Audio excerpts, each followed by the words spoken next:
Book. Chapter 7. Zeno. Zeno was the son of Nasias, or Demes, and a native of Citium, in Cyprus, which is a Grecian city, partly occupied by a Phoenician colony. He had his head naturally bent on one side, as Timotheus the Athenian tells us, in his work on Lives. And Apollonius the Tyrian says that he was thin, very tall, of a dark complexion. In reference to which someone once called him an Egyptian Clematis, as Chrysippus relates in the first volume of his Proverbs, he had fat, flabby, weak legs, on which account Perseus, in his Convivial Reminiscences, says that he used to refuse many invitations to supper. And he was very fond, as it is said, of figs both fresh and dried in the sun. He was a pupil, as has been already stated, of Crates. After that, they say that he became a pupil of Stilpo and of Xenocrates, for 10 years, as Democritus relates in his Life of Dion. He is also said to have been a pupil of Polemo.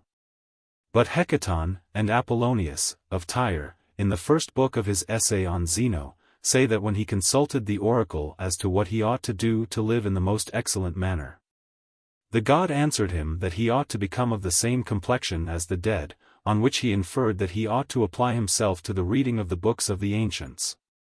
Accordingly, he attached himself to Crates in the following manner. Having purchased a quantity of purple from Phoenicia, he was shipwrecked close to the Piraeus. And when he had made his way from the coast as far as Athens, he sat down by a bookseller's stall, being now about 30 years of age.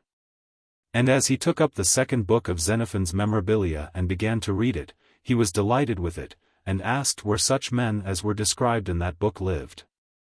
And as Crates happened very seasonably to pass at the moment, the bookseller pointed him out and said, "Follow that man."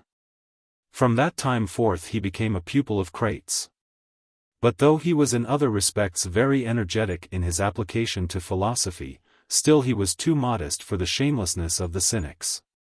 On which account, Crates, wishing to cure him of this false shame, gave him a jar of lentil porridge to carry through the Ceramicus.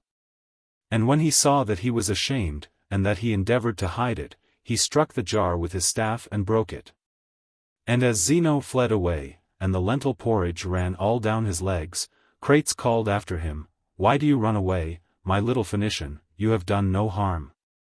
For some time then he continued a pupil of Crates, and when he wrote his treatise entitled The Republic, some said, jokingly, that he had written it upon the tail of the dog.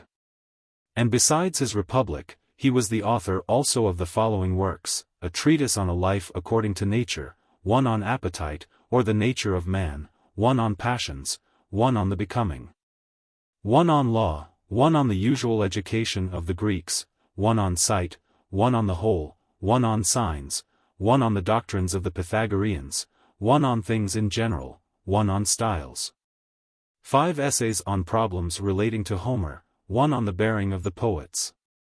There is also an essay on art by him, and 2 books of solutions and jests, and reminiscences, and one called the Ethics of Crates. These are the books of which he was the author. But at last he left Crates and became the pupil of the philosophers whom I have mentioned before, and continued with them for 20 years. So that it is related that he said, "I now find that I made a prosperous voyage when I was wrecked." But some affirm that he made this speech in reference to Crates. Others say that while he was staying at Athens he heard of a shipwreck, and said, "Fortune does well in having driven us on philosophy." But as some relate the affair, he was not wrecked at all, but sold all his cargo at Athens, and then turned to philosophy. And he used to walk up and down in the beautiful colonnade which is called the Piseian Actium, and which is also called Pyomicron Iota Capilambda Eta, from the paintings of Polygnotus. And there he delivered his discourses, wishing to make that spot tranquil. For in the time of the 30, nearly 1400 of the citizens had been murdered there by them. Accordingly, for the future, men came thither to hear him, and from this his pupils were called Stoics, and so were his successors also, who had been at first called Zenonians, as Epicurus tells us in his epistles. And before this time, the poets who frequented this colonnade, sigma tau omicron, had been called Stoics, as we are informed by Eratosthenes, in the 8th book of his treatise on the Old Comedy. But now Zeno's pupils made the name more notorious. Now the Athenians had a great respect for Zeno, so that they gave him the keys of their walls, and they also honored him with a golden crown, and a brazen statue. And this was also done by his own countrymen, who thought the statue of such a man an honor to their city. And the Sicyans, in the district of Sidon, also claimed him as their countryman. He was also much respected by Antigonus, who, whenever he came to Athens, used to attend his lectures, and was constantly inviting him to come to him. But he begged off himself, and sent Perseus, one of his intimate friends, who was the son of Demetrius and a Cittian by birth, and who flourished about the 130th Olympiad. When Zeno was an old man. The letter of Antigonus to Zeno was as follows, and it is reported by Apollonius the Syrian, in his essay on Zeno. King Antigonus to Zeno the philosopher, greeting.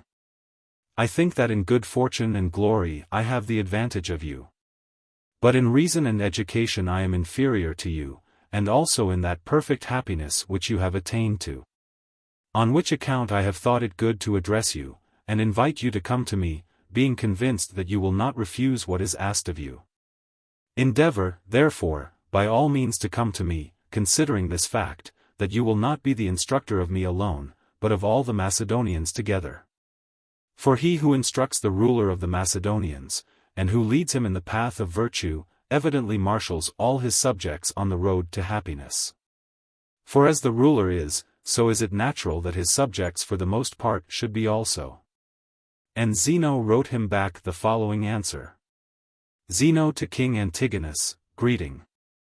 I admire your desire for learning, as being a true object for the wishes of mankind, and one too that tends to their advantage.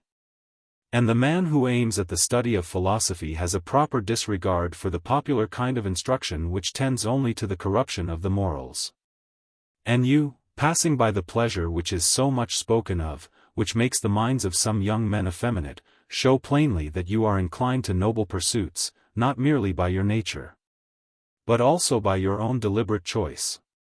And a noble nature, when it has received even a slight degree of training, and which also meets with those who will teach it abundantly, proceeds without difficulty to a perfect attainment of virtue.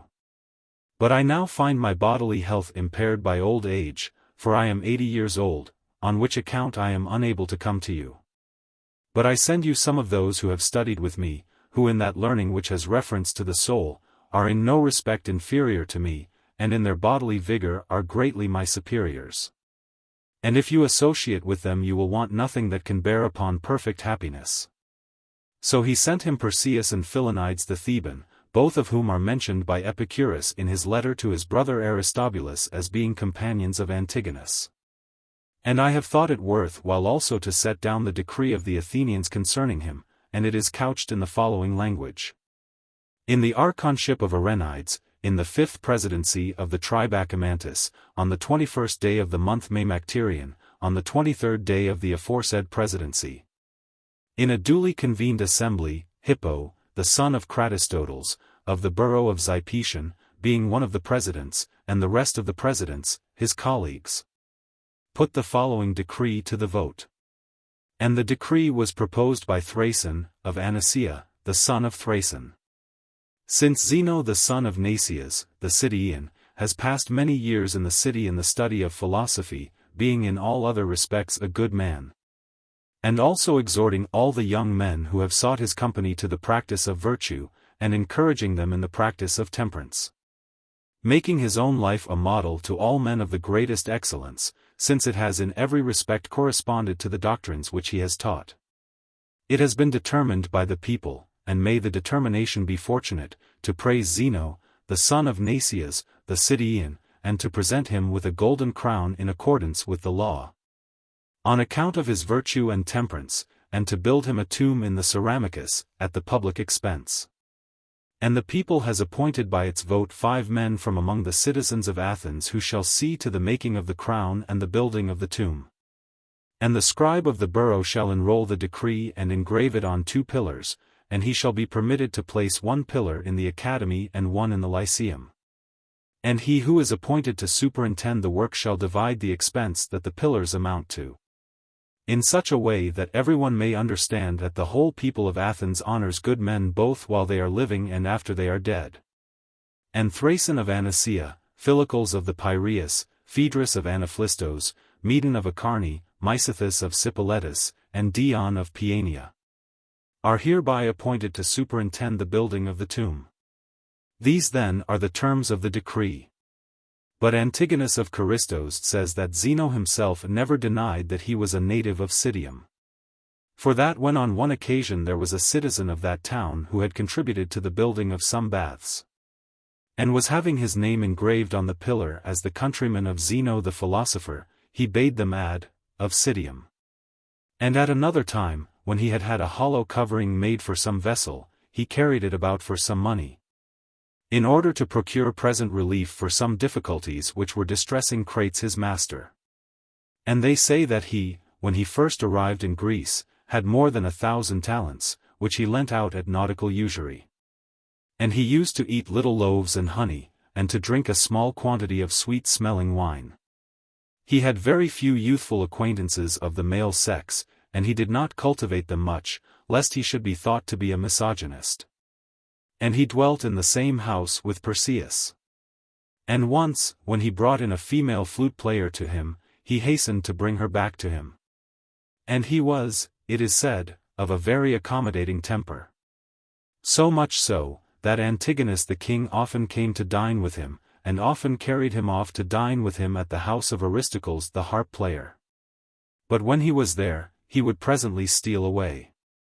It is also said that he avoided a crowd with great care, so that he used to sit at the end of a bench, in order at all events to avoid being incommoded on one side. And he never used to walk with more than 2 or 3 companions.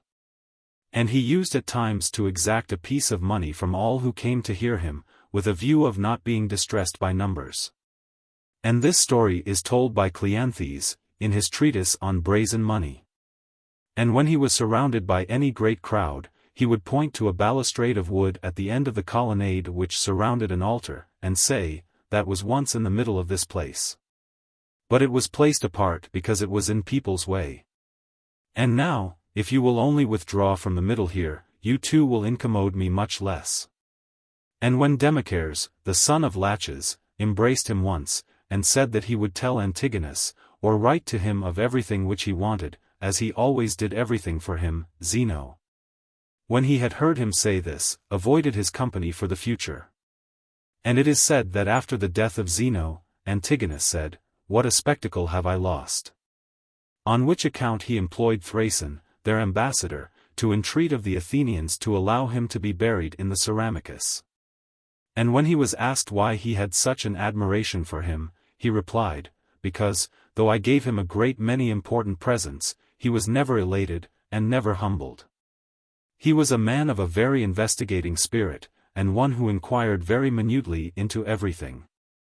In reference to which, Timon, in his Siloi, speaks thus: "I saw an aged woman of Phoenicia, hungry and covetous, in a proud obscurity, longing for everything. She had a basket so full of holes that it retained nothing. Likewise her mind was less than a scindapsus." 81. He used to study very carefully with Philo, the dialectician, and to argue with him at their mutual leisure. On which account he excited the wonder of the younger Zeno, no less than Diodorus his master. There were also a lot of dirty beggars always about him, as Timon tells us, where he says, "Till he collected a vast cloud of beggars, who were of all men in the world the poorest, and the most worthless citizens of Athens. And he himself was a man of a morose and bitter countenance, with a constantly frowning expression. He was very economical, and descended even to the meanness of the barbarians, under the pretense of economy. If he reproved anyone, he did it with brevity and without exaggeration, and as it were, at a distance. I allude for instance to the way in which he spoke of a man who took exceeding pains in setting himself off, for as he was crossing a gutter with great hesitation, he said, 'He is right to look down upon the mud, for he cannot see himself in it.' And when some cynic one day said that he had no oil in his cruse, and asked him for some, he refused to give him any, but bade him go away and consider which of the two was the more impudent. He was very much in love with Parmenides, and once, when he and Cleanthes were both sitting by him, he got up. And as Cleanthes wondered at this, he said, I hear from skillful physicians that the best thing for some tumors is rest. Once, when two people were sitting above him at table at a banquet, and the one next him kept kicking the other with his foot, he himself kicked him with his knee. And when he turned round upon him for doing so, he said, Why then do you think that your other neighbor is to be treated in this way by you? On one occasion he said to a man who was very fond of young boys, that schoolmasters who were always associating with boys had no more intellect than the boys themselves. He used also to say that the discourses of those men who were careful to avoid solecisms, and to adhere to the strictest rules of composition, were like Alexandrine money. They were pleasing to the eye and well-formed like the coin, but were nothing the better for that. But those who were not so particular he likened to the Attic tetradrachmas, which were struck at random and without any great nicety. And so he said that their discourses often outweighed the more polished styles of the others. And when Ariston, his disciple, had been holding forth a good deal without much wit, but still in some points with a good deal of readiness and confidence, he said to him, It would be impossible for you to speak thus, if your father had not been drunk when he begot you. And for the same reason he nicknamed him the Chatterer, as he himself was very concise in his speeches. Once, when he was in company with an epicure who usually left nothing for his messmates, and when a large fish was set before him, he took it all as if he could eat the whole of it. And when the others looked at him with astonishment, he said, What then do you think that your companions feel every day, if you cannot bear with my gluttony for one day? On one occasion, when a youth was asking him questions with a pertinacity unsuited to his age, he led him to a looking-glass and bade him look at himself. And then asked him whether such questions appeared suitable to the face he saw there. And when a man said before him once, that in most points he did not agree with the doctrines of Antisthenes, he quoted to him an apothegm of Sophocles. And asked him whether he thought there was much sense in that, and when he said that he did not know, Are you not then ashamed, said he, to pick out and recollect anything bad which may have been said by Antisthenes, but not to regard or remember whatever is said that is good? A man once said that the sayings of the philosophers appeared to him very trivial. You say true, replied Zeno, and their syllables too ought to be short, if that is possible. When someone spoke to him of Polemo, and said that he proposed one question for discussion and then argued another, he became angry, and said, At what value did he estimate the subject that had been proposed? And he said that a man who was to discuss a question ought to have a loud voice and great energy, like the actors, but not to open his mouth too wide, which those who speak a great deal but only talk nonsense usually do. And he used to say that there was no need for those who argued well to leave their hearers room to look about them, as good workmen do who want to have their work seen. But that, on the contrary, those who are listening to them ought to be so attentive to all that is said as to have no leisure to take notes. Once when a young man was talking a great deal, he said, Your ears have run down into your tongue. On one occasion a very handsome man was saying that a wise man did not appear to him likely to fall in love. Then, said he, I cannot imagine anything that will be more miserable than you good-looking fellows. He also used often to say that most philosophers were wise in great things, but ignorant of petty subjects and chance details. And he used to cite the saying of Caphisius, who, when one of his pupils was laboring hard to be able to blow very powerfully, gave him a slap, and said that excellence did not depend upon greatness, but greatness on excellence. Once, when a young man was arguing very confidently, he said, I should not like to say, O youth, all that occurs to me. And once, when a handsome and wealthy Rhodian, but one who had no other qualification, was pressing him to take him as a pupil, he, as he was not inclined to receive him, first of all made him sit on the dusty seats that he might dirt his cloak, then he put him down in the place of the poor that he might rub against their rags, and at last the young man went away. One of his sayings used to be that vanity was the most unbecoming of all things, and especially so in the young. Another was that one ought not to try and recollect the exact words and expressions of a discourse, but to fix all one's attention on the arrangement of the arguments, instead of treating it as if it were a piece of boiled meat or some delicate eatable. He used also to say that young men ought to maintain the most scrupulous reserve in their walking, their gait, and their dress. And he was constantly quoting the lines of Euripides on Capaneus, that his wealth was ample, but yet no pride did mingle with his state, nor had he haughty thought, or arrogance, more than the poorest man. And one of his sayings used to be that nothing was more unfriendly to the comprehension of the accurate sciences than poetry, and that there was nothing that we stood in so much need of as time. When he was asked what a friend was, he replied, "Another eye." They say that he was once scourging a slave whom he had detected in theft, and when he said to him, "It was fated that I should steal," he rejoined, "Yes, and that you should be beaten." He used to call beauty the flower of the voice, but some report this as if he had said that the voice is the flower of beauty. On one occasion, when he saw a slave belonging to one of his friends severely bruised, he said to his friend, "I see the footsteps of your anger." He once accosted a man who was all over unguents and perfumes, "Who is this who smells like a woman?" When Dionysius Metathemenus asked him why he was the only person whom he did not correct, he replied, "Because I have no confidence in you." A young man was talking a great deal of nonsense, and he said to him, "This is the reason why we have 2 ears and only 1 mouth, that we may hear more and speak less." Once, when he was at an entertainment and remained wholly silent, he was asked what the reason was. And so he bade the person who found fault with him tell the king that there was a man in the room who knew how to hold his tongue. Now the people who asked him this were ambassadors who had come from Ptolemy, and who wished to know what report they were to make of him to the king. He was once asked how he felt when people abused him, and he said, "As an ambassador feels when he is sent away without an answer." Apollonius of Tyre tells us that when Crates dragged him by the cloak away from Stilpo, he said, "O Crates, the proper way to take hold of philosophers is by the ears. So now do you convince me and drag me by them, but if you use force towards me, my body may be with you, but my mind with Stilpo." He used to devote a good deal of time to Diodorus, as we learn from Hipparchia, and he studied dialectics under him.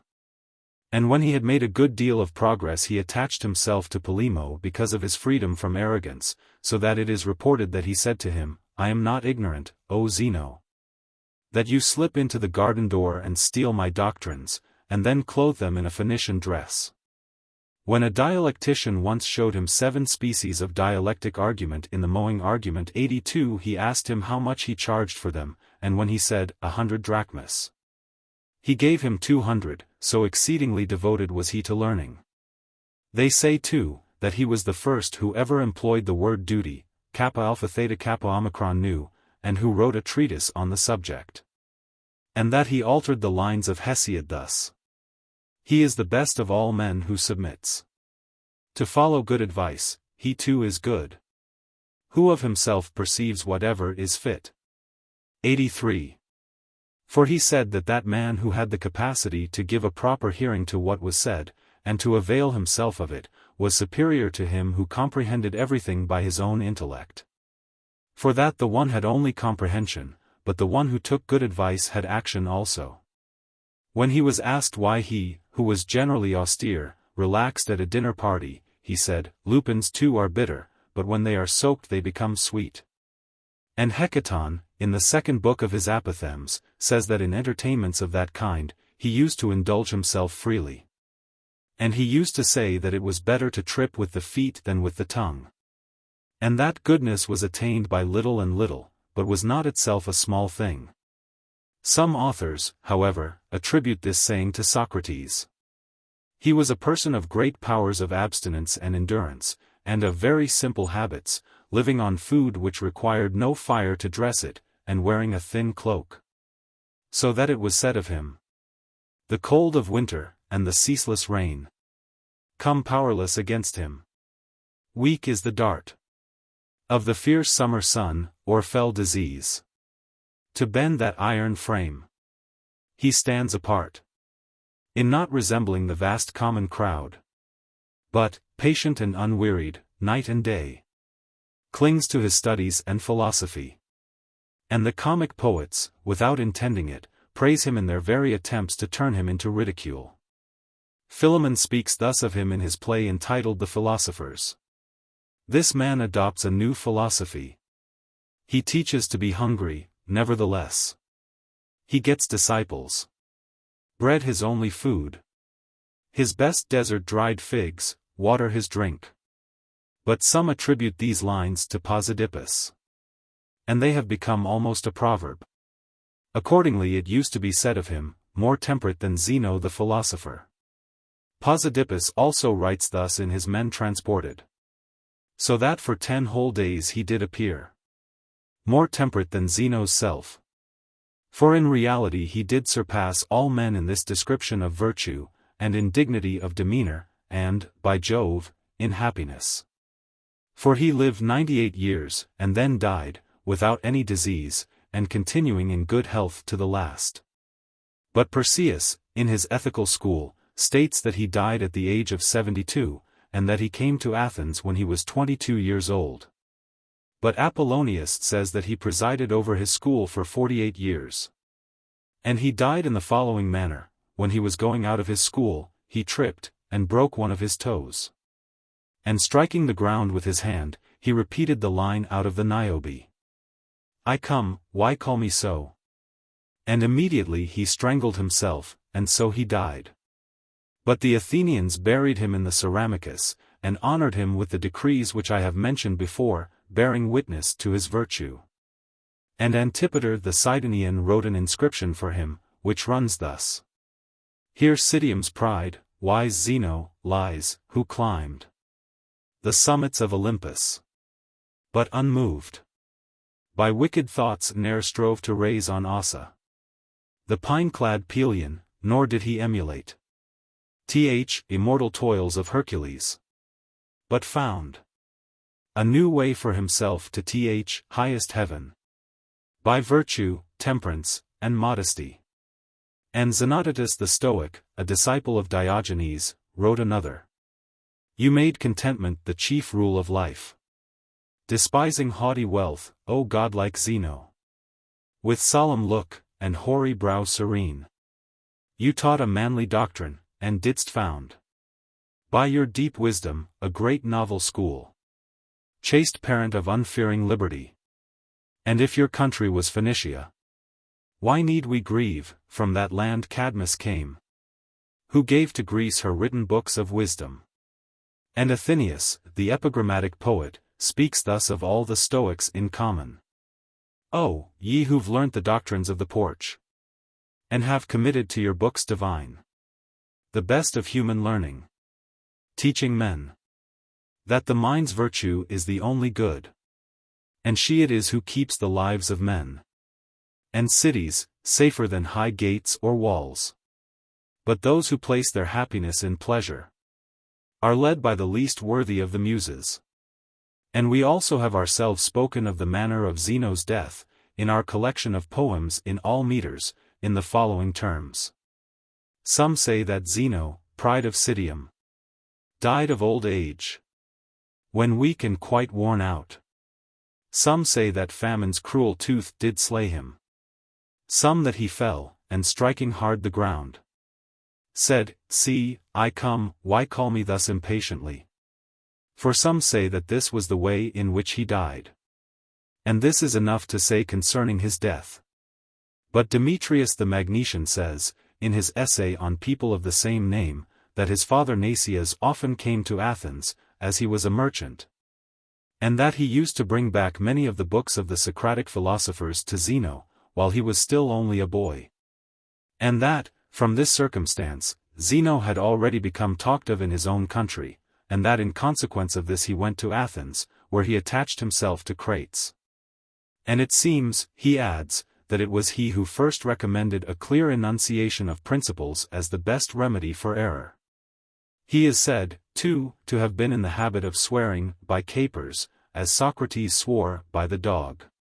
Some indeed, among whom is Cassius the Skeptic, attack Zeno on many accounts, saying first of all that he denounced the general system of education in vogue at the time as useless, which he did in the beginning of his republic. And in the second place, that he used to call all who were not virtuous, adversaries, and enemies, and slaves, and unfriendly to one another, parents to their children, brethren to brethren, and kinsmen to kinsmen. And again, that in his republic, he speaks of the virtuous as the only citizens, and friends, and relations, and free men, so that in the doctrine of the Stoic, even parents and their children are enemies, for they are not wise. Also, that he lays down the principle of the community of women both in his Republic and in a poem of 200 verses, and teaches that neither temples nor courts of law, nor gymnasia, ought to be erected in a city. Moreover, that he writes thus about money, that he does not think that men ought to coin money either for purposes of traffic or of traveling. Besides all this, he enjoins men and women to wear the same dress, and to leave no part of their person uncovered. And that this treatise on the Republic is his work we are assured by Chrysippus, in his Republic. He also discussed amatory subjects in the beginning of that book of his which is entitled The Art of Love. And in his Conversations he writes in a similar manner. Such are the charges made against him by Cassius, and also by Isidorus of Pergamus, the orator, who says that all the unbecoming doctrines and assertions of the Stoics were cut out of their books by Athenodorus the Stoic, who was the curator of the library at Pergamus. And that subsequently they were replaced, as Athenodorus was detected, and placed in a situation of great danger, and this is sufficient to say about those doctrines of his which were impugned. There were 8 different persons of the name of Zeno. The first was the Eleatic, whom we shall mention hereafter, the second was this man of whom we are now speaking. The third was a Rhodian, who wrote a history of his country in one book. The fourth was a historian who wrote an account of the expedition of Pyrrhus into Italy and Sicily, and also an epitome of the transactions between the Romans and Carthaginians. The fifth was a disciple of Chrysippus who wrote very few books but who left a great number of disciples. The sixth was a physician of Herophila, a very shrewd man in intellect but a very indifferent writer. The seventh was a grammarian, who, besides other writings, has left some epigrams behind him. The eighth was a Sidonian by descent, a philosopher of the Epicurean school, a deep thinker, and very clear writer. The disciples of Zeno were very numerous. The most eminent were, first of all, Perseus of Citium, the son of Demetrius, whom some call a friend of his. But others describe him as a servant and one of the amanuenses who were sent to him by Antigonus, to whose son, Halcyonius, he also acted as tutor. And Antigonus once, wishing to make trial of him, caused some false news to be brought to him that his estate had been ravaged by the enemy. And as he began to look gloomy at this news, he said to him, "You see that wealth is not a matter of indifference." The following works are attributed to him, one on kingly power, one entitled The Constitution of the Lacedaemonians, one on marriage, one on impiety, the Thyestes, an essay on love, a volume of exhortations, one of conversations, 4 of apothegms, one of reminiscences, 7 treatises, the laws of Plato.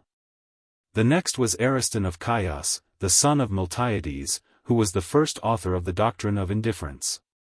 Then Heracles, who called knowledge the chief good, then Dionysius, who transferred this description to pleasure. As, on account of the violent disease which he had in his eyes, he could not yet bring himself to call pain a thing indifferent. He was a native of Heraclea.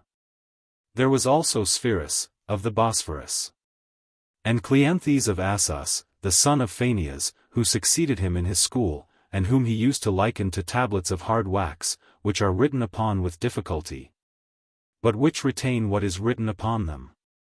And after Zeno's death, Spherus became a pupil of Cleanthes. And we shall speak of him in our account of Cleanthes. These also were all disciples of Zeno, as we are told by Hippobotus, namely, Philonides of Thebes, Callippus of Corinth, Posidonius of Alexandria, Athenodorus of Soli, and Zeno, a Sidonian. And I have thought it best to give a general account of all the Stoic doctrines in the life of Zeno, because he it was who was the founder of the sect.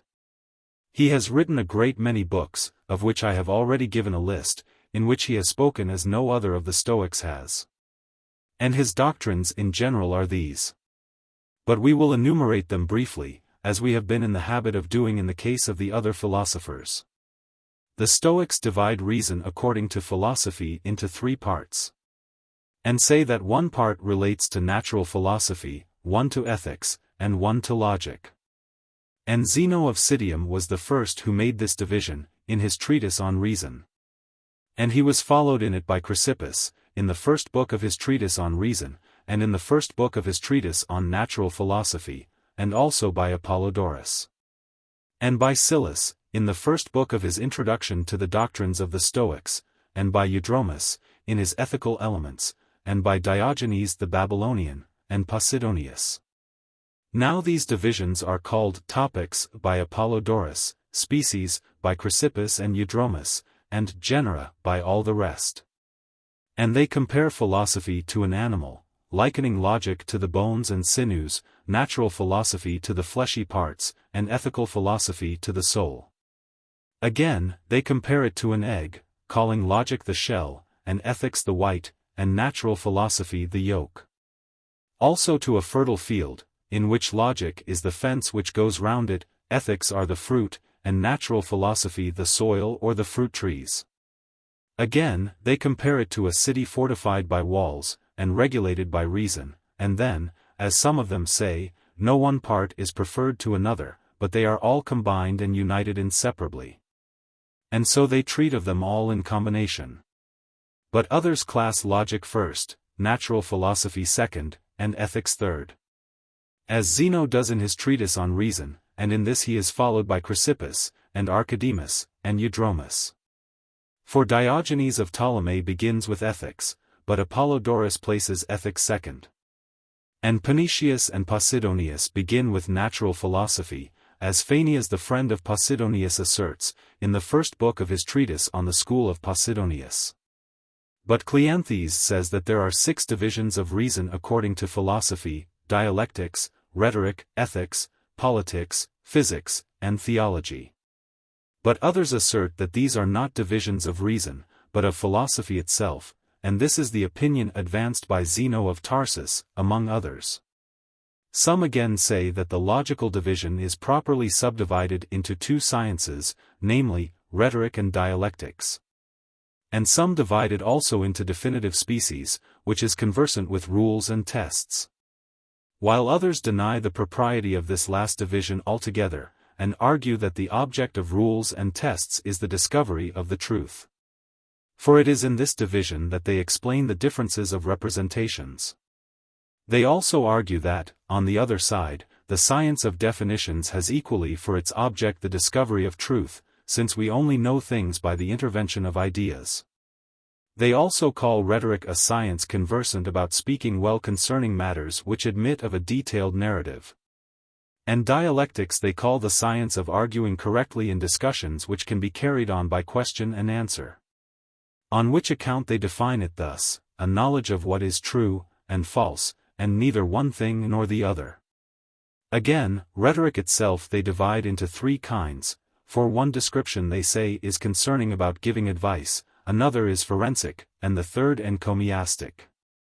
And it is also divided into several parts, one relating to the discovery of arguments, one to style, one to the arrangement of arguments, and the other to the delivery of the speech.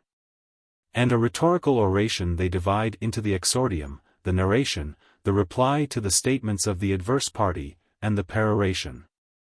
Dialectics, they say, is divided into 2 parts, one of which has reference to the thing signified, the other to the expression. That which has reference to the thing signified or spoken of, they divide again into the topic of things conceived in the fancy, and into those of axioms, of perfect determinations, of predicaments. Of things alike, whether upright or prostrate, of tropes, of syllogisms, and of sophisms, which are derived either from the voice or from the things. And these sophisms are of various kinds. There is the false one, the one which states facts, the negative, the sorites, and others like these.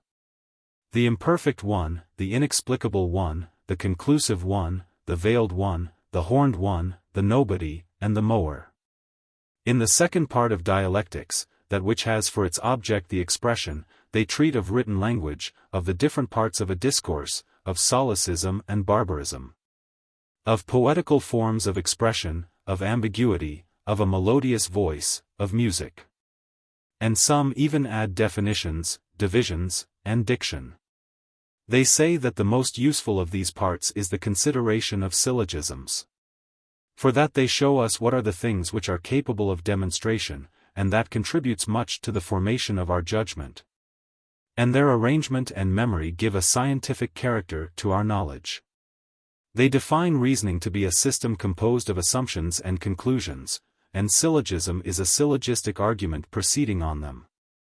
Demonstration they define to be a method by which one proceeds from that which is more known to that which is less. Perception, again, is an impression produced on the mind, its name being appropriately borrowed from impressions on wax made by a seal. And perception they divide into comprehensible and incomprehensible, comprehensible, which they call the criterion of facts, and which is produced by a real object, and is therefore at the same time conformable to that object. Incomprehensible, which has no relation to any real object, or else, if it has any such relation, does not correspond to it, being but a vague and indistinct representation. Dialectics itself they pronounce to be a necessary science, and a virtue which comprehends several other virtues under its species. And the disposition not to take up one side of an argument hastily, they define to be a knowledge by which we are taught when we ought to agree to a statement, and when we ought to withhold our agreement. Discretion they consider to be a powerful reason, having reference to what is becoming, so as to prevent our yielding to an irrelevant argument. Irrefutability they define to be a power in an argument, which prevents one from being drawn from it to its opposite. Freedom from vanity, according to them, is a habit which refers the perceptions back to right reason. Again, they define knowledge itself as an assertion or safe comprehension, or habit, which, in the perception of what is seen, never deviates from the truth. And they say further that without dialectic speculation, the wise man cannot be free from all error in his reasoning. For that is what distinguishes what is true from what is false, and which easily detects those arguments which are only plausible, and those which depend upon an ambiguity of language. And without dialectics they say it is not possible to ask or answer questions correctly. They also add that precipitation in denials extends to those things which are done, so that those who have not properly exercised their perceptions fall into irregularity and thoughtlessness. Again, without dialectics, the wise man cannot be acute, and ingenious, and wary, and altogether dangerous as an arguer.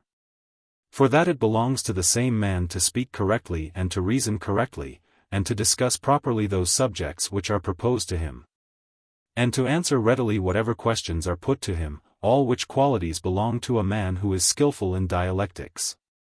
This then is a brief summary of their opinions on logic. And that we may also enter into some more minute details respecting them, we will subjoin what refers to what they call their introductory science, as it is stated by Diogenes of Magnesia in his Excursion of Philosophers, where he speaks as follows, and we will give his account word for word. The Stoics have chosen to treat, in the first place, of perception and sensation, because the criterion by which the truth of facts is ascertained is a kind of perception, and because the judgment which expresses the belief, and the comprehension, and the understanding of a thing, a judgment which precedes all others, cannot exist without perception. For perception leads the way, and then thought, finding vent in expressions, explains in words the feelings which it derives from perception. But there is a difference between phi alpha nu tau alpha sigma alpha and phi nu tau alpha sigma mu alpha. For phi nu tau alpha sigma mu alpha is a conception of the intellect, such as takes place in sleep.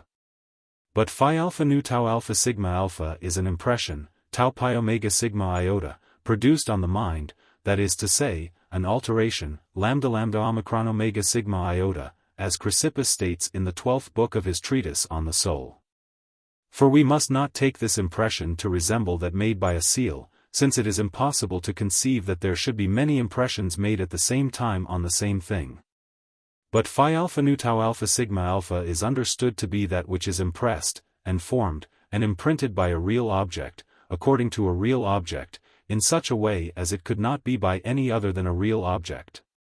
And, according to their ideas of the phi alpha nu tau alpha sigma alpha iota, some are sensible, and some are not. Those they call sensible, which are derived by us from some one or more senses. And those they call not sensible, which emanate directly from the thought, as for instance, those which relate to incorporeal objects, or any others which are embraced by reason. Again, those which are sensible are produced by a real object, which imposes itself on the intelligence and compels its acquiescence. And there are also some others which are simply apparent, mere shadows, which resemble those which are produced by real objects. Again, these phi alpha nu tau alpha sigma alpha iota are divided into rational and irrational. Those which are rational belong to animals capable of reason, those which are irrational to animals destitute of reason. Those which are rational are thoughts, those which are irrational have no name, but are again subdivided into artificial and not artificial. At all events, an image is contemplated in a different light by a man skillful in art, from that in which it is viewed by a man ignorant of art. By sensation, the Stoics understand a species of breath which proceeds from the dominant portion of the soul to the senses, whether it be a sensible perception, or an organic disposition, which, according to the notions of some of them, is crippled and vicious. They also call sensation the energy, or active exercise, of the sense. According to them, it is to sensation that we owe our comprehension of white and black, and rough and smooth, from reason, that we derive the notions which result from a demonstration. Those for instance which have for their object the existence of gods, and of divine providence. For all our thoughts are formed either by indirect perception, or by similarity, or analogy, or transposition, or combination, or opposition. By a direct perception, we perceive those things which are the objects of sense. By similarity, those which start from some point present to our senses, as for instance we form an idea of Socrates from his likeness. We draw our conclusions by analogy, adopting either an increased idea of the thing, as of Titius, or the Cyclops, or a diminished idea, as of a pygmy. So, too, the idea of the center of the world was one derived by analogy from what we perceive to be the case of the smaller spheres. We use transposition when we fancy eyes in a man's breast.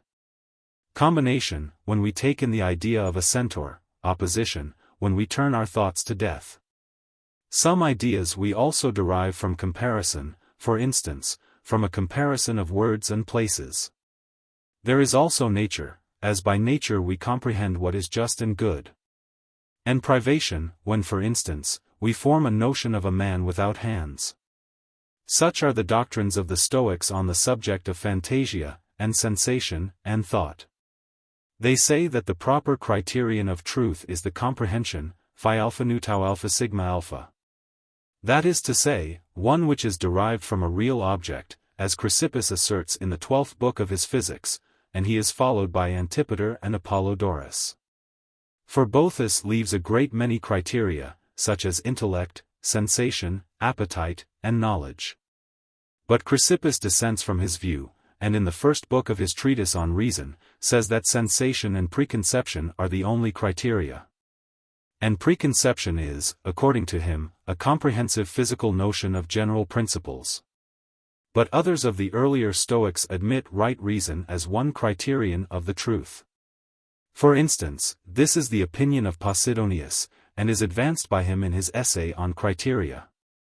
On the subject of logical speculation, there appears to be a great unanimity among the greater part of the Stoics, in beginning with the topic of the voice. Now voice is a percussion of the air.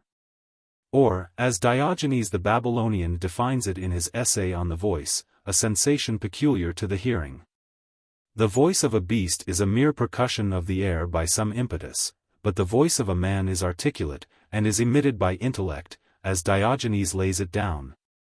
and is not brought to perfection in a shorter period than 14 years. And the voice is a body according to the Stoics. For so it is laid down by Architas in his book on the voice, and by Diogenes, and Antipater, and also by Chrysippus in the second volume of his Physics. For everything which makes anything is a body, and the voice makes something when it proceeds to those who hear from those who speak. A word, lambda xi iota, again, is, according to Diogenes, a voice consisting of letters, as, de. A sentence, lambda gamma omicron, is a significant voice, sent out by the intellect, as for instance, it is de. But dialect is a peculiar style imprinted on the utterance of nations, according to their race. And causes varieties in the Greek language, being a sort of local habit, as for instance the Attics say theta lambda alpha tau tau alpha and the Ionians say muro eta. The elements of words are the 24 letters. And the word letter is used in a triple division of sense, meaning the element itself, the graphical sign of the element, and the name, as alpha. There are 7 vowels, alpha, epsilon, eta, iota, omicron, upsilon, omega. 6 mutes, beta, gamma, delta, kappa, pi, tau. But voice is different from a word, because voice is a sound, but a word is an articulate sound. And a word differs from a sentence, because a sentence is always significative of something, but a word by itself has no signification, as for instance, beta lambda tau rho iota. But this is not the case with a sentence. Again, there is a difference between speaking and pronouncing. The sounds are pronounced, but what are spoken are things which are capable of being spoken of. Now of sentences there are 5 parts, as Diogenes tells us in his treatise on voice. And he is followed by Chrysippus. There is the noun, the common noun, the verb, the conjunction, and the article. Antipater adds also quality, in his treatise upon words and the things expressed by them. And a common noun, pyro omicron sigma eta gamma omicron rho alpha, is, according to Diogenes, a part of a sentence signifying a common quality, as for instance, man, horse.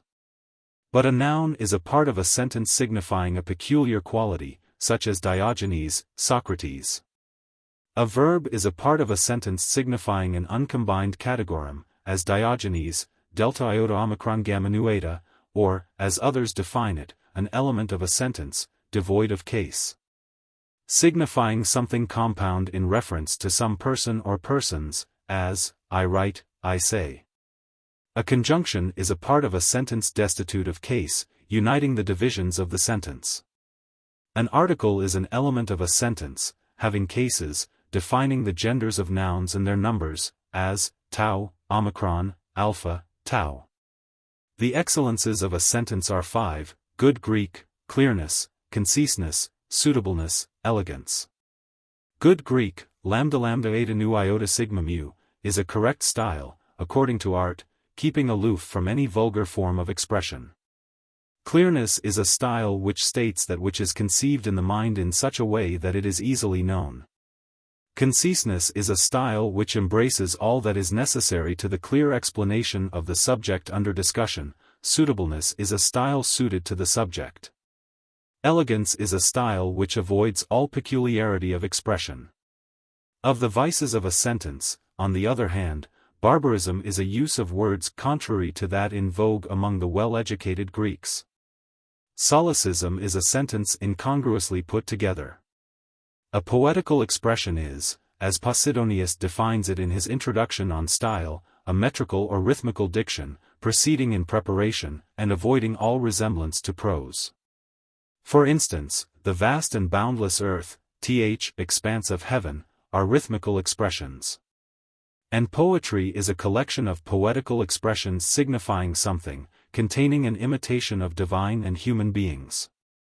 A definition is, as Antipater explains it in the first book of his treatise on definitions, a sentence proceeding by analysis enunciated in such a way as to give a complete idea.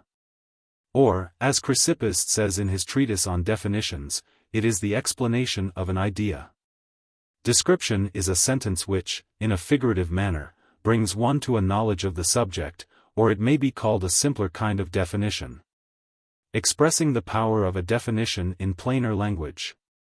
Genus is a comprehending of many ideas indissolubly connected, as animal, for this one expression comprehends all particular kinds of animals. An idea is an imagination of the mind which does not express actually anything real, or any quality, but only a quasi-reality and a quasi-quality. Such, for instance, is the idea of a horse when a horse is not present. Species is that which is comprehended under genus, as man is comprehended under animal. Again, that is the most general genus which, being a genus itself, has no other genus, as the existent. And that is the most special species, which being a species has no other species, as, for instance, Socrates. The division of genus is a dissection of it into the proximate species. As, for instance, of animals, some are rational, others irrational. Contrary division is the dissection of genus into species on the principle of the contrary, so as to be by a sort of negation. As, for instance, of existent things, some are good and some not good, and, of things which are not good, some are bad and some indifferent. Partition is an arrangement of a genus with reference to place, as Crene says, for instance, of goods, some have reference to the mind and some to the body. Ambiguity, mu phi iota beta omicron lambda alpha, is an expression signifying two or more things having an ordinary or a peculiar meaning, according to the pronunciation. In such a way that more things than one may be understood by the very same expression. Take, for instance, the words alpha lambda eta tau rho pi pi tau omega kappa epsilon.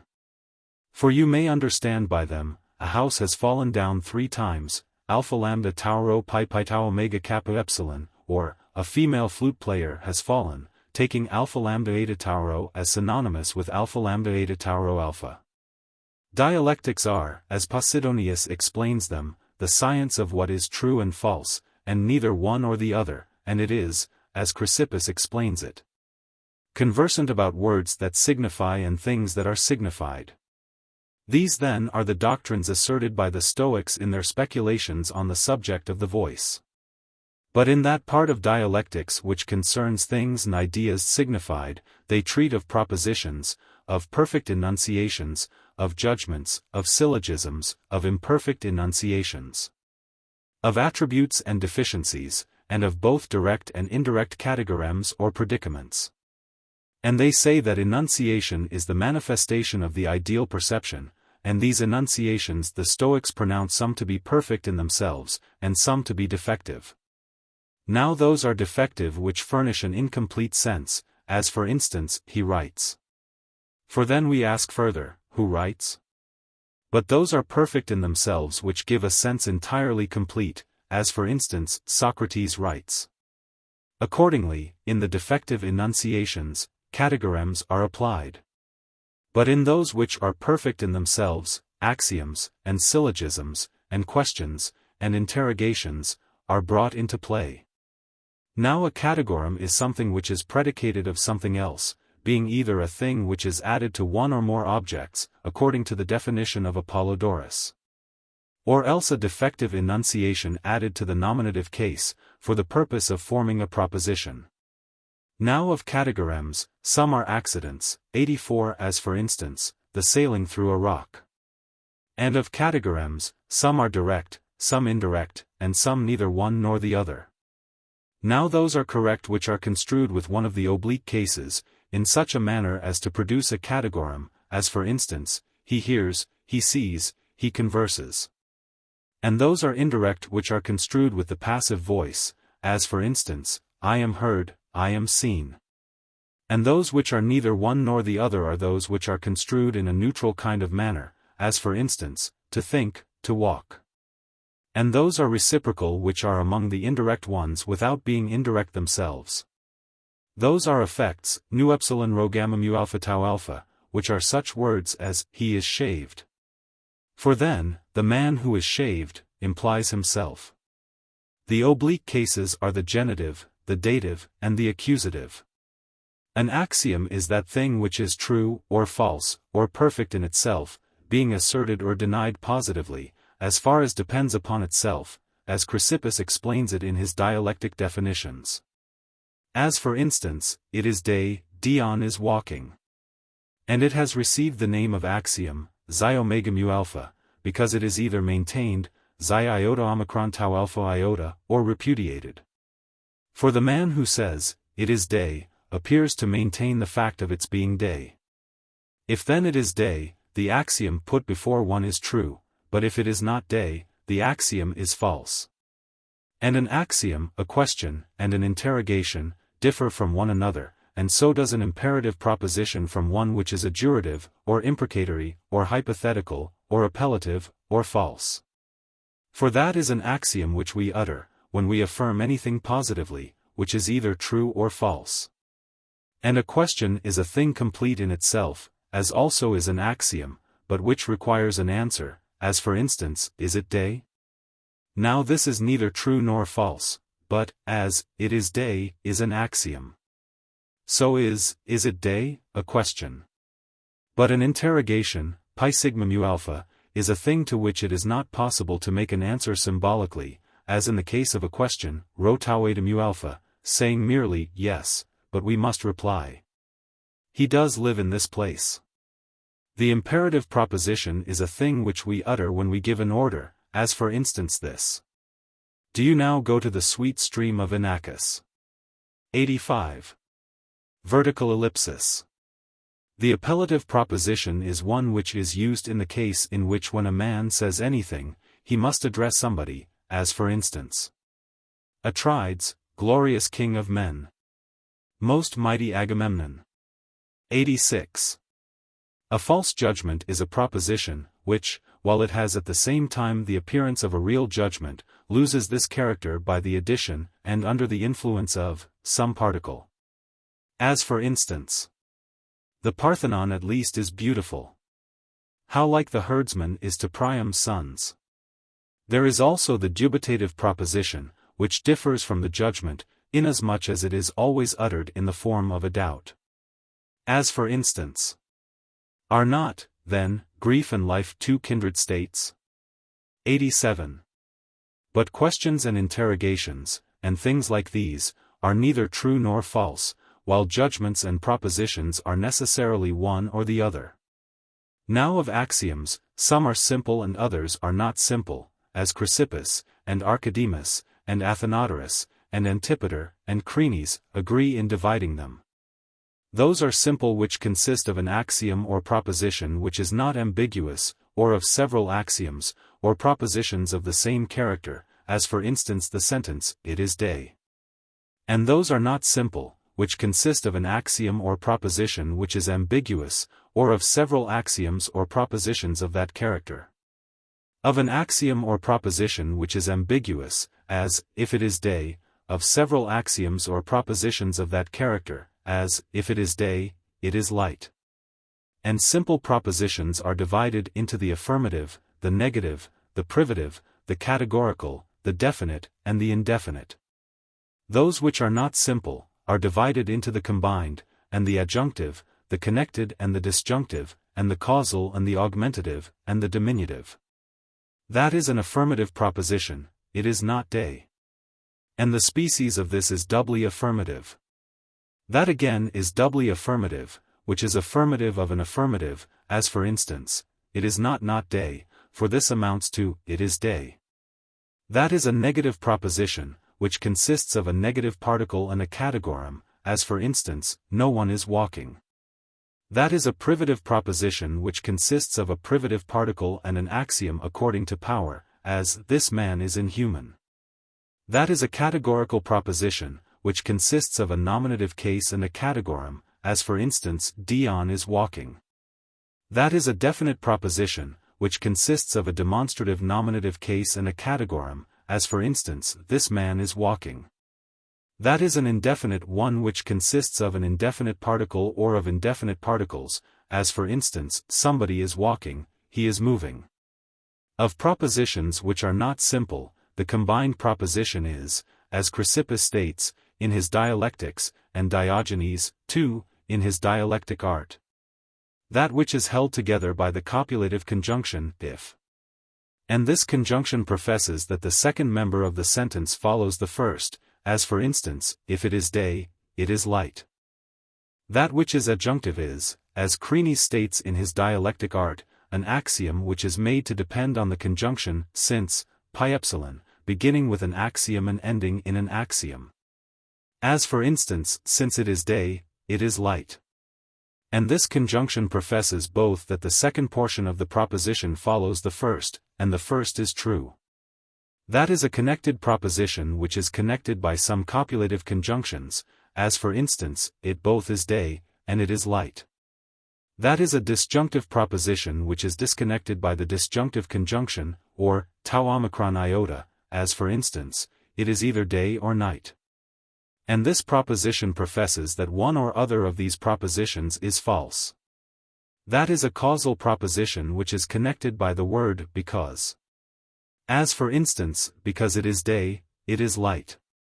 For the first is, as it were, the cause of the second. That is an augmentative proposition which explains the greater, which is construed with an augmentative particle, and which is placed between the two members of the proposition. As for instance, it is rather day than night. The diminutive proposition is, in every respect, the exact contrary of the preceding one, as for instance, it is less night than day. Again, at times, axioms or propositions are opposed to one another in respect of their truth and falsehood, when one is an express denial of the other. As for instance, it is day, and it is not day. Again, a conjunctive proposition is correct when it is such that the opposite of the conclusion is contradictory of the premise. As for instance, the proposition, if it is day, it is light, is true, for, it is not light, which is the opposite to the conclusion expressed, is contradictory to the premise, it is day. And a conjunctive proposition is incorrect when it is such that the opposite of the conclusion is not inconsistent with the premise, as for instance, if it is day, Dion is walking. For the fact that Dion is not walking is not contradictory of the premise, it is day. An adjunctive proposition is correct which begins with a true premise and ends in a consequence which follows of necessity, as for instance, since it is day, the sun is above the earth. But it is incorrect when it either begins with a false premise or ends with a consequence which does not follow properly. As for instance, since it is night, Dion is walking, for this may be said in the daytime. A causal proposition is correct and it begins with a true premise and ends in a consequence which necessarily follows from it, but yet does not have its premise reciprocally consequent upon its conclusion. As for instance, because it is day, it is light. For the fact of its being light is a necessary consequence of its being day. But the fact of its being day is not necessarily a consequence of its being light. A causal proposition is incorrect which either begins with a false premise or ends with a conclusion that does not follow from it, or which has a premise which does not correspond to the conclusion. As for instance, because it is night, Dion is walking. A proposition is persuasive, which leads to the assent of the mind, as for instance, if she brought him forth, she is his mother. But still this is a falsehood, for a hen is not the mother of an egg. Again, there are some propositions which are possible, and some which are impossible. And some which are necessary, and some which are not necessary. That is possible which is capable of being true, since external circumstances are no hindrance to its being true. As for instance, Diocles lives. And that is impossible which is not capable of being true, as for instance, the earth flies. That is necessary which, being true, is not capable of being false. Or perhaps is intrinsically capable of being false, but still has external circumstances which hinder its being false, as for instance, virtue profits a man. That again, is not necessary, which is true, but which has a capacity of being false, though external circumstances offer no hindrance to either alternative, as for instance, Dion walks. That is a reasonable or probable proposition which has a great preponderance of opportunities in favor of its being true, as for instance, I shall be alive tomorrow. And there are other different kinds of propositions and conversions of them, from true to false, and reconversions again, concerning which we must speak at some length. An argument, as Creany says, is that which is composed of a lemma or major premise, an assumption or minor premise, and a conclusion, as for instance this: if it is day, it is light. But it is day, therefore it is light. For the lemma, or major premise, is, if it is day, it is light. The assumption, or minor premise, is, it is day. The conclusion follows, therefore it is light. The mode of a proposition is, as it were, a figure of an argument, as for instance such as this: if it is the first, it is the second. But it is the first, therefore it is the second. A conditional syllogism is that which is composed of both the preceding arguments, as for instance, if Plato is alive, Plato breathes. But the first fact is so, therefore so is the second. And this conditional syllogism has been introduced for the sake, in long and complex sentences, of not being forced to repeat the assumption, as it was a long one, and also the conclusion. But of being able, instead, to content oneself with summing it up briefly thus: the first case put is true, therefore so is the second. Of arguments, some are conclusive, others are inconclusive. Those are inconclusive which are such that the opposite of the conclusion drawn in them is not necessarily incompatible with the connection of the premises. As for instance such arguments as these: if it is day, it is light, but it is day, therefore Dion is walking. But of conclusive arguments, some are called properly by the kindred name conclusions, and some are called syllogistic arguments. Those then are syllogistic which are either such as do not admit of demonstration, or such as are brought to an indemonstrable conclusion, according to some one or more propositions. Such for instance as the following: if Dion walks, then Dion is in motion. Those are conclusive which infer their conclusion specially, and not syllogistically. Such for instance, as this: the proposition it is both day and night is false. Now it is day, therefore, it is not night. Those again are unsyllogistic arguments which have an air of probability about them, and a resemblance to syllogistic ones, but which still do not lead to the deduction of proper conclusions. As for instance, if Dion is a horse, Dion is an animal, but Dion is not a horse, therefore, Dion is not an animal. Again, of arguments, some are true and some are false.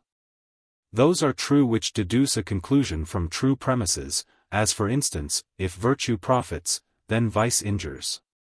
And those are false which have some falsehood in their premises, or which are inconclusive, as for instance, if it is day, it is light, but it is day, therefore Dion is alive.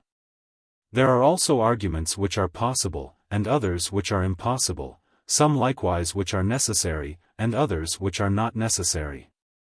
There are too, some which are not demonstrated from their not standing in need of demonstration, and these are laid down differently by different people. But Chrysippus enumerates 5 kinds, which serve as the foundation for every kind of argument, and which are assumed in conclusive arguments properly so called, and in syllogisms, and in modes. The first kind that is not demonstrated, is that in which the whole argument consists of a conjunctive and an antecedent, and in which the first term repeats itself so as to form a sort of conjunctive proposition, and to bring forward as the conclusion the last term. As for instance, if the first be true, so is the second, but the first is true, therefore so is the second. The second kind that is not demonstrated is that which, by means of the conjunctive and the opposite of the conclusion, has a conclusion opposite to the first premise. As for instance, if it be day, it is light, but it is night, therefore it is not day. For here the assumption arises from the opposite of the conclusion, and the conclusion from the opposite of the first term. The third kind that is not demonstrative is that which, by a negative combination and by one of the terms in the proposition, produces the contradictory of the remainder. As for instance, Plato is not dead and alive at the same time, but Plato is dead, therefore Plato is not alive. The fourth kind that is not demonstrative is that which, by means of a disjunctive and one of those terms which are in the disjunctive, has a conclusion opposite to what remains. As for instance, it is either the first or the second, but it is the first, therefore it is not the second. The fifth kind that is not demonstrative is that in which the whole argument consists of a disjunctive proposition, and the opposite of one of the terms. And then one makes the conclusion identical with the remainder. As for instance, it is either day or night, but it is not night, therefore it is day. According to the Stoics, truth follows upon truth, as, it is light, follows upon, it is day. And falsehood follows upon falsehood, as, if it is false that it is night, it is also false that it is dark. Sometimes too, truth follows from falsehood. For instance, though it is false that, the earth flies, it is true that, there is the earth. But falsehood does never follow from truth. For, from the fact that, there is the earth, it does not follow, that the earth flies. There are also some arguments which are perplexed, being veiled and escaping notice. Or such as are called sorites, the horned one, or the nobody. That is a veiled argument 88 which resembles the following one: two are not a few, nor three, nor those, nor four, and so on to 10. But two are few, therefore, so are 10 few. The nobody is a conjunctive argument, and one that consists of the indefinite and the definite, and which has a minor premise and a conclusion. As for instance, if anyone is here, he is not in Rhodes. Such then are the doctrines which the Stoics maintain on the subject of logic, in order as far as possible to establish their point that the logician is the only wise man. For they assert that all affairs are looked at by means of that speculation which proceeds by argument. Including under this assertion both those that belong to natural and also those which belong to moral philosophy, for, say they, how else could one determine the exact value of nouns? Or how else could one explain what laws are imposed upon such and such actions? Moreover, as there are two habits both incidental to virtue, the one considers what each existing thing is, and the other inquires what it is called. These then are the notions of the Stoics on the subject of logic. The ethical part of philosophy they divide into the topic of inclination, the topic of good and bad, the topic of the passions, the topic of virtue, the topic of the chief good, and of primary estimation, and of actions. The topic of what things are becoming, and of exhortation and dissuasion. And this division is the one laid down by Chrysippus, and Archidemus, and Zeno of Tarsus, and Apollodorus, and Diogenes, and Antipater, and Posidonius. For Zeno of Citium, and Cleanthes, have, as being more ancient they were likely to, adopted a more simple method of treating these subjects. But these men divided logical and the natural philosophy. They say that the first inclination which an animal has is to protect itself, as nature brings herself to take an interest in it from the beginning. As Chrysippus affirms in the first book of his treatise on ends, where he says that the first and dearest object to every animal is its own existence, and its consciousness of that existence.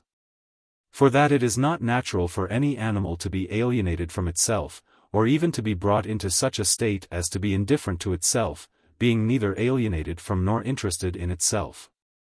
It remains, therefore, that we must assert that nature has bound the animal to itself by the greatest unanimity and affection.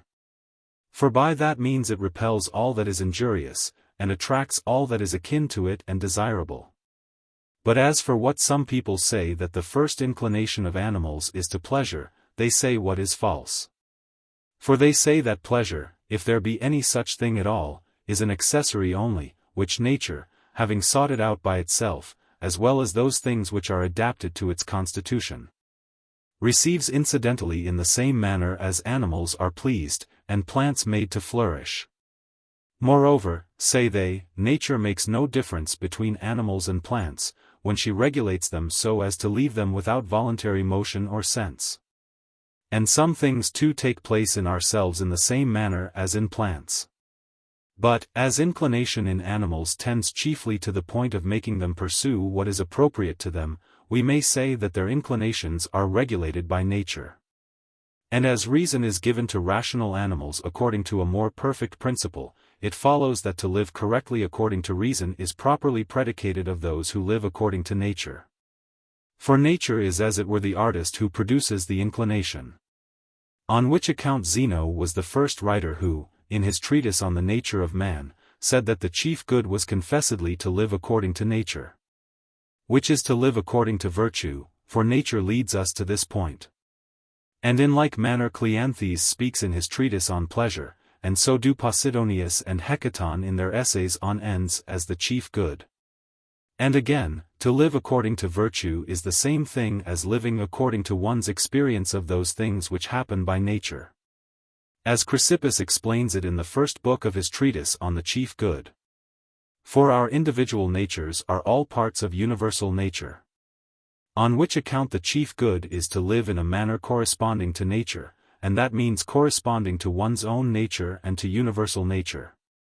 Doing none of those things which the common law of mankind is in the habit of forbidding, and that common law is identical with that right reason which pervades everything. Being the same with Jupiter, who is the regulator and chief manager of all existing things. Again, this very thing is the virtue of the happy man and the perfect happiness of life when everything is done according to a harmony with the genius of each individual with reference to the will of the universal governor and manager of all things. Diogenes, accordingly, says expressly that the chief good is to act according to sound reason in our selection of things according to our nature. And Archytas defines it to be living in the discharge of all becoming duties. Chrysippus again understands that the nature, in a manner corresponding to which we ought to live, is both the common nature and also human nature in particular. But Cleanthes will not admit of any other nature than the common one alone, as that to which people ought to live in a manner corresponding, and repudiates all mention of a particular nature. And he asserts that virtue is a disposition of the mind always consistent and always harmonious. That one ought to seek it out for its own sake, without being influenced by fear or hope by any external influence. Moreover, that it is in it that happiness consists, as producing in the soul the harmony of a life always consistent with itself. And that if a rational animal goes the wrong way, it is because it allows itself to be misled by the deceitful appearances of exterior things, or perhaps by the instigation of those who surround it. For nature herself never gives us any but good inclinations. Now virtue is, to speak generally, a perfection in everything, as in the case of a statue. Whether it is invisible as good health, or speculative as prudence. For Hecaton says, in the first book of his treatise on virtues, that the scientific and speculative virtues are those which have a constitution arising from speculation and study. As for instance prudence and justice. And that those which are not speculative are those which are generally viewed in their extension as a practical result or effect of the former, such for instance as health and strength. Accordingly, temperance is one of the speculative virtues, and it happens that good health usually follows it and is marshaled as it were beside it. In the same way as strength follows the proper structure of an arch. And the unspeculative virtues derive their name from the fact of their not proceeding from any acquiescence reflected by intelligence. But they are derived from others, are only accessories, and are found even in worthless people, as in the case of good health or courage. And Posidonius, in the first book of his treatise on ethics, says that the great proof of the reality of virtue is that Socrates, and Diogenes, and Antisthenes, made great improvement. And the great proof of the reality of vice may be found in the fact of its being opposed to virtue. Again, Chrysippus, in the first book of his treatise on the chief good, and Cleanthes, and also Posidonius in his exhortations, and Hecaton, all agree that virtue may be taught. And that they are right, and that it may be taught, is plain from men becoming good after having been bad. On this account Panaetius teaches that there are two virtues, one speculative and the other practical, but others make three kinds, the logical, the natural, and the ethical. Posidonius divides virtue into four divisions, and Cleanthes, Chrysippus, and Antipater make the divisions more numerous still. For Apolophanes asserts that there is but one virtue, namely, prudence. Among the virtues some are primitive and some are derived. The primitive ones are prudence, manly courage, justice, and temperance. And subordinate to these, as a kind of species contained in them, are magnanimity, continence, endurance, presence of mind, wisdom in counsel. And the Stoics define prudence as a knowledge of what is good, and bad, and indifferent, justice as a knowledge of what ought to be chosen, what ought to be avoided, and what is indifferent. Magnanimity as a knowledge of engendering a lofty habit, superior to all such accidents as happen to all men indifferently, whether they be good or bad. Continence they consider a disposition which never abandons right reason, or a habit which never yields to pleasure. Endurance they call a knowledge or habit by which we understand what we ought to endure, what we ought not, and what is indifferent. Presence of mind they define as a habit which is prompt at finding out what is suitable on a sudden emergency. And wisdom in counsel they think a knowledge which leads us to judge what we are to do, and how we are to do it, in order to act becomingly. And analogously, of vices too there are some which are primary, and some which are subordinate, as for instance, folly and cowardice and injustice and intemperance are among the primary vices. Incontinence, slowness, and folly in counsel among the subordinate ones. And the vices are ignorance of those things of which the virtues are the knowledge. Good, looked at in a general way, is some advantage, with the more particular distinction being partly what is actually useful, partly what is not contrary to utility. On which account virtue itself, and the good which partakes of virtue, are spoken of in a threefold view of the subject. First, as to what kind of good it is and from what it ensues. As for instance in an action done according to virtue. Secondly, as to the agent, in the case of a good man who partakes of virtue. 89. At another time, they define the good in a peculiar manner, as being what is perfect according to the nature of a rational being as rational being. And, secondly, they say that it is conformity to virtue, so that all actions which partake of virtue, and all good men, are themselves in some sense the good. And in the third place, they speak of its accessories, joy, and mirth, and things of that kind. In the same manner they speak of vices, which they divide into folly, cowardice, injustice, and things of that kind. And they consider that those things which partake of vices, and actions done according to vice, and bad men, are themselves in some sense the evil. And its accessories are despondency, and melancholy, and other things of that kind. Again, of goods, some have reference to the mind, and some are external. And some neither have reference to the mind, nor are external. The goods having reference to the mind are virtues, and actions according to the virtues. The external goods are the having a virtuous country, a virtuous friend, and the happiness of one's country and friend. And those which are not external, and which have no reference to the mind, are such as a man's being virtuous and happy to himself. And reciprocally, of evils, some have reference to the mind, such as the vices and actions according to them. Some are external, such as having a foolish country, or a foolish friend, or one's country or one's friend being unhappy. And those evils which are not external, and which have no reference to the mind, are such as a man's being worthless and unhappy to himself. Again, of goods, some are final, some are efficient, and some are both final and efficient. For instance, a friend, and the services done by him to one, are efficient goods. But courage, and prudence, and liberty, and delight, and mirth, and freedom from pain, and all kinds of actions done according to virtue, are final goods. There are too, as I said before, some goods which are both efficient and final. For inasmuch as they produce perfect happiness they are efficient, and inasmuch as they complete it by being themselves parts of it, they are final. And in the same way, of evils, some are final, and some efficient, and some partake of both natures. For instance, an enemy and the injuries done to one by him, are efficient evils. Fear, meanness of condition, slavery, want of delight, depression of spirits, excessive grief, and all actions done according to vice, are final evils. And some partake of both characters, since, inasmuch as they produce perfect unhappiness, they are efficient, and inasmuch as they complete it in such a way as to become parts of it, they are final. Again, of the goods which have reference to the mind, some are habits, some are dispositions, and some are neither habits nor dispositions. Dispositions are virtues, habits are practices, and those which are neither habits nor dispositions are energies. And, speaking generally, the following may be called mixed goods: happiness in one's children, and a happy old age. But knowledge is a pure good. And some goods are continually present, such as virtue, and some are not always present, as joy, or taking a walk. But every good is expedient, and necessary, and profitable, and useful, and serviceable, and beautiful, and advantageous, and eligible, and just.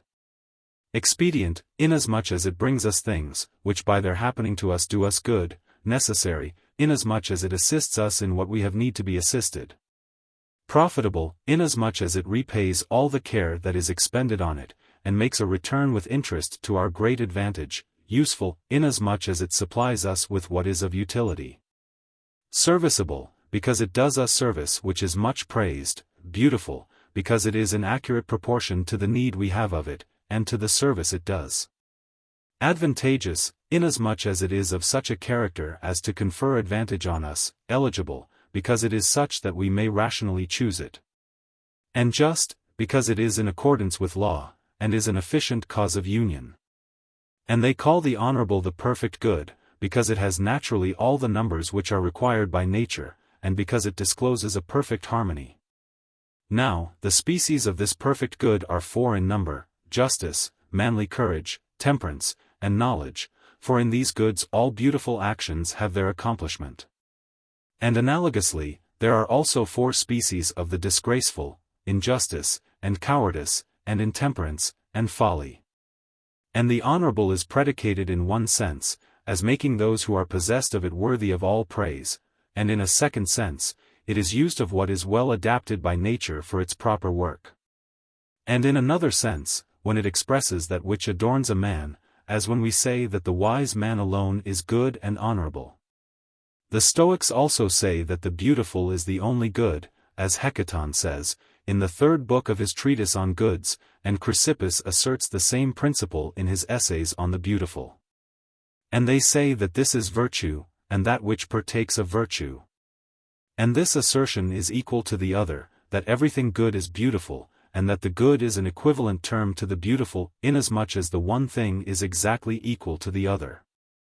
For since it is good, it is beautiful, and it is beautiful, therefore, it is good.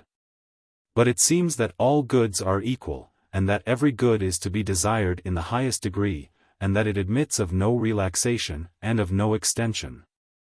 Moreover, they divide all existing things into good, bad, and indifferent. The good are the virtues: prudence, justice, manly courage, temperance, and the rest of the like qualities. The bad are the contraries: folly, injustice, and the like. Those are indifferent which are neither beneficial nor injurious, such as life, health, pleasure, beauty, strength, riches, a good reputation, nobility of birth. And their contraries: death, disease, labor, disgrace, weakness, poverty, a bad reputation, baseness of birth, and the like. As Hecaton lays it down in the 7th book of his treatise on the chief good, and he is followed by Apollodorus, in his Ethics, and by Chrysippus. For they affirm that those things are not good but indifferent, though perhaps a little more near to one species than to the other. For, as it is the property of the hot to warm and not to chill one, so it is the property of the good to benefit and not to injure one. Now, wealth and good health cannot be said to benefit any more than to injure anyone, therefore, neither wealth nor good health are goods. Again, they say that that thing is not good which it is possible to use both well and ill. But it is possible to make either a good or a bad use of wealth, or of health. Therefore, wealth and good health are not goods. Posidonius, however, affirms that these things do come under the head of goods. But Hecaton, in the 19th book of his treatise on goods, and Chrysippus, in his treatises on pleasure, both deny that pleasure is a good. For they say that there are disgraceful pleasures, and that nothing disgraceful is good. And that to benefit a person is to move him or to keep him according to virtue, but to injure him is to move him or to keep him according to vice. They also assert that things indifferent are so spoken of in a twofold manner: firstly, those things are called so which have no influence in producing either happiness or unhappiness. Such for instance as riches, glory, health, strength, and the like, for it is possible for a man to be happy without any of these things. And also, it is upon the character of the use that is made of them that happiness or unhappiness depends. In another sense, those things are called indifferent which do not excite any inclination or aversion, as for instance the fact of a man's having an odd or an even number of hairs on his head, or his putting out or drawing back his finger. For it is not in this sense that the things previously mentioned are called indifferent, for they do excite inclination or aversion. On which account some of them are chosen, though there is equal reason for preferring or shunning all the others. Again, of things indifferent, they call some preferred, pyro-omicron-eta-gamma-mu alpha, and others rejected, pi-omicron-pyro-omicron-eta-gamma-mu alpha. Those are preferred which have some proper value, xi alpha nu, and those are rejected which have no value at all, pi alpha xi alpha nu chi-omicron nu tau alpha. And by the term proper value, they mean that quality of things which causes them to concur in producing a well-regulated life, and in this sense, every good has a proper value. Again, they say that a thing has value when in some point of view it has a sort of intermediate power of aiding us to live conformably to nature. And under this class we may range riches or good health if they give any assistance to natural life. Again, value is predicated of the price which one gives for the attainment of an object, which someone who has experience of the object sought fixes as its fair price. As if we were to say, for instance, that as some wheat was to be exchanged for barley, with a mule thrown in to make up the difference. Those goods then are preferred which have a value, as in the case of the mental goods, ability, skill, improvement, and the like. And in the case of the corporeal goods, life, health, strength, a good constitution, soundness, beauty, and in the case of external goods, riches, glory, nobility of birth, and the like. Rejected things are, in the case of qualities of the mind, stupidity, unskillfulness, and the like. In the case of circumstances affecting the body, death, disease, weakness, a bad constitution, mutilation, disgrace, and the like. In the case of external circumstances, poverty, want of reputation, ignoble birth, and the like. But those qualities and circumstances which are indifferent are neither preferred nor rejected. Again, of things preferred, some are preferred for their own sakes, some for the sake of other things, and some partly for their own sakes and partly for that of other things. Those which are preferred for their own sakes, are ability, improvement, and the like. Those which are preferred for the sake of other things, are wealth, nobility of birth, and the like. Those which are preferred partly for their own sake, and partly for that of something else, are strength, vigor of the senses, universal soundness, and the like. For they are preferred, for their own sakes, inasmuch as they are in accordance with nature, and for the sake of something else, inasmuch as they are productive of no small number of advantages. And the same is the case in the inverse ratio, with those things which are rejected. Again, they say that that is duty which is preferred, and which contains in itself reasonable arguments why we should prefer it, as for instance, its corresponding to the nature of life itself. And this argument extends to plants and animals, for even their nature is subject to the obligation of certain duties. And duty, tau kappa alpha theta kappa omicron nu, had this name given to it by Zeno, in the first instance, its appellation being derived from its coming to, or according to some people, pi tau omicron kappa alpha tau tau iota nu alpha kappa epsilon iota nu. And its effect is something kindred to the preparations made by nature. Now of the things done according to inclination, some are duties, and some are contrary to duty. And some are neither duties nor contrary to duty. Those are duties which reason selects to do, as for instance to honor one's parents, one's brothers, one's country, to gratify one's friends. Those actions are contrary to duty which reason does not choose. As for instance to neglect one's parents, to be indifferent to one's brothers, to shirk assisting one's friends, to be careless about the welfare of one's country, and so on. Those are neither duties, nor contrary to duty, which reason neither selects to do nor, on the other hand, repudiates such actions, for instance, as to pick up straw, to hold a pen, or a comb, or things of that sort. Again, there are some duties which do not depend on circumstances, and some which do. These do not depend on circumstances, to take care of one's health, and of the sound state of one's senses, and the like. Those which do depend on circumstances, are the mutilation of one's members, the sacrificing of one's property, and so on. And the case of those actions which are contrary to duty, is similar. Again, of duties, some are always such, and some are not always. What is always a duty is to live in accordance with virtue. But to ask questions, to give answers, to walk, and the like, are not always duties. And the same statement holds good with respect to acts contrary to duty. There is also a class of intermediate duties, such as the duty of boys obeying their masters. The Stoics also say that the mind is divisible into 8 parts. For that the 5 organs of sensation, and the vocal power, and the intellectual power, which is the mind itself, and the generative power, are all parts of the mind. But by error there is produced a perversion which operates on the intellect, from which many perturbations arise, and many causes of inconstancy. And all perturbation is itself, according to Zeno, a movement of the mind, or superfluous inclination, which is irrational and contrary to nature. Moreover, of the superior class of perturbations, as Hecaton says in the 2nd book of his treatise on the passions, and as Zeno also says in his work on the passions, there are 4 kinds: grief, fear, desire, and pleasure. And they consider that these perturbations are judgments, as Chrysippus contends in his work on the passions. For covetousness is an opinion that money is a beautiful object, and in like manner drunkenness and intemperance, and other things of the sort, are judgments.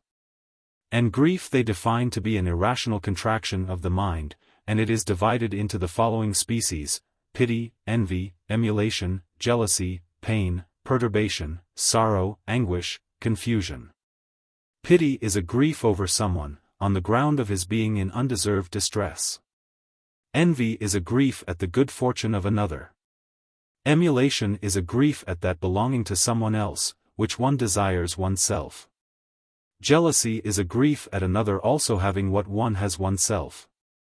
Pain is a grief which weighs one down. Perturbation is grief which narrows one, and causes one to feel in a strait. Sorrow is a grief arising from deliberate thought, which endures for some time and gradually increases. Anguish is a grief with acute pain. Confusion is an irrational grief, which frets one and prevents one from clearly discerning present circumstances. But fear is the expectation of evil. And the following feelings are all classed under the head of fear: apprehension, hesitation, shame, perplexity, trepidation, and anxiety. Apprehension is a fear which produces alarm. Shame is a fear of discredit. Hesitation is a fear of coming activity. Perplexity is a fear from the imagination of some unusual thing. Trepidation is a fear accompanied with an oppression of the voice.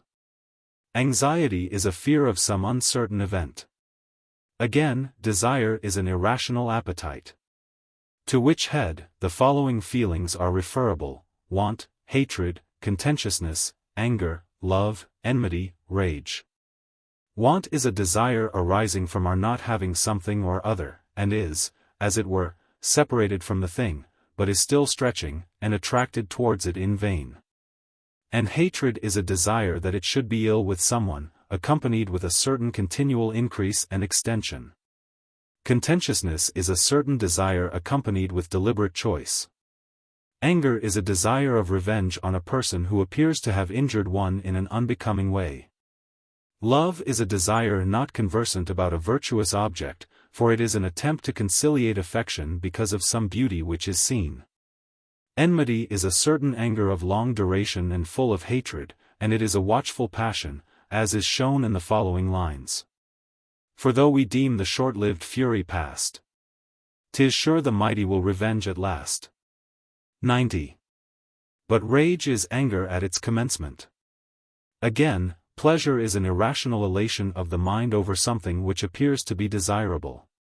And its different species are enjoyment, rejoicing at evil, delight, and extravagant joy. Enjoyment, now, is a pleasure which charms the mind through the ears. Rejoicing at evil, pi iota chi alpha iota rho epsilon kappa alpha, is a pleasure which arises at the misfortunes of others. Delight, tau rho psi iota, that is to say turning, tau rho psi iota, is a certain turning of the soul, pi rho omicron tau rho omicron pi tau iota psi upsilon chi, to softness. Extravagant joy is the dissolution of virtue.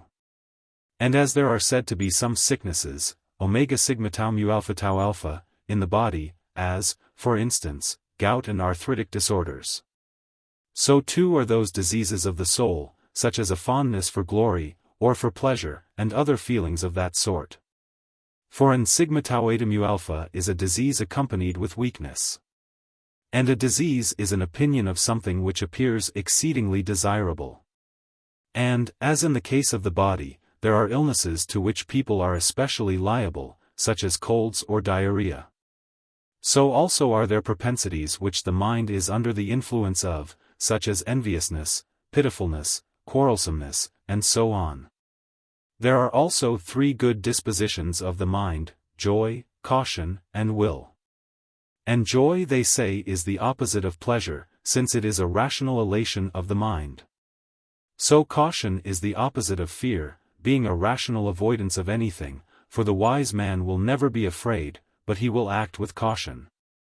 And will, they define as the opposite of desire, since it is a rational wish. As therefore some things fall under the class of the first perturbations, in the same manner do some things fall under the class of the first good dispositions.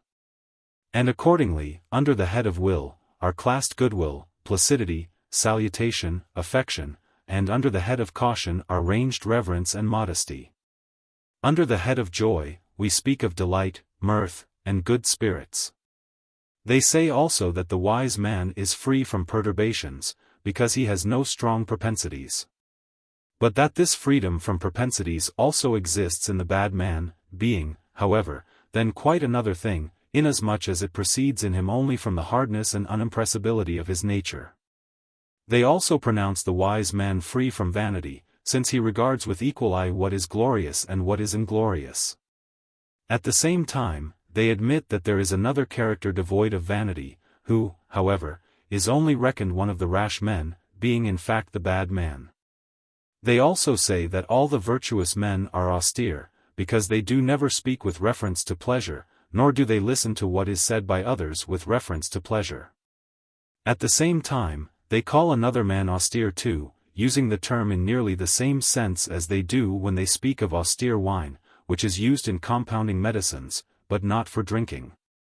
They also pronounce the wise to be honest-hearted men, anxiously attending to those matters which may make them better, by means of some principle which conceals what is bad, and brings to light what is good.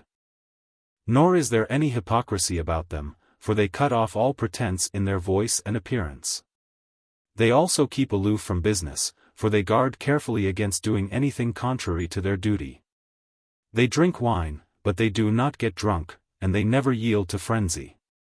Occasionally, extraordinary imaginations may obtain a momentary power over them, owing to some melancholy or trifling, arising not according to the principle of what is desirable, but contrary to nature.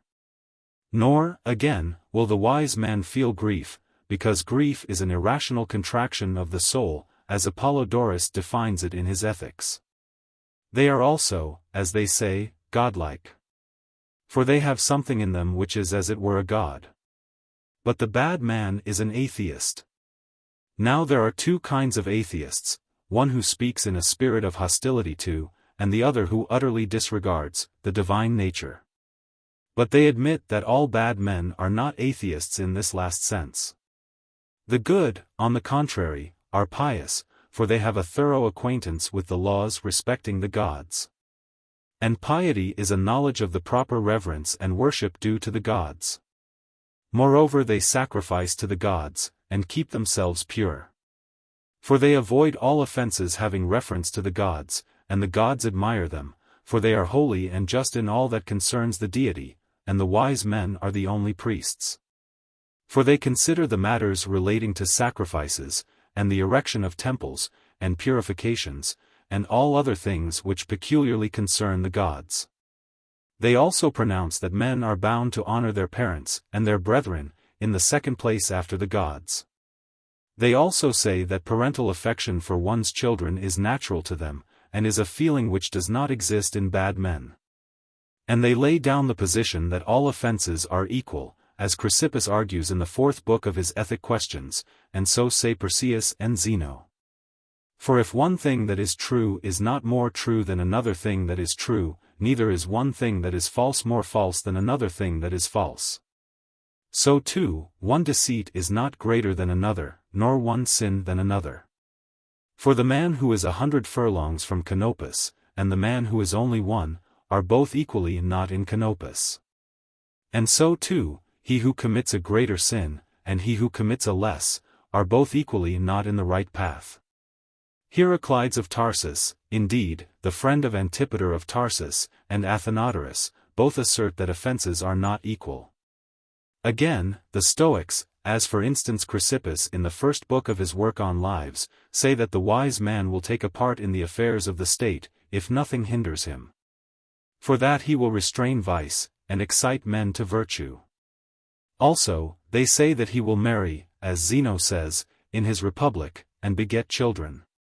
Moreover, that the wise man will never form mere opinions, that is to say, he will never agree to anything that is false. And that he will become a cynic, for that cynicism is a short path to virtue, as Apollodorus calls it in his Ethics, that he will even eat human flesh, if there should be occasion. That he is the only free man, and that the bad are slaves, for that freedom is a power of independent action, but slavery a deprivation of the same. That there is besides, another slavery, which consists in subjection, and a third which consists in possession and subjection, the contrary of which is masterhood, which is likewise bad. And they say that not only are the wise free, but that they are also kings, since kingly power is an irresponsible dominion, which can only exist in the case of the wise man. As Chrysippus says in his treatise on the proper application of his terms made by Zeno. For he says that a ruler ought to give decisions on good and evil, and that none of the wicked understand these things. In the same way, they assert that they are the only people who are fit to be magistrates or judges, or orators, and that none of the bad are qualified for these tasks. Moreover, that they are free from all error, in consequence of their not being prone to any wrong actions. Also, that they are unconnected with injury, for that they never injure anyone else, nor themselves.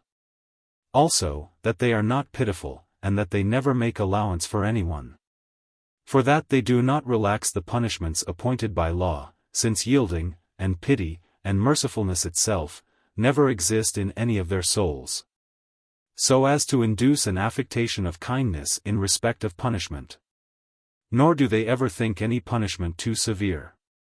Again, they say that the wise man never wonders at any of the things which appear extraordinary.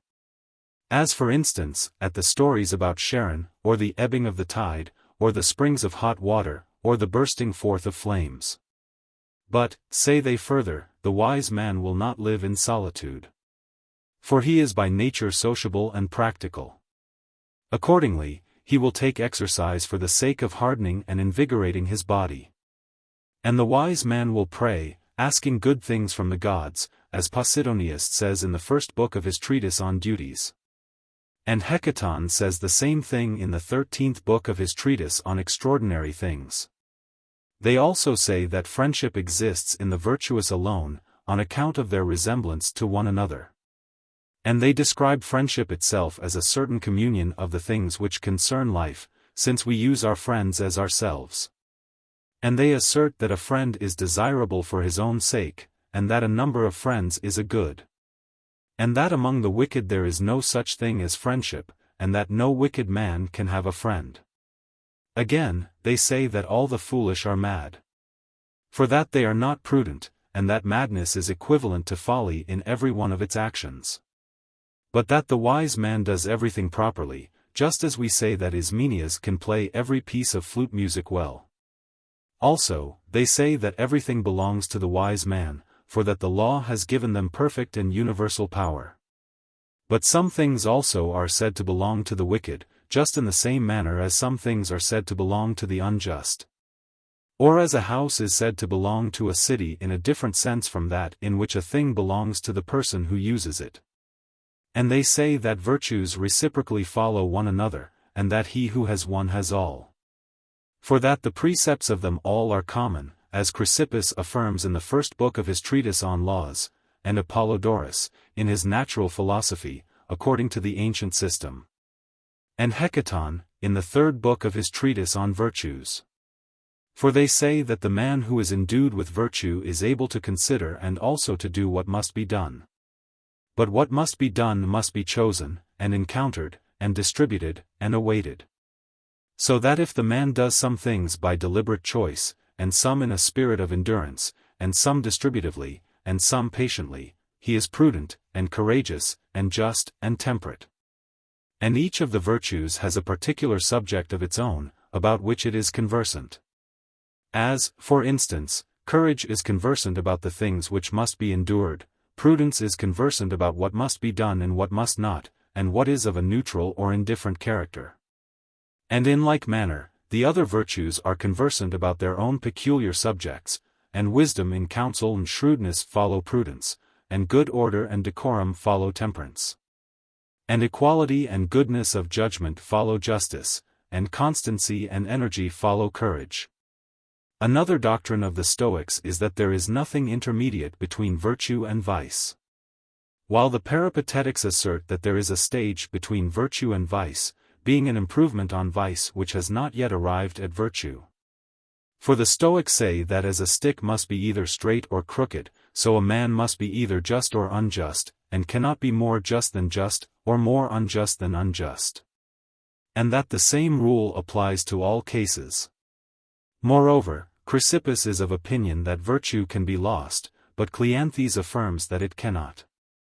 The one saying that it can be lost by drunkenness or melancholy, the other maintaining that it cannot be lost on account of the firm perceptions which it implants in men. They also pronounce it a proper object of choice. Accordingly, we are ashamed of actions which we do improperly, while we are aware that what is honorable is the only good. Again, they affirm that it is of itself sufficient for happiness, as Zeno says, and he is followed in this assertion by Chrysippus in the first book of his treatise on virtues. And by Hecaton in the second book of his treatise on goods.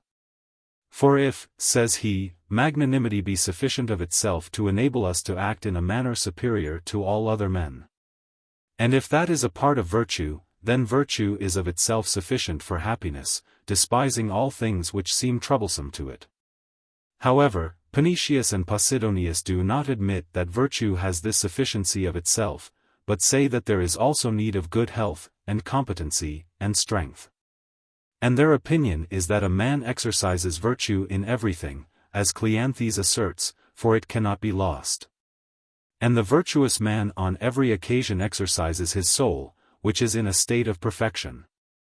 Again, they say that justice exists by nature, and not because of any definition or principle. Just as law does, or right reason, as Chrysippus tells us in his treatise on the beautiful. And they think that one ought not to abandon philosophy on account of the different opinions prevailing among philosophers, since on this principle one would wholly quit life. As Posidonius argues in his exhortatory essays. Another doctrine of Chrysippus is that general learning is very useful. And the school in general maintain that there are no obligations of justice binding on us with reference to other animals, on account of their dissimilarity to us. As Chrysippus asserts in the first book of his treatise on justice, and the same opinion is maintained by Posidonius in the first book of his treatise on duty. They say too that the wise man will love those young men who by their outward appearance show a natural aptitude for virtue. And this opinion is advanced by Zeno in his Republic, and by Chrysippus in the first book of his work on Lives, and by Apollodorus in his Ethics. And they describe love as an endeavor to benefit a friend on account of his visible beauty, and that it is an attribute not of acquaintanceship, but of friendship. Accordingly, that Thrasynides, although he had his mistress in his power, abstained from her because he was hated by her. Love, therefore, according to them is a part of friendship, as Chrysippus asserts in his essay on love, and it is not blamable. Moreover, beauty is the flower of virtue. And as there are three kinds of lives, the theoretical, the practical, and the logical, they say that the last is the one which ought to be chosen. For that a logical, that is a rational, animal was made by nature on purpose for speculation and action. And they say that a wise man will very rationally take himself out of life, either for the sake of his country or of his friends, or if he be in bitter pain, or under the affliction of mutilation, or incurable disease. And they also teach that women ought to be in common among the wise, so that whoever meets with anyone may enjoy her, and this doctrine is maintained by Zeno in his Republic, and by Chrysippus in his treatise on polity, and by Diogenes the Cynic, and by Plato. And then, say they, we shall love all boys equally after the manner of fathers, and all suspicion on the ground of undue familiarity will be removed. They affirm too that the best of political constitutions is a mixed one, combined of democracy, and kingly power, and aristocracy. And they say many things of this sort, and more too, in their ethical dogmas, and they maintain them by suitable explanations and arguments. But this may be enough for us to say of their doctrines on this head by way of summary, and taking them in an elementary manner.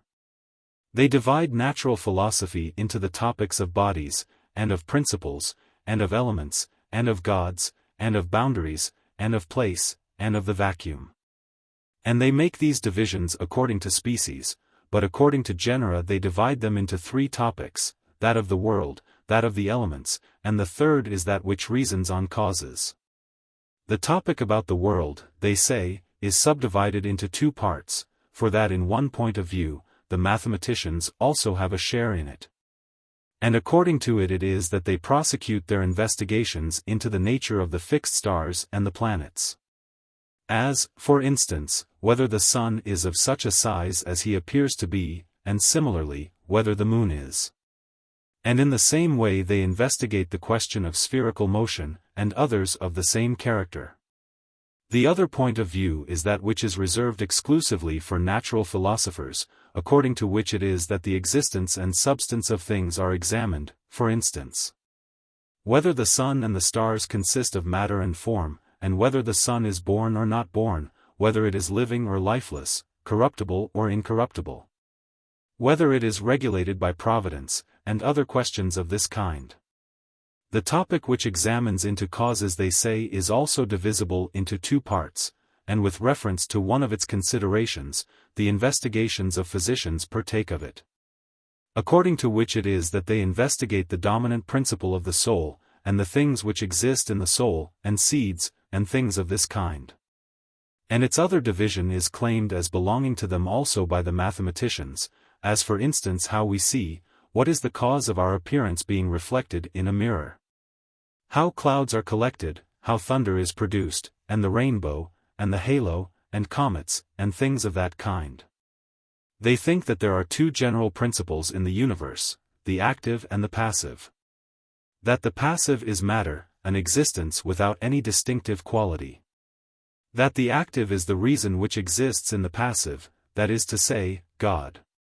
For that he, being eternal, and existing throughout all matter, makes everything. And Zeno of Citium lays down this doctrine in his treatise on essence, and so does Cleanthes in his essay on atoms. Chrysippus in the first book of his investigations in natural philosophy towards the end, Archytas in his work on elements, and Posidonius in the second book of his treatise on natural philosophy. But they say that principles and elements differ from one another. For that the one had no generation or beginning, and will have no end. But that the elements may be destroyed by the operation of fire. Also, that the elements are bodies, but principles have no bodies and no forms, and elements too have forms. Now a body, says Apollodorus in his natural philosophy, is extended in a threefold manner, in length, in breadth, in depth, and then it is called a solid body. And the superficies is the limit of the body having length and breadth alone, but not depth. But Posidonius, in the third book of his Heavenly Phenomena, will not allow a superficies either any substantial reality or any intelligible existence. A line is the limit of a superficies, or length without breadth, or something which has nothing but length. A point is the boundary of a line, and is the smallest of all symbols. They also teach that God is unity, and that he is called mind, and fate, and Jupiter, and by many other names besides. And that as he was in the beginning by himself, he turned into water the whole substance which pervaded the air. And as the seed is contained in the produce, so too, he being the seminal principle of the world, remained behind in moisture, making matter fit to be employed by himself in the production of those things which were to come after. And then, first of all, he made the four elements, fire, water, air, and earth. And Zeno speaks of these in his treatise on the universe, and so does Chrysippus in the first book of his Physics, and so does Archytas in some treatise on the elements. Now an element is that out of which at first all things which are produced, and into which all things are resolved at last. And the four elements are all equally in essence without any distinctive quality, namely, matter. But fire is the hot, water the moist, air the cold, and earth the dry, though this last quality is also common to the air. The fire is the highest, and that is called ether, in which first of all the sphere was generated in which the fixed stars are set, then that in which the planets revolve. After that the air, then the water, and the sediment as it were of all is the earth, which is placed in the center of the rest. They also speak of the world in a threefold sense. At one time meaning God himself, whom they call a being of a certain quality, having for his peculiar manifestation universal substance, a being imperishable, and who never had any generation. Being the maker of the arrangement and order that we see. And who, after certain periods of time, absorbs all substance in himself and then reproduces it from himself. And this arrangement of the stars they call the world, and so the third sense is one composed of both the preceding ones. And the world is a thing which is peculiarly of such and such a quality consisting of universal substance, as Posidonius affirms in his meteorological elements. Being a system compounded of heaven and earth, and all the creatures which exist in them. Or it may be called a system compounded of gods and men, and of the things created on their account. And the heaven is the most remote circumference of the world, in which all the divine nature is situated.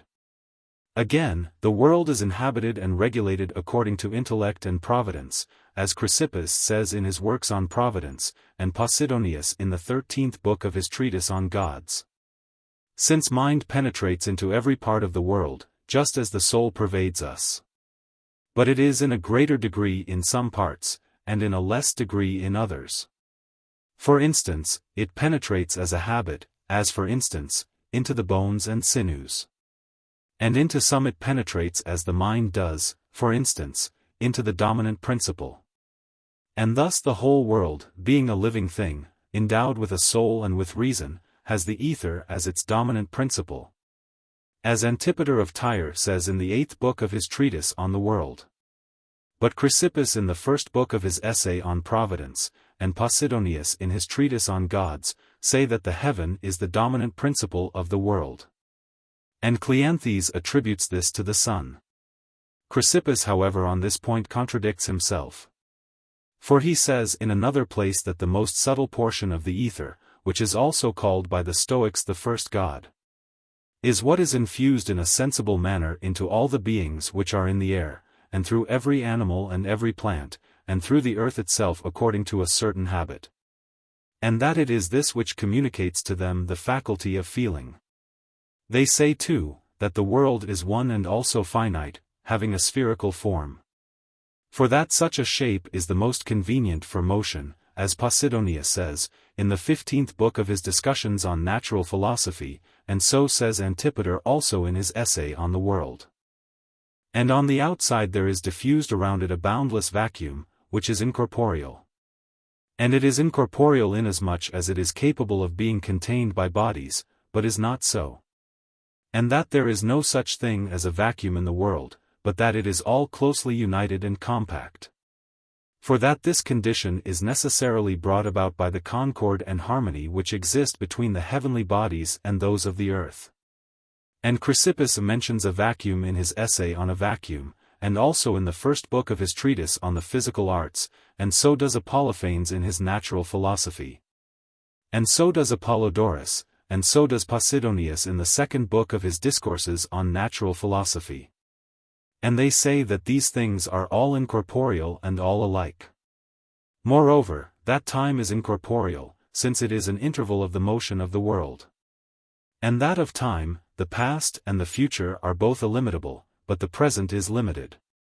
And they assert that the world is perishable, inasmuch as it was produced by reason, and is one of the things which are perceptible by the senses. And whatever has its parts perishable, must also be perishable in the whole. And the parts of the world are perishable, for they change into one another.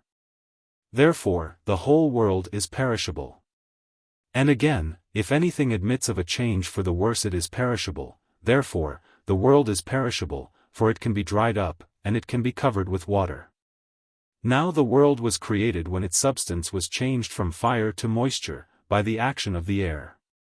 And then its denser parts coagulated, and so the earth was made, and the thinner portions were evaporated and became air, and this being rarefied more and more, produced fire. And then, by the combination of all these elements, were produced plants and animals, and other kinds of things. Now Zeno speaks of the creation and of the destruction of the world, in his treatise on the universe, and so does Cleanthes, and so does Antipater in the 10th book of his treatise on the world. But Panaetius asserts that the world is imperishable. Again, that the world is an animal, and that it is endued with reason, and life, and intellect, is affirmed by Chrysippus in the first volume of his treatise on Providence. And by Apollodorus in his natural philosophy, and by Posidonius. And that it is an animal in this sense, as being an essence endued with life, and with sensation. For that which is an animal is better than that which is not an animal. But nothing is better than the world, therefore the world is an animal. And it is endued with life, as is plain from the fact of our own soul being as it were a fragment broken off from it. But Boethus denies that the world is an animal. Again, that the world is one is affirmed by Zeno in his treatise on the universe, and by Chrysippus, and by Apollodorus in his natural philosophy, and by Posidonius in the first book of his discourses on natural philosophy. And by the term, the universe, according to Apollodorus, is understood both the world itself, and also the whole of the world itself and of the exterior vacuum taken together. The world, then, is finite, and the vacuum infinite. Of the stars, those which are fixed are only moved in connection with the movements of the entire heaven. But the planets move according to their own peculiar and separate motions. And the sun takes an oblique path through the circle of the zodiac, and in the same manner also does the moon, which is of a winding form. And the sun is pure fire, as Posidonius asserts in the 7th book of his treatise on the heavenly bodies, and it is larger than the earth. As the same author informs us in the 16th book of his disclosures on natural philosophy. Also it is spherical, as he says in another place, being made on the same principle as the world is. Therefore it is fire, because it performs all the functions of fire. And it is larger than the earth, as is proved by the fact of the whole earth being illuminated by it, and also the whole heaven. Also the fact of the earth throwing a conical shadow proves that the sun is greater than it, and the sun is seen in every part because of its magnitude. But the moon is of a more earthy nature than the sun, inasmuch as it is nearer the earth. Moreover, they say that all these fiery bodies, and all the other stars, receive nutriment. The sun from the vast sea, being a sort of intellectual appendage. And the moon from the fresh waters, being mingled with the air, and also near the earth, as Posidonius explains it in the 6th book of his discourses on natural philosophy. And all the other stars derive their nourishment from the earth. They also consider that the stars are of a spherical figure, and that the earth is immovable. And that the moon has not a light of her own, but that she borrows it from the sun. And that the sun is eclipsed and the moon runs in front of it on the side towards us, as Zeno describes in his work on the universe. For when it comes across it in its passage, it conceals it, and again it reveals it, and this is a phenomenon easily seen in a basin of water. And the moon is eclipsed and it comes below the shadow of the earth, on which account this never happens, except at the time of the full moon.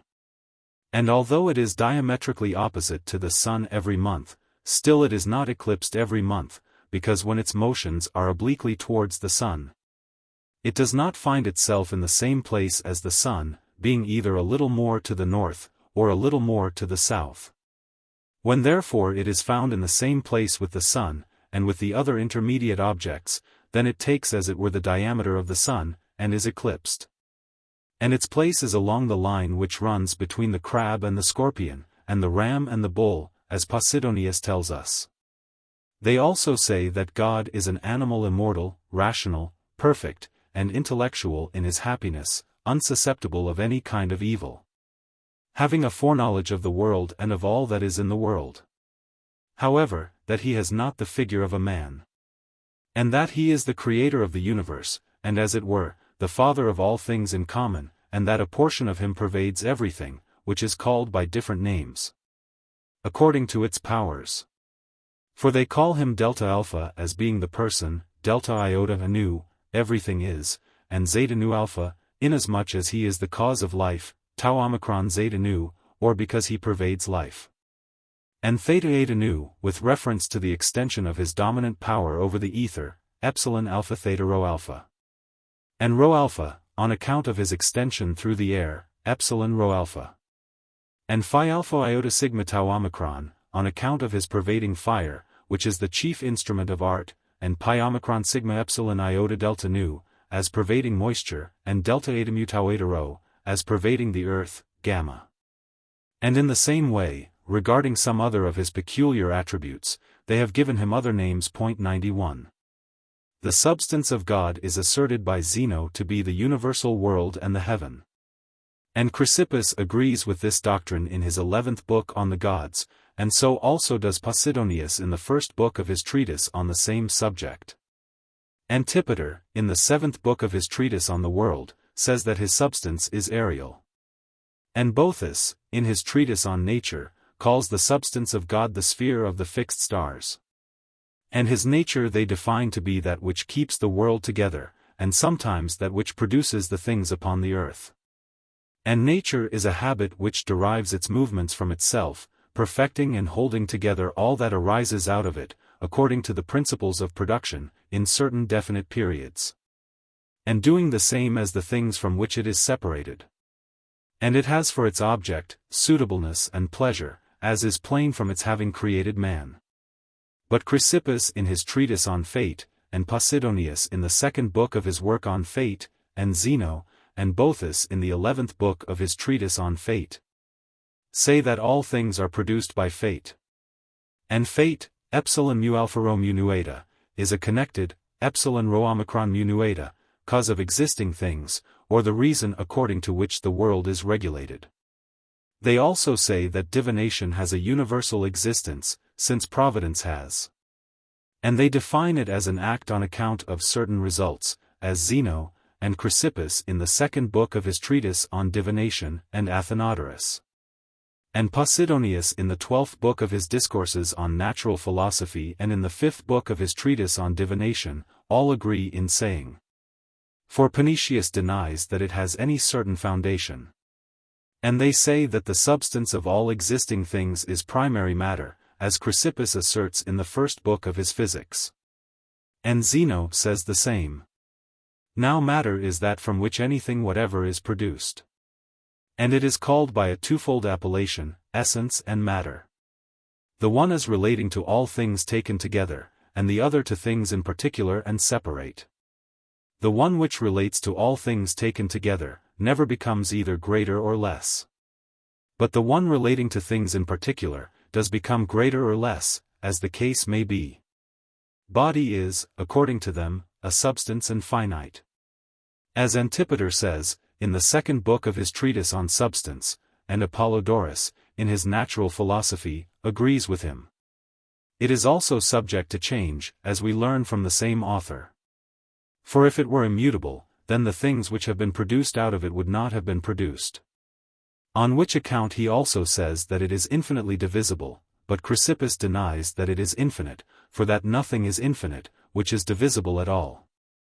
He admits, however, that it is infinitely divisible, and that its concretions take place over the whole of it, as he explains in the third book of his Physics. And not according to any circumference or juxtaposition. For a little wine when thrown into the sea will keep its distinctness for a brief period, but after that will be lost. They also say that there are some demons who have a sympathy with mankind, being surveyors of all human affairs.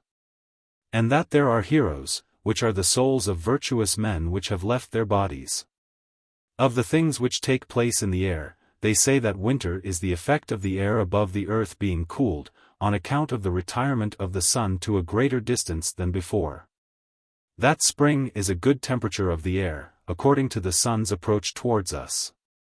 That summer is the effect of the air above the earth being warmed by the approach of the sun towards the north. That autumn is caused by the retreat of the sun from us, to those places from which they flow. 92.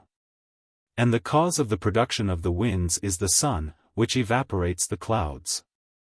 Moreover, the rainbow is the reflection of the sun's rays from the moist clouds, or, as Posidonius explains it in his Meteorology, a manifestation of a section of the sun or moon in a cloud suffused with dew, being hollow and continuous to the sight, so that it is reflected as in a mirror, under the appearance of a circle. And that comets, and bearded stars, and meteors, are fires which have an existence when the density of the air is borne upwards to the regions of the ether. That a ray of light is a kindling of sudden fire, borne through the air with great rapidity, and displaying an appearance of length. That rain proceeds from the clouds, being a transformation of them into water. Whenever the moisture which is caught up from the earth or from the sea by the sun is not able to be otherwise disposed of. For when it is solidified, it is then called hoarfrost. And hail is a cloud congealed, and subsequently dispersed by the wind.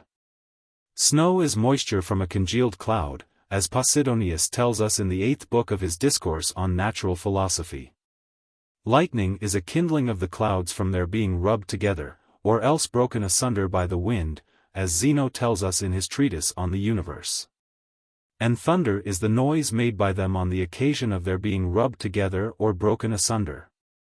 And the thunderbolt is a sudden kindling which falls with great violence on the earth, from the clouds being rubbed together or broken asunder, or as others say, it is a conversion of fiery air violently brought down to the earth. A typhon is a vast thunderbolt, violent and full of wind, or a smoky breath of a cloud broken asunder. A pyroetasigmatau is a cloud rent by fire, with wind. 93, into the hollows of the earth, or when the wind is pent up in the earth, as Posidonius says in his 8th book. And that some of them are shakings, others rendings, others emissions of fire, and others, instances of violent fermentation. They also think that the general arrangement of the world is in this fashion, that the earth is in the middle, occupying the place of the center. Next to which comes the water, of a spherical form, and having the same center as the earth, so that the earth is in the water, and next to the water comes the air, which has also a spherical form. And that there are 5 circles in the heaven, of which the first is the Arctic circle, which is always visible, the second is the tropical summer circle, the third is the equinoctial circle, the fourth, the winter tropical circle, and the fifth the Antarctic, which is not visible. And they are called parallel, because they do not incline to one another. They are drawn however around the same center. But the zodiac is oblique, cutting the parallel circles. There are also 5 zones on the earth. The first is the northern one, placed under the Arctic circle, uninhabitable by reason of the cold. The second is temperate. The third is uninhabitable because of the heat, and is called the torrid zone. The fourth is a temperate zone, on the other side of the torrid zone. The fifth is the southern zone, being also uninhabitable by reason of the cold. 94. Another of their doctrines is that nature is an artificial fire tending by a regular road to production, which is a fiery kind of breath proceeding according to art. Also, that the soul is sensible, and that it is a spirit which is born with us, consequently it is a body and continues to exist after death, that nevertheless it is perishable. But that the soul of the universe is imperishable, and that the souls which exist in animals are only parts of that of the universe. But Zeno of Citium, and Antipater, in their treatise concerning the soul, and Posidonius also, all say that the soul is a warm spirit, for that by it we have our breath, and by it we are moved. Cleanthes, accordingly, asserts that all souls continue to exist till they are burnt up, but Chrysippus says that it is only the souls of the wise that endure.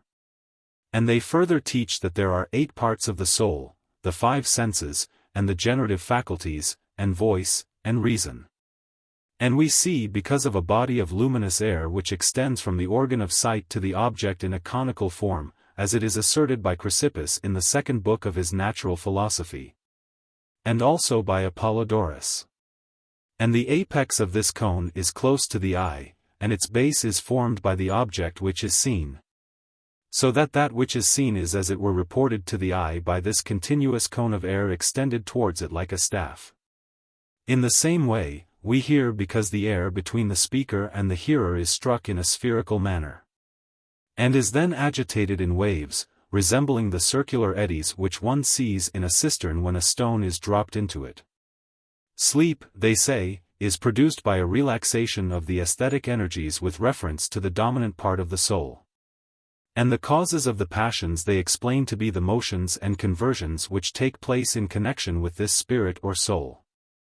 Seed, they define as a thing of a nature capable of producing other things of the same nature as the thing from which it has been separated. And the seed of man, which man emits, is, together with moisture, mixed up with the parts of the soul by that kind of mixture which corresponds to the capacity of the parents. And Chrysippus says in the 2nd book of his Natural Philosophy that it is a spirit according to substance, as is manifest from the seeds which are planted in the earth, and which, if they are old, do not germinate, because all their virtue has evaporated. And Spherus says that seed proceeds from the entire body, and that that is how it is that it produces all the parts of the body.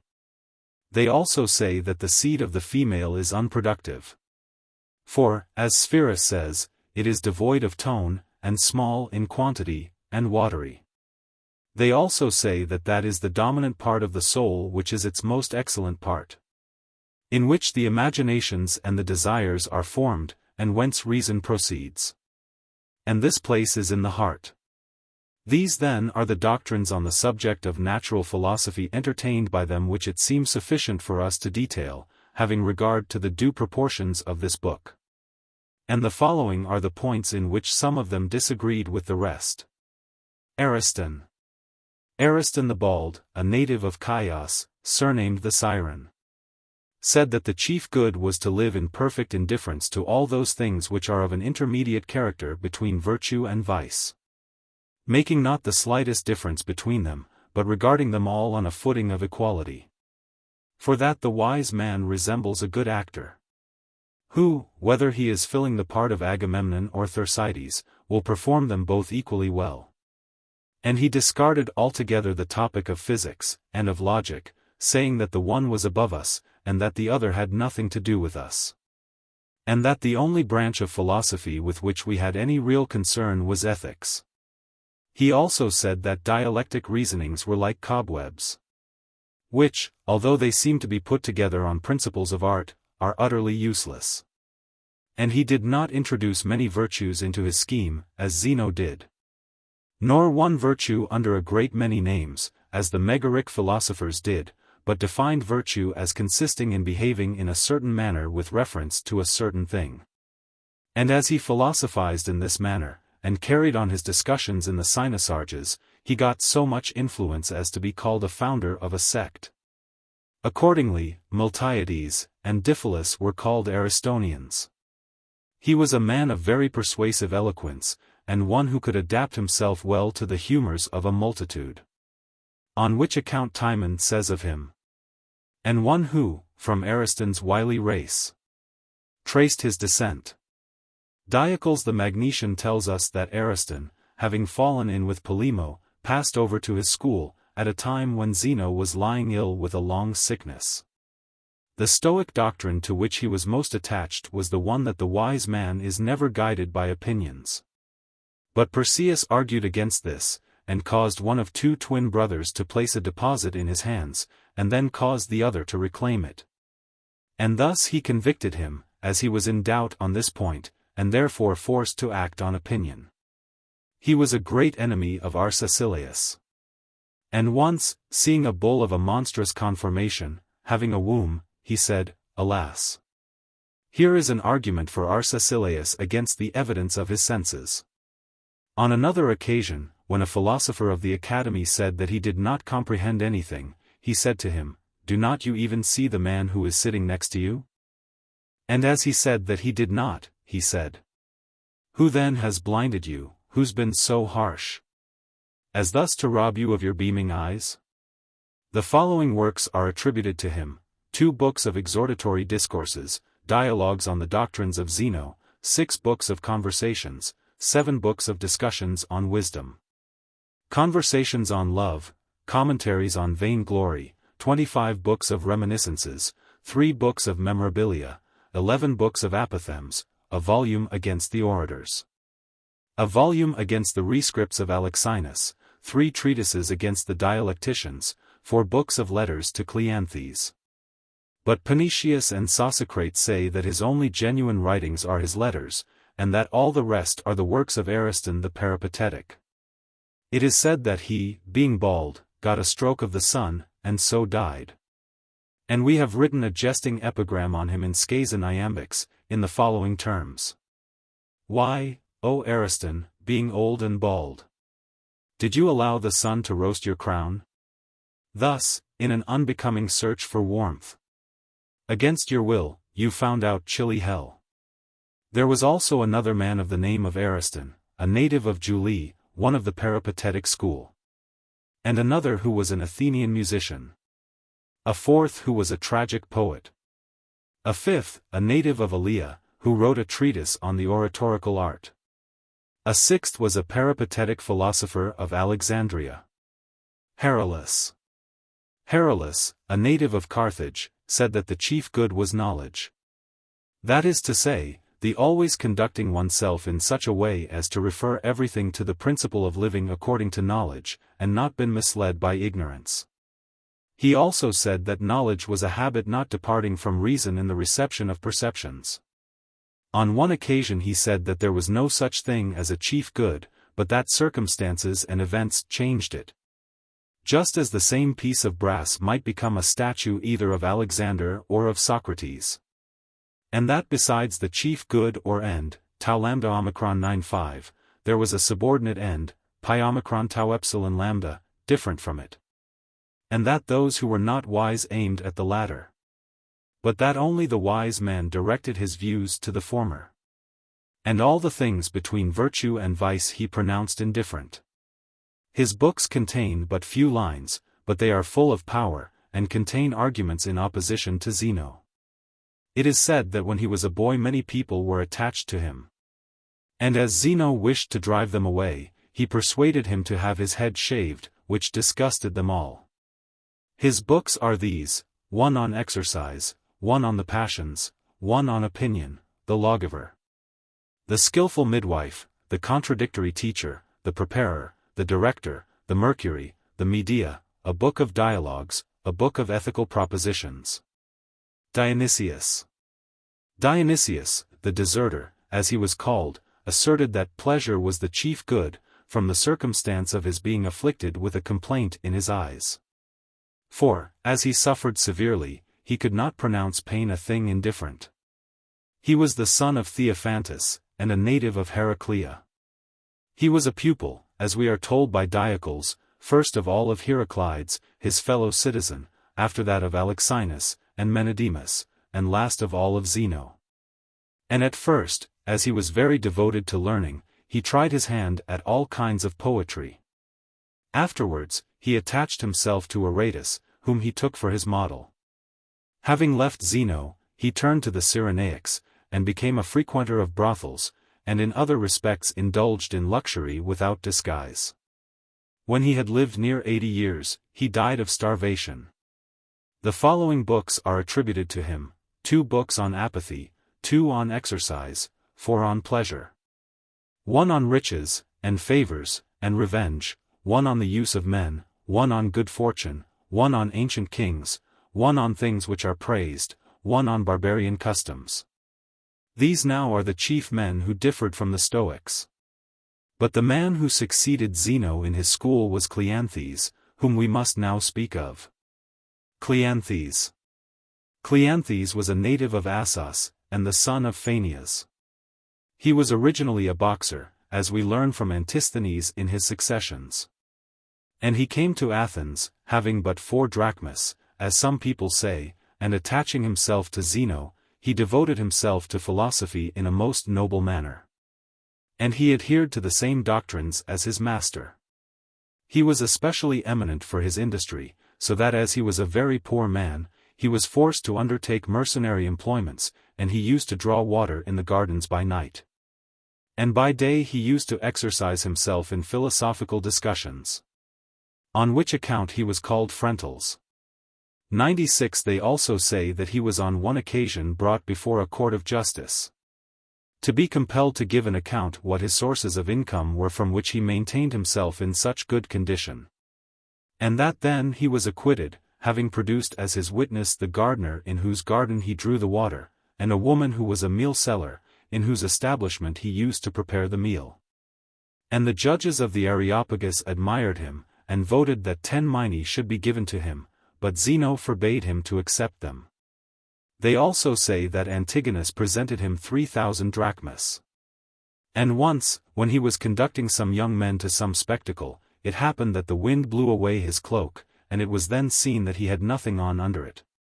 On which he was greatly applauded by the Athenians, according to the account given by Demetrius the Magnesian, in his essay on people of the same name. And he was greatly admired by them on account of this circumstance.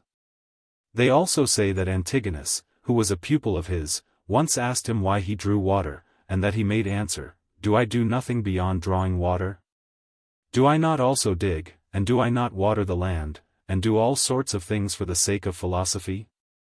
For Zeno used to accustom him to this, and used to require him to bring him an obol by way of tribute. 97. And once he brought one of the pieces of money which he had collected in this way, into the middle of a company of his acquaintances, and said, Cleanthes could maintain even another Cleanthes if he were to choose. But others who have plenty of means to support themselves, seek for necessaries from others, although they only study philosophy in a very lazy manner. And, in reference to these habits of his, Cleanthes was called a second Heracles. He was then very industrious, but he was not well endowed by nature, and was very slow in his intellect. On which account Timon says of him, "What stately ram thus measures o'er the ground? And master of the flock surveys them round? What citizen of Assos, dull and cold? Fond of long words, a mouthpiece, but not bold." 98. And when he was ridiculed by his fellow pupils, he used to bear it patiently. He did not even object to the name when he was called an ass, but only said that he was the only animal able to bear the burdens which Zeno put upon him. And once, when he was reproached as a coward, he said, "That is the reason why I make but few mistakes." He used to say, in justification of his preference of his own way of life to that of the rich, that while they were playing at ball, he was earning money by digging hard and barren ground. And he very often used to blame himself. And once Ariston heard him doing so and said, "Who is it that you are reproaching?" And he replied, "An old man who has grey hair, but no brains." When someone once said to him that Arcesilaus did not do what he ought, desist, he replied, and do not blame him. For, if he destroys duty as far as his words go, at all events he establishes it by his actions. Arcesilaus once said to him, "I never listen to flatterers." "Yes," rejoined Cleanthes, "I flatter you, when I say that though you say one thing, you do another." When someone once asked him what lesson he ought to inculcate on his son, he replied, "The the warning of Electra. Silence, silence, gently step. 99. When a Lacedaemonian once said in his hearing that labor was a good thing, he was delighted, and addressed him. "Oh, early worth! A soul so wise and young proclaims you from the sage Lycurgus sprung." 100. Hecaton tells us in his apothegms that once when a young man said, "If a man who beats his stomach gamma alpha sigma tau rho zeta epsilon iota then a man who slaps his thigh mu eta rho zeta epsilon iota," he replied, "Do you stick to your delta iota alpha mu eta rho zeta epsilon iota?" But analogous words do not always indicate analogous facts. Once when he was conversing with a youth, he asked him if he felt. And as he said that he did, "Why is it then," said Cleanthes, "that I do not feel that you feel?" When Sisythius, the poet, said in the theatre where he was present, "Men whom the folly of Cleanthes urges," he continued in the same attitude, at which the hearers were surprised, and applauded him, but drove Sisythius away. And when he expressed his sorrow for having abused him in this manner, he answered him gently, saying, that it would be a preposterous thing for Bacchus and Hercules to bear being ridiculed by the poets without any expression of anger, and for him to be indignant at any chance attack.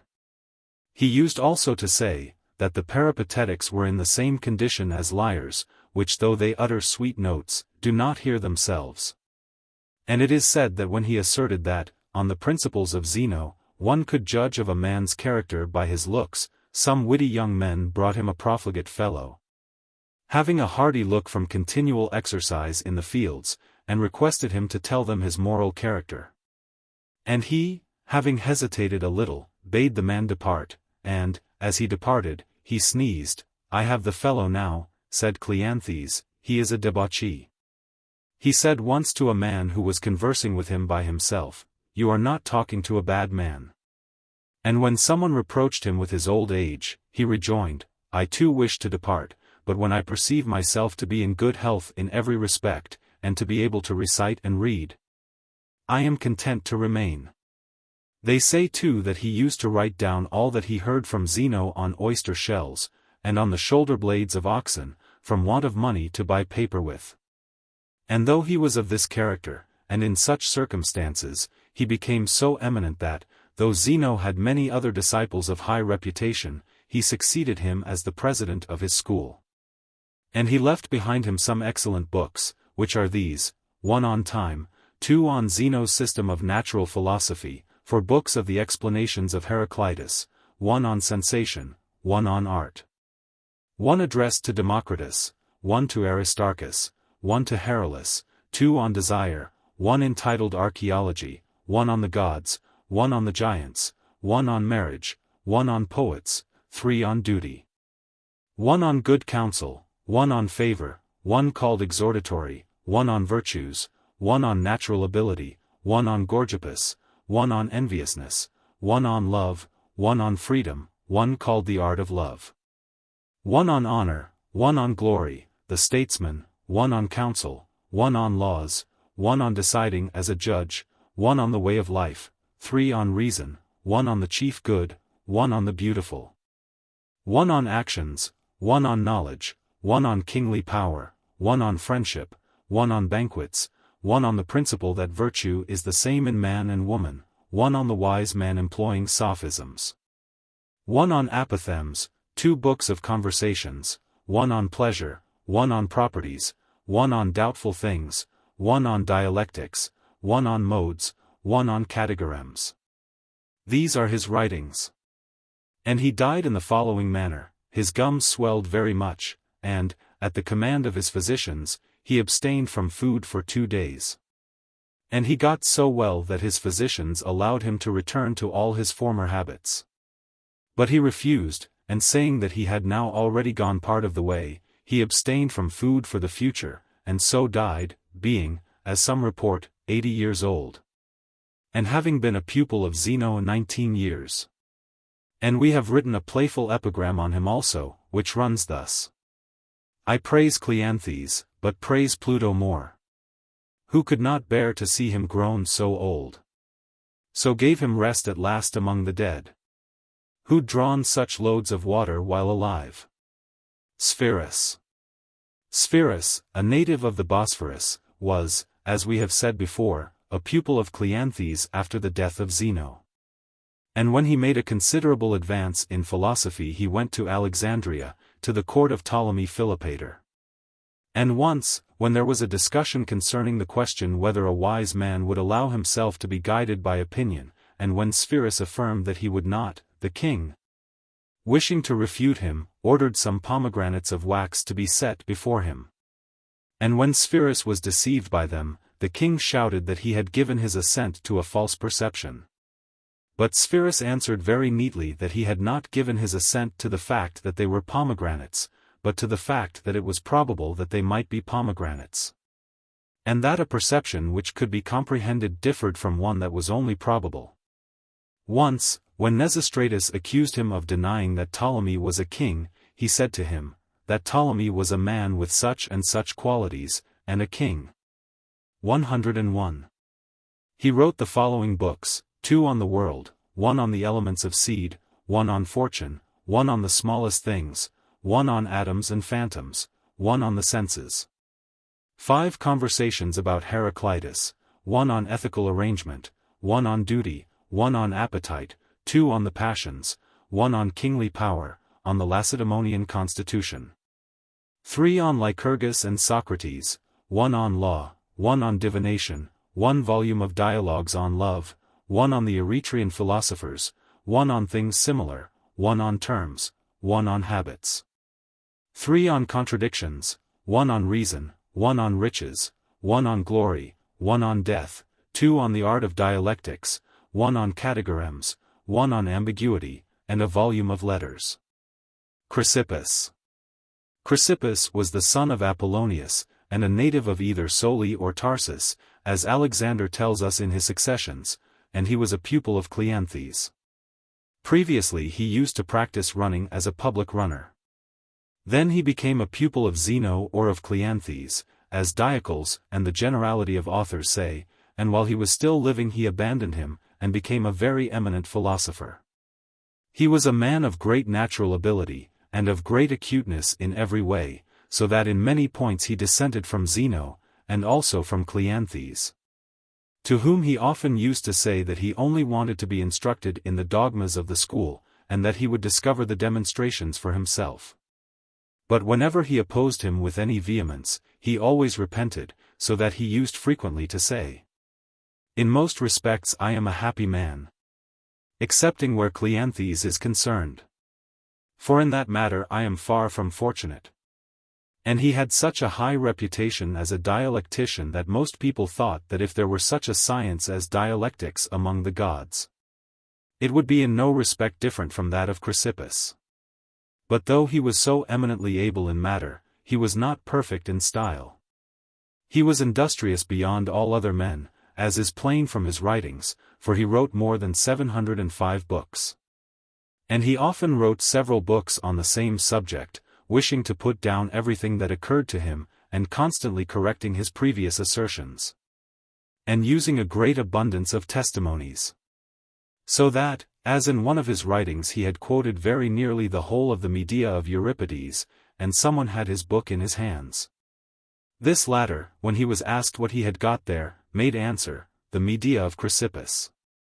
And Apollodorus the Athenian, in his collection of dogmas, wishing to assert that what Epicurus had written out of his own head, and without any quotations to support his arguments, was a great deal more than all the books of Chrysippus, speaks thus. I give his exact words, for if anyone were to take away from the books of Chrysippus all the passages which he quotes from other authors, his paper would be left empty. These are the words of Apollodorus, but the old woman who lived with him, as Diocles reports, used to say that he wrote 500 lines every day.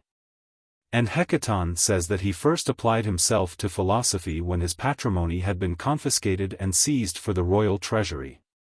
He was slight in person, as is plain from his statue which is in the Ceramicus, which is nearly hidden by the equestrian statue near it. In reference to which circumstance, Carneades called him Crypsippus. 102 He was once reproached by someone for not attending the lectures of Ariston, who was drawing a great crowd after him at the time. And he replied, "If I had attended to the multitude I should not have been a philosopher."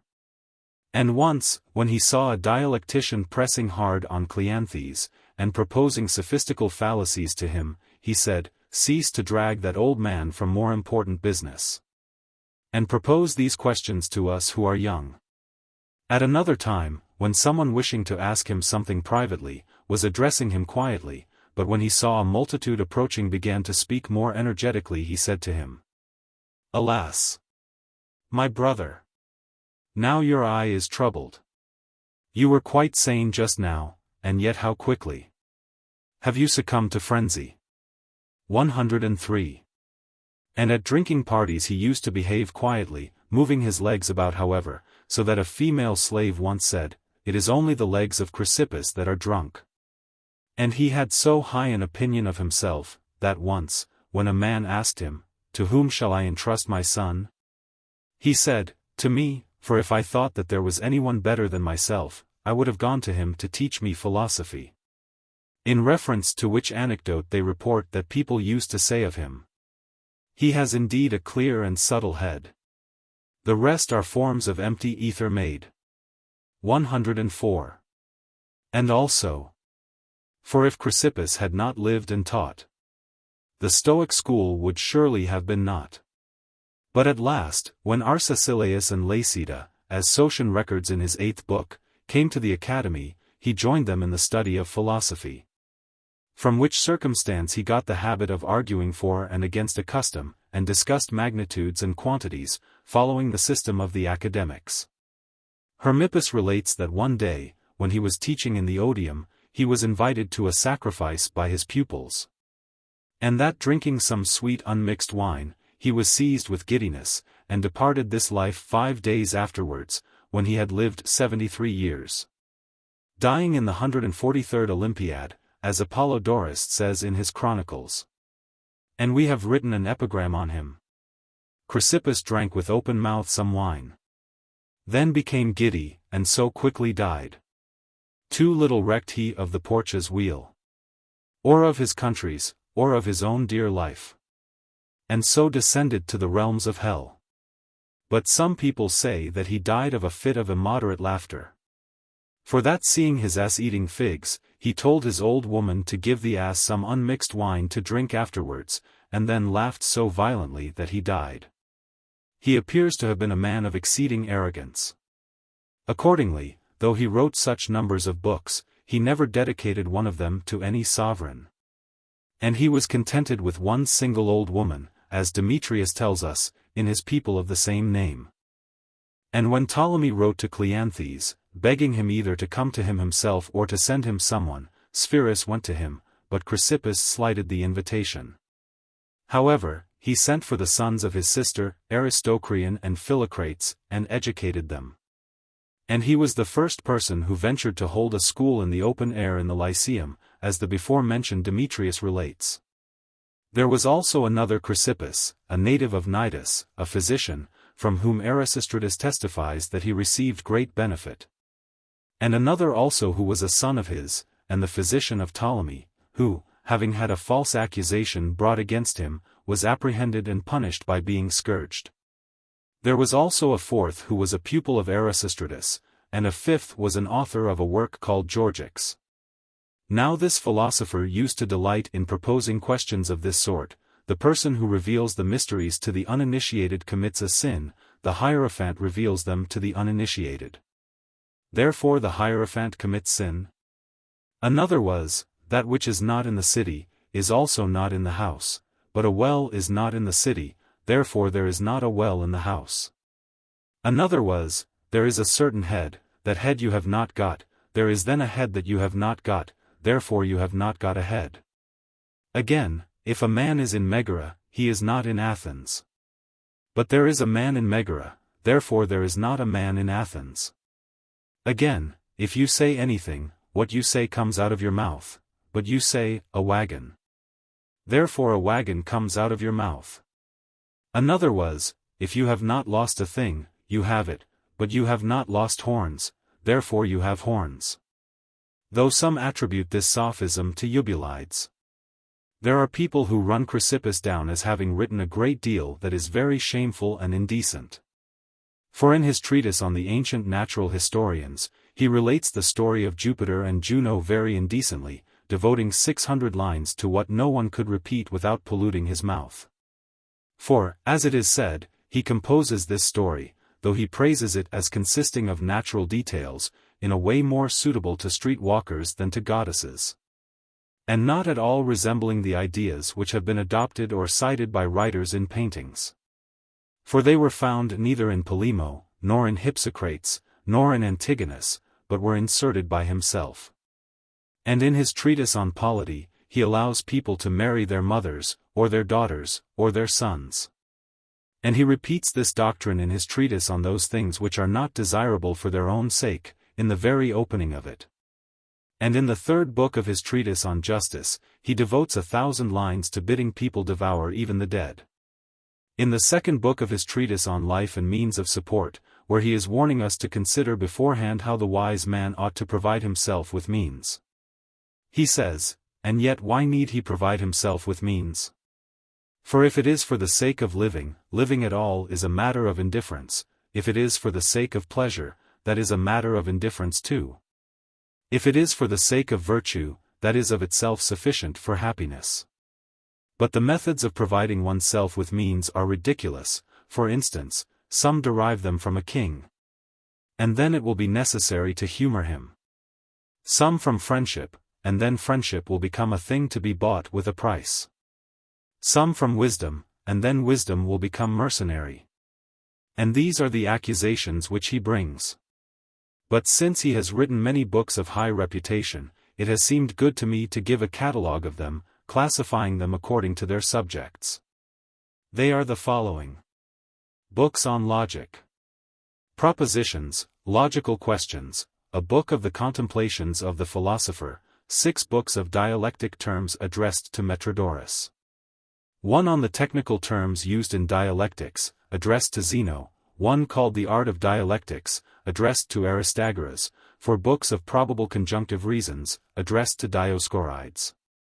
The first set of treatises on the logical topics, which concern things, contains 1 essay on propositions, 1 on those propositions which are not simple, 2 on the copulative propositions, addressed to Athenida, 3 on positive propositions, addressed to Aristagoras, 1 on definite propositions, addressed to Athenodorus, 1 on privative propositions, addressed to Theorus, 3 on the best propositions, addressed to Dion, 4 on the differences between indefinite propositions, 2 on those propositions which are enunciated with a reference to time, 2 on perfect propositions. The second set contains 1 essay on a disjunctive true propositions, addressed to Gorgipides, 4 on a conjunctive true proposition, also addressed to Gorgipides, 1 called The Sect, addressed to Gorgipides, 1 on the argument of consequence, 1 on questions touched upon in the 3 preceding treatises, and now re-examined, this also is addressed to Gorgipides, 1 on what is possible, addressed to Clytus, 1 on the treatise of Philo, on signification, 1 on what it is that falsehood consists in. The third set contains 2 treatises on imperative propositions, 2 on interrogation, 4 on examination, an epitome of the subject of interrogation and examination, 4 treatises on answer, an abridgment on answer, 2 essays on investigation. The fourth set contains 10 books on categorams, addressed to Metrodorus, 1 treatise on what is direct and indirect, addressed to Phylarchus, 1 on conjunctions, addressed to Apollonides, 4 on categorams, addressed to Passalus. The fifth set contains 1 treatise on the 5 cases, 1 on things defined according to the subject, 2 on enunciation, addressed to Stysagoras, 2 on appellative nouns. The next class of his writings refers to rules of logic, with reference to words, and speech which consists of words. The first set of these contains 6 treatises on singular and plural enunciations, 5 on words, addressed to Sosigenes and Alexander, 4 on the inequality of words, addressed to Dion, 3 on the sorites which refer to words, 1 on solecisms in the use of words, addressed to Dionysius, one entitled Discourses, contrary to customs. One entitled Diction, and addressed to Dionysius.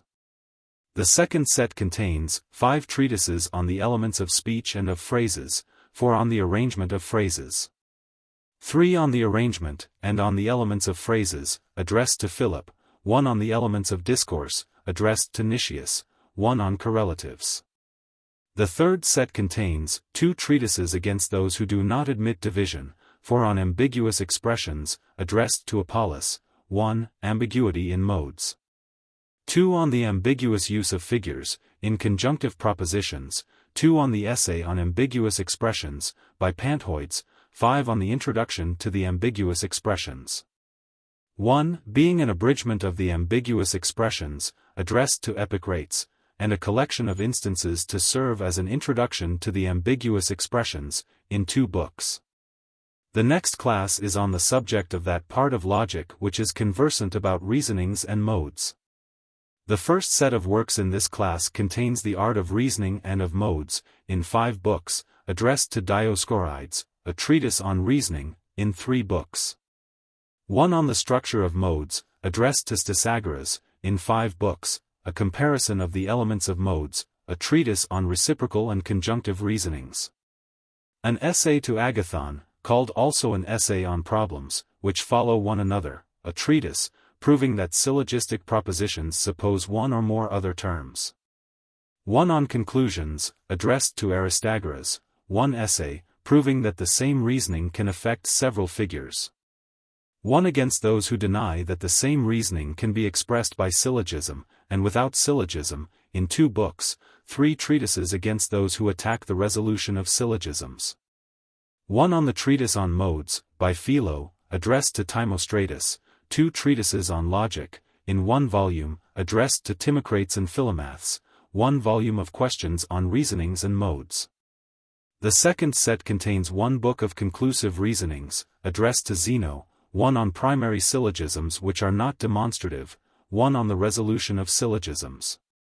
1, in 2 books, on captious reasonings, addressed to Pacillus, 1 book of considerations on syllogisms, 1 book of introductory syllogisms, addressed to Zeno. 3 of introductory modes, addressed also to Zeno, 5 of false figures of syllogism, 1 of a syllogistic method, for the resolution of arguments which are not demonstrative. 1 of researches into the modes, addressed to Zeno and Philomaths, but this appears to be an erroneous title. The third set contains 1 essay on incidental reasonings, addressed to Athenida, this again is an incorrect title, 3 books of incidental discourses on the medium, another incorrect title. 1 essay on the disjunctive reasons of Aminias. The fourth set contains a treatise on hypothesis, in 3 books, addressed to Meleager.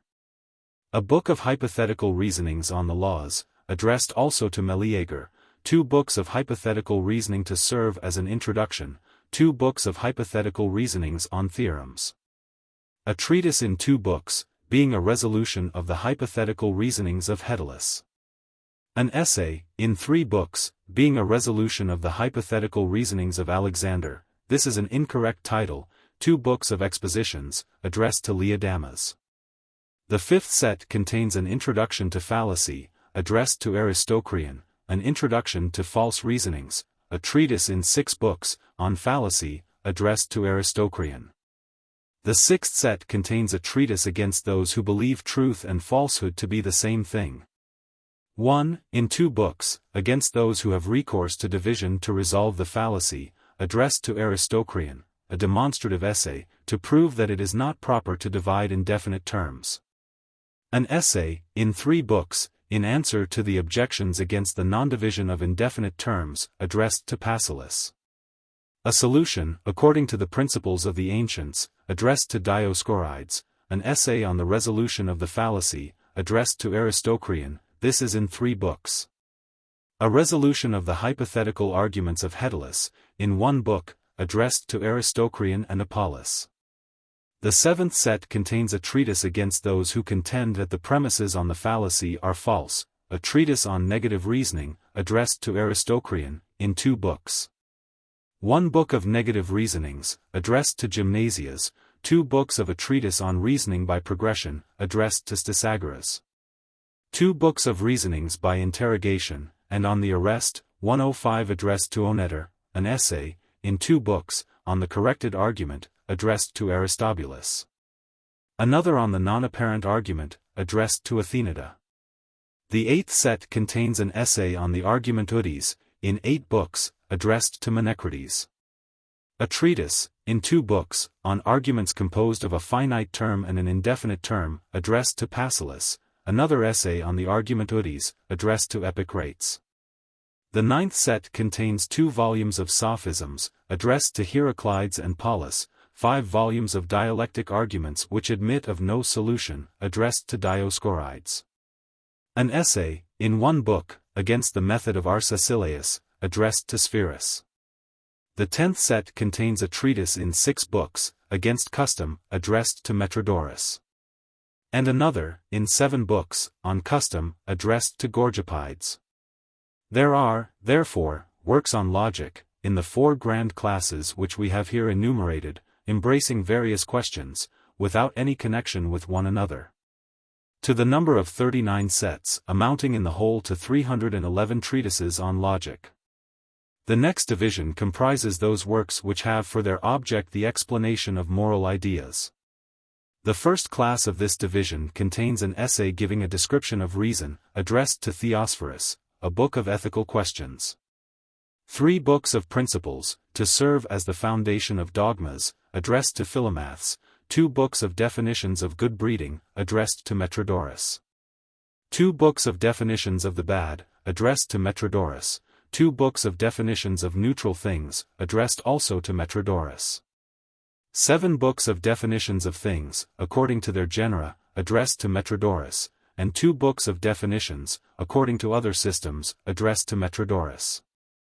The second set contains a treatise on things similar, in 3 books, addressed to Aristocles, an essay on definitions, in 7 books, addressed to Metrodorus.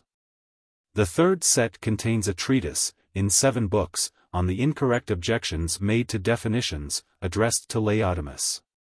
2 books of probable arguments bearing on definitions, addressed to Dioscorides, 2 books on species and genus, addressed to Gorgipides, 1 book on divisions. 2 books on contraries, addressed to Dionysius, a book of probable arguments relating to divisions, and genera, and species, a book on contraries. The 4th set contains a treatise in 7 books on etymologies, addressed to Diocles, another, in 4 books, on the same subject, addressed to the same person. The 5th set contains a treatise in 2 books on proverbs, addressed to Xenodotus, an essay on poems, addressed to Philomaths, an essay, on how one ought to listen to poems, in 2 books. An essay, in reply to critics, addressed to Diodorus. The next division refers to ethics, looked at in a general point of view, and to the different systems arising out of them, and to the virtues. The first set contains an essay against pictures, addressed to Timenax, an essay on the manner in which we express ourselves about, and form our conceptions of, each separate thing. 2 books of thoughts, addressed to Laodamus, an essay, in 3 books, on conception, addressed to Pythagoras, an essay, that the wise man is not guided by opinion. An essay, in 5 books, on comprehension, and knowledge, and ignorance, a treatise on reason, in 2 books, a treatise on the employment of reason, addressed to Leptons. The second set contains a treatise that the ancient philosophers approved of logic, with proofs to support the arguments, in 2 books, addressed to Zeno. A treatise on dialectics, in 4 books, addressed to Aristocrean, an answer to the objections urged against dialectics, in 3 books, an essay on rhetoric, in 4 books, addressed to Dioscorides. The third set contains a treatise on habit, in 3 books, addressed to Cleon, a treatise on art and want of art, in 4 books, addressed to Aristocrean. A treatise in 4 books, on the difference between the virtues, addressed to Diodorus, a treatise to show that all the virtues are equal. A treatise on the virtues, in 2 books, addressed to Polus. The next division refers to ethics, as relating to good and evil. The first set contains a treatise in 10 books on the honorable, and on pleasure, addressed to Aristocrates, a demonstration that pleasure is not the chief good of man, in 4 books. A demonstration that pleasure is not a good at all, in 4 books, a treatise on what is said by 106. Book. Chapter 8. Pythagoras. Since we have now gone through the Ionian philosophy, which was derived from Thales, and the lives of the several illustrious men who were the chief ornaments of that school, we will now proceed to treat of the Italian school, which was founded by Pythagoras, the son of Nicarchus, a seal engraver, as he is recorded to have been by Hermippus. A native of Samos, or as Aristoxenus asserts, a Tyrrhenian, and a native of one of the islands which the Athenians occupied after they had driven out the Tyrrhenians. But some authors say that he was the son of Marmicus, the son of Hippasus, the son of Euthyphron, the son of Cleonymus, who was an exile from Phlius. And that Marmicus settled in Samos, and that from this circumstance Pythagoras was called a Samian. After that he migrated to Lesbos, having come to Pherecydes with letters of recommendation from Zoilus, his uncle. And having made 3 silver goblets, he carried them to Egypt as a present for each of the 3 priests. He had brothers, the eldest of whom was named Eunymus, the middle one Tyrrhenus, and a slave named Zamolxus, to whom the Gedi sacrifice, believing him to be the same as Saturn. According to the account of Herodotus. 107. He was a pupil, as I have already mentioned, of Pherecydes the Syrian. And after his death he came to Samos, and became a pupil of Hermodamas, the descendant of Creophilus, who was by this time an old man. And as he was a young man, and devoted to learning, he quitted his country, and got initiated into all the Grecian and barbarian sacred mysteries. Accordingly, he went to Egypt, on which occasion Polycrates gave him a letter of introduction to Amasis.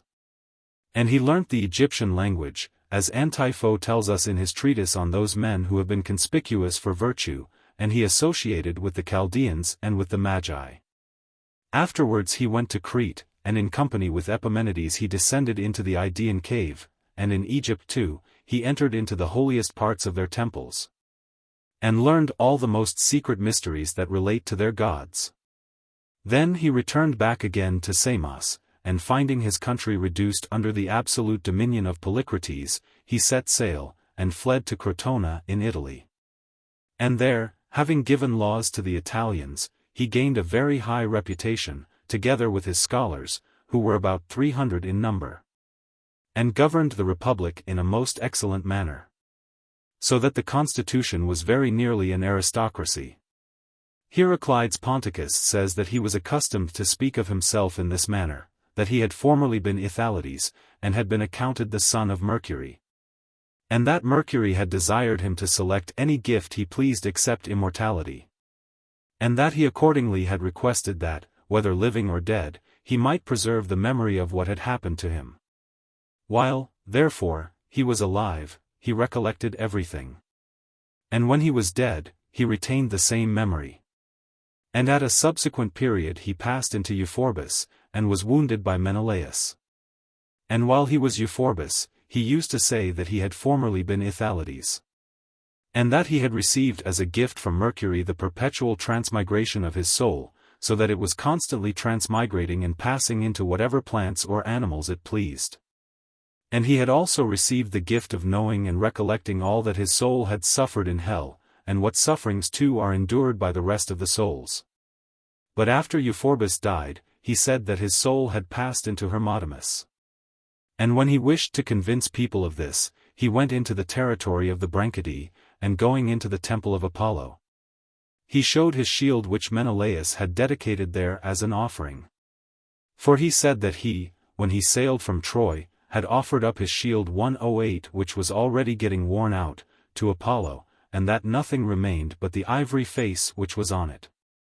And when Hermodamus died, then he said that he had become Pyrrhus, a fisherman of Delos. And that he still recollected everything, how he had been formerly Ithalides, then Euphorbus, then Hermodamus, and then Pyrrhus. And when Pyrrhus died, he became Pythagoras, and still recollected all the circumstances that I have been mentioning.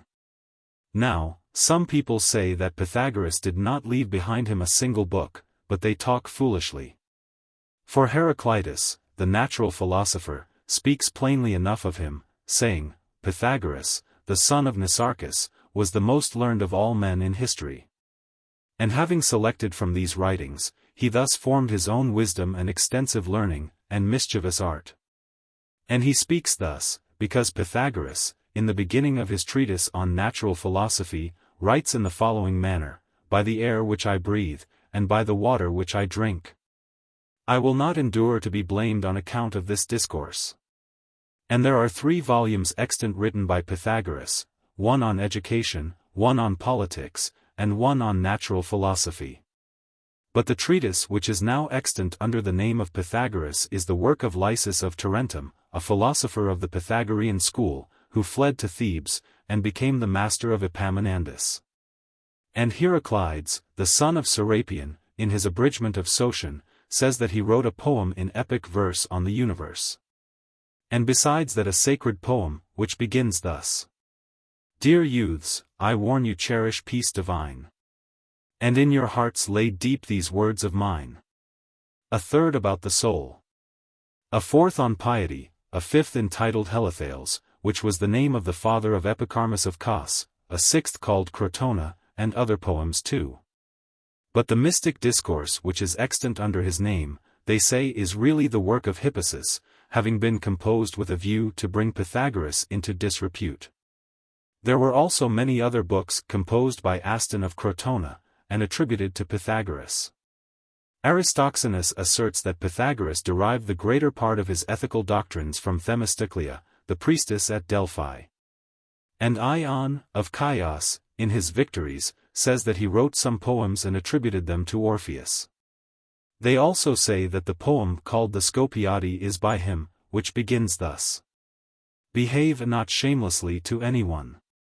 And Socrates, in his Successions, relates that he, having been asked by Leon, the tyrant of the Phliasians, who he was, replied, a philosopher. And adds that he used to compare life to a festival.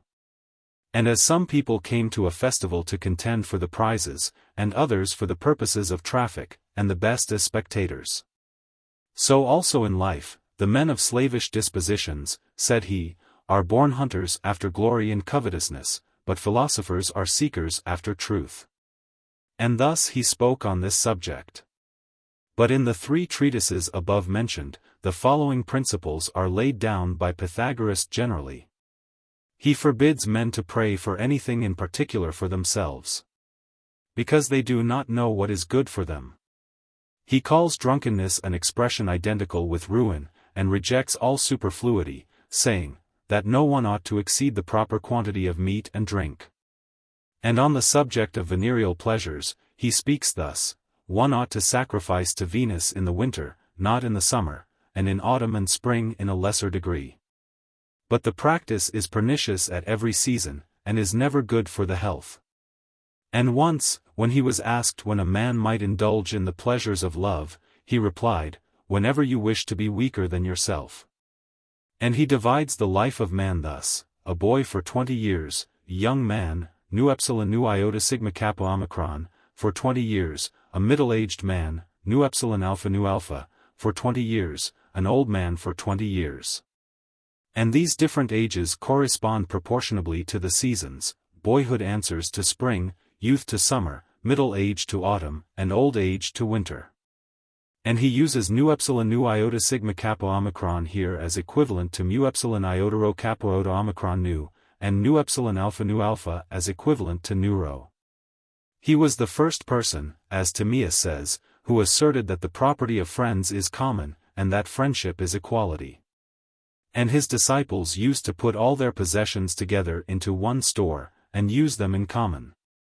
And for 5 years they kept silence, doing nothing but listen to discourses, and never once seeing Pythagoras, until they were approved. After that time they were admitted into his house, and allowed to see him. They also abstained from the use of cypress coffins, because the scepter of Jupiter was made of that wood, as Hermippus tells us in the 2nd book of his account of Pythagoras. He is said to have been a man of the most dignified appearance, and his disciples adopted an opinion respecting him that he was Apollo who had come from the Hyperboreans. And it is said that once when he was stripped naked, he was seen to have a golden thigh. And there were many people who affirmed that when he was crossing the river Nessus it addressed him by his name. Timaeus, in the 10th book of his Histories, tells us that he used to say that women who were married to men had the names of the gods, being successively called virgins, then nymphs, and subsequently mothers. It was Pythagoras also who carried geometry to perfection, after Moeris had first found out the principles of the elements of that science. As Aristoclides tells us in the 2nd book of his History of Alexander. And the part of the science to which Pythagoras applied himself above all others was arithmetic. He also discovered the numerical relation of sounds on a single string. He also studied medicine. And Apollodorus, the logician, records of him that he sacrificed a hecatomb when he had discovered that the square of the hypotenuse of a right-angled triangle is equal to the squares of the sides containing the right angle. And there is an epigram which is couched in the following terms. When the great Samian sage his noble problem found, 100 oxen died with their lifeblood the ground. He is also said to have been the first man who trained athletes on meat. And Eurymenes was the first man, according to the statement of Phavorinus in the 3rd book of his Commentaries, who ever did submit to this diet. As before that time men used to train themselves on dry figs and moist cheese, and wheaten bread. As the same Phavorinus informs us in the 8th book of his Universal History. But some authors state that a trainer of the name of Pythagoras certainly did train his athletes on this system, but that it was not our philosopher. For that he even forbade men to kill animals at all, much less would have allowed his disciples to eat them, as having a right to live in common with mankind. And this was his pretext. But in reality he prohibited the eating of animals because he wished to train and accustom men to simplicity of life, so that all their food should be easily procurable. As it would be if they ate only such things as required no fire to dress them, and if they drank plain water. For from this diet they would derive health of body and acuteness of intellect. The only altar at which he worshipped was that of Apollo the father at Delos, which is at the back of the altar of Ceratinus. Because wheat and barley and cheesecakes are the only offerings laid upon it, being not dressed by fire. And no victim is ever slain there, as Aristotle tells us in his Constitution of the Delians. They say, too, that he was the first person who asserted that the soul went a necessary circle being changed about and confined at different times in different bodies. He was also the first person who introduced measures and weights among the Greeks, as Aristoxenus the musician informs us. Parmenides, too, assures us that he was the first person who asserted the identity of Hesperus and Lucifer. And he was so greatly admired that they used to say that his friends looked on all his sayings as the oracles of God. 109 And he himself says in his writings that he had come among men after having spent 207 years in the shades below. Therefore the Lucanians and the Pusetians, and the Messapians, and the Romans, flocked around him, coming with eagerness to hear his discourses. But until the time of Philolaus there were no doctrines of Pythagoras ever divulged.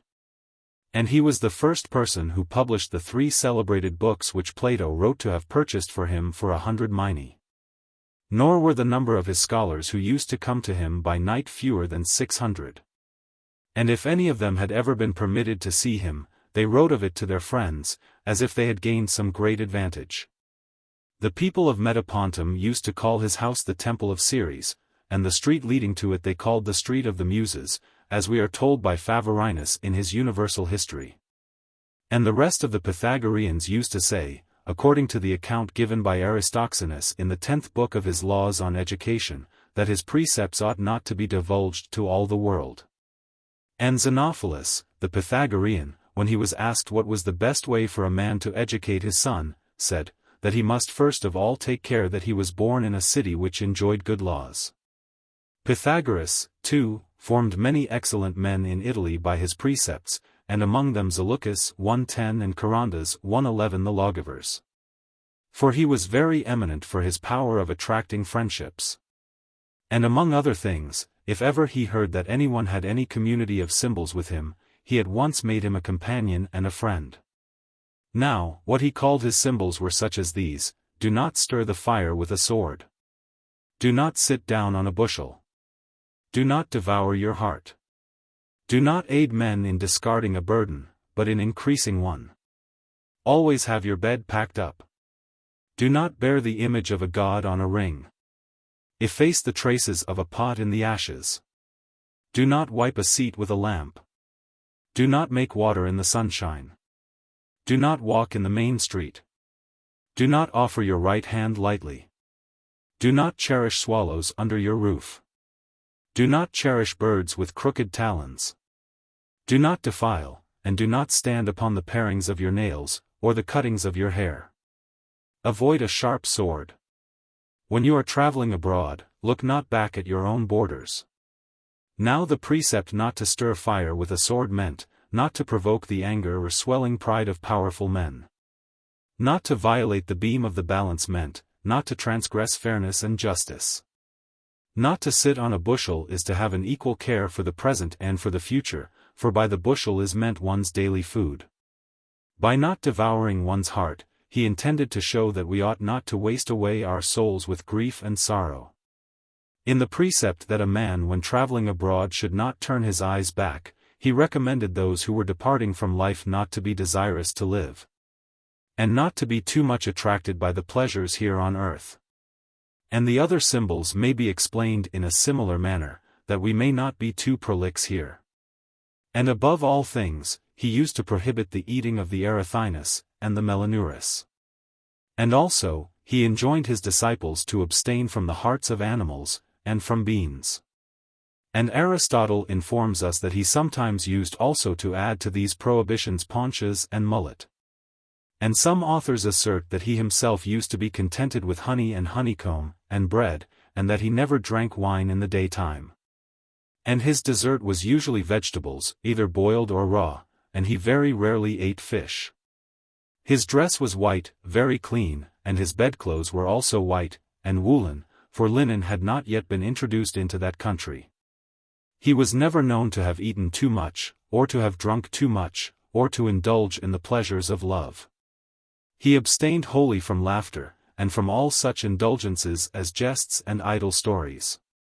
And when he was angry, he never chastised anyone, whether slave or freeman. He used to call admonishing, feeding storks. He used to practice divination, as far as auguries and auspices go, but not by means of burnt offerings, except only the burning of frankincense. And all the sacrifices which he offered consisted of inanimate things. But some, however, assert that he did sacrifice animals, limiting himself to cocks, and sucking kids, which are called pi lambda iota omicron iota, but that he very rarely offered lambs. Aristoxenus, however, affirms that he permitted the eating of all other animals, and only abstained from oxen used in agriculture, and from rams. The same author tells us, as I have already mentioned, that he received his doctrines from Themistoclea at Delphi. And Hieronymus says that when he descended to the shades below, he saw the soul of Hesiod bound to a brazen pillar, and gnashing its teeth. And that of Homer suspended from a tree, and snakes around it, as a punishment for the things that they had said of the gods. And that those people also were punished who refrained from commerce with their wives, and that on account of this he was greatly honored by the people of Crotona. But Aristippus of Cyrene, in his account of natural philosophers, says that Pythagoras derived his name from the fact of his speaking, gamma omicron rho epsilon epsilon iota nu, truth no less than the god at Delphi, tau omicron pi upsilon theta omicron upsilon. It is said that he used to admonish his disciples to repeat these lines to themselves whenever they returned home to their houses. In what have I transgressed? What have I done? What that I should have done have I omitted? And that he used to forbid them to offer victims to the gods, ordering them to worship only at those altars which were unstained with blood. He forbade them also to swear by the gods, saying, that every man ought so to exercise himself, as to be worthy of belief without an oath. He also taught men that it behooved them to honor their elders, thinking that which was precedent in point of time more honorable. Just as in the world, the rising of the sun was more so than the setting, in life, the beginning more so than the end, and in animals, production more so than destruction. Another of his rules was that men should honor the gods above the demons, heroes above men, and of all men parents were entitled to the highest degree of reverence. Another, that people should associate with one another in such a way as not to make their friends enemies, but to render their enemies friends. Another was that they should think nothing exclusively their own. Another was to assist the law, and to make war upon lawlessness. Not to destroy or injure a cultivated tree, nor any animal either which does not injure men. That modesty and decorum consisted in never yielding to laughter, and yet not looking stern. He taught that men should avoid too much flesh, that they should in traveling let rest and exertion alternate, that they should exercise memory, that they should never say or do anything in anger. That they should not pay respect to every kind of divination, that they should use songs set to the lyre, and by hymns to the gods and to eminent men, display a reasonable gratitude to them.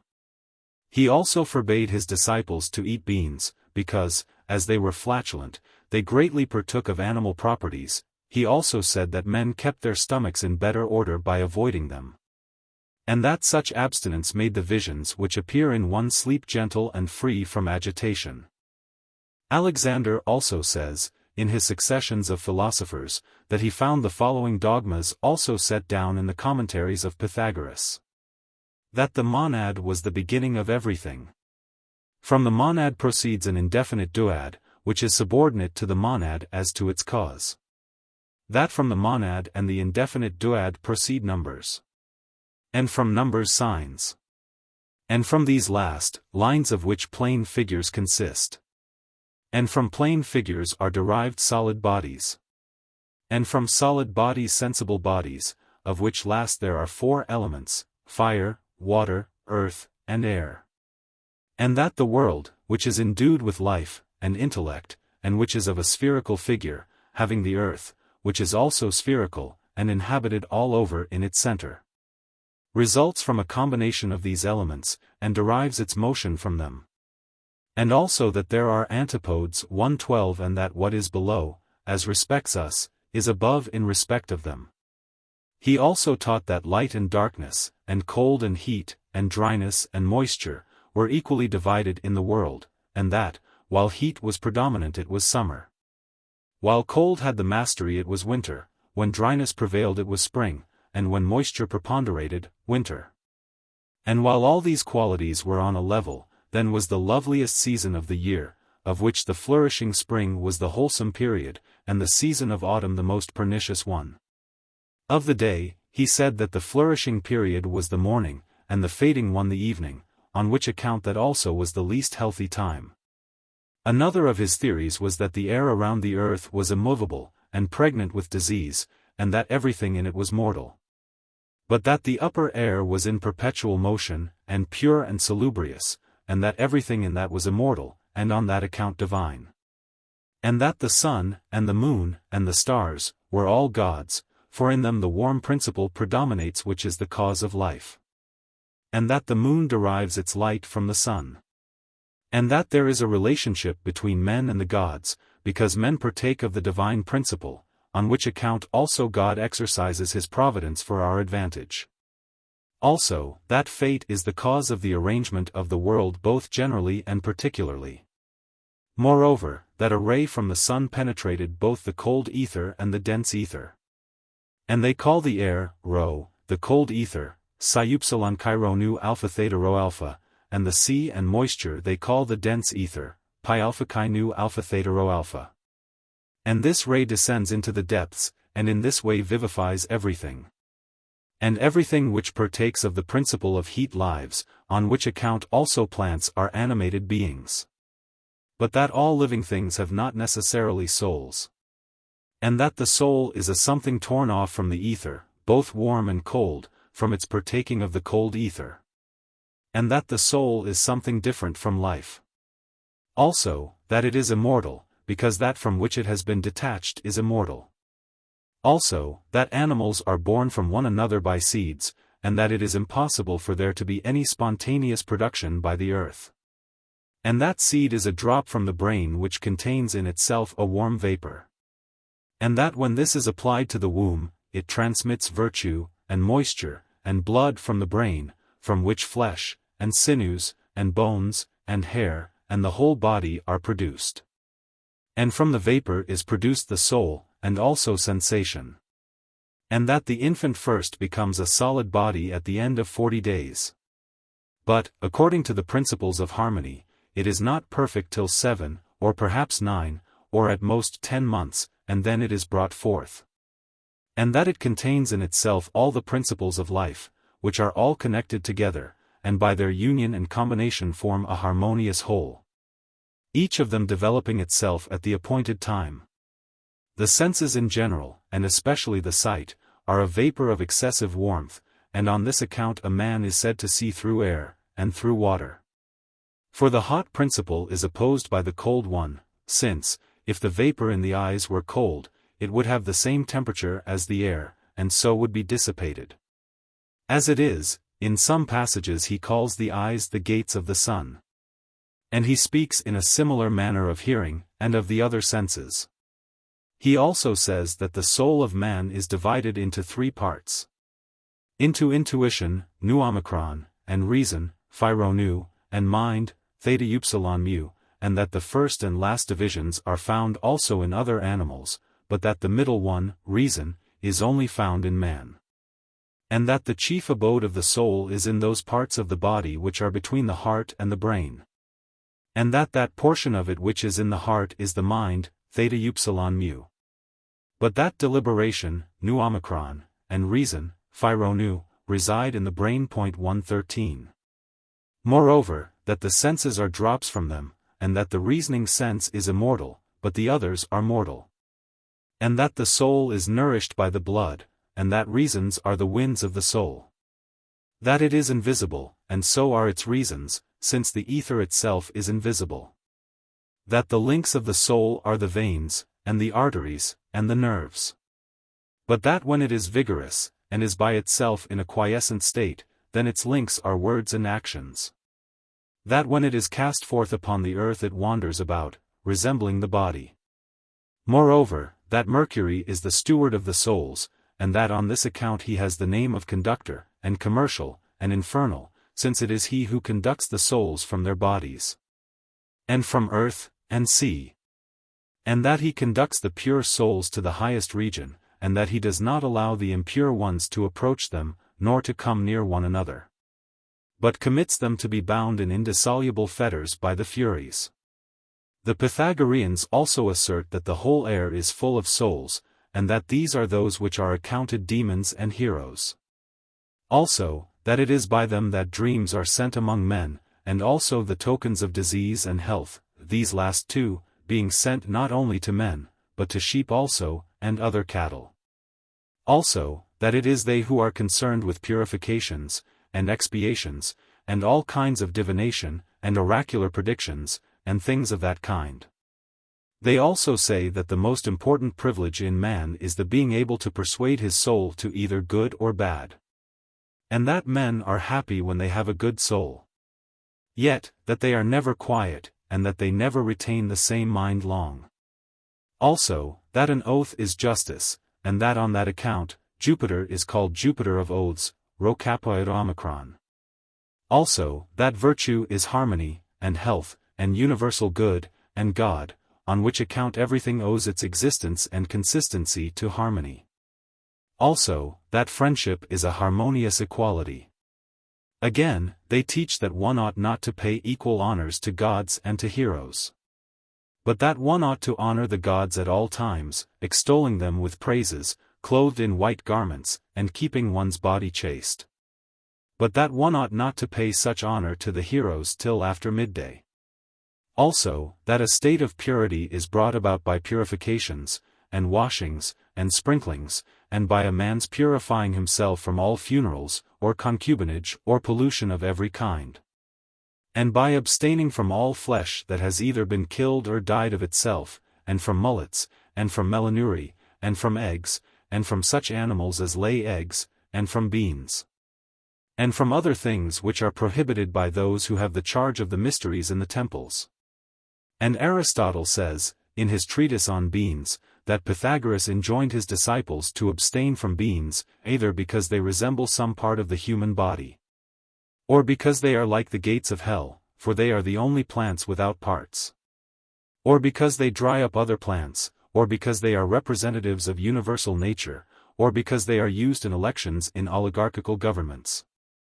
He also forbade his disciples to pick up what fell from the table, for the sake of accustoming them not to eat immoderately, or else because such things belong to the dead. But Aristophanes says that what falls belongs to the heroes, saying, in his Heroes, "Never taste the things which fall from the table on the floor." He also forbade his disciples to eat white poultry, because a cock of that color was sacred to Month, and was also a suppliant. He was also accounted a good animal. 114 And he was sacred to the god Month, for he indicates the time. The Pythagoreans were also forbidden to eat of all fish that were sacred on the ground, that the same animals ought not to be served up before both gods and men, just as the same things do not belong to freemen and to slaves. Now, white is an indication of a good nature, and black of a bad one. Another of the precepts of Pythagoras was, that men ought not to break bread, because in ancient times friends used to assemble around one loaf, as they even now do among the barbarians. Nor would he allow men to divide bread which unites them. Some think that he laid down this rule in reference to the judgment which takes place in hell, some because this practice engenders timidity in war. According to others, what is alluded to is the union, which presides over the government of the universe. Another of his doctrines was that of all solid figures the sphere was the most beautiful, and of all plane figures, the circle. That old age and all diminution were similar, and also increase and youth were identical. That health was the permanence of form, and disease the destruction of it. Of salt his opinion was that it ought to be set before people as a reminder of justice. For salt preserves everything which it touches, and it is composed of the purest particles of water and sea. These are the doctrines which Alexander asserts that he discovered in the Pythagorean treatises, and Aristotle gives a similar account of them.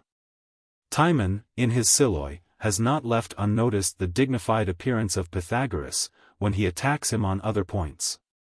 And his words are these: Pythagoras, who often teaches precepts of magic, and with speeches of long high-sounding diction draws from gaping crowds a vain applause. And respecting his having been different people at different times, Xenophanes adds his evidence in an elegiac poem which commences thus: Now I will on another subject touch, and lead the way. And the passage in which he mentions Pythagoras is as follows: They say that once, as passing by he saw a dog severely beaten, he did pity him, and spoke as follows to the man who beat him: Stop now, and beat him not, since in his body abides the soul of a dear friend of mine, whose voice I recognized as he was crying. These are the words of Xenophanes. Cratinus also ridiculed him in his Pythagorean Woman.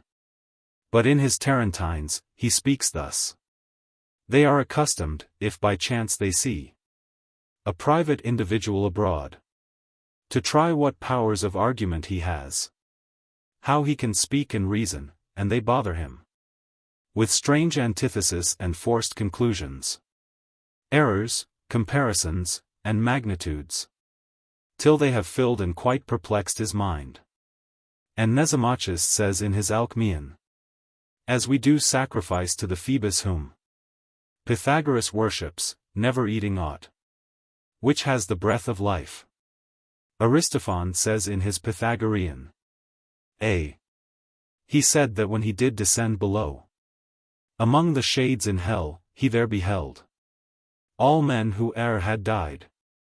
And there he saw that the Pythagoreans differed much from all the rest, for that with them alone did Pluto deign to eat, much honoring their pious habits. He's a civil god, if he likes eating with such dirty fellows. And again, in the same play he says, They eat Nothing but herbs and vegetables, and drink. Pure water only. But their lice are such.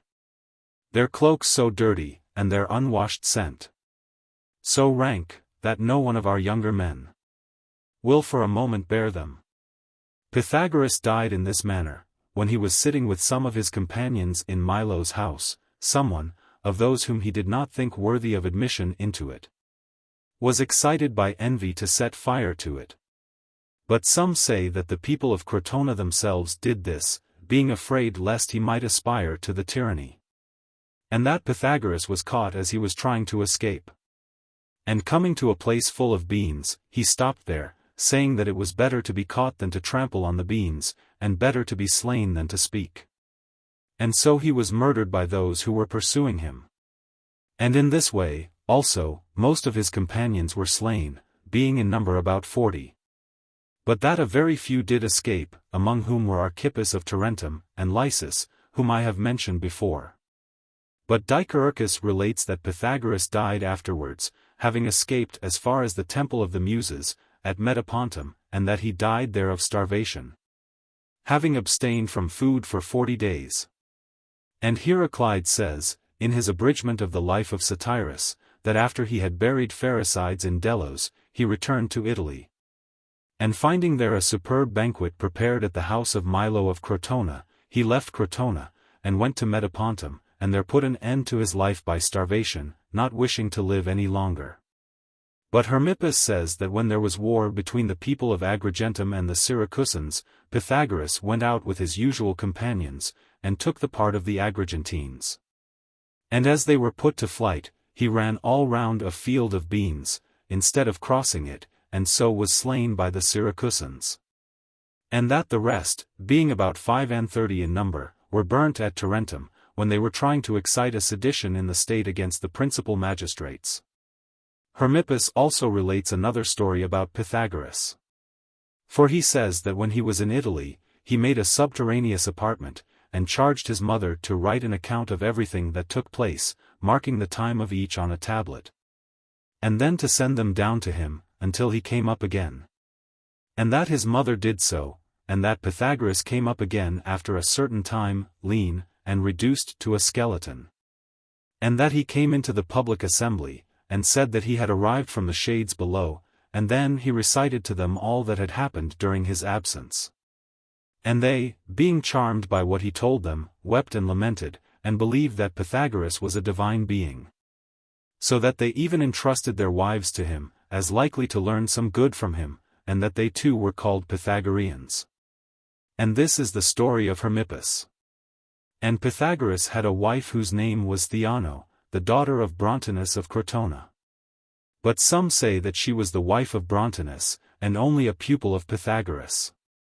And he had a daughter named Demo, as Lysis mentions in his letter to Hipparchus, where he speaks thus of Pythagoras, and many say that you philosophize in public, as Pythagoras also used to do. Who, when he had entrusted his commentaries to Demo, his daughter, charged her to divulge them to no person out of the house. And she, though she might have sold his discourses for much money, would not abandon them, for she thought poverty and obedience to her father's injunctions more valuable than gold. And that too, though she was a woman. He had also a son named Telogs, who was the successor of his father in his school, and who, according to some authors, was the teacher of Empedocles.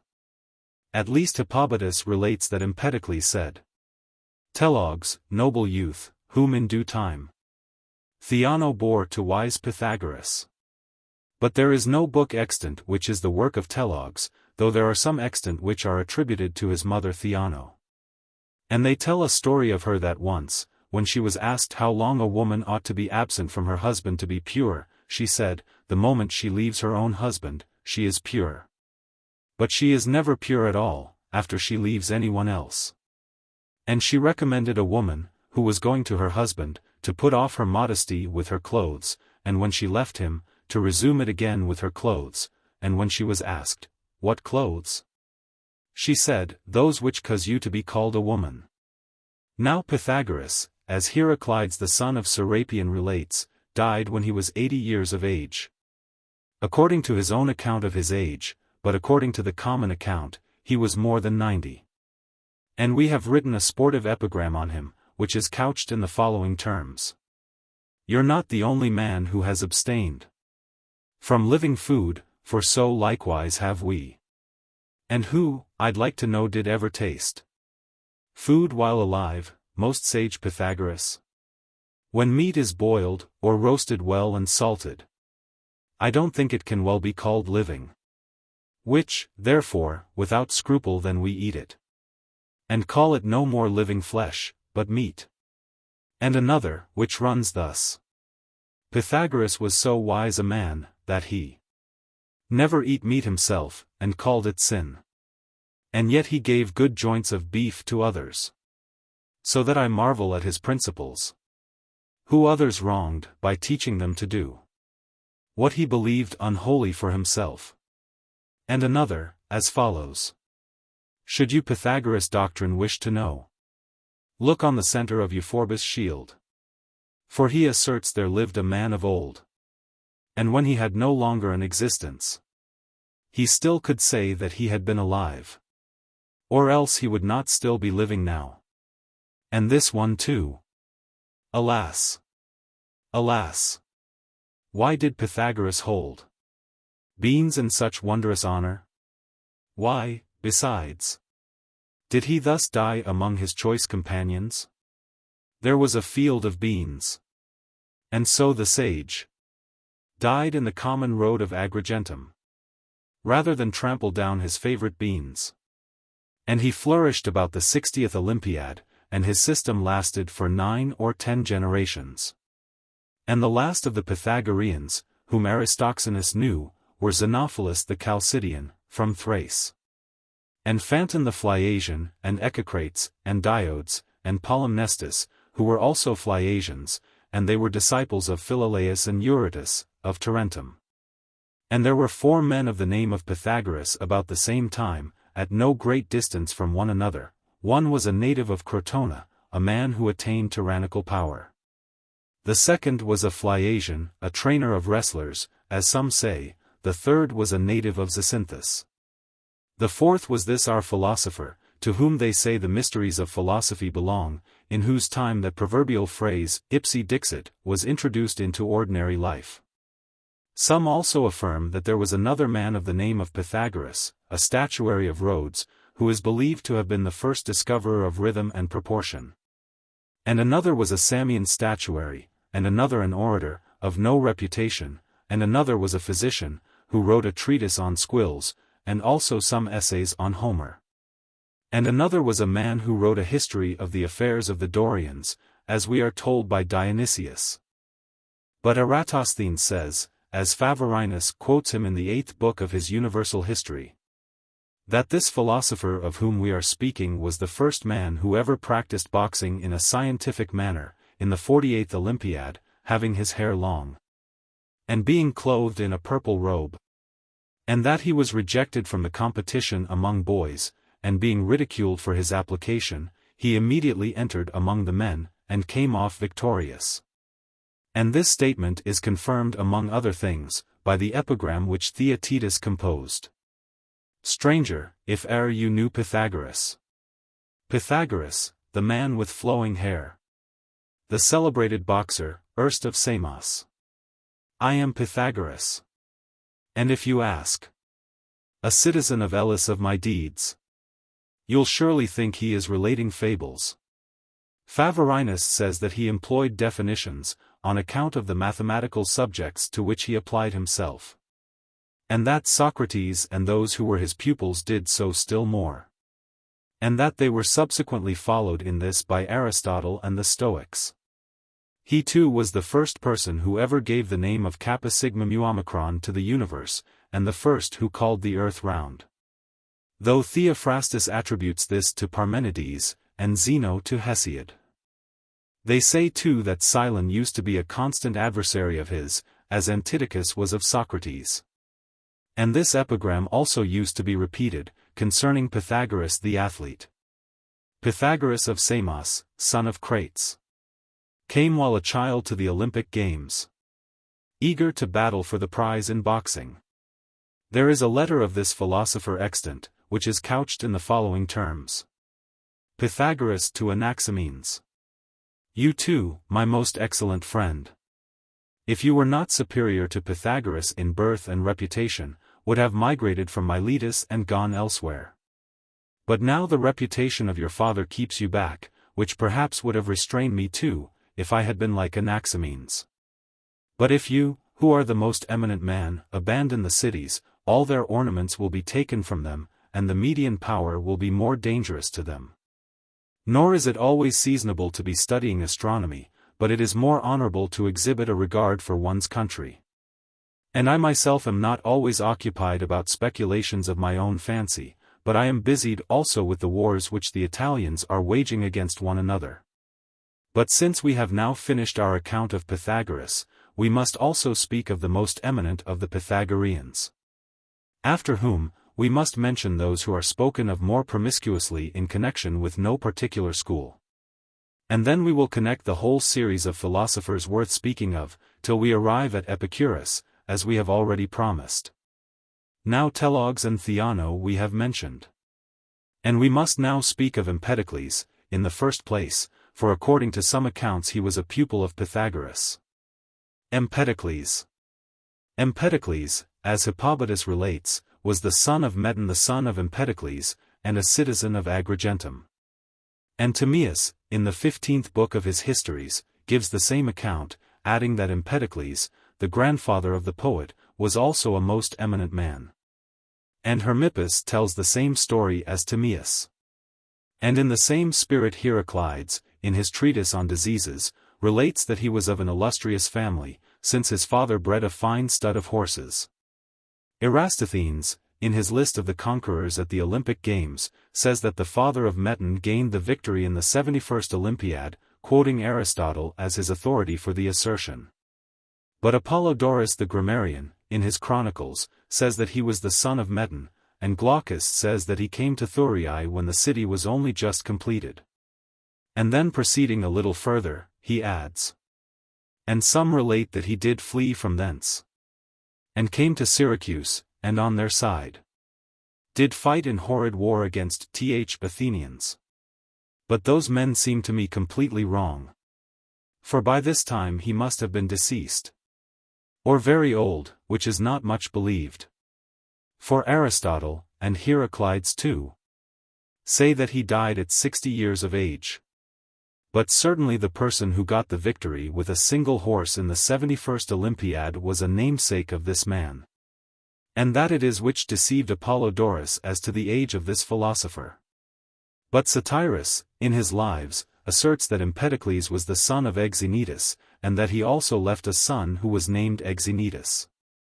And that in the same Olympiad, he himself gained the victory with the single horse, and his son, in wrestling, or, as Heraclides says in his abridgment, in running.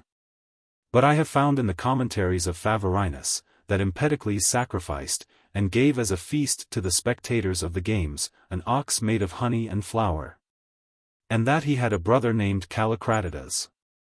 But Telogs, the son of Pythagoras, in his letters to Philolaus, says that Empedocles was the son of Archytas. And that he was a citizen of Agrigentum, he himself asserts at the beginning of his purifications. Friends, who the mighty citadel inhabit, which crowns the golden waves of Acragas. And this is enough to say about his family. Timaeus, in his 9th book, relates that he was a pupil of Pythagoras, saying that he was afterwards convicted of having divulged his doctrines, in the same way as Plato was. And therefore that he was forbidden from thenceforth to attend his school. And they say that Pythagoras himself mentions him when he says, and in that band there was a learned man, of wondrous wisdom, one, who of all men had the profoundest wealth of intellect. But some say that when the philosopher says this, he is referring to Parmenides. Neanthes relates that till the time of Philolaus and Empedocles, the Pythagoreans used to admit all persons indiscriminately into their school. But when Empedocles made their doctrines public by means of his poems, then they made a law to admit no epic poet. And they say that the same thing happened to Plato. For that he too was excluded from the school. But who was the teacher of the Pythagorean school that Empedocles was a pupil of, they do not say. For, as for the letter of Telogs, in which he is stated to have been a pupil of Hippasus and Brontinus, that is not worthy of belief.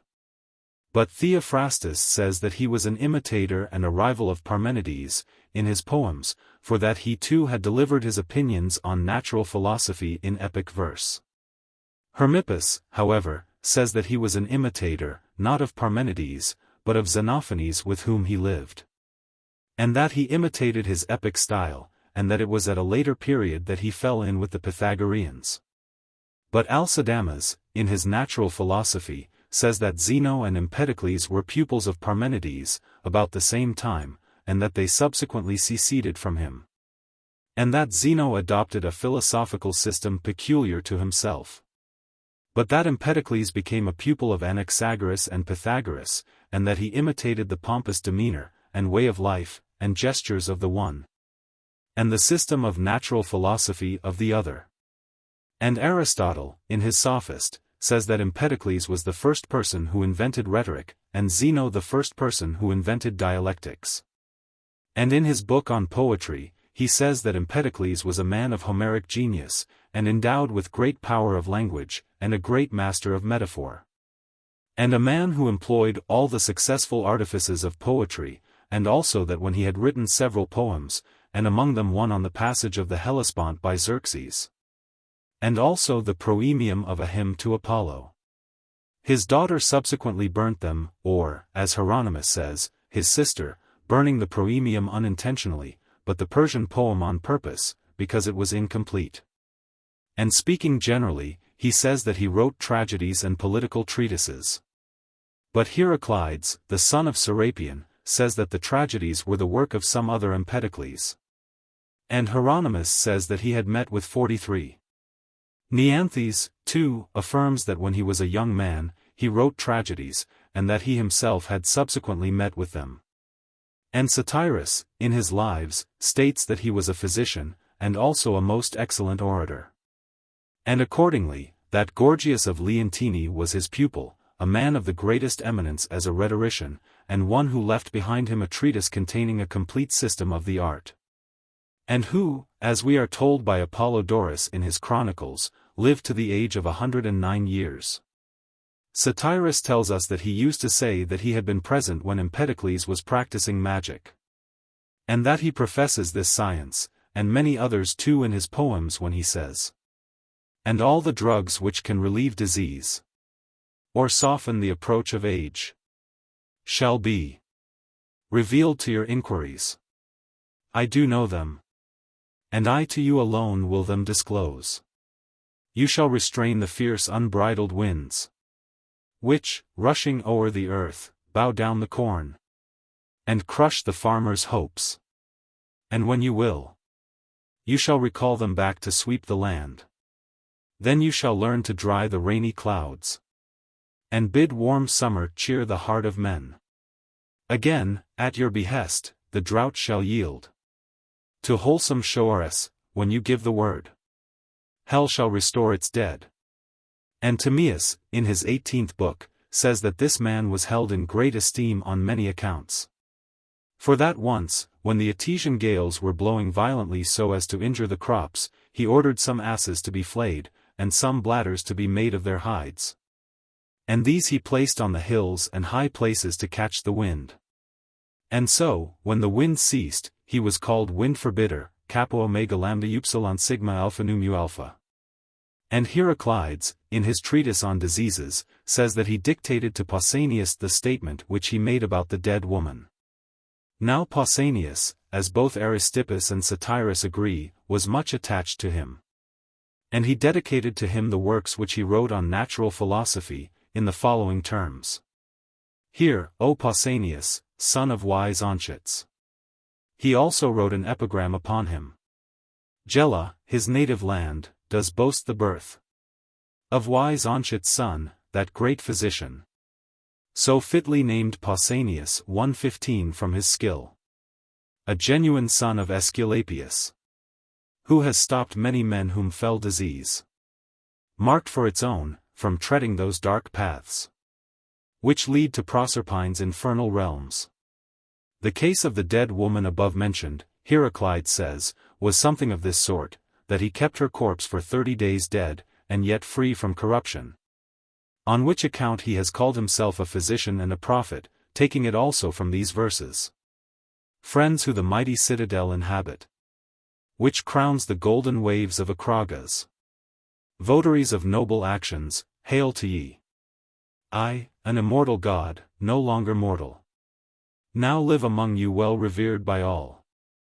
As is my due, crowned with holy fillets and rosy garlands. And whene'er I come to wealthy cities, then from men and women due honors meets me, and crowds follow me, seeking the way which leads to gainful glory.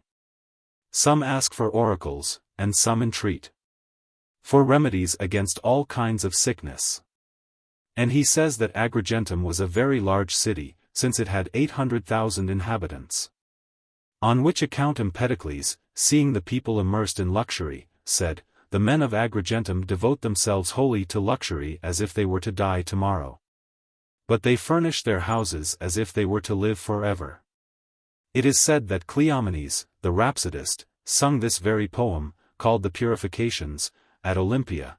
At least this is the account given by Favorinus, in his commentaries. And Aristotle says that he was a most liberal man, and far removed from anything like a domineering spirit, since he constantly refused the sovereign power when it was offered to him, as Xanthus assures us in his account of him, showing plainly that he preferred a simple style of living. And Timaeus tells the same story, giving at the same time the reason why he was so very popular. For he says that when on one occasion, he was invited to a banquet by one of the magistrates, the wine was carried about, but the supper was not served up. And as everyone else kept silence, he, disapproving of what he saw, bade the servants bring in the supper. But the person who had invited him said that he was waiting for the secretary of the council. And when he came he was appointed master of the feast, at the instigation of the giver of it, and then he gave a plain intimation of his tyrannical inclinations. For he ordered all the guests to drink, and those who did not drink were to have the wine poured over their heads. Empedocles said nothing at the moment, but the next day he summoned them before the court, and procured the execution of both the entertainer and the master of the feast. And this was the beginning of his political career. And at another time, when Acron the physician asked of the council a place where he might erect a monument to his father, on account of his eminence as a physician, Empedocles came forward and opposed any such grant, adducing many arguments on the ground of equality, and also putting the following question: and what elegy shall we inscribe upon it?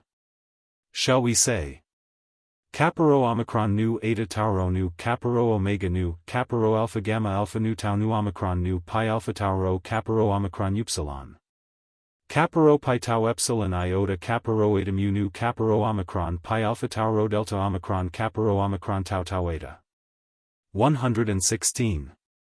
But some give the second line thus: Caparo Omicron Tau Tau Eta Kappa Omicron Rho Upsilon Phi Tau Mu Beta Omicron Caparo Omicron Kappa Alpha Tau Chi Epsilon Iota. And others assert that it is the composition of Simonides. But afterwards Empedocles abolished the assembly of 1,000, and established a council in which the magistrates were to hold office for 3 years, on such a footing that it should consist not only of rich men, but of those who were favorers of the interests of the people. Timaeus, however, in his first and second book, for he often mentions him, says that he appeared to entertain opinions adverse to a republic. And, as far as his poetry goes, anyone may see that he was arrogant and self-satisfied. Accordingly, he says, Hail to ye! I, an immortal god, no longer mortal, now live among you. And so on. But when he went to the Olympic Games he was considered a worthy object of general attention, so that there was no mention made of anyone else in comparison of Empedocles.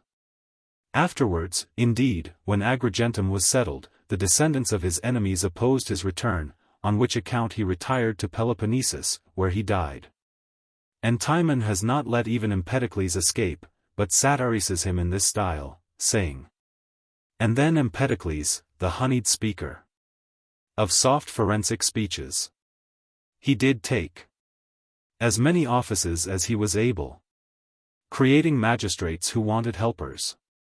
But there are two accounts of the manner of his death.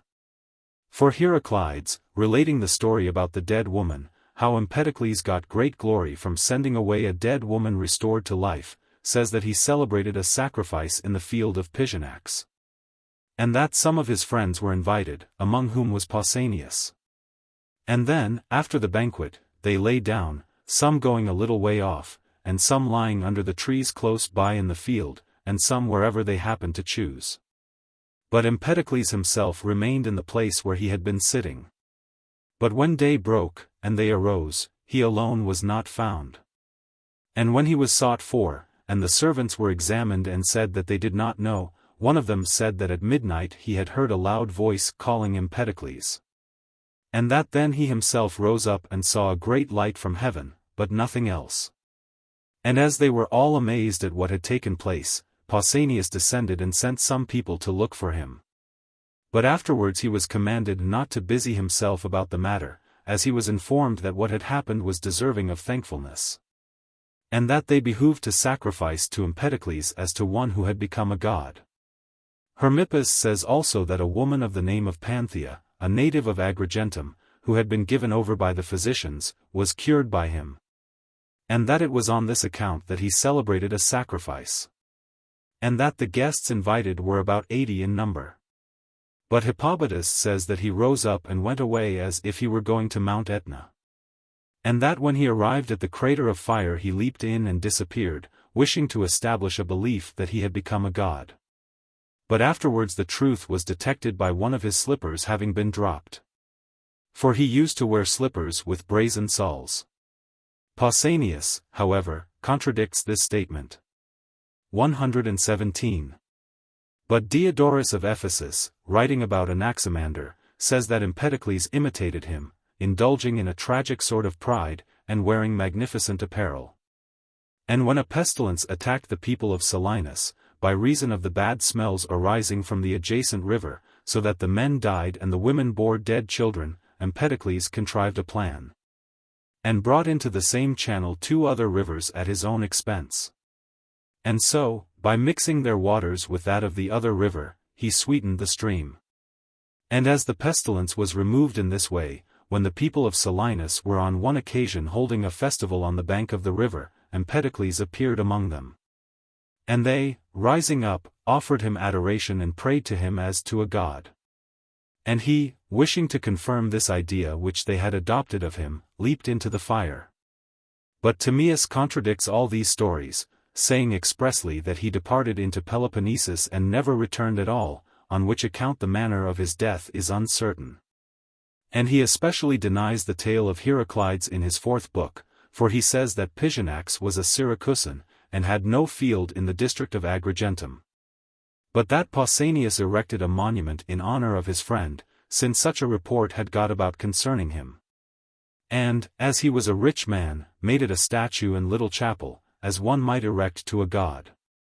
How then, adds Timaeus, could he have leaped into a crater, of which, though they were in the neighborhood, he had never made any mention? He died then in Peloponnesus. And there is nothing extraordinary in there being no tomb of his to be seen, for there are many other men who have no tomb visible. These are the words of Timaeus. And he adds further, but Heraclides is altogether a man fond of strange stories, and one who would assert that a man had fallen from the moon.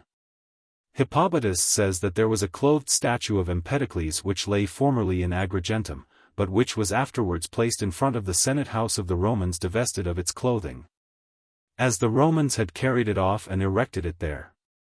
And there are traces of some inscriptions or reliefs still discernible on it. Neanthes of Cyzicus, who also wrote about the Pythagoreans, says that when Meton was dead, the seeds of tyrannical power began to appear, and that then Empedocles persuaded the Agrigentines to desist from their factious disputes, and to establish political equality. And besides, as there were many of the female citizens destitute of dowry, he portioned them out of his own private fortune. And relying on these actions of his, he assumed a purple robe and wore a golden circlet on his hand, as Phavorinus relates in the first book of his commentaries. He also wore slippers with brazen soles, and a Delphian garland. His hair was let grow very long, and he had boys to follow him. And he himself always preserved a solemn countenance, and a uniformly grave deportment. And he marched about in such style, that he seemed to all the citizens, who met him and who admired his deportment, to exhibit a sort of likeness to kingly power. And afterwards, it happened that as on the occasion of some festival he was going in a chariot to Messene, he was upset and broke his thigh. And he was taken ill in consequence, and so died, at the age of 77. And his tomb is in Megara. But as to his age, Aristotle differs from this account of Neanthes. For he asserts that he died at 60 years of age, others again say that he was 109 when he died. He flourished about the 84th Olympiad. Demetrius, of Treason, in his book against the Sophists, reports that, as the lines of Homer say, he now, self-murdered, from a beam depends, and his mad soul to blackest hell descends. 118. But in the letter of Telogs, which has been mentioned before, it is said that he slipped down through old age, and fell into the sea, and so died. And this is enough to say about his death. There is also a jesting epigram of ours upon him, in our collection of poems in all meters, which runs thus. You too, Empedocles, essayed to purge your body in the rapid flames, and drank the liquid fire from the restless crater. I say not that you threw yourself at once into the stream of Etna's fiery flood, but seeking to conceal yourself you fell, and so you met with unintended death. And another. 'Tis said the wise Empedocles did fall out of his chariot, and so broke his thigh. But if he leapt into the flames of Etna, how could his tomb be shown in Megara? The following were some of his doctrines. He used to assert that there were 4 elements, fire, water, earth, and air. And that is friendship by which they are united, and discord by which they are separated. And he speaks thus on this subject. Bright Jove, life-giving Juno, Pluto dark, and Nestes, who fills mortal eyes with tears. Meaning by Jove fire, by Juno the earth, by Pluto the air, and by Nestes water. And these things, says he, never cease alternating with one another, inasmuch as this arrangement is perpetual. Accordingly, he says subsequently, sometimes in friendship bound they coalesce, sometimes they're parted by fell discords hate. And he asserts that the sun is a vast assemblage of fire, and that it is larger than the moon. And the moon is disc-shaped, and that the heaven itself is like crystal. And that the soul inhabits every kind of form of animals and plants. Accordingly, he thus expresses himself. For once I was a boy, and once a girl. A bush, a bird, a fish who swims the sea. His writings on natural philosophy and his purifications extend to 5,000 verses, and his medical poem to 600. And his tragedies we have spoken of previously. Epicurus. Epicurus was a native of Kos, the son of Thales. He also was a pupil of Pythagoras. When he was 3 months old he was brought to Megara, in Sicily, and from thence he came to Syracuse, as he himself tells us in his writings. And on his statue there is the following inscription. As the bright sun excels the other stars, as the sea far exceeds the river streams, so does sage Epicurus men surpass, whom hospitable Syracuse has crowned. He has left behind him commentaries in which he treats of natural philosophy, and delivers apothegms, and discusses medicine. He has also added brief notes to many of his commentaries, in which he declares plainly that he is the author of the works. He died at the age of 90 years. Archytas. Archytas was a native of Tarentum, and the son of Nisagoras, or, as Aristoxenus relates, of Histiaeus. He also was a Pythagorean. And he it was who saved Plato's life by means of a letter, when he was in danger of being put to death by Dionysius. He was a man held in very general esteem on account of his universal virtue. And he was 7 times appointed general of his countrymen, when no one else had ever held the office for more than 1 year, as the law forbade it to be held for a longer period. Plato wrote his letters to him. As he had begun the correspondence by writing himself to Plato, which he did in the following manner. Archytas to Plato. Greeting. I am very glad that you have recovered from your delicate state of health. For you yourself have sent me word of your recovery, and Lemniscus gives the same account. I have been much occupied with some commentaries, and have been among the Lucanians, and have met with the descendants of Ocellus. I have now in my possession, and I send to you the treatises on law, and kingly power, and piety, and the creation of the universe. As for the rest, I have not been able to find them, but whenever I do find any, I will send them to you. Thus wrote Archytas. And Plato sent him an answer in the following terms. Plato to Archytas, greeting. I was exceedingly glad to receive the commentaries which came from you. And I have admired their author in the greatest possible degree. And he seems to us to be a man worthy of his ancient ancestors. For they are said to have been originally natives of Myra. And to have been among the Trojans, whom Laomedon took with him, gallant men, as the story handed down by tradition attests. As for my commentaries which you ask me for, they are not yet completed, but such as they are I send them to you. And on the propriety of taking care of such things we are both agreed, so that I have no need to impress anything on you on that head. Farewell. These then are the letters which these philosophers wrote to one another. There were 4 people of the name of Archytas, the first, this man of whom we are speaking. The second was a Mytilenean, a musician. The third wrote a treatise on agriculture. The fourth was an epigrammatic poet. Some writers also make mention of a fifth, who was an architect. And there is a book on mechanics extant which is attributed to him, which begins in this way. This is what I heard from Teucer, the Carthaginian. And concerning the musician, the following story is told, that once he was reproached for not making himself heard, and he replied, My organ contends on my behalf, and speaks. Aristoxenus says that this Pythagorean was never once defeated while acting as general. But that as he was attacked by envy, he once gave up his command, and his army was immediately taken prisoner. He was the first person who applied mathematical principles to mechanics, and reduced them to a system. And the first also who gave a methodical impulse to descriptive geometry in seeking, in the sections of a demi-cylinder for a proportional mean, which should enable him to find the double of a given cube. He was also the first person who ever gave the geometrical measure of a cube, as Plato mentions in his Republic. Alcmaeon.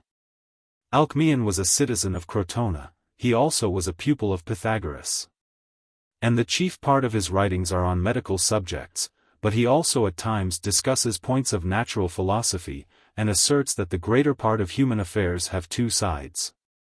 He appears to have been the first person who wrote a treatise on natural philosophy, as Favorinus affirms, in his Universal History. And he used to argue that the moon had the same nature forever which she had at that moment. He was the son of Pirithous, as he himself states at the beginning of his treatise, where he says, Alcmaeon of Crotona, the son of Pirithous, says this to Brontinus, and Leon, and Bathyllus. About things invisible, and things mortal, the gods alone have a certain knowledge, but men may form conjectures, and so on. He used also to say that the soul was immortal, and that it was in a state of perpetual motion in the same way as the sun. Hippasus.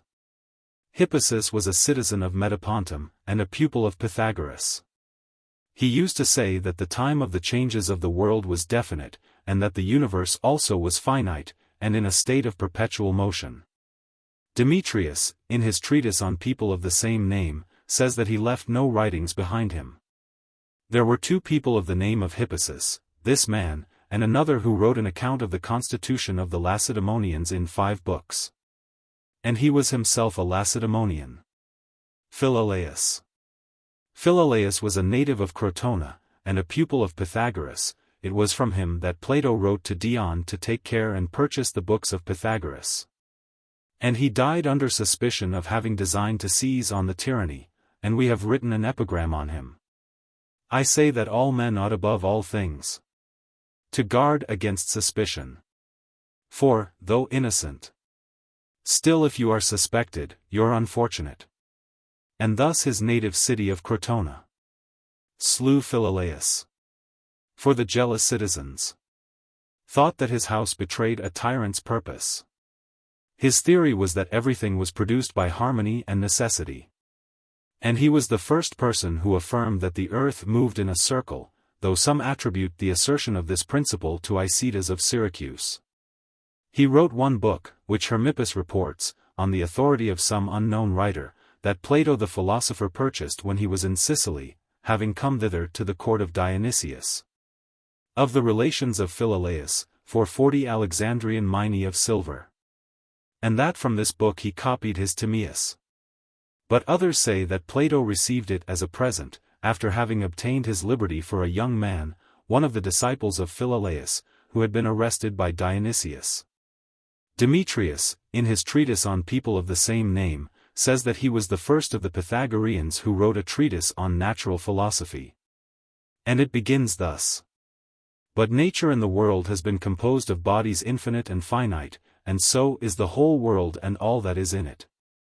Eudoxus. Eudoxus was the son of Aeschines, and a native of Cnidus.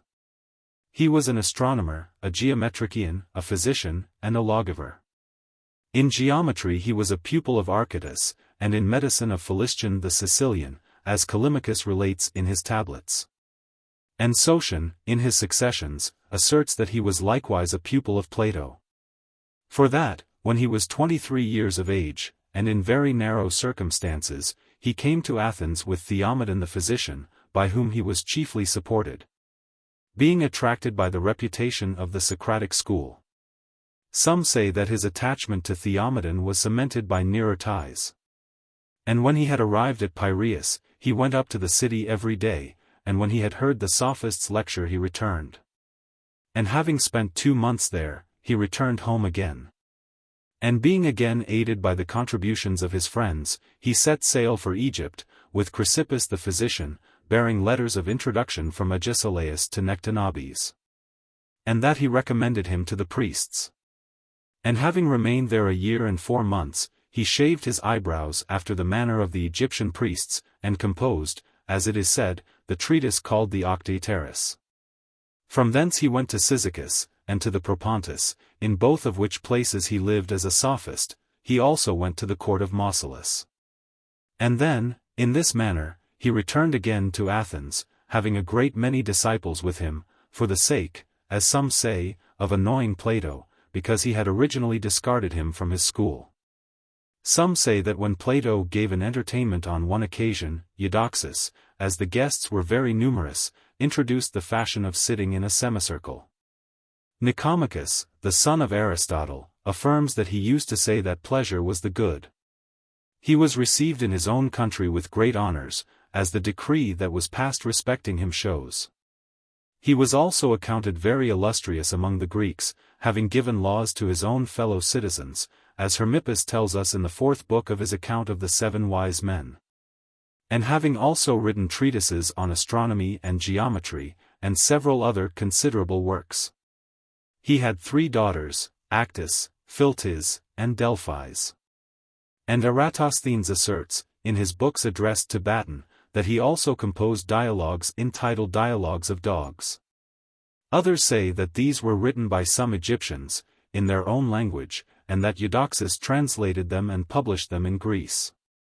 One of his pupils was Chrysippus of Cnidus, son of Irenaeus, who learnt of him all that he knew about the gods, and the world, and the heavenly bodies. And who learnt medicine from Philistion the Sicilian. He also left some very admirable reminiscences.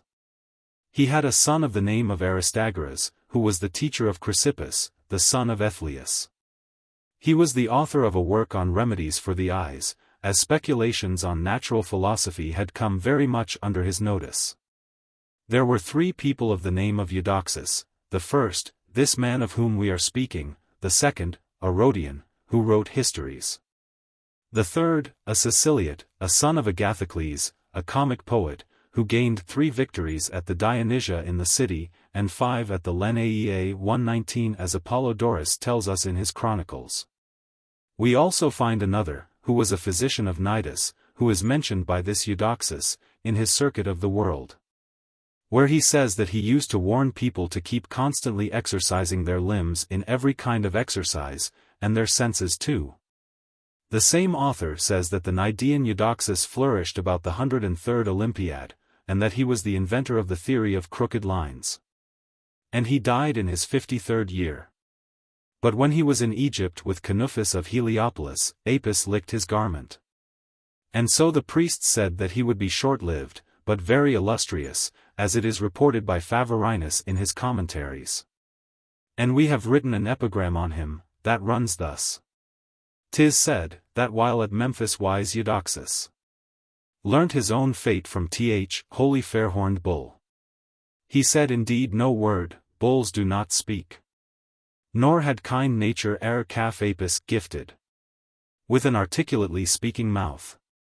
But standing on one side he licked his cloak, showing by this most plainly, in brief time, you shall put off your life. So death came soon, when he had just seen 53 times the Pleiads rise to warn the mariners.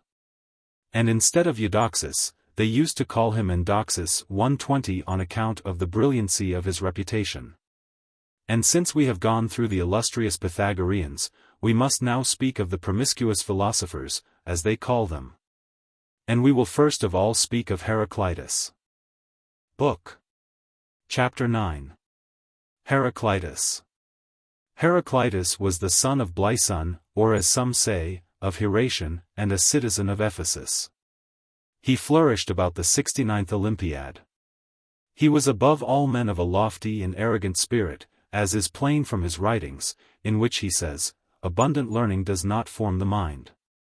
For if it did, it would have instructed Hesiod, and Pythagoras, and likewise Xenophanes, and Hecataeus. For the only piece of real wisdom is to know that idea which by itself will govern everything on every occasion. He used to say, too, that Homer deserved to be expelled from the games and beaten, and Archilochus likewise. He used also to say, it is more necessary to extinguish insolence than to put out a fire. Another of his sayings was, the people ought to fight for the law as for their city. He also attacks the Ephesians for having banished his companion Hermodorus, when he says, the Ephesians deserve to have all their youth put to death. And all those who are younger still banished from their city, inasmuch as they have banished Hermodorus, the best man among them, saying, let no one of us be preeminently good. And if there be any such person, let him go to another city and another people. And when he was requested to make laws for them, he refused, because the city was already immersed in a thoroughly bad constitution. And having retired to the temple of Diana with his children, he began to play at dice, and when all the Ephesians flocked round him, he said, you wretches, what are you wondering at? Is it not better to do this, than to meddle with public affairs in your company? And at last, becoming a complete misanthrope, he used to live spending his time in walking about the mountains, feeding on grasses and plants, and in consequence of these habits, he was attacked by the dropsy, and so then he returned to the city and asked the physicians, in a riddle, whether they were able to produce a drought after wet weather.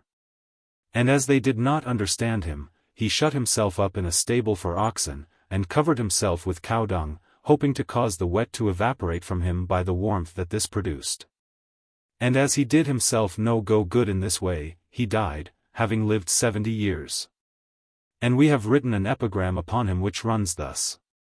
I've often wondered much at Heraclitus, that he should choose to live so miserably, and die by such a miserable fate. For fell disease did master all his body, with water quenching all the light of his eyes, and bringing darkness o'er his mind and body. But Hermippus states that what he asked the physicians was this, whether anyone could draw off the water by depressing his intestines? And when they answered that they could not, he placed himself in the sun, and ordered his servants to plaster him over with cow dung. And being stretched out in that way, on the second day he died, and was buried in the marketplace.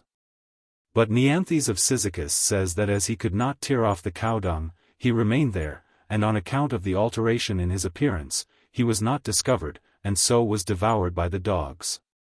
And he was a wonderful person from his boyhood, since while he was young he used to say that he knew nothing, but when he had grown up he then used to affirm that he knew everything.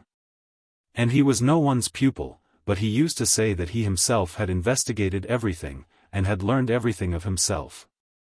But Sotion relates that some people affirmed that he had been a pupil of Xenophanes.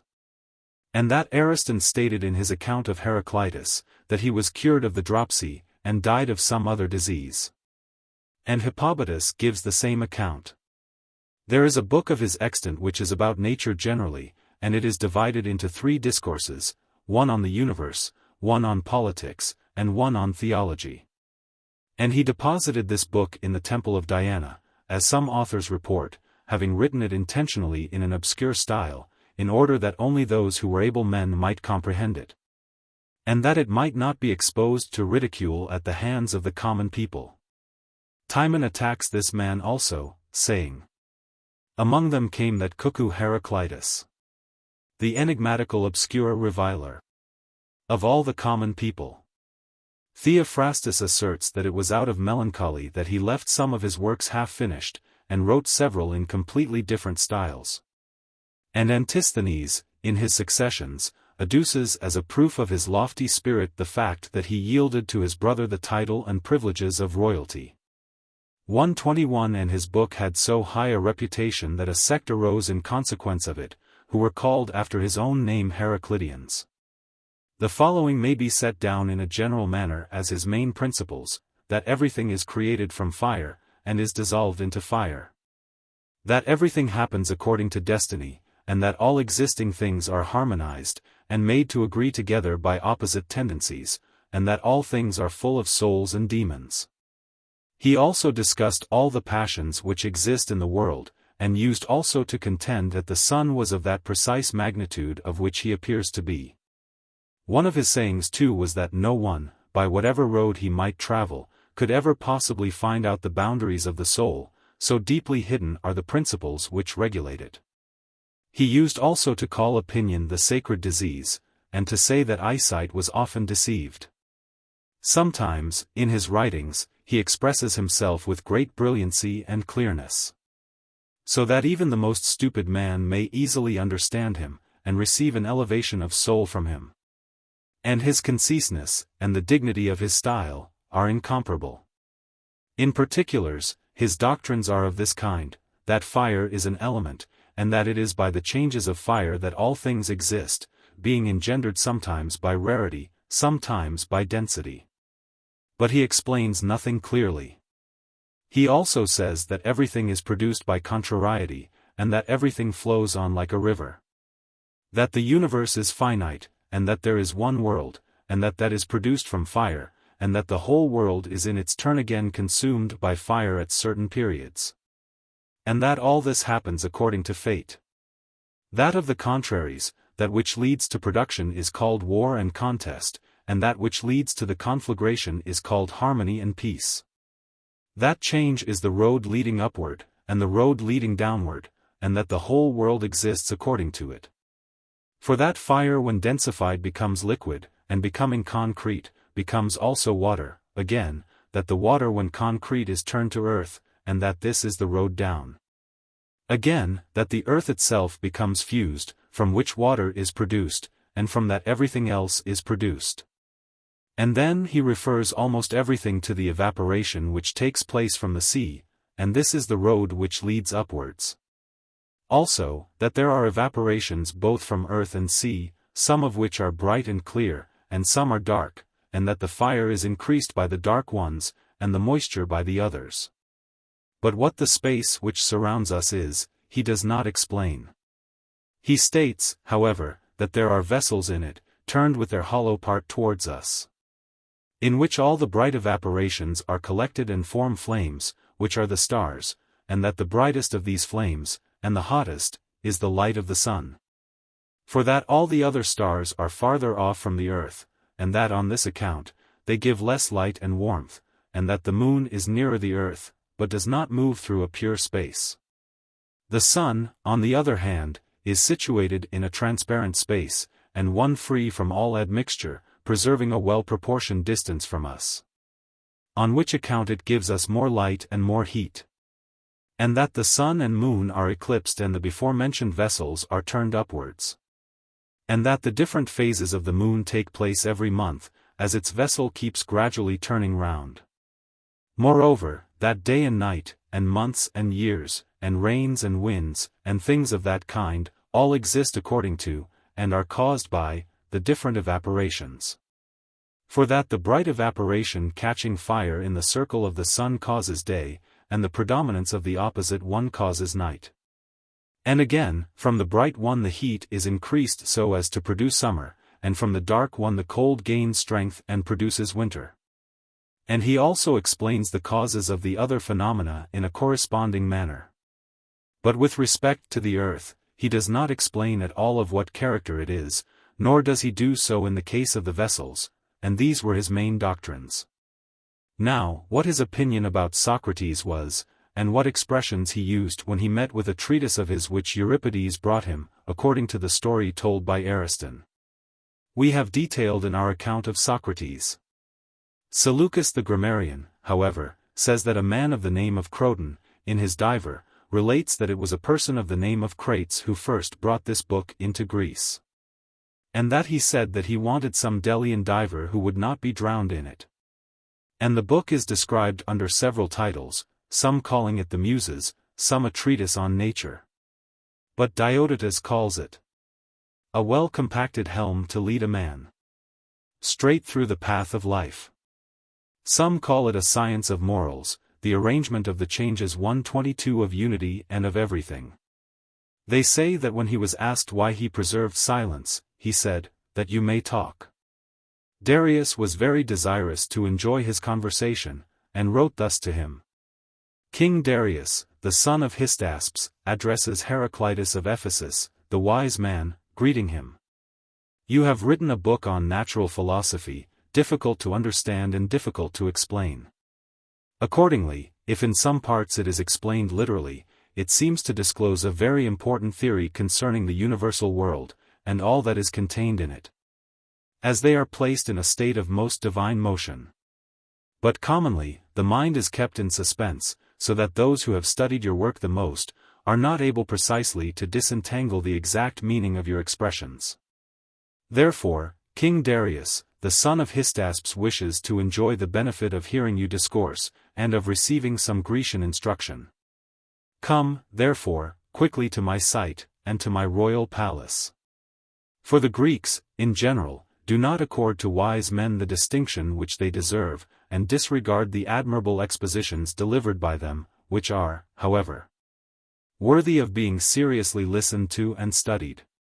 But with me you shall have every kind of distinction and honor, and you shall enjoy every day honorable and worthy conversation, and your pupil's life shall become virtuous, in accordance with your precepts. Heraclitus, of Ephesus, to King Darius, the son of Hystaspes, greeting. All the men that exist in the world are far removed from truth and just dealings. But they are full of evil foolishness, which leads them to insatiable covetousness and vainglorious ambition. I, however, forgetting all their worthlessness, and shunning satiety, and who wish to avoid all envy on the part of my countrymen, and all appearance of arrogance, will never come to Persia. Since I am quite contented with a little, and live as best suits my own inclination. This was the way in which the man behaved even to the king. And Demetrius, in his treatise on people of the same name, says that he also despised the Athenians, among whom he had a very high reputation. And that though he was himself despised by the Ephesians, he nevertheless preferred his own home. Demetrius Philolaus also mentions him in his defense of Socrates. There were many people who undertook to interpret his book. For Antisthenes and Heraclides, Ponticus, and Cleanthes, and Spherus the Stoic. And besides them Pausanias, who was surnamed Heraclitus, and Nicomedes, and Dionysius, all did so. And of the grammarians, Diogenes undertook the same task. And he says that the subject of the book is not natural philosophy, but politics, and that all that is said in it about natural philosophy is only by way of illustration. And Hieronymus tells us that a man of the name of Sithinus, an iambic poet, attempted to render the book into verse. There are many epigrams extant which were written upon him, and this is one of them. I who lie here am Heraclitus, spare me. Ye rude unlettered men, 'twas not for you that I did labor, but for wiser people. One man may be to me a countless host, and an unnumbered multitude be no one. And this I still say in the shades below. And there is another expressed thus. Be not too hasty, skimming o'er the book of Heraclitus, 'tis a difficult road. For mist is there, and darkness hard to pierce. But if you have a guide who knows his system, then everything is clearer than the sun.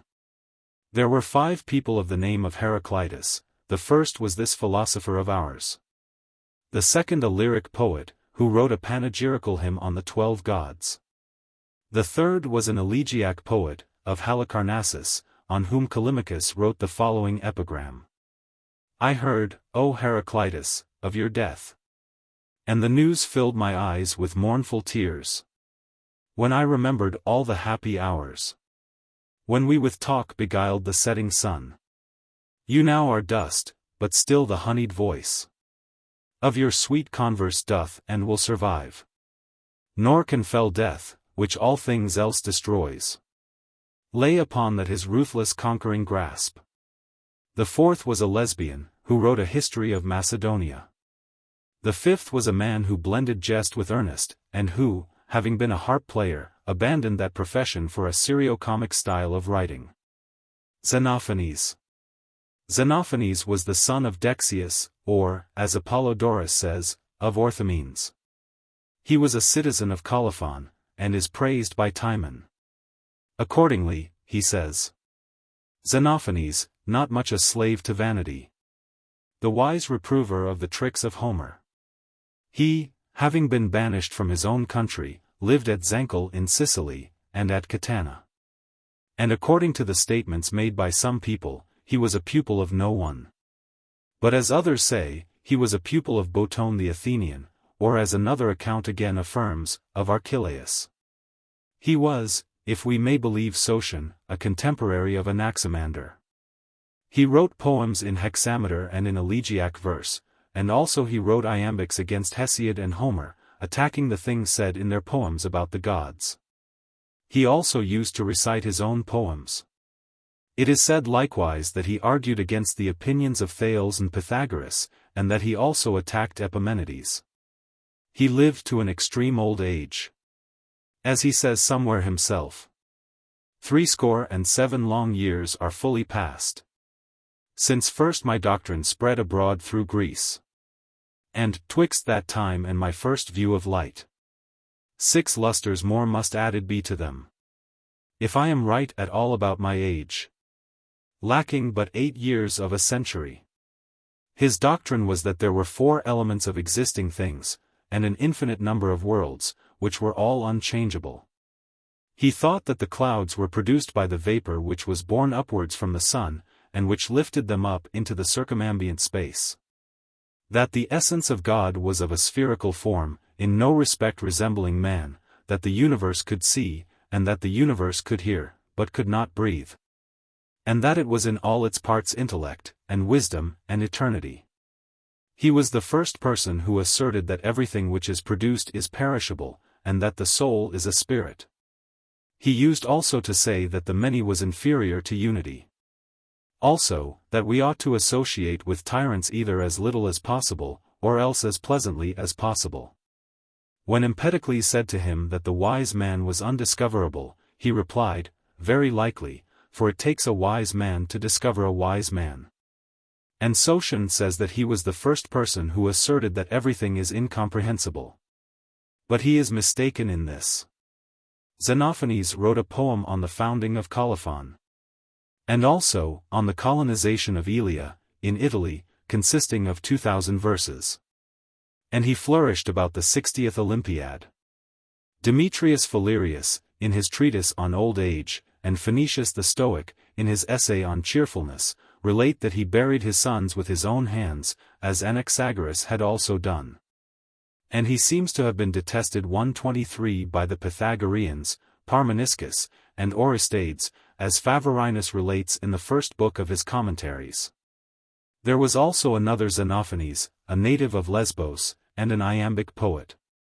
These are the promiscuous or unattached philosophers. Parmenides. Parmenides, the son of Pyers and a citizen of Valia, was a pupil of Xenophanes. And Theophrastus, in his abridgment, says that he was also a pupil of Anaximander. However, though he was a pupil of Xenophanes, he was not afterwards a follower of his. But he attached himself to Aminias, and Diogenes the Pythagorean, as Sotion relates, which last was a poor but honorable and virtuous man. And he it was whose follower he became, and after he was dead he erected a shrine, or Rho-omicron nu, in his honor. And so Parmenides, who was of a noble family and possessed of considerable wealth, was induced, not by Xenophanes but by Aminias, to embrace the tranquil life of a philosopher. He was the first person who asserted that the earth was of a spherical form, and that it was situated in the center of the universe. He also taught that there were two elements, fire and earth. And that one of them occupies the place of the maker, the other that of the matter. He also used to teach that man was originally made out of clay. And that they were composed of two parts, the hot and the cold, of which, in fact, everything consists. Another of his doctrines was that the mind and the soul were the same thing, as we are informed by Theophrastus in his Natural Philosophy, when he enumerates the theories of nearly all the different philosophers. He also used to say that philosophy was of a twofold character, one kind resting on certain truth, the other on opinion. On which account he says somewhere, "And 'twill be needful for you well to know the fearless heart of all convincing truth. Also the opinions, though less sure, of men, which rest upon no certain evidence."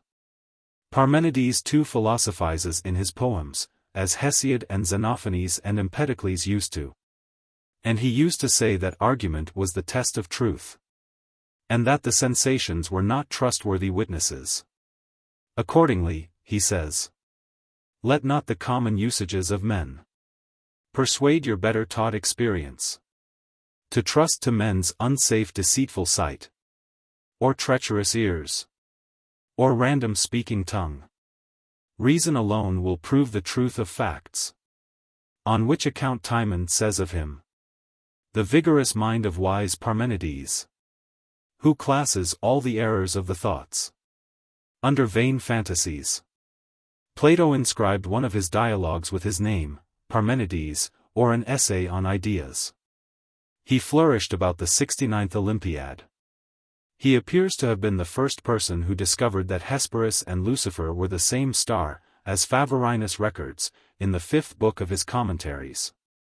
Some, however, attribute this discovery to Pythagoras. And Callimachus asserts that the poem in which this doctrine is promulgated is not his work. He is said also to have given laws to his fellow citizens, as Speusippus records in his account of the philosophers. He was also the first employer of the question called the Achilles 124, as Phavorinus assures us in his Universal History. There was also another Parmenides, an orator, who wrote a treatise on the art of oratory. Melissus. Melissus was a Samian, and the son of Ithagenes. He was a pupil of Parmenides. But he also had conversed with Heraclitus, when he recommended him to the Ephesians, who were unacquainted with him, as Hippocrates recommended Democritus to the people of Abdera. He was a man greatly occupied in political affairs, and held in great esteem among his fellow citizens, on which account he was elected admiral. And he was admired still more on account of his private virtues. His doctrine was that the universe was infinite, unsusceptible of change, immovable, and one, being always like to itself and complete. And that there was no such thing as real motion, but that there only appeared to be such. As respecting the gods, too, he denied that there was any occasion to give a definition of them, for that there was no certain knowledge of them. Apollodorus states that he flourished about the 84th Olympiad. Zeno, the Eleatic. Zeno was a native of Velia. Apollodorus, in his chronicles, says that he was by nature the son of Pythagoras, but by adoption the son of Parmenides. Timon speaks thus of him and Melissus. Great is the strength, invincible the might. Of Zeno, skilled to argue on both sides. Of any question, universal critic. And of Melissus too. They rose superior. To prejudice in general, only yielding. To very few. And Zeno had been a pupil of Parmenides, and had been on other accounts greatly attached to him. He was a tall man, as Plato tells us in his Parmenides, and the same writer, in his Phaedrus, calls him also the Eleatic Polymedes. Aristotle, in his Sophist, says that he was the inventor of dialectics, as Empedocles was of rhetoric. And he was a man of the greatest nobleness of spirit, both in philosophy and in politics. There are also many books extant which are attributed to him, full of great learning and wisdom. He, wishing to put an end to the power of Nearchus the tyrant, some, however, call the tyrant Diomedon, was arrested, as we are informed by Heraclides in his abridgment of Satyrus. And when he was examined, as to his accomplices and as to the arms which he was taking to Lipara, he named all the friends of the tyrant as his accomplices, wishing to make him feel himself alone. And then, after he had mentioned some names, he said that he wished to whisper something privately to the tyrant. And when he came near him he bit him, and would not leave his hold till he was stabbed. And the same thing happened to Aristogiton, the tyrant slayer. But Demetrius, in his treatise on people of the same name, says that it was his nose that he bit off. Moreover, Antisthenes, in his Successions, says that after he had given him information against his friends, he was asked by the tyrant if there was anyone else. And he replied, "Yes, you, the destruction of the city." And that he also said to the bystanders, "I marvel at your cowardice, if you submit to be slaves to the tyrant out of fear of such pains as I am now enduring." And at last he bit off his tongue and spit it at him, and the citizens immediately rushed forward, and slew the tyrant with stones. And this is the account that is given by almost everyone. But Hermippus says that he was put into a mortar, and pounded to death. And we ourselves have written the following epigram on him. Your noble wish, O Zeno, was to slay a cruel tyrant, freeing Aelia from the harsh bonds of shameful slavery. But you were disappointed. For the tyrant pounded you in a mortar. I say wrong. He only crushed your body, and not you. And Zeno was an excellent man in other respects, and he was also a despiser of great men in an equal degree with Heraclitus. For he, too, preferred the town which was formerly called Elea, and afterwards Aelia, being a colony of the Phocians, and his own native place. A poor city possessed of no other importance than the knowledge of how to raise virtuous citizens, to the pride of the Athenians. So that he did not often visit them, but spent his life at home. He, too, was the first man who asked the question called Achilles 125, though Favorinus attributes its first use to Parmenides, and several others. His chief doctrines were that there were several worlds, and that there was no vacuum. That the nature of all things consisted of hot and cold, and dry and moist, these elements interchanging their substances with one another. That man was made out of the earth, and that his soul was a mixture of the before-named elements in such a way that no one of them predominated. They say that when he was reproached, he was indignant, and that when someone blamed him, he replied, "If when I am reproached, I am not angered, then I shall not be pleased when I am praised."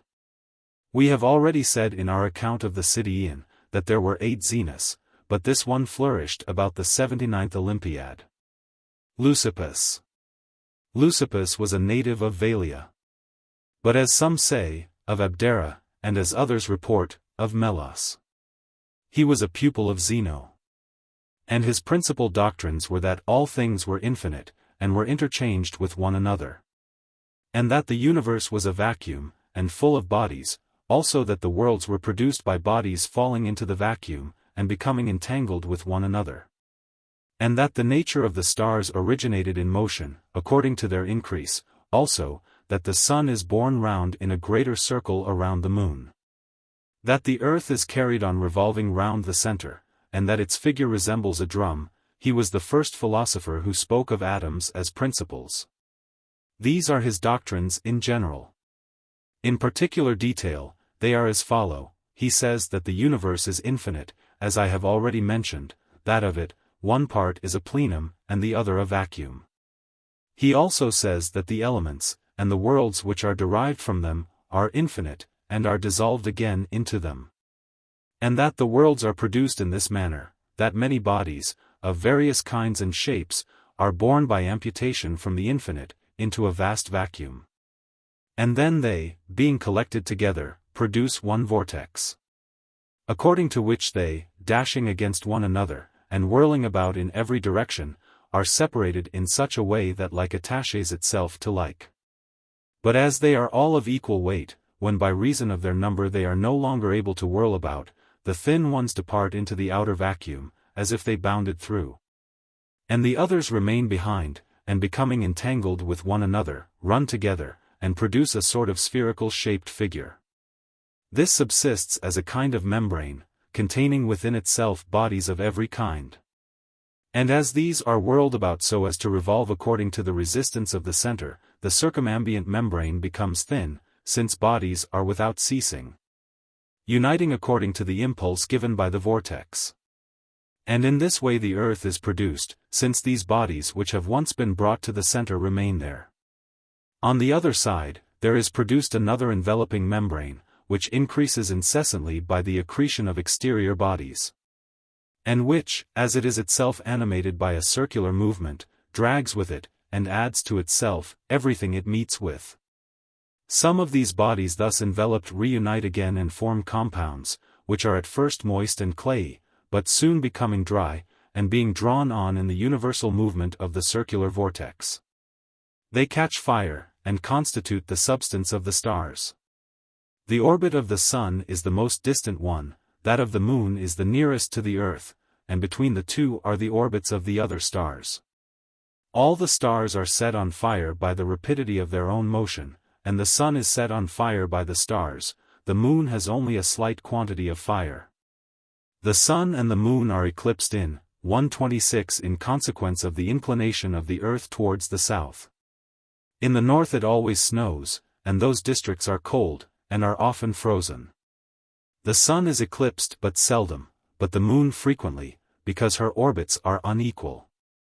Leucippus admits also that the production of worlds, their increase, their diminution, and their destruction, depend on a certain necessity, the character of which he does not precisely explain. Democritus. Democritus was the son of Hegesistratus, but as some say of Athenocrites, and according to other accounts of Damasippus. He was a native of Abdera, or as it is stated by some authors a citizen of Miletus. He was a pupil of some of the Magi and Chaldeans, whom Xerxes had left with his father as teachers, when he had been hospitably received by him, as Herodotus informs us. 127 And from these men he, while still a boy, learned the principles of astronomy and theology. Afterwards, his father entrusted him to Leucippus, and to Anaxagoras, as some authors assert, who was 40 years older than he. And Phavorinus, in his Universal History, says that Democritus said of Anaxagoras that his opinions about the sun and moon were not his own, but were old theories, and that he had stolen them. And that he used also to pull to pieces his assertions about the composition of the world, and about mind, as he was hostile to him, because he had declined to admit him as a pupil. How then can he have been a pupil of his, as some assert? And Demetrius in his treatise on people of the same name, and Antisthenes in his Successions, both affirm that he traveled to Egypt to see the priests there, and to learn mathematics of them. And that he proceeded further to the Chaldeans, and penetrated into Persia, and went as far as the Persian Gulf. Some also say that he made acquaintance with the gymnosophists in India, and that he went to Ethiopia. He was one of 3 brothers who divided their patrimony among them. And the most common story is that he took the smaller portion, as it was in money, because he required money for the purpose of traveling. Though his brothers suspected him of entertaining some treacherous design. And Demetrius says that his share amounted to more than 100 talents, and that he spent the whole of it. He also says that he was so industrious a man that he cut off for himself a small portion of the garden which surrounded his house, in which there was a small cottage, and shut himself up in it. And on one occasion, when his father brought him an ox to sacrifice, and fastened it there, he for a long time did not discover it, until his father, having roused him on the pretext of the sacrifice, told him what he had done with the ox. He further asserts that it is well known that he went to Athens, and as he despised glory, he did not desire to be known. And that he became acquainted with Socrates, without Socrates knowing who he was. For I came, says he, to Athens, and no one knew me. If, says Thales, the Rivals is really the work of Plato, then Democritus must be the anonymous interlocutor, who is introduced in that dialogue, besides Enopides and Anaxagoras. The one I mean who, in the conversation with Socrates, is arguing about philosophy, and whom the philosopher tells that a philosopher resembles a conqueror in the pentathlum. And he was veritably a master of 5 branches of philosophy. For he was thoroughly acquainted with physics, and ethics, and mathematics, and the whole encyclic system, and indeed he was thoroughly experienced and skillful in every kind of art. He it was who was the author of the saying, "Speech is the shadow of action." But Demetrius Philolaus, in his defense of Socrates, affirms that he never came to Athens at all. And that is a still stranger circumstance than any, if he despised so important a city, not wishing to derive glory from the place in which he was, but preferring rather himself to invest the place with glory. And it is evident from his writings what sort of man he was. He seems, says Thales, to have been also an admirer of the Pythagoreans. And he mentions Pythagoras himself, speaking of him with admiration, in the treatise which is inscribed with his name. And he appears to have derived all his doctrines from him to such a degree, that one would have thought that he had been his pupil, if the difference of time did not prevent it. At all events, Glaucus of Rhegium, who was a contemporary of his, affirms that he was a pupil of some of the Pythagorean school. And Apollodorus of Cyzicus says that he was intimate with Philolaus. He used to practice himself, says Antisthenes, in testing perceptions in various manners, sometimes retiring into solitary places, and spending his time even among tombs. And he further adds that when he returned from his travels he lived in a most humble manner, like a man who had spent all his property. And that on account of his poverty he was supported by his brother Melissus. But when he had foretold some future event which happened as he had predicted, and had in consequence become famous, he was for all the rest of his life thought worthy of almost divine honors by the generality of people. And as there was a law that a man who had squandered the whole of his patrimony should not be allowed funeral rites in his country, Antisthenes says that he, being aware of this law and not wishing to be exposed to the calumnies of those who envied him and would be glad to accuse him, recited to the people his work called The Great World, which is far superior to all his other writings, and that as a reward for it he was presented with 500 talents. And not only that, but he also had some brazen statues erected in his honor. And when he died, he was buried at the public expense, after having attained the age of more than 100 years. But Demetrius says that it was his relations who read The Great World, and that they were presented with 100 talents only, and Hipparchia coincides in this statement. And Aristoxenus, in his historic commentaries, says that Plato wished to burn all the writings of Democritus that he was able to collect. But that Amyclas and Cleinias, the Pythagoreans, prevented him, as it would do no good, for that copies of his books were already in many hands. And it is plain that that was the case. For Plato, who mentions nearly all the ancient philosophers, nowhere speaks of Democritus, not even in those passages where he has occasion to contradict his theories. Evidently, because he said that if he did, he would be showing his disagreement with the best of all philosophers. A man whom even Timon praises in the following terms. Like that Democritus, wisest of men. Sage ruler of his speech, profound converser. Whose works I love to read among the first. But he was, according to the statement made by himself in the Little World, a youth when Anaxagoras was an old man, being 40 years younger than he was. And he says that he composed the Little World 730 years after the capture of Troy. And he must have been born, according to the account given by Apollodorus in his Chronicles, in the 80th Olympiad. But, as Thales says, in his work entitled The Events, which took place before the reading of the books of Democritus, in the 3rd year of the 77th Olympiad, being, as it is there stated, 1 year older than Socrates. He must therefore have been a contemporary of Archytas, the pupil of Anaxagoras, and of Enopides, for he makes mention of this letter. He also speaks of the theories of Parmenides and Zeno, on the subject of the one, as they were the men of the highest reputation in histories, and he also speaks of Pythagoras of Abdera, who confessedly lived at the same time as Socrates. Athenodorus tells us, in the 8th book of his Conversations, that once, when Hippocrates came to see him, he ordered some milk to be brought. And that, when he saw the milk, he said that it was the milk of a black goat, with her first kid, on which Hippocrates marveled at his accurate knowledge. Also, as a young girl came with Hippocrates, on the first day he saluted her thus, "Good morning, my maid," but on the next day, "Good morning, woman." For, indeed, she had ceased to be a maid during the night. And Hermippus relates that Democritus died in the following manner: he was exceedingly old, and appeared at the point of death.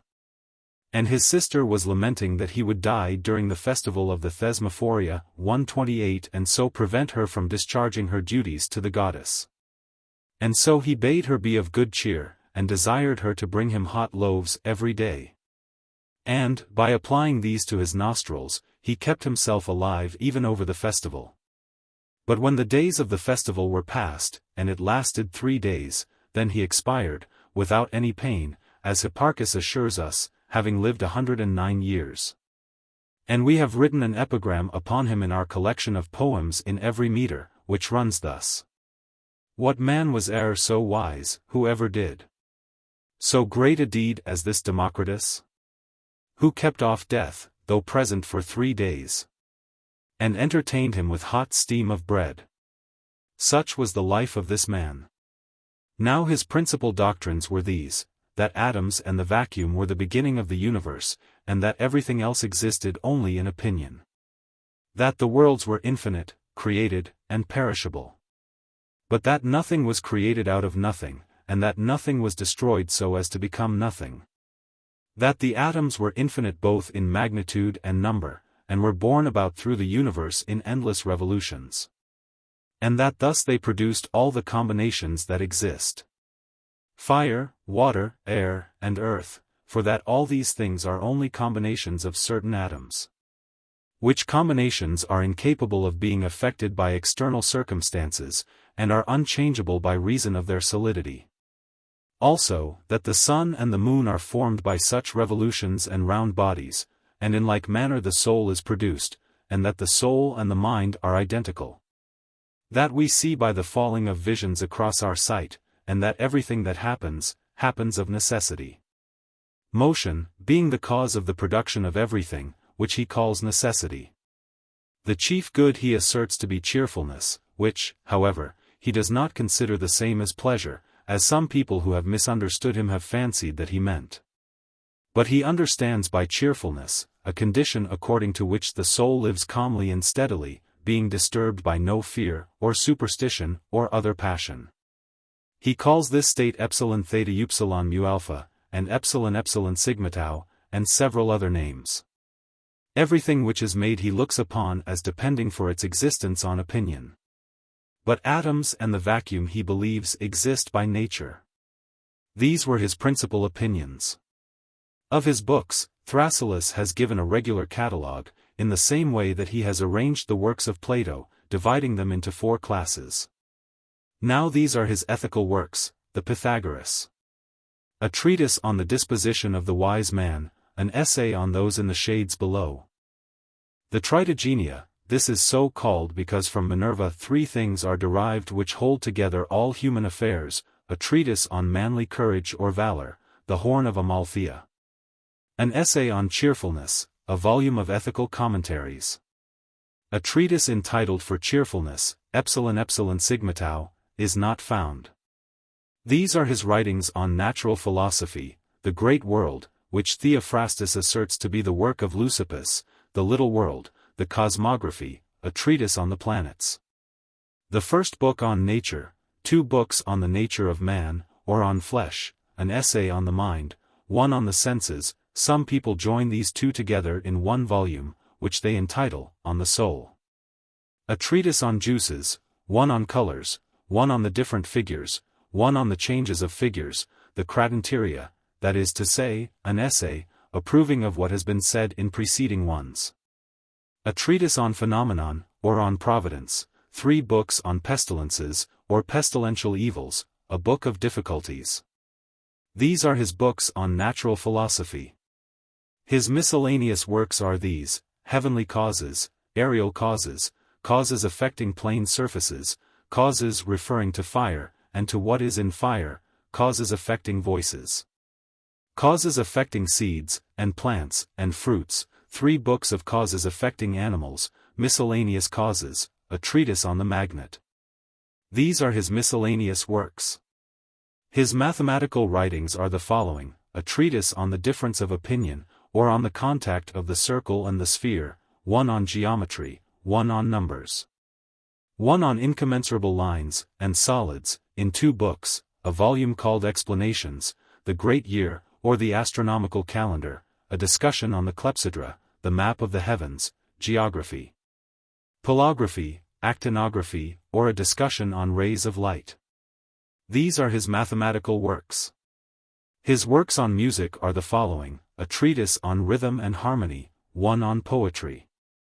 1 on the beauty of epic poems, 1 on euphonious and discordant letters, 1 on Homer, or on propriety of diction 129 and dialects, 1 on song, 1 on words, the Onomasticon.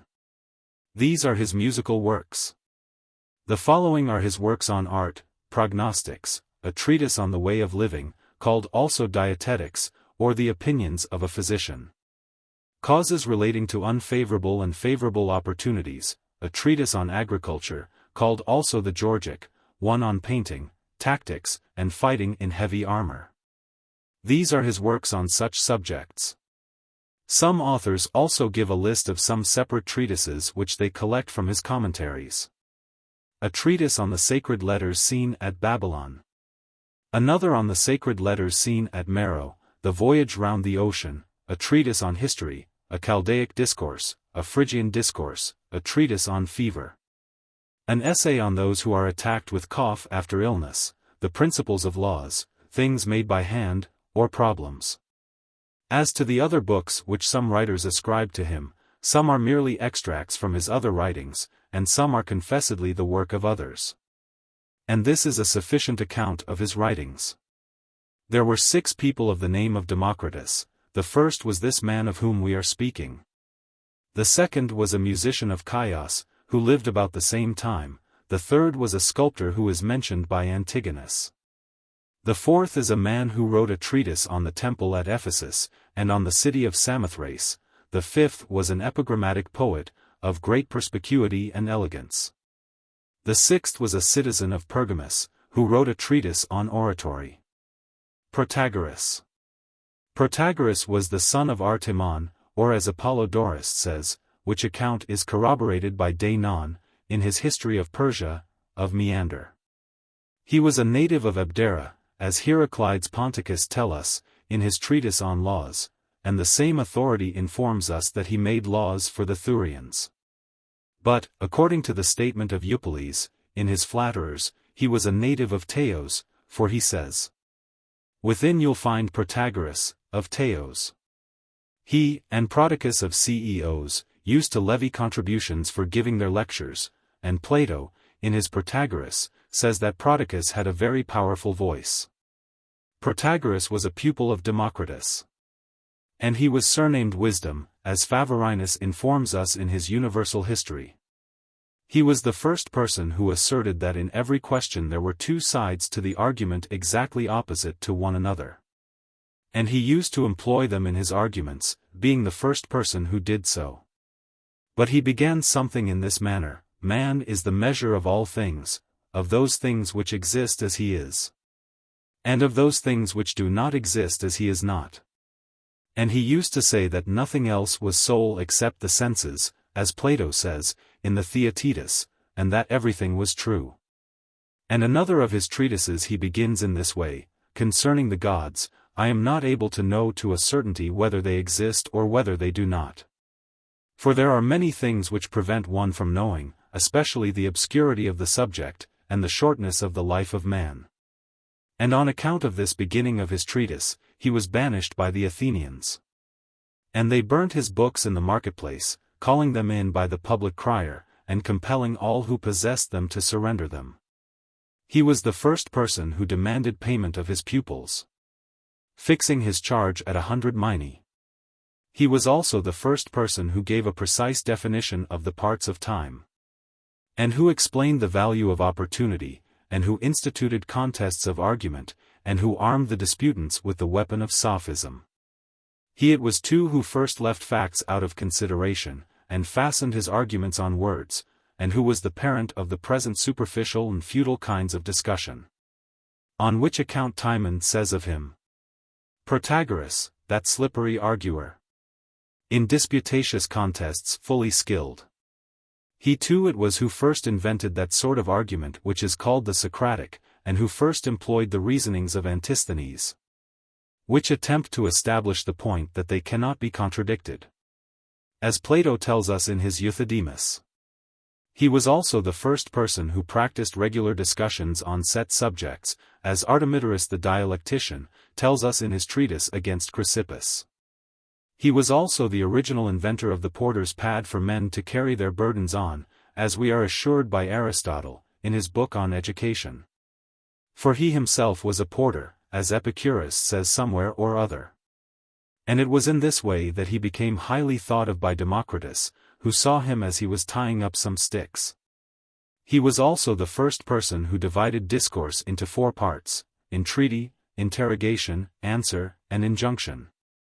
Though some writers make the part 7, narration, interrogation, answer, injunction, promise, entreaty, and invocation, and these he called the foundations of discourse. But Alcidamas says that there are 4 divisions of discourse: affirmation, denial, interrogation, and invocation. The first of his works that he ever read in public was the treatise on the gods, the beginning of which we have quoted above, and he read this at Athens in the house of Euripides, or as some say, in that of Megaclides. Others say that he read it in the Lyceum, his pupil Archytas, the son of Theodotus, giving him the aid of his voice. His accuser was Pythagoras, the son of Polyzelos, one of the 400. But Aristotle calls him Evathlus. The writings of his which are still extant are these: a treatise on the art of contention, one on wrestling, one on mathematics, one on a republic, one on ambition, one on virtues, one on the original condition of man, one on those in the shades below, one on the things which are not done properly by men, 1 volume of precepts, 1 essay entitled Justice in Pleading for Hire, 2 books of contradictions. These are his books. Plato also addressed a dialogue to him. Philolaus relates that as he was sailing to Sicily his ship was wrecked, and that this circumstance is alluded to by Euripides in his Ixion. And some say that he died on his journey, being about 90 years old. But Apollodorus states his age at 70 years, and says that he was a sophist 40 years, and that he flourished about the 84th Olympiad. There is an epigram upon him written by myself, in the following terms: I hear accounts of you, Protagoras, that, traveling far from Athens, on the road, you, an old man, and quite infirm, did die. For Cecrops' city drove you forth to exile. But you, though, scaping dread Minerva's might, could not escape the outspread arms of Pluto. It is said that once, when he demanded of Evathlus his pupil payment for his lessons, Evathlus said to him, "But I have never been victorious in an argument." And he rejoined, "But if I gain my cause, then I should naturally receive the fruits of my victory, and so would you obtain the fruits of yours." There was also another Protagoras, an astronomer, on whom Euphorion wrote an elegy, and a third also, who was a philosopher of the Stoic sect. Diogenes of Apollonia. Diogenes was a native of Apollonia, and the son of Polyphemus, a natural philosopher of high reputation, and he was, as Antisthenes reports, a pupil of Anaximenes.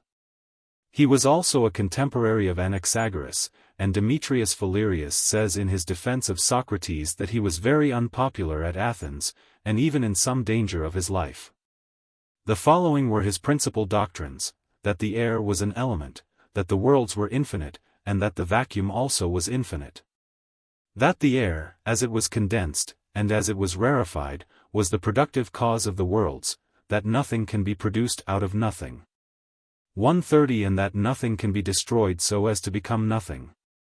That the earth is round, firmly planted in the middle of the universe, having acquired its situation from the circumvolutions of the hot principle around it, and its consistency from the cold. The first words of his treatise are, "It appears to me that he who begins any treatise ought to lay down principles about which there can be no dispute, and that his exposition of them ought to be simple and dignified." Anaxarchus. Anaxarchus was a native of Abdera. He was a pupil of Diogenes of Smyrna, but, as some say, of Metrodorus of Chios, who said that he was not even sure that he knew nothing. And Metrodorus was a pupil of Nessus, of Chios, though others assert that he was a disciple of Democritus. Anaxarchus too enjoyed the intimacy of Alexander, and flourished about the 110th Olympiad. He had for an enemy Nicocreon, the tyrant of Cyprus.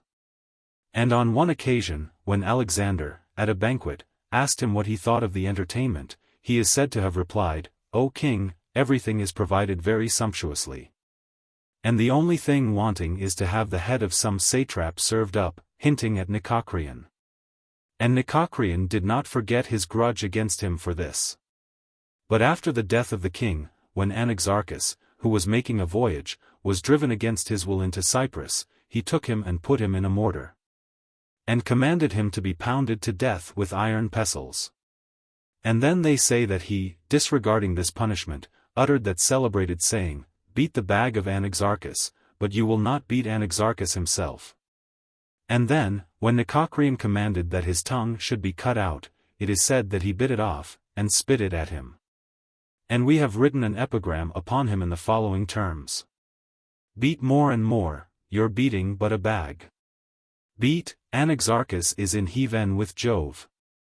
Hereafter Proserpine will rack your bones. And say, thus perish, you accursed beater." Anaxarchus, on account of the evenness of his temper and the tranquility of his life, was called the Happy. And he was a man to whom it was very easy to reprove men and bring them to temperance. Accordingly, he produced an alteration in Alexander, who thought himself a god, for when he saw the blood flowing from some wound that he had received, he pointed to him with his finger, and said, "This is blood, and not such stream as issues from a wounded god. Pure emanation, uncorrupted flood. Unlike our gross, diseased, terrestrial blood." 131. But Plutarch says that it was Alexander himself who quoted these lines to his friends. They also tell a story that Anaxarchus once drank to him, and then showed the goblet, and said, "Shall any mortal hand dare wound a god?" Pyrrho. Pyrrho was a citizen of Elis, and the son of Pleistarchus, as Diocles informs us, and, as Apollodorus in his chronicles asserts, he was originally a painter. And he was a pupil of Bryson, the son of Stilpo, as we are told by Alexander in his chronicles. After that he attached himself to Anaxarchus, and attended him everywhere. So that he even went as far as the Gymnosophists, in India, and the Magi. Owing to which circumstance, he seems to have taken a noble line in philosophy, introducing the doctrine of incomprehensibility, and of the necessity of suspending one's judgment. As we learn from Ascanius of Abdera. For he used to say that nothing was honorable, or disgraceful, or just, or unjust. And on the same principle he asserted that there was no such thing as downright truth. But that men did everything in consequence of custom and law.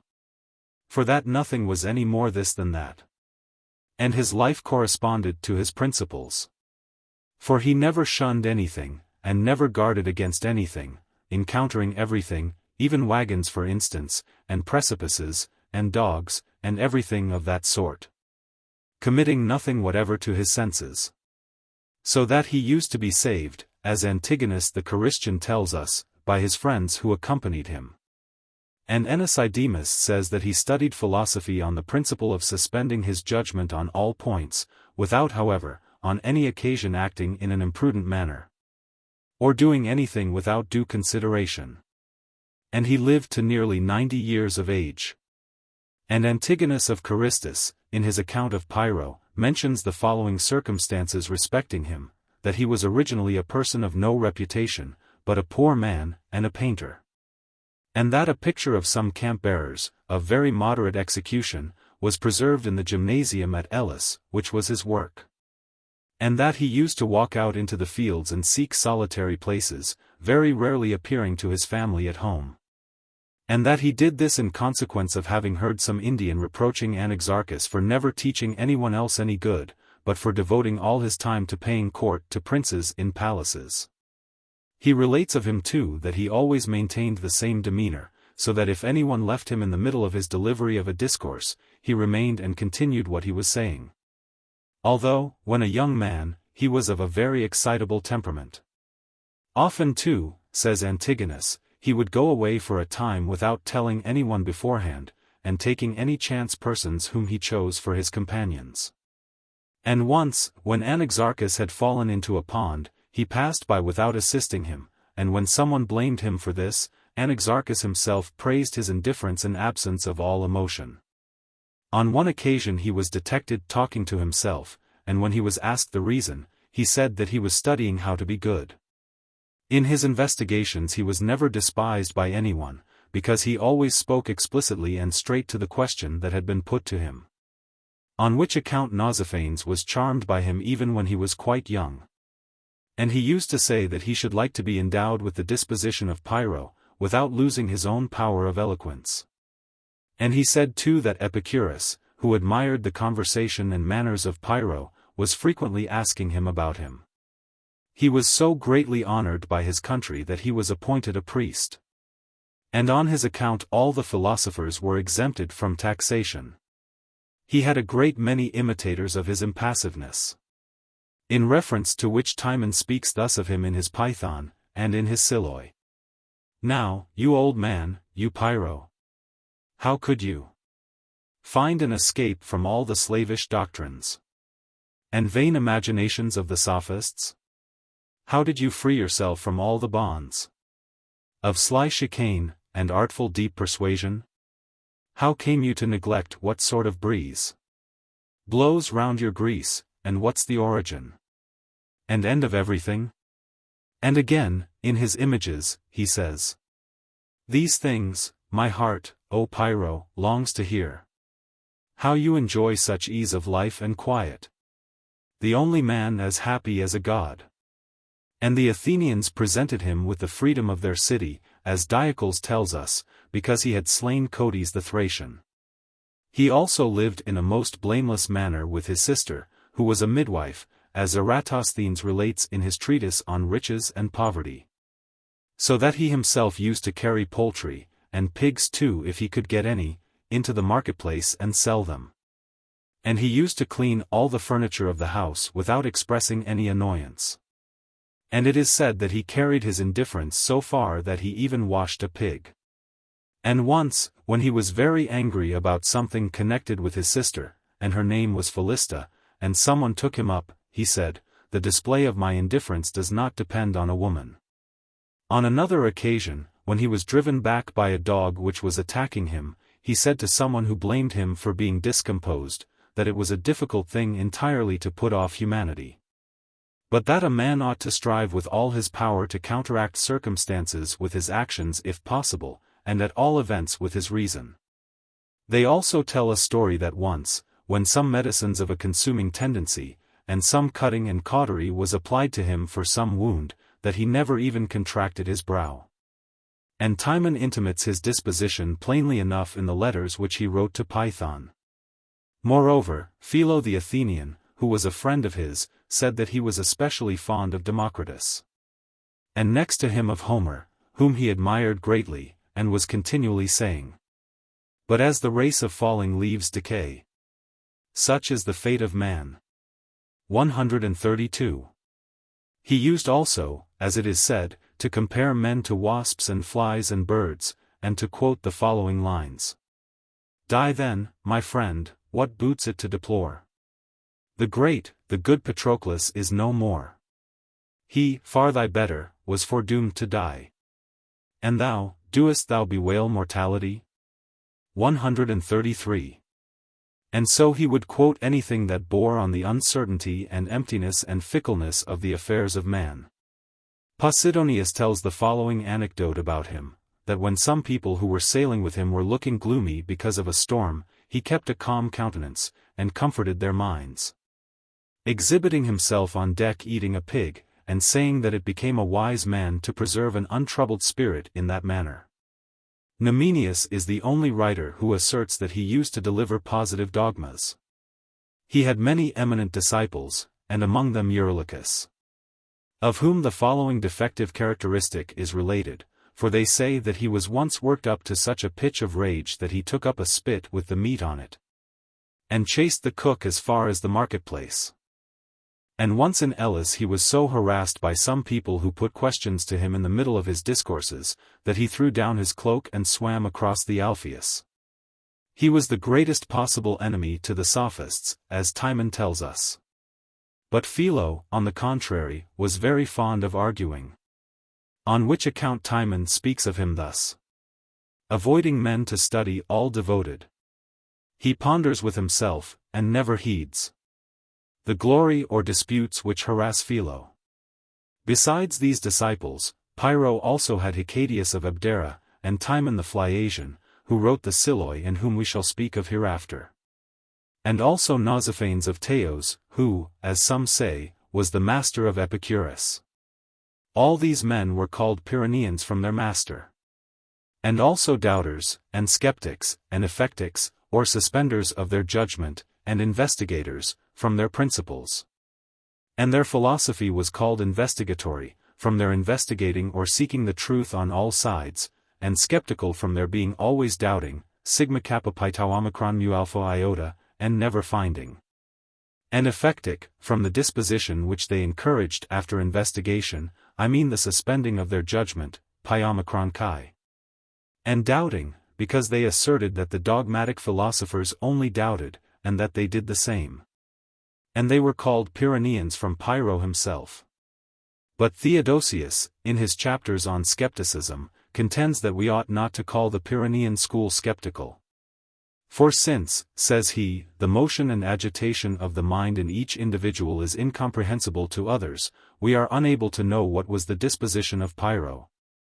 And if we do not know it, we ought not to be called Pyrrhonians. He also adds that Pyrrho was not the original inventor of skepticism, and that he had no particular dogma of any kind. And that, consequently, it can only be called Pyrrhonism from some similarity. Some say that Homer was the original founder of this school. Since he at different times gives different accounts of the same circumstance, as much as anyone else ever did, and since he never dogmatizes definitively respecting affirmation. They also say that the maxims of the 7 wise men were skeptical, such as that, seek nothing in excess, and that, suretyship is near calamity. Which shows that calamity follows a man who has given positive and certain surety. They also argue that Archilochus and Euripides were skeptics. And Archilochus speaks thus.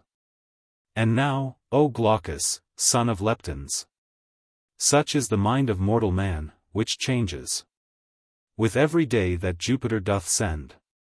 And Euripides says, why then do men assert that wretched mortals are with true wisdom gifted, for on you we all depend, and we do everything which pleases you. Moreover, Xenophanes, and Zeno the Eleatic, and Democritus were also skeptics, of whom Xenophanes speaks thus. And no man knows distinctly anything. And no man ever will. And Zeno endeavors to put an end to the doctrine of motion by saying, the object moved does not move either in the place in which it is, or in that in which it is not. Democritus, too, discards the qualities, where he says, what is cold in opinion, and what is hot in opinion, but atoms and the vacuum exist in reality. And again he says, but we know nothing really, for truth lies in the bottom. Plato, too, following them, attributes the knowledge of the truth to the gods and to the sons of the gods, and leaves men only the investigation of probability. And Euripides says, who now can tell whether to live may not be properly to die? And whether that which men do call to die, may not in truth be but the entrance into real life? And Empedocles speaks thus. These things are not perceptible to sight, nor to the ears, nor comprehensible to human intellect. And in a preceding passage he says, believing nothing, but such circumstances as have befallen each. Heraclitus, too, says, let us not form conjectures at random about things of the greatest importance. And Hippocrates delivers his opinion in a very doubtful manner, such as becomes a man. And before them all Homer has said, long in the field of words we may contend. Reproach is infinite and knows no end. And immediately after, armed, or with truth or falsehood, right or wrong. So voluble a weapon is the tongue. Wounded we wound, and neither side can fail. For every man has equal strength to rail. 134. Intimating the equal vigor and antithetical force of words. And the skeptics persevered in overthrowing all the dogmas of every sect, while they themselves asserted nothing dogmatically, and contented themselves with expressing the opinions of others, without affirming anything themselves, not even that they did affirm nothing. So that they even discarded all positive denial, for to say, we affirm nothing, was to affirm something. But we, said they, enunciate the doctrines of others, to prove our own perfect indifference. It is just as if we were to express the same thing by a simple sign. So these words, we affirm nothing, indicate the absence of all affirmation, just as other propositions, such as, not more one thing than another, or every reason has a corresponding reason opposed to it, and all such maxims indicate a similar idea. But the phrase, not more one thing, etc., has sometimes an affirmative sense, indicating the equality of certain things, as for instance in this sentence, a pirate is not worse than a liar. But by the skeptics this is said not positively, but negatively, as for instance where the speaker contests a point and says, it was not Scylla, any more than it was Chimera.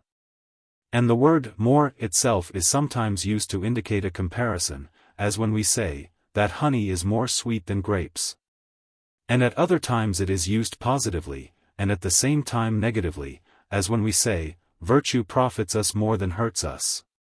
For in this phrase we intimate that virtue does profit, and does not hurt us.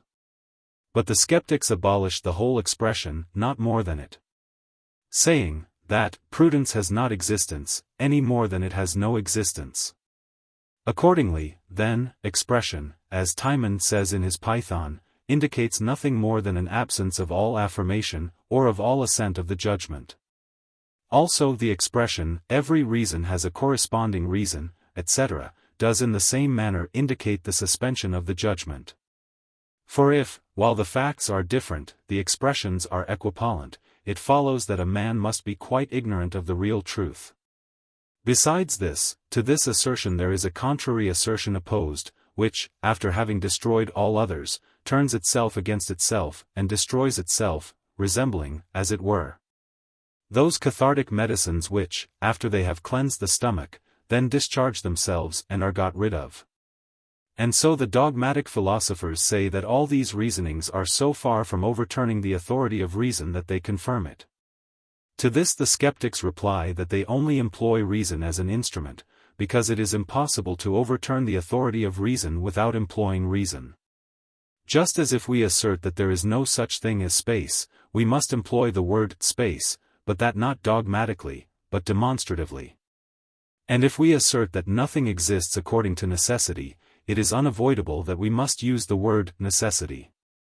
The same principle of interpretation did they adopt, for they affirmed that facts are not by nature such as they appear to be, but that they only seem such.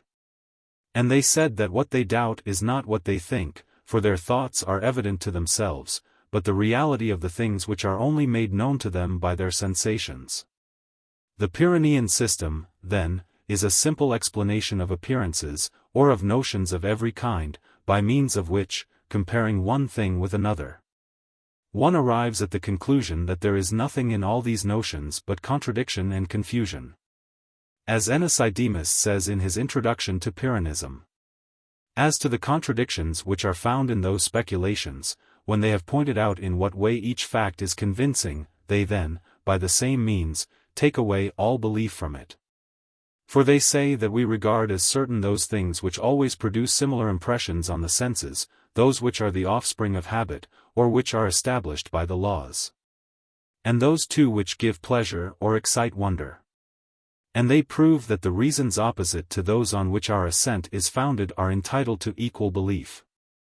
The difficulties which they suggest, relating to the agreement subsisting between what appears to the senses and what is comprehended by the intellect, divide themselves into 10 modes of argument, according to which the subject and object of our knowledge is incessantly changing. And these 10 modes Pyrrho lays down in the following manner. The first relates to the difference which one remarks between the sentiments of animals in respect of pleasure and pain, and what is injurious, and what is advantageous. And from this we conclude that the same objects do not always produce the same impressions, and that the fact of this difference ought to be a reason with us for suspending our judgment. For there are some animals which are produced without any sexual connection, as those which live in the fire, and the Arabian phoenix, and worms. Others again are engendered by copulation, as men and others of that kind, and some are composed in one way, and others in another. On which account they also differ in their senses, as for instance, hawks are very keen-sighted, dogs have a most acute scent. It is plain, therefore, that the things seen produce different impressions on those animals which differ in their power of sight. So, too, young branches are eagerly eaten by the goat, but are bitter to mankind, and hemlock is nutritious for the quail, but deadly to man, and pigs eat their own dung, but a horse does not. The second mode refers to the nature and idiosyncrasies of men. According to Xenophon, the steward of Alexander used to feel warm in the shade, and to shiver in the sun. And Andron the Argive, as Aristotle tells us, traveled through the dry parts of Libya without once drinking. Again, one man is fond of medicine, another of farming, another of commerce.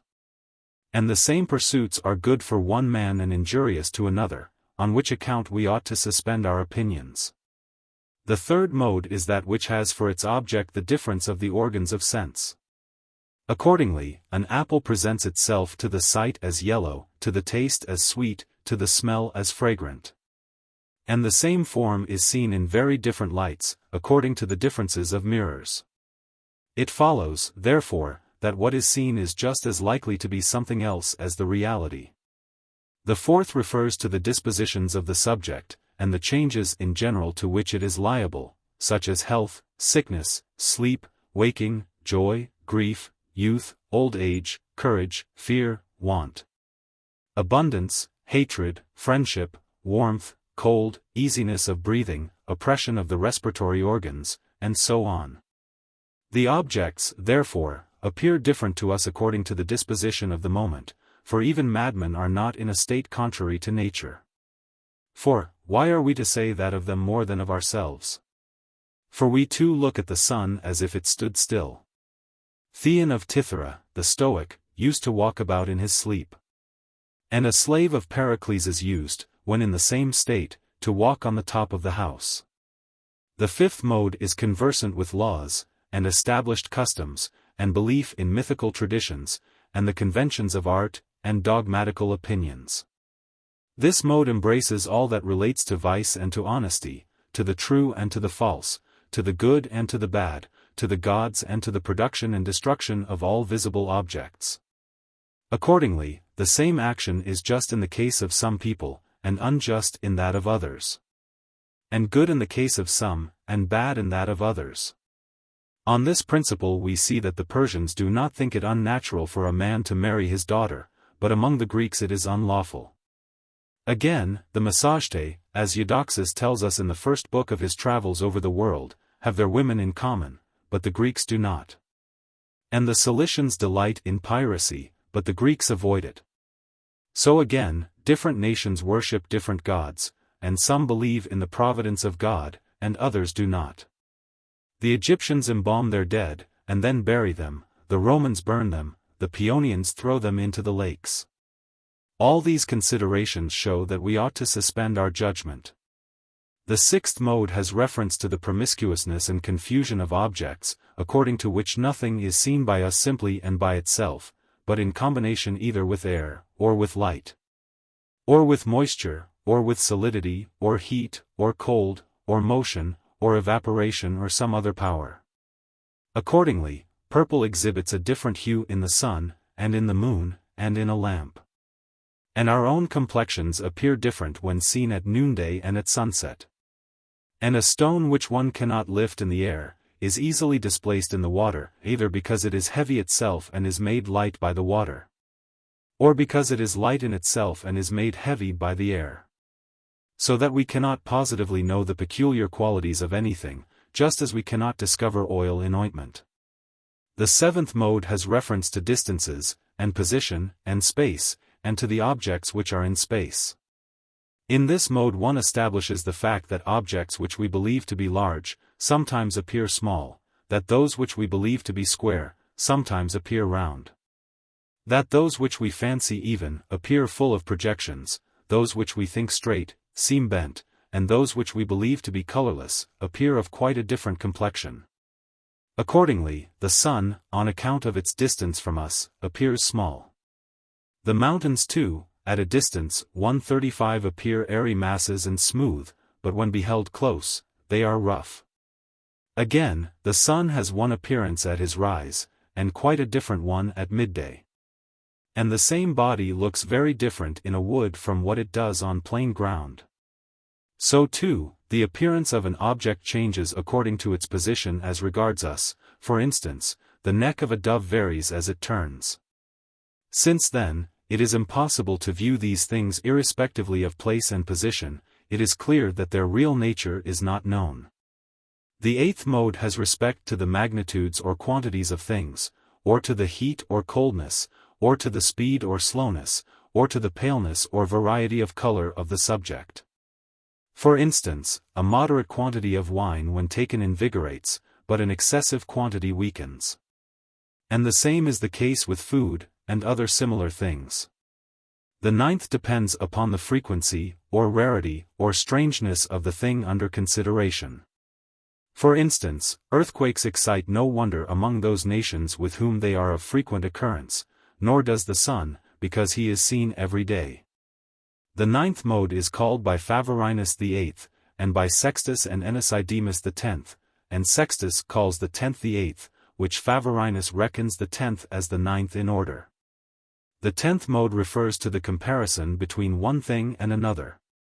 As for instance between what is light and what is heavy, between what is strong and what is weak, between what is greater and what is less, what is above and what is below.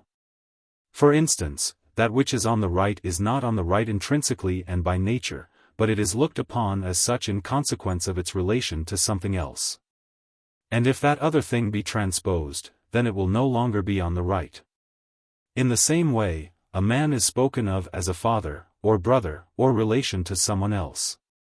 And day is called so in relation to the sun, and everything has its distinctive name in relation to human thought.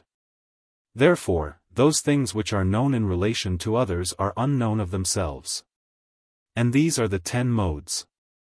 But Agrippa adds 5 other modes to them, one derived from the disagreement of opinions, another from the necessity of proceeding ad infinitum from one reasoning to another, a third from relation, a fourth from hypothesis, and the last from the reciprocal nature of proofs.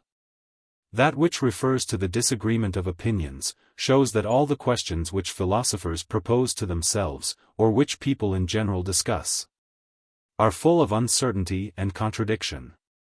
That which is derived from the necessity of proceeding incessantly from one reasoning to another, demonstrates that it is impossible for a man ever, in his researches, to arrive at undeniable truth. Since one truth is only to be established by another truth, and so on, ad infinitum. The mode which is derived from relation rests on the doctrine that no object is ever perceived independently and entirely by itself, but always in its relation to something else, so that it is impossible to know its nature correctly.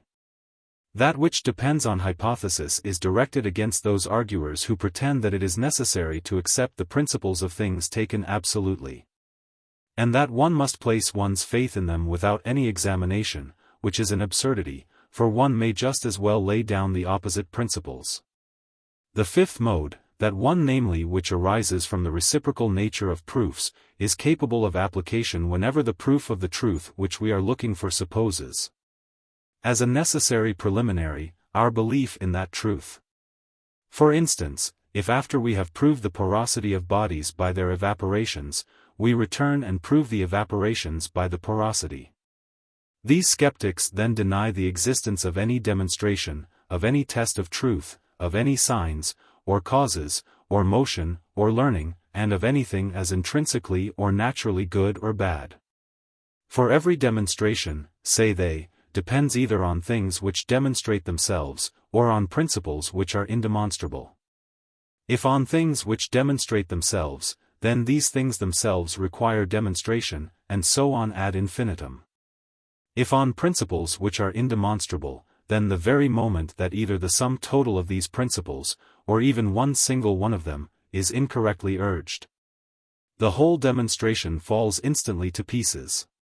But if anyone supposes, they add, that there are principles which require no demonstration, that man deceives himself strangely, not seeing that it is necessary for him in the first place to establish this point, that they contain their proof in themselves. For a man cannot prove that there are four elements because there are four elements. Besides, if particular proofs are denied in a complex demonstration, it must follow that the whole demonstration is also incorrect. Again, if we are to know that an argument is really a demonstrative proof, we must have a test of truth, and in order to establish a test, we require a demonstrative proof. And these two things must be devoid of every kind of certainty, since they bear reciprocally the one on the other. How then is anyone to arrive at certainty about obscure matters, if one is ignorant even how one ought to attempt to prove them? For what one is desirous to understand is not what the appearance of things is, but what their nature and essence is. They show, too, that the dogmatic philosophers act with great simplicity, for that the conclusions which they draw from their hypothetical principles are not scientific truths but mere suppositions, and that, in the same manner, one might establish the most improbable propositions. They also say that those who pretend that one ought not to judge of things by the circumstances which surround them, or by their accessories, but that one ought to take their nature itself as one's guide, do not perceive that, while they pretend to give the precise measure and definition of everything, if the objects present such and such an appearance, that depends solely on their position and relative arrangement, they conclude from thence, that it is necessary to say that everything is true, or that everything is false. For if certain things only are true, how is one to recognize them? Evidently it will not be the senses which judge in that case of the objects of sensation, for all appearances are equal to the senses, nor will it be the intellect, for the same reason. But besides these two faculties, there does not appear to be any other test or criterion at all. So, say they, if we desire to arrive at any certainty with respect to any object which comes under either sense or intellect, we must first establish those opinions which are laid down previously as bearing on those objects. For some people have denied this doctrine, and others have overturned that, it is therefore indispensable that they should be judged of either by the senses or by the intellect. And the authority of each of these faculties is contested. It is therefore impossible to form a positive judgment of the operations of the senses and of the intellect. And if the contest between the different opinions compels us to a neutrality, then the measure which appeared proper to apply to the appreciation of all those objects is at the same time put an end to, and one must fix a similar valuation on everything. Perhaps our opponent will say, are then appearances trustworthy or deceitful? 136 We answer that if they are trustworthy, the other side has nothing to object to those to whom the contrary appearance presents itself. For, as he who says that such and such a thing appears to him is trustworthy, so also is he who says that the contrary appears to him. And if appearances are deceitful, then they do not deserve any confidence when they assert what appears to them to be true. We are not bound then to believe that a thing is true merely because it obtains assent. For all men do not yield to the same reasons. And even the same individual does not always see things in the same light. Persuasion often depends on external circumstances, on the authority of the speaker, on his ability, on the elegance of his language, on habit, or even on pleasure.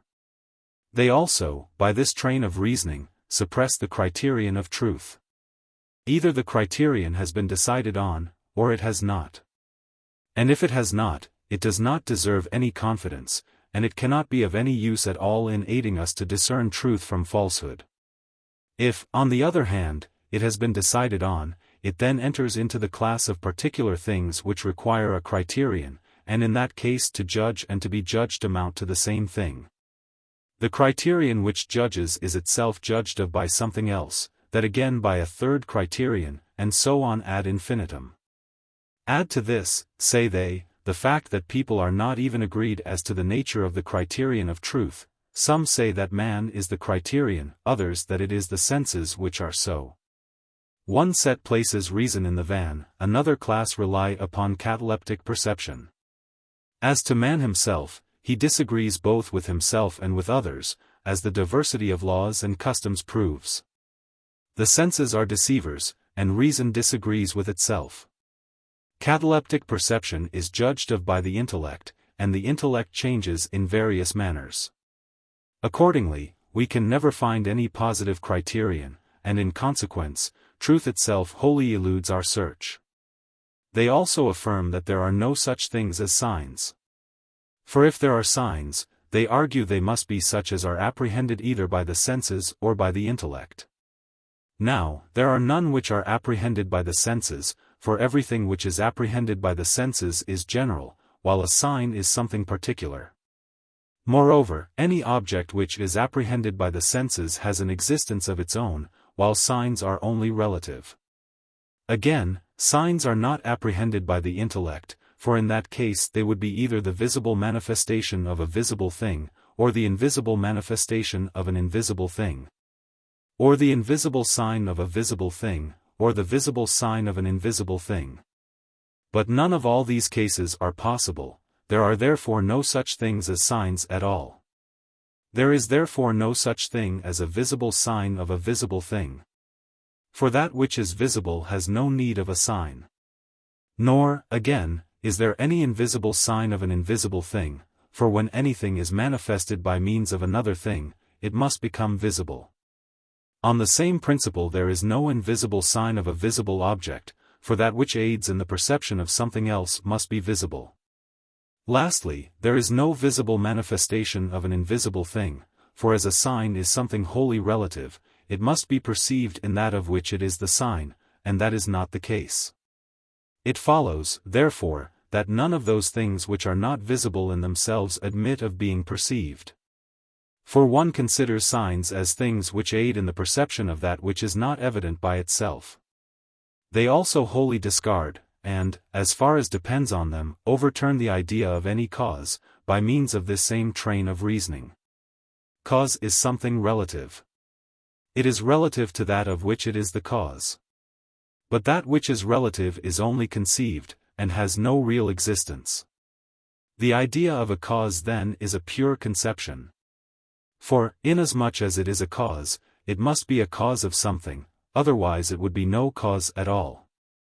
In the same way as a father cannot be a father, unless there exists some being in respect of whom one gives him the title of father, so too a cause stands on the same ground. For, supposing that nothing exists relatively to which a cause can be spoken of, then, as there is no production, or destruction, or anything of that sort, there can likewise be no cause. However, let us admit that there are such things as causes. In that case then, either a body must be the cause of a body, or that which is incorporeal must be the cause of that which is incorporeal. Now neither of these cases is possible, therefore, there is no such thing as cause. In fact, one body cannot be the cause of another body, since both bodies must have the same nature. And if it be said that one is the cause, inasmuch as it is a body, then the other must be a cause for the same reason. And in that case one would have two reciprocal causes. Two agents without any passive subject. Again, one incorporeal thing cannot be the cause of another incorporeal thing for the same reason. Also, an incorporeal thing cannot be the cause of a body, because nothing that is incorporeal can produce a body. Nor, on the other hand, can a body be the cause of anything incorporeal, because in every production there must be some passive subject matter. But, as what is incorporeal is by its own nature protected from being a passive subject, it cannot be the object of any productive power.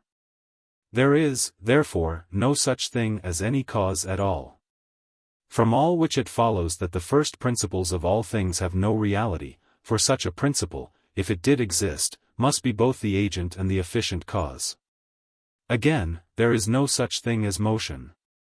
For whatever is moved either in the place in which it is, or in that in which it is not. It certainly is not moved in the place in which it is, and it is impossible that it should be moved in the place in which it is not, therefore, there is no such thing as motion at all. They also denied the existence of all learning. If, said they, anything is taught, then either that which does exist is taught in its existence or that which does not exist is taught in its non-existence. But that which does exist is not taught in its existence, for the nature of all existent things is visible to all men, and is known by all men. Nor is that which does not exist taught in its non-existence, for nothing can happen to that which does not exist, so that to be taught cannot happen to it. Nor again, say they, is there any such thing as production. For that which is not produced, for it exists already, nor that which is not, for that does not exist at all. And that which has no being nor existence at all, cannot be produced. Another of their doctrines is that there is no such thing as any natural good or natural evil. For if there be any natural good or natural evil, then it must be good to everyone or evil to everyone, just as snow is cold to everyone. But there is no such thing as one general good or evil which is common to all beings, therefore, there is no such thing as any natural good or natural evil. For either one must pronounce everything good which is thought so by anyone whatever, or one must say that it does not follow that everything which is thought good is good. Now, we cannot say that everything which is thought good is good, since the same thing is thought good by one person, as, for instance, pleasure is thought good by Epicurus, and evil by another, as it is thought evil by Antisthenes. And on this principle the same thing will be both good and evil. If, again, we assert that it does not follow that everything which is thought good is good, then we must distinguish between the different opinions, which it is not possible to do by reason of the equality of the reasons adduced in support of them. It follows that we cannot recognize anything as good by nature. And we may also take a view of the whole of their system by the writings which some of them have left behind them. Pyrrho himself has left nothing, but his friends Timon and Anaximenes, and Numenius, and Nausiphanes, and others of that class have left books. And the dogmatical philosophers arguing against them say that they also adopt spurious and pronounce positive dogmas. For where they think that they are refuting others they are convicted, for in the very act of refutation, they assert positively and dogmatize. For when they say that they define nothing, and that every argument has an opposite argument, they do here give a positive definition and assert a positive dogma. But they reply to these objectors. As to the things which happen to us as men, we admit the truth of what you say, for we certainly do know that it is day, and that we are alive. And we admit that we know many other of the phenomena of life. But with respect to those things as to which the dogmatic philosophers make positive assertions, saying that they are comprehended, we suspend our judgment on the ground of their being uncertain. And we know nothing but the passions, for we confess that we see, and we are aware that we comprehend that such a thing is the fact, but we do not know how we see, or how we comprehend. Also, we state in the way of narrative, that this appears white, without asserting positively that it really is so. And with respect to the assertion, we define nothing, and other sentences of that sort, we do not pronounce them as dogmas. For to say that is a different kind of statement from saying that the world is spherical, for the one fact is not evident, while the other statements are mere admissions. While, therefore, we say that we define nothing, we do not even say that as a definition. Again, the dogmatic philosophers say that the skeptics overthrow all life when they deny everything of which life consists. But the skeptics say that they are mistaken. For they do not deny that they see, but that they do not know how it is that they see. For, say they, we assert what is actually the fact, but we do not describe its character. Again, we feel that fire burns, but we suspend our judgment as to whether it has a burning nature. Also, we see whether a person moves, and that a man dies, but how these things happen we know not. Therefore, say they, we only resist the uncertain deductions which are put by the side of evident facts. For when we say that an image has projections, we only state plainly what is evident. But when we say that it has not projections, we no longer say what appears evident, but something else. On which account Timon, in his Python, says that pyro does not destroy the authority of custom. And in his images he speaks thus. But what is evidently seen prevails, wherever it may be. And in his treatise on the senses, he says, the reason why a thing is sweet I do not declare, but I confess that the fact of sweetness is evident.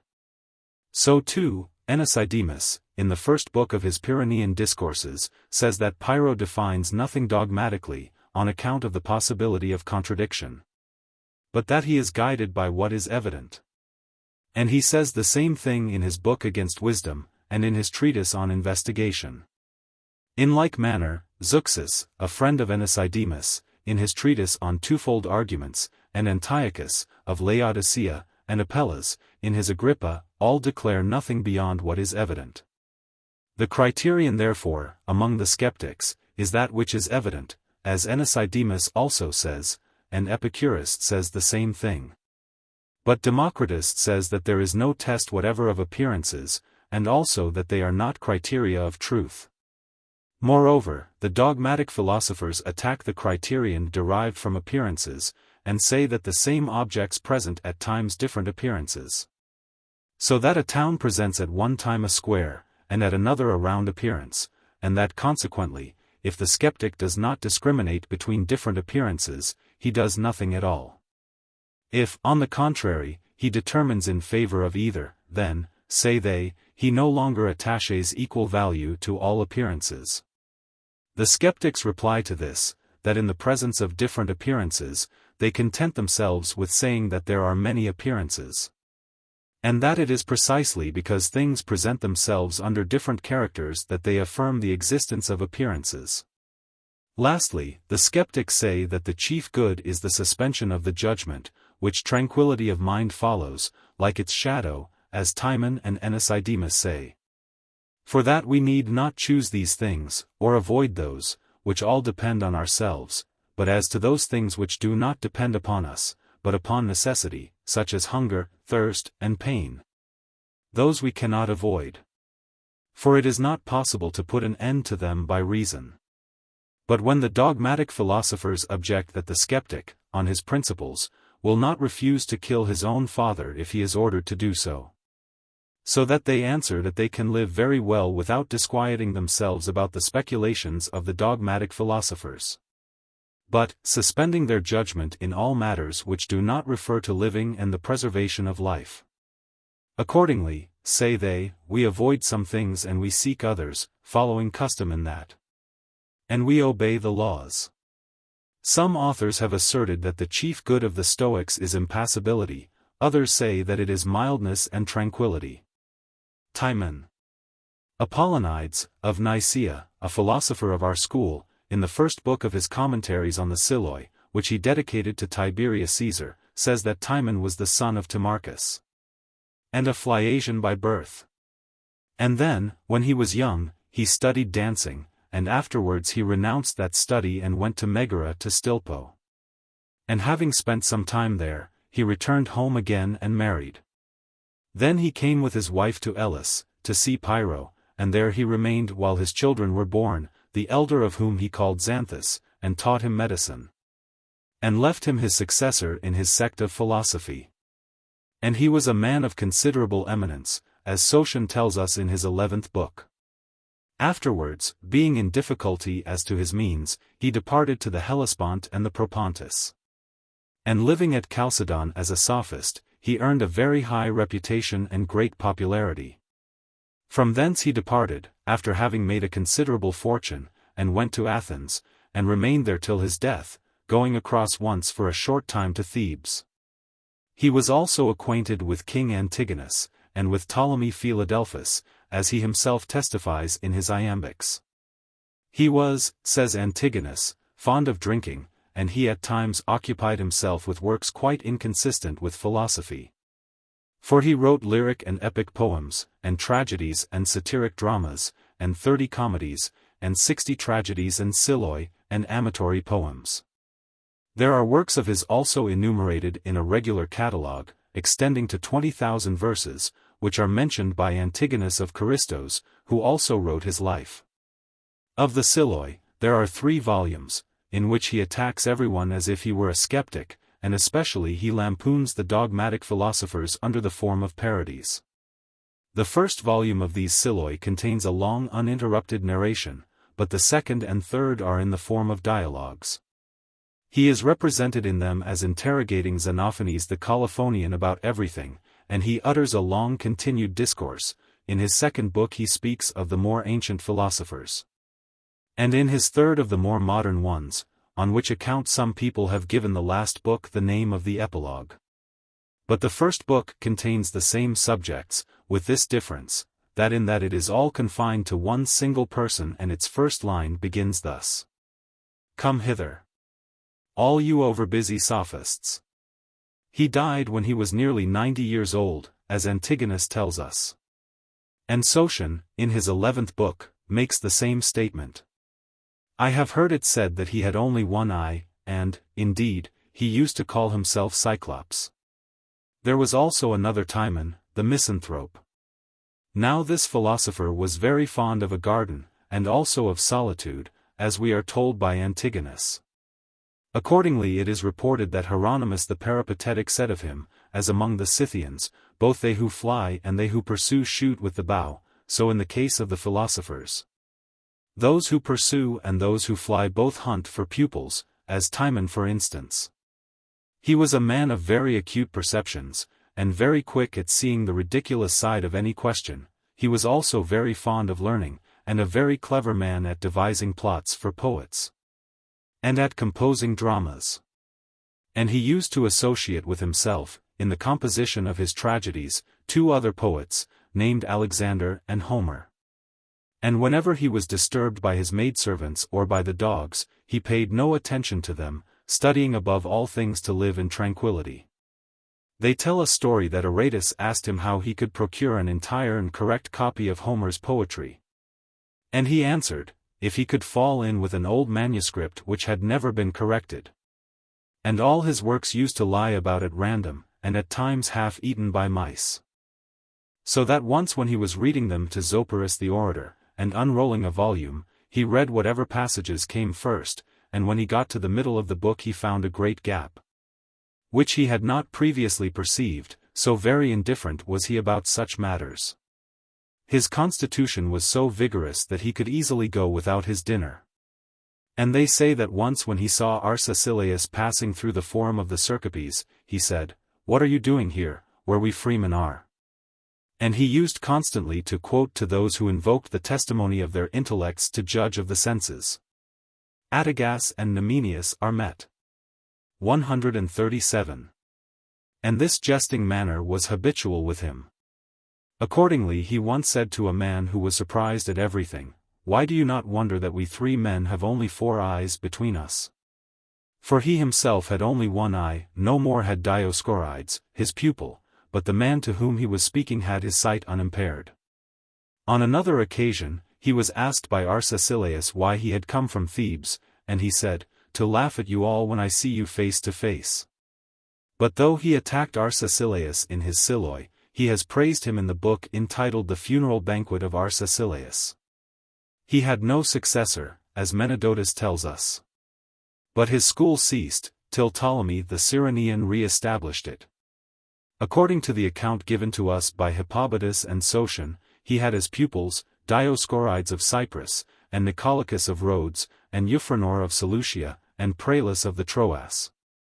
Who was a man of such constancy of mind that, as Phylarchus relates in his history, he allowed himself to be punished as a traitor wholly undeservedly, not uttering 1 word of complaint against his fellow citizens. And Euphranor had for his pupil Eubulus of Alexandria, who was the master of Ptolemy, who was the master of Sarpedon and Heraclides. And Heraclides was the master of Anaximenes of Knossos, who wrote 8 books of Pyrenean discourses. He was also the master of Xenippus Polites, who was the master of Zeuxis Goniopus, who was the master of Antiochus of Laodicea, in Lycia.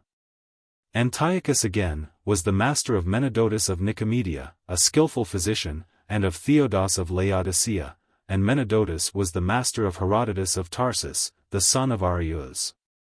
Herodotus was the master of Sextus Empiricus, who left 10 books of skeptic maxims, and other excellent works, and Sextus was the master of Saturninus Cythenas, who was also an empiric. Book. Chapter 10.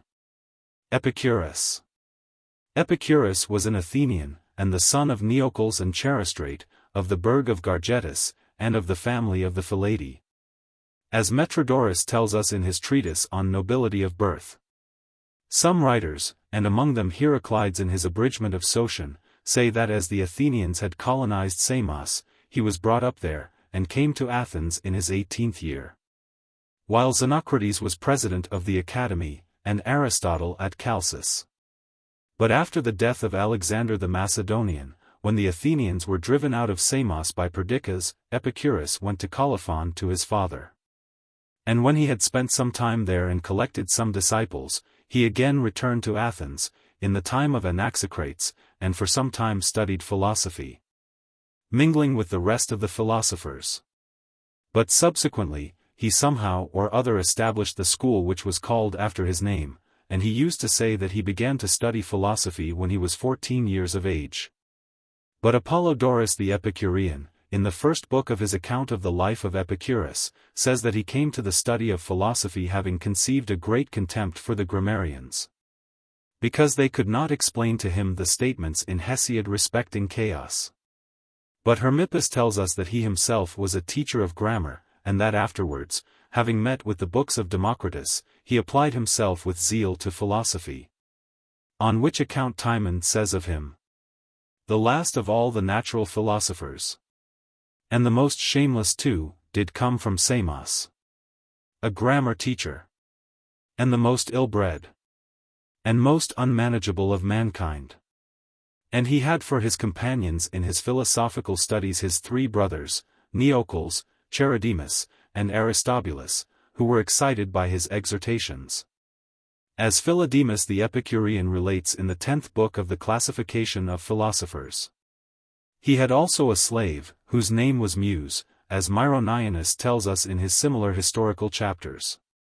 But Diotimus the Stoic was very hostile to him, and calumniated him in a most bitter manner, publishing 50 obscene letters and attributing them to Epicurus, and also giving him the credit of the letters which generally go under the name of Chrysippus. And Posidonius the Stoic, and Nicholas, and Sotion, in the 12th of these books which are entitled the Refutations of Diocles, of which there are altogether 24 volumes. And Dionysius of Halicarnassus, have also attacked him with great severity. For they say that he used to accompany his mother when she went about the small cottages performing purifications, and that he used to read the formula. And that he used also to keep a school with his father at very low terms. Also, that he, as well as one of his brothers, was a most profligate man in his morals, and that he used to live with Leontium, the courtesan. Moreover, that he claimed the books of Democritus on atoms, and that of Aristippus on pleasure, as his own, and that he was not a legitimate citizen. And this last fact is asserted also by Timocrates, and by Herodotus in his treatise on the youth of Epicurus. They also say that he used to flatter Mithras, the steward of Lysimachus, in a disgraceful manner, calling him in his letters Paean and king. And also that he flattered Idomeneus, and Herodotus, and Timocrates who had revealed all his secret practices, and that he flattered them on this very account. And in his letters to Leontium, he says, "O King Apollo, my dear Leontium, what transports of joy did I feel when I read your charming letter." And to Themista, the wife of Leontius, he writes, "I am ready and prepared, if you do not come to me, to roll myself to wherever you and Themista invite me." And he addresses Pythagoras, a beautiful youth, thus, "I will sit quiet," says he, "awaiting your longed-for and godlike approach." And at another time, writing to Themista, he says, that he had determined to make his way with her, as Theodorus tells us in the 4th book of his treatises against Epicurus. He also wrote to many other courtesans, and especially to Leontium, with whom Metrodorus also was in love. And in his treatise on the chief good, he writes thus, "For I do not know what I can consider good, if I put out of sight the pleasures which arise from favors, and those which are derived from amatory pleasures, and from music, and from the contemplation of beauty." And in his letter to Pythagoras, he writes, "And, my dear boy, avoid all sorts of education." Epictetus also attacks him as a most debauched man, and reproaches him most vehemently, and so does Timocrates, the brother of Metrodorus, in his treatise entitled The Merry Guests. And this Timocrates had been a disciple in his school, though he afterwards abandoned it. And he says that he used to vomit twice a day, in consequence of his intemperance. And that he himself had great difficulty in escaping from this nocturnal philosophy, and that mystic kind of reunion. He also accuses Epicurus of shameful ignorance in his reasoning, and still more especially in all matters relating to the conduct of life. And says that he was in a pitiable state of health, so that he could not for many years rise up from his sofa. And that he used to spend a minute a day on his eating, as he himself states in his letter to Leontium, and in that to the philosophers at Mytilene. He also says that many courtesans used to live with him and Metrodorus, and among them Marmarium, and Hedea, and Erotium, and Nicidium. And in the 37 books which he wrote about natural philosophy, they say that he says a great many things of the same kind over and over again. And that in them he writes in contradiction of other philosophers, and especially of Nausiphanes, and speaks as follows, word for word, "But if anyone else ever was afflicted in such a manner, then certainly this man had a continual labor, striving to bring forth the sophistical boastfulness of his mouth, like many other slaves." And Epicurus also speaks of Nausiphanes in his letters, in the following terms, "These things led him on to such arrogance of mind, that he abused me and called me a schoolmaster. He used also to call him lungs, and blockhead, and humbug, and fornicator. And he used to call Plato's followers flatterers of Dionysius, but Plato himself he called golden. Aristotle he called a debauchee and a glutton, saying that he joined the army after he had squandered his patrimony, and sold drugs. He used also to call Pythagoras a porter, and the secretary of Democritus, and to say that he taught boys their letters in the streets. Heraclitus, he called a disturber. Democritus, he nicknamed Laërtius, 138 and Antidorus, Cenodorus, 139 the Cynics he called enemies of Greece, and the dialecticians he charged with being eaten up with envy. Pyrrho, he said, was ignorant and unlearned. But these men who say this are all wrong, for there are plenty of witnesses of the unsurpassable kindness of the man to everybody. Both his own country which honored him with brazen statues, and his friends who were so numerous that they could not be contained in whole cities. And all his acquaintances who were bound to him by nothing but the charms of his doctrine, none of whom ever deserted him, except Metrodorus the son of Stratonius, who went over to Carneades. Probably because he was not able to bear with equanimity the unapproachable excellence of Epicurus.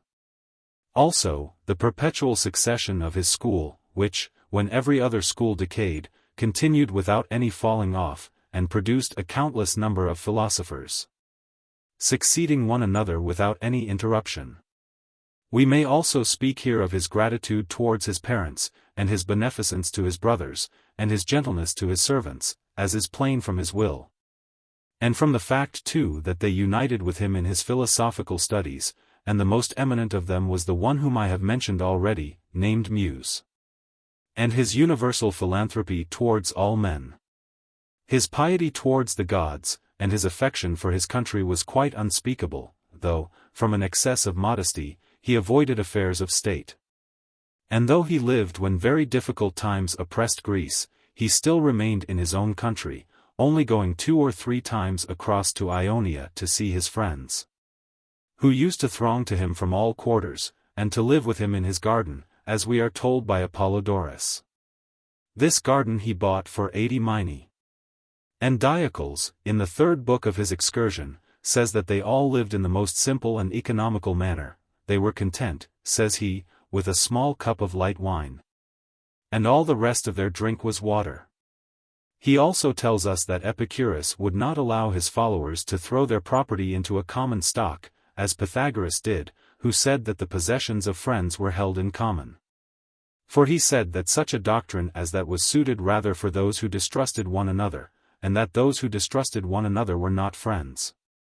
But he himself in his letters says that he is content with water and plain bread, and adds, "Send me some Cytherean cheese, that if I wish to have a feast, I may have the means." This was the real character of the man who laid down the doctrine that pleasure was the chief good, whom Athenaeus thus mentions in an epigram. O men, you labor for pernicious ends. And out of eager avarice, begin quarrels and wars. And yet the wealth of nature fixes a narrow limit for desires, though empty judgment is insatiable. This lesson the wise child of Neocles had learnt by heart, instructed by the Muses, or at the sacred shrine of Delphi's god. And as we advance further, we shall learn this fact from his dogmas, and his apothegms. Of all the ancient philosophers he was, as we are told by Diogenes, most attached to Anaxagoras, although in some points he argued against him, and to Archytas, the master of Socrates. And he used, Diogenes adds, to accustom his pupils to preserve his writings in their memory.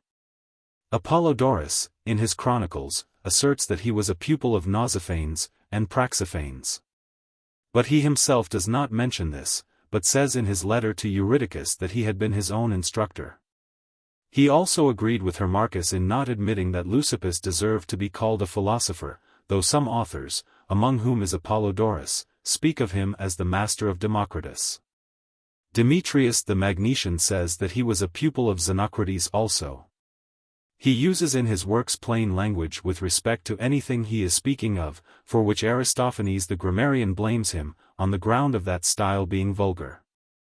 But he was such an admirer of perspicuity that even in his treatise on rhetoric he aims at and recommends nothing but clearness of expression. And in his letters, instead of the usual civil expressions, greeting, farewell, and so on, he substitutes, may you act well, may you live virtuously, and expressions of that sort. Some of his biographers assert that it was he who composed the treatise entitled the Canon, in imitation of the tripod of Nausiphanes, whose pupil they say that he was. And add that he was also a pupil of Pamphilus the Platonist, at Samos. They further tell us that he began to study philosophy at 12 years of age, and that he presided over his school 32 years. And he was born, as we are told by Apollodorus in his chronicles, in the 3rd year of the 109th Olympiad, in the archonship of Sosigenes, on the 7th day of the month Gamelion, 7 years after the death of Plato. And when he was 32 years of age, he first set up his school at Mytilene, and after that at Lampsacus. And when he had spent 5 years in these 2 cities, he came to Athens, and he died there in the 2nd year of the 127th Olympiad, in the archonship of Pythagoras, when he had lived 72 years. And Hermarchus, the son of Marcus and a citizen of Mytilene, succeeded him in his school. He died of the stone, as Hermarchus mentions in his letters, after having been ill a fortnight. And at the end of the fortnight, Hermippus says that he went into a brazen bath, properly tempered with warm water, and asked for a cup of pure wine and drank it. And having recommended his friends to remember his doctrines, he expired. And there is an epigram of ours on him, couched in the following language. Now, fare ye well, remember all my words. This was the dying charge of Epicurus. Then to the bath he went, and drank some wine, and sank beneath the cold embrace of Pluto. Such was the life of the man, and such was his death. And he made his will in the following terms. According to this my will, I give all my possessions to Ammonomachus of Bate, the son of Philocrates, and to Timocrates of Potamos, the son of Demetrius, according to the deed of gift to each, which is deposited in the temple of Cybele, on condition that they make over my garden and all that is attached to it to Hermarchus of Mytilene, the son of Marcus, and to those who study philosophy with him, and to whomsoever Hermarchus leaves as his successors in his school, that they may abide and dwell in it in the study and practice of philosophy. And I give it also to all those who philosophize according to my doctrines, that they may, to the best of their ability, maintain my school which exists in my garden, in concert with Ammonomachus and Timocrates. And I enjoin their heirs to do the same in the most perfect and secure manner that they can, so that they also may maintain my garden, as those also shall to whom my immediate successors hand it down. As for the house in Melita, that Ammonomachus and Timocrates shall allow Hermarchus that he may live in it during his life, together with all his companions in philosophy. Out of the income which is derived from that property, which is here bequeathed by me to Ammonomachus and Timocrates, I will that they, consulting with Hermarchus, shall arrange in the best manner possible the offerings to the Manes in honor of the memory of my father, and mother, and brothers, and myself. And that my birthday may be kept as it has been in the habit of being kept, on the 10th day of the month Game Lion. And that the reunion of all the philosophers of our school, established in honor of Metrodorus and myself, may take place on the 20th day of every month. They shall also celebrate, as I have been in the habit of doing myself, the day consecrated to my brothers, in the month Poseidian, and the day consecrated to the memory of Polyaenus, in the month Metageitnian. Ammonomachus and Timocrates shall be the guardians of Epicurus, the son of Metrodorus, and of the son of Polyaenus, as long as they study philosophy under, and live with, Hermarchus. In the same way also, they shall be the guardians of the daughter of Metrodorus, and when she is of marriageable age, they shall give her to whomsoever Hermarchus shall select of his companions in philosophy, provided she is well behaved and obedient to Hermarchus. And Ammonomachus and Timocrates shall, out of my income, give them such a sum for their support as shall appear sufficient year by year, after due consultation with Hermarchus. And they shall associate Hermarchus with themselves in the management of my revenues, in order that everything may be done with the approval of that man who has grown old with me in the study of philosophy, and who is now left as the president of all those who have studied philosophy with us. And as for the dowry for the girl when she is come to marriageable age, let Ammonomachus and Timocrates arrange that, taking for the purpose such a sum from my property as shall seem to them, in conjunction with Hermarchus, to be reasonable.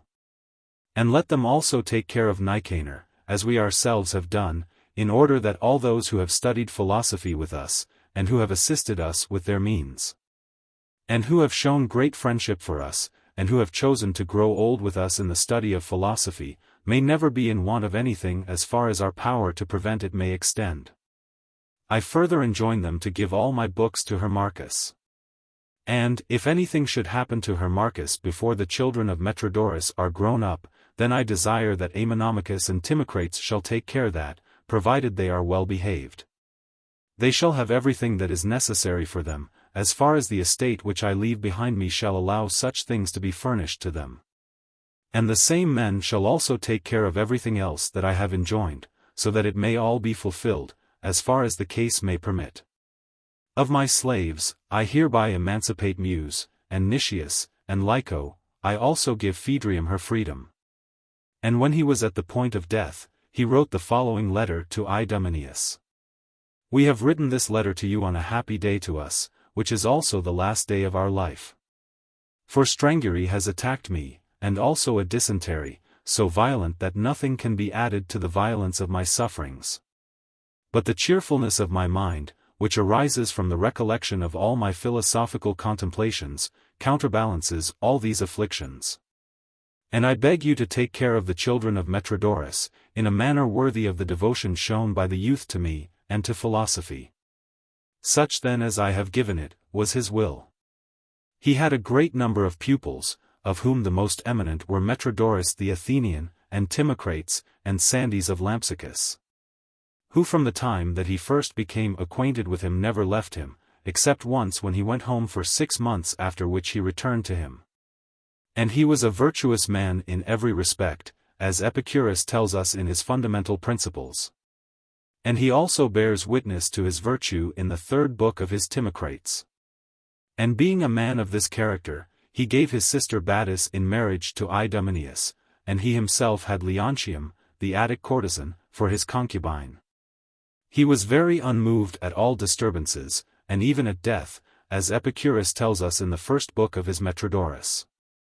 He is said to have died 7 years before Epicurus himself, in the 53rd year of his age. And Epicurus himself, in the will which I have given above, gives many charges about the guardianship of his children, showing by this that he had been dead some time. He also had a brother whom I have mentioned before, of the name of Timocrates, a trifling, silly man. The writings of Metrodorus are these: 3 books addressed to the physicians, 1 essay on the sensations, 1 addressed to Timocrates, 1 on magnanimity, 1 on the illness of Epicurus, 1 addressed to the dialecticians, 1 against the 9 sophists, 1 on the road to wisdom, 1 on change, 1 on riches, 1 against Democritus, 1 on nobility of birth. Likewise Polyaenus of Lampsacus, the son of Athenodorus, was a man of mild and friendly manners, as Philodemus particularly assures us. And his successor was Hermarchus of Mytilene, the son of Age Marcus, a poor man, and his favorite pursuit was rhetoric. And the following excellent works of his are extant: 22 books of letters about Empedocles, an essay on mathematics, a treatise against Plato, another against Aristotle. And he died of paralysis, being a most eminent man. There was also Leontius of Lampsacus, and his wife Themista, to whom Epicurus wrote. There were also Calotes and Idomeneus, and these also were natives of Lampsacus. And among the most eminent philosophers of the school of Epicurus, were Polystratus, who succeeded Hermarchus, and Dionysius who succeeded him, and Basilides who succeeded him. Likewise Apollodorus, who was nicknamed the Tyrant of the Gardens, Capoeta Pi Omicron Tauro Alpha Nunu Omicron, was a very eminent man, and wrote more than 400 books. And there were the 2 Ptolemies of Alexandria, Ptolemy the Black, and Ptolemy the Fair. And Zeno of Sidon, a pupil of Apollodorus, a very voluminous author. And Demetrius, who was surnamed the Lacedaemonian, and Diogenes of Tarsus, who wrote the Select Dialogues, and Orion, and others whom the genuine Epicureans call sophists. There were also 3 other persons of the name of Epicurus: first, the son of Leontius and Themista; secondly, a native of Magnesia; and lastly, a gladiator. And Epicurus was a most voluminous author, exceeding all men in the number of his books, for there are more than 300 volumes of them. And in the whole of them there is not one citation from other sources, but they are filled wholly with the sentiments of Epicurus himself. In the quantity of his writings he was rivaled by Chrysippus, as Carneades asserts, who calls him a parasite of the books of Epicurus. For if ever this latter wrote anything, Chrysippus immediately set his heart on writing a book of equal size.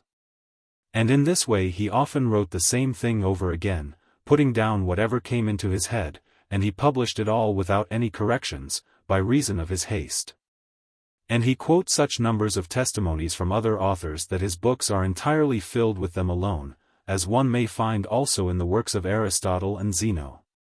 Such then, and so numerous are the works of Epicurus, the chief of which are the following: 37 treatises on natural philosophy, 1 on atoms, and the vacuum, 1 on love. An abridgment of the arguments employed against the natural philosophers, doubts in contradiction of the doctrines of the Megarians, fundamental propositions, a treatise on choice and avoidance. Another on the chief good, another on the criterion, called also the canon, the Charidemus, a treatise on the gods, 1 on piety, the Hegesianax, for essays on lives, 1 on just dealing. The Neocles, 1 essay addressed to Themista, the banquet, the Eurylochus, 1 essay addressed to Metrodorus, 1 on seeing, 1 on the angle in an atom, 1 on touch, 1 on fate. Opinions on the passions, 1 treatise addressed to Timocrates, prognostics, exhortations, a treatise on spectres, 1 on perceptions, the Aristobulus, an essay on music. 1 on justice and the other virtues, 1 on gifts and gratitude, the Polymedes, the Timocrates, a treatise in 3 books, the Metrodorus, in 5 books, the Antidorus, in 2 books. Opinions about the south winds, a treatise addressed to Mithras, the Callistolas, an essay on kingly power, the Anaximenes, letters. And I will endeavor to give an abridgment of the doctrines contained in these works, as it may be agreeable. Quoting 3 letters of his in which he has made a sort of epitome of all his philosophy. I will also give his fundamental and peculiar opinions, and any apothegms which he uttered which appear worthy of being selected. So that you may be thoroughly acquainted with the man, and may also judge that I understand him. Now the first letter is one that he wrote to Herodotus, on the subject of natural philosophy. The second is one that he wrote to Pythagoras, which is about the heavenly bodies. The third is addressed to Melissus, and in that there are contained the discussions about lives. We must now begin with the first, after having said a little by way of preface concerning the divisions of philosophy which he adopted. Now he divides philosophy into 3 parts, the canonical, the physical, and the ethical. The canonical, which serves as an introduction to science, is contained in the single treatise which is called the canon. The physical embraces the whole range of speculation on subjects of natural philosophy, and is contained in the 37 books on nature. And in the letters again it is discussed in an elementary manner. The ethical contains the discussions on choice and avoidance, and is comprised in the books about lives, and in some of the letters, and in the treatise on the chief good. Accordingly, most people are in the habit of combining the canonical division with the physical. And then they designate the whole under the names of the criterion of the truth, and a discussion on principles, and elements. And they say that the physical division is conversant about production, and destruction, and nature. And that the ethical division has reference to the objects of choice and avoidance, and lives, and the chief good of mankind. Dialectics they wholly reject as superfluous. For they say that the correspondence of words with things is sufficient for the natural philosopher, so as to enable him to advance with certainty in the study of nature. Now, in the canon, Epicurus says that the criteria of truth are the senses, and the preconceptions, and the passions. But the Epicureans in general add also the perceptive impressions of the intellect. And he says the same thing in his abridgment, which he addresses to Herodotus, and also in his fundamental principles. For, says he, the senses are devoid of reason, nor are they capable of receiving any impressions of memory. For they are not by themselves the cause of any motion, and when they have received any impression from any external cause, then they can add nothing to it, nor can they subtract anything from it. Moreover, they are out of the reach of any control, for one sensation cannot judge of another which resembles itself, for they have all an equal value. Nor can one judge of another which is different from itself, since their objects are not identical. In a word, one sensation cannot control another, since the effects of all of them influence us equally. Again, the reason cannot pronounce on the senses, for we have already said that all reasoning has the senses for its foundation. Reality and the evidence of sensation establish the certainty of the senses, for the impressions of sight and hearing are just as real, just as evident, as pain. It follows from these considerations that we ought to judge of things which are obscure by their analogy to those which we perceive directly.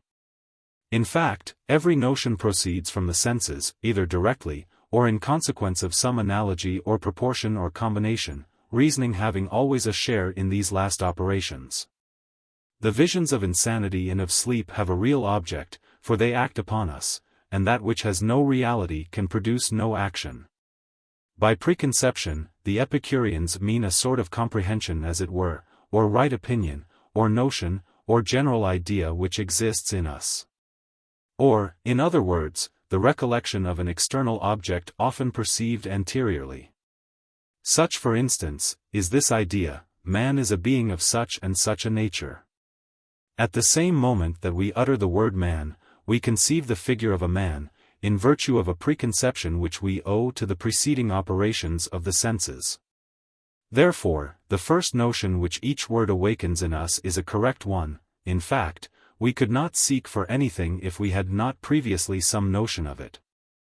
To enable us to affirm that what we see at a distance is a horse or an ox, we must have some preconception in our minds which makes us acquainted with the form of a horse and an ox.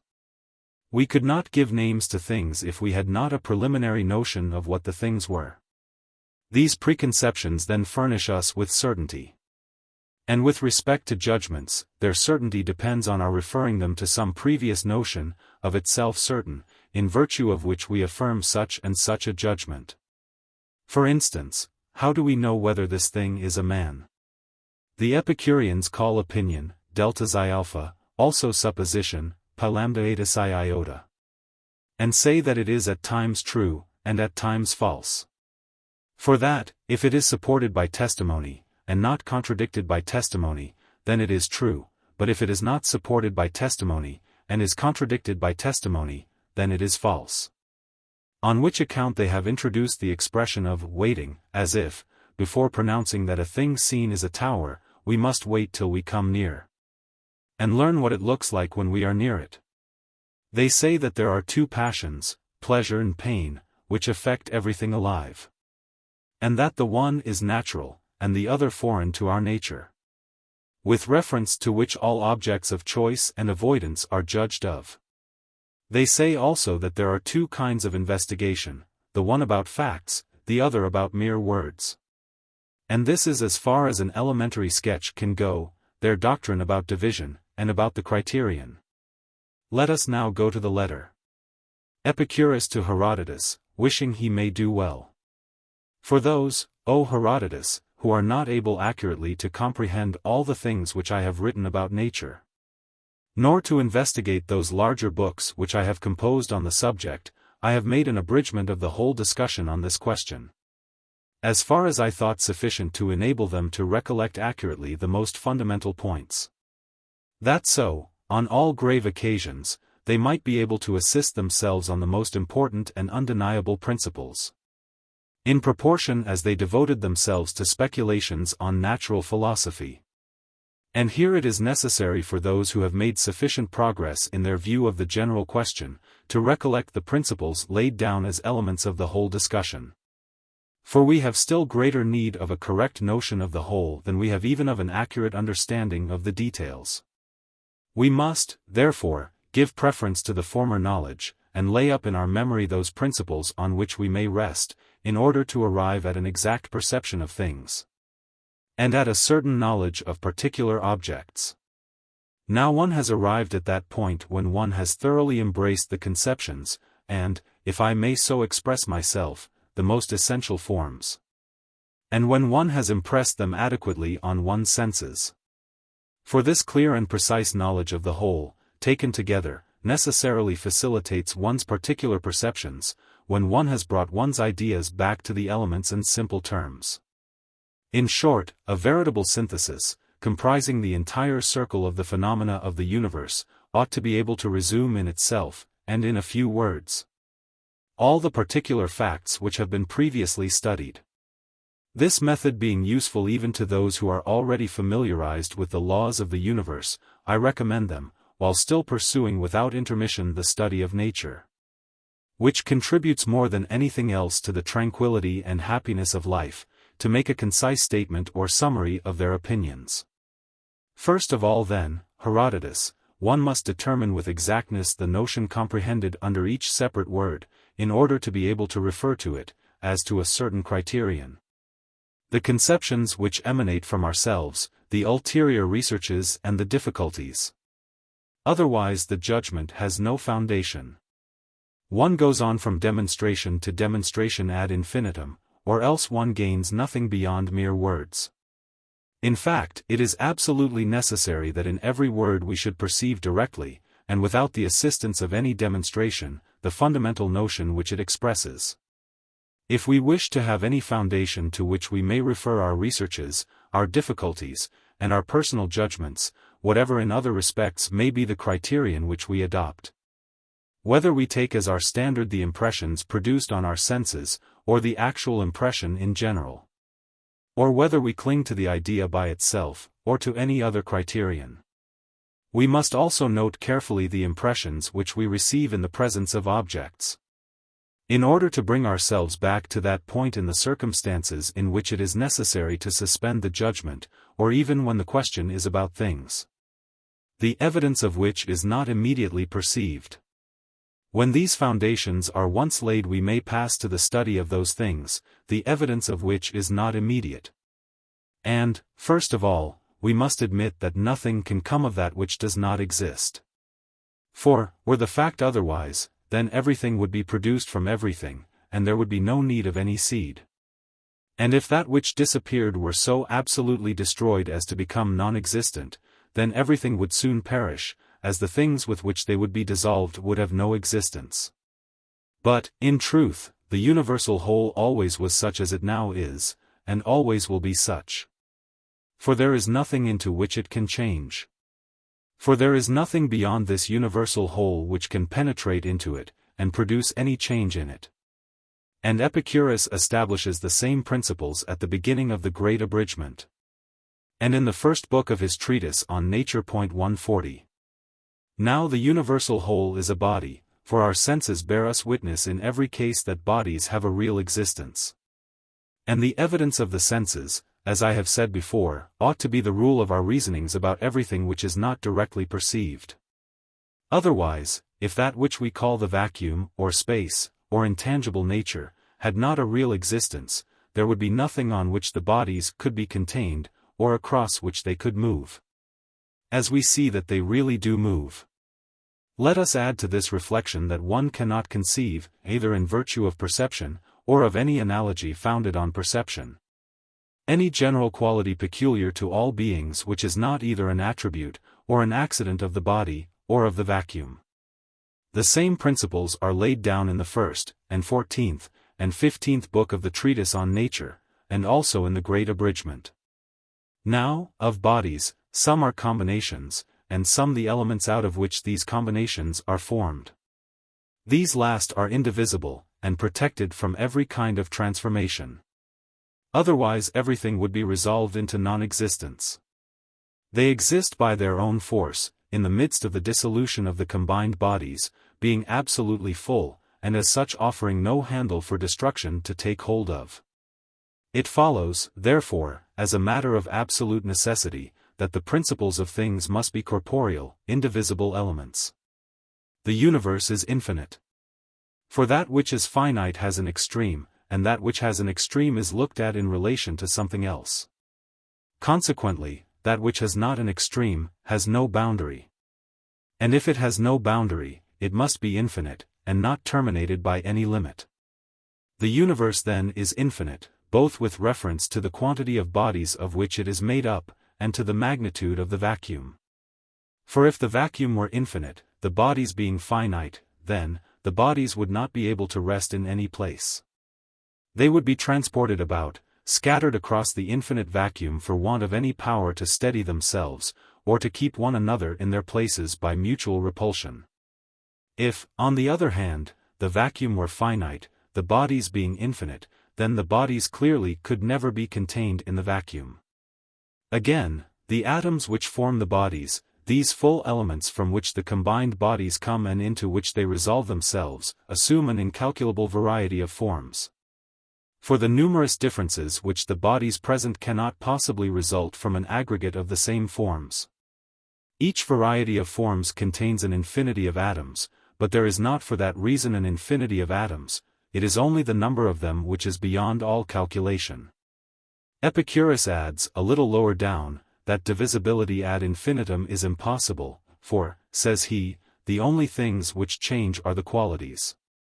Unless, indeed, one wishes to proceed from division to division, till one arrives absolutely at infinite littleness. The atoms are in a continual state of motion. He says, farther on, that they move with an equal rapidity from all eternity, since the vacuum offers no more resistance to the lightest than it does to the heaviest.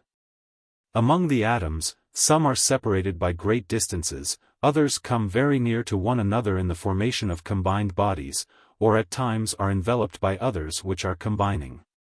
But in this latter case they nevertheless preserve their own peculiar motion, thanks to the nature of the vacuum, which separates the one from the other, and yet offers them no resistance. The solidity which they possess causes them, while knocking against one another, to react the one upon the other, till at last the repeated shocks bring on the dissolution of the combined body. And for all this there is no external cause, the atoms and the vacuum being the only causes. He says further on that the atoms have no peculiar quality of their own, except from magnitude and weight. As to color, he says in the 12th book of his Principia that it varies according to the position of the atoms. Moreover, he does not attribute to the atoms any kind of dimensions. And, accordingly, no atom has ever been perceived by the senses. But this expression, if people only recollect what is here said, will by itself offer to the thoughts a sufficient image of the nature of things.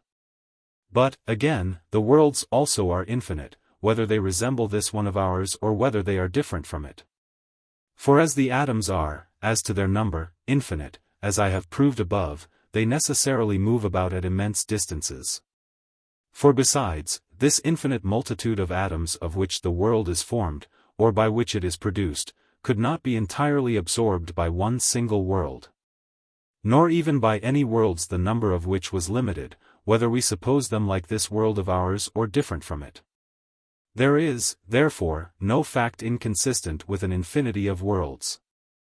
Moreover, there are images resembling, as far as their form goes, the solid bodies which we see, but which differ materially from them in the thinness of their substance. In fact, it is not impossible but that there may be in space some secretions of this kind, and an aptitude to form surfaces without depth, and of an extreme thinness. Or else that from the solids there may emanate some particles which preserve the connection, the disposition, and the motion which they had in the body. I give the name of images to these representations. And indeed, their movement through the vacuum taking place, without meeting any obstacle or hindrance, perfects all imaginable extent in an inconceivable moment of time. For it is the meeting of obstacles or the absence of obstacles, which produces the rapidity or the slowness of their motion. At all events, a body in motion does not find itself, at any moment imaginable, in two places at the same time, that is quite inconceivable. From whatever point of infinity it arrives at some appreciable moment, and whatever may be the spot in its course in which we perceive its motion, it has evidently quitted that spot at the moment of our thought. For this motion which, as we have admitted up to this point, encounters no obstacle to its rapidity, is wholly in the same condition as that the rapidity of which is diminished by the shock of some resistance. It is useful also to retain this principle, and to know that the images have an incomparable thinness, which fact indeed is in no respect contradicted by sensible appearances. From which it follows that their rapidity also is incomparable. For they find everywhere an easy passage, and besides, their infinite smallness causes them to experience no shock, or at all events to experience but a very slight one. While an infinite multitude of elements very soon encounter some resistance. One must not forget that the production of images is simultaneous with the thought. For from the surface of the body's images of this kind are continually flowing off in an insensible manner indeed, because they are immediately replaced. They preserve for a long time the same disposition, and the same arrangement that the atoms do in the solid body, although, notwithstanding, their form may be sometimes altered. The direct production of images in space is equally instantaneous, because these images are only light substances destitute of depth. But there are other manners in which natures of this kind are produced. For there is nothing in all this which at all contradicts the senses, if one only considers in what way the senses are exercised. And if one is inclined to explain the relation which is established between external objects and ourselves.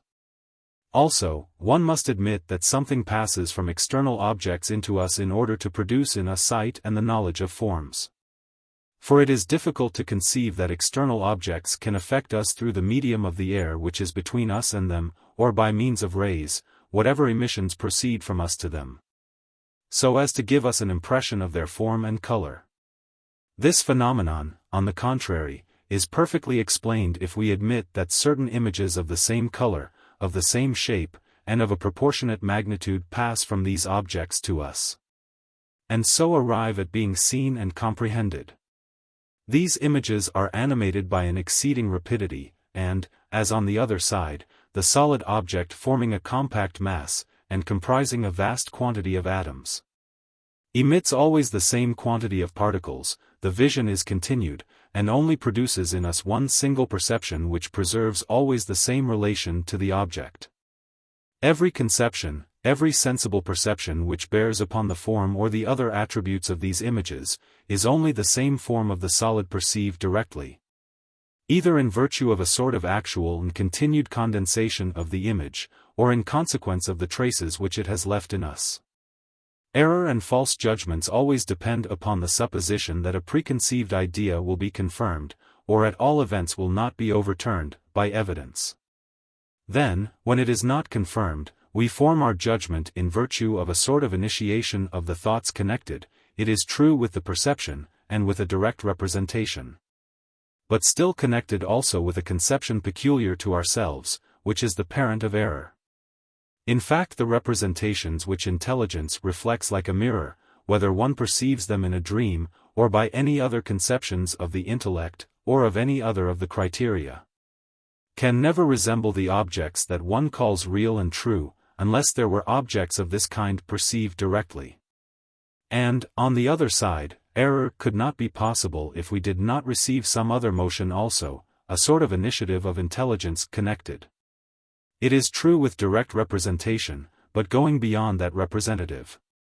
These conceptions being connected with the direct perception which produces the representation, but going beyond it, in consequence of a motion peculiar to the individual thought, produces error when it is not confirmed by evidence, or when it is contradicted by evidence. But when it is confirmed, or when it is not contradicted by evidence, then it produces truth. We must carefully preserve these principles in order not to reject the authority of the faculties which perceive truth directly, and not, on the other hand, to allow what is false to be established with equal firmness, so as to throw everything into confusion. Moreover, hearing is produced by some sort of current proceeding from something that speaks, or sounds, or roars, or in any manner causes any sort of audible circumstance. And this current is diffused into small bodies resembling one another in their parts, which, preserving not only some kind of relation between one another, but even a sort of particular identity with the object from which they emanate, puts us, very frequently, into a communication of sentiments with this object, or at least causes us to become aware of the existence of some external circumstance. If these currents did not carry with them some sort of sympathy, then there would be no such perception. We must not therefore think that it is the air which receives a certain form, under the action of the voice or of some other sound. For it is utterly impossible that the voice should act in this manner on the air. But the percussion produced in us when we, by the utterance of a voice, cause a disengagement of certain particles, constitutes a current resembling a light whisper, and prepares an acoustic feeling for us. We must admit that the case of smelling is the same as that of hearing. There would be no sense of smell if there did not emanate from most objects certain particles capable of producing an impression on the smell. one class being ill-suited to the organ, and consequently producing a disordered state of it, the other being suited to it, and causing it no distress. One must also allow that the atoms possess no one of the qualities of sensible objects, except form, weight, magnitude, and anything else is unavoidably inherent in form. In fact, every quality is changeable, but the atoms are necessarily unchangeable. For it is impossible but that in the dissolution of combined bodies, there must be something which continues solid and indestructible. Of such a kind that it will not change either into what does not exist, or out of what does not exist. But that it results either from a simple displacement of parts, which is the most usual case, or from the addition or subtraction of certain particles.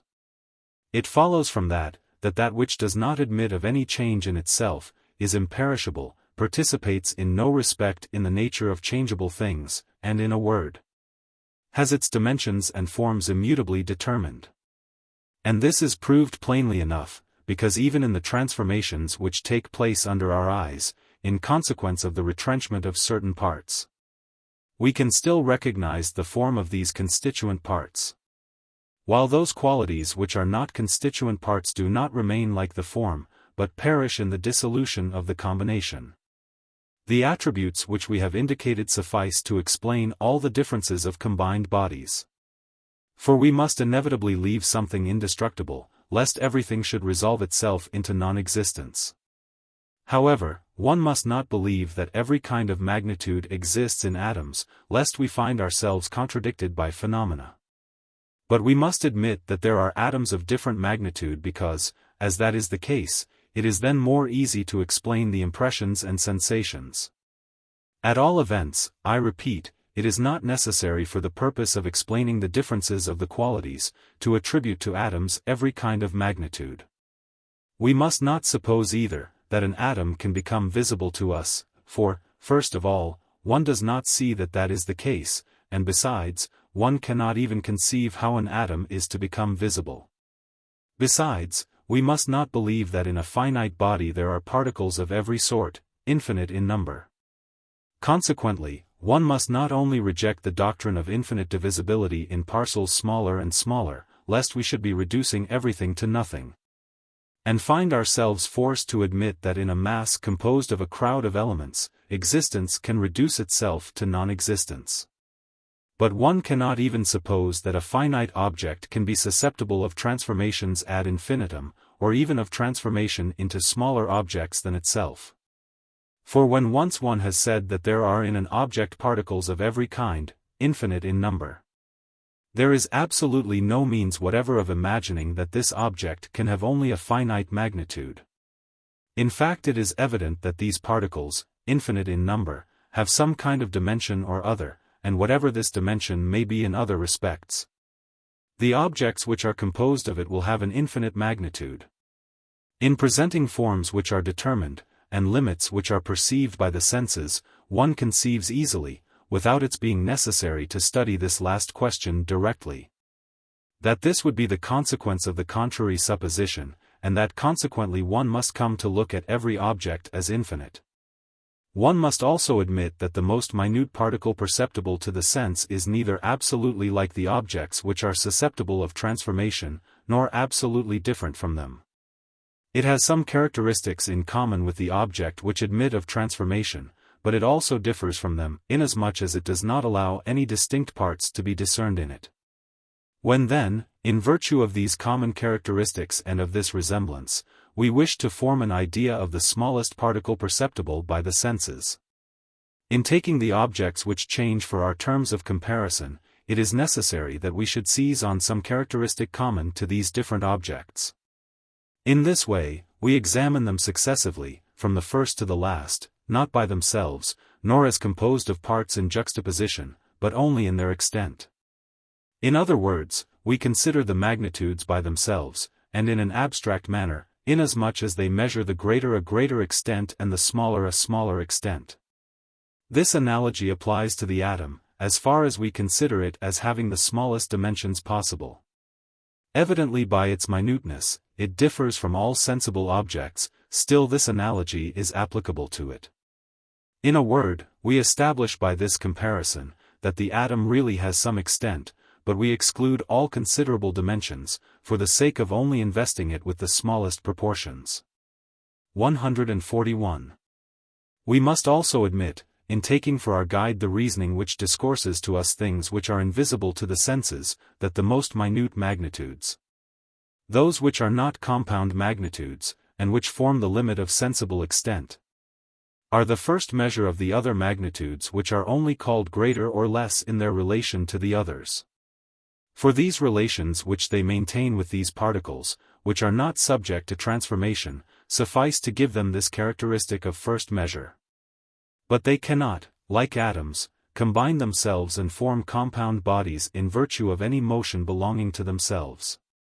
Moreover, we must not say, while speaking of the infinite, that such or such a point is the highest point of it, or the lowest. For height and lowness must not be predicated of the infinite. We know in reality that if, wishing to determine the infinite, we conceive a point above our head, this point, whatever it may be, will never appear to us to have the character in question, otherwise, that which would be situated above the point so conceived as the limit of the infinite, would be at the same moment, and by virtue of its relation to the same point, both high and low. And this is impossible to imagine. It follows that thought can only conceive that one single movement of transference, from low to high, ad infinitum, and one single movement from high to low. From low to high, when even the object in motion, going from us to the places situated above our heads, meets 10,000 times with the feet of those who are above us. And from high to low, when in the same way it advances towards the heads of those who are below us. For these two movements, looked at by themselves and in their whole, are conceived as really opposed the one to the other, in their progress towards the infinite. Moreover, all the atoms are necessarily animated by the same rapidity, when they move across the vacuum, or when no obstacle thwarts them. For why should heavy atoms have a more rapid movement than those which are small and light, since in no quarter do they encounter any obstacle? Why, on the other hand, should the small atoms have a rapidity superior to that of the large ones, since both the one and the other find everywhere an easy passage, from the very moment that no obstacle intervenes to thwart their movements? Movement from low to high, horizontal movement to and fro, in virtue of the reciprocal percussion of the atoms, movement downwards, in virtue of their weight, will be all equal. For in whatever sense the atom moves, it must have a movement as rapid as the thought till the moment when it is repelled, in virtue of some external cause or of its own proper weight, by the shock of some object which resists it. Again, even in the compound bodies, one atom does not move more rapidly than another. In fact, if one only looks at the continued movement of an atom which takes place in an indivisible moment of time, the briefest possible, they all have a movement equally rapid. At the same time, an atom has not, in any moment perceptible to the intelligence, a continued movement in the same direction, but rather a series of oscillating movements from which there results, in the last analysis, a continued movement perceptible to the senses.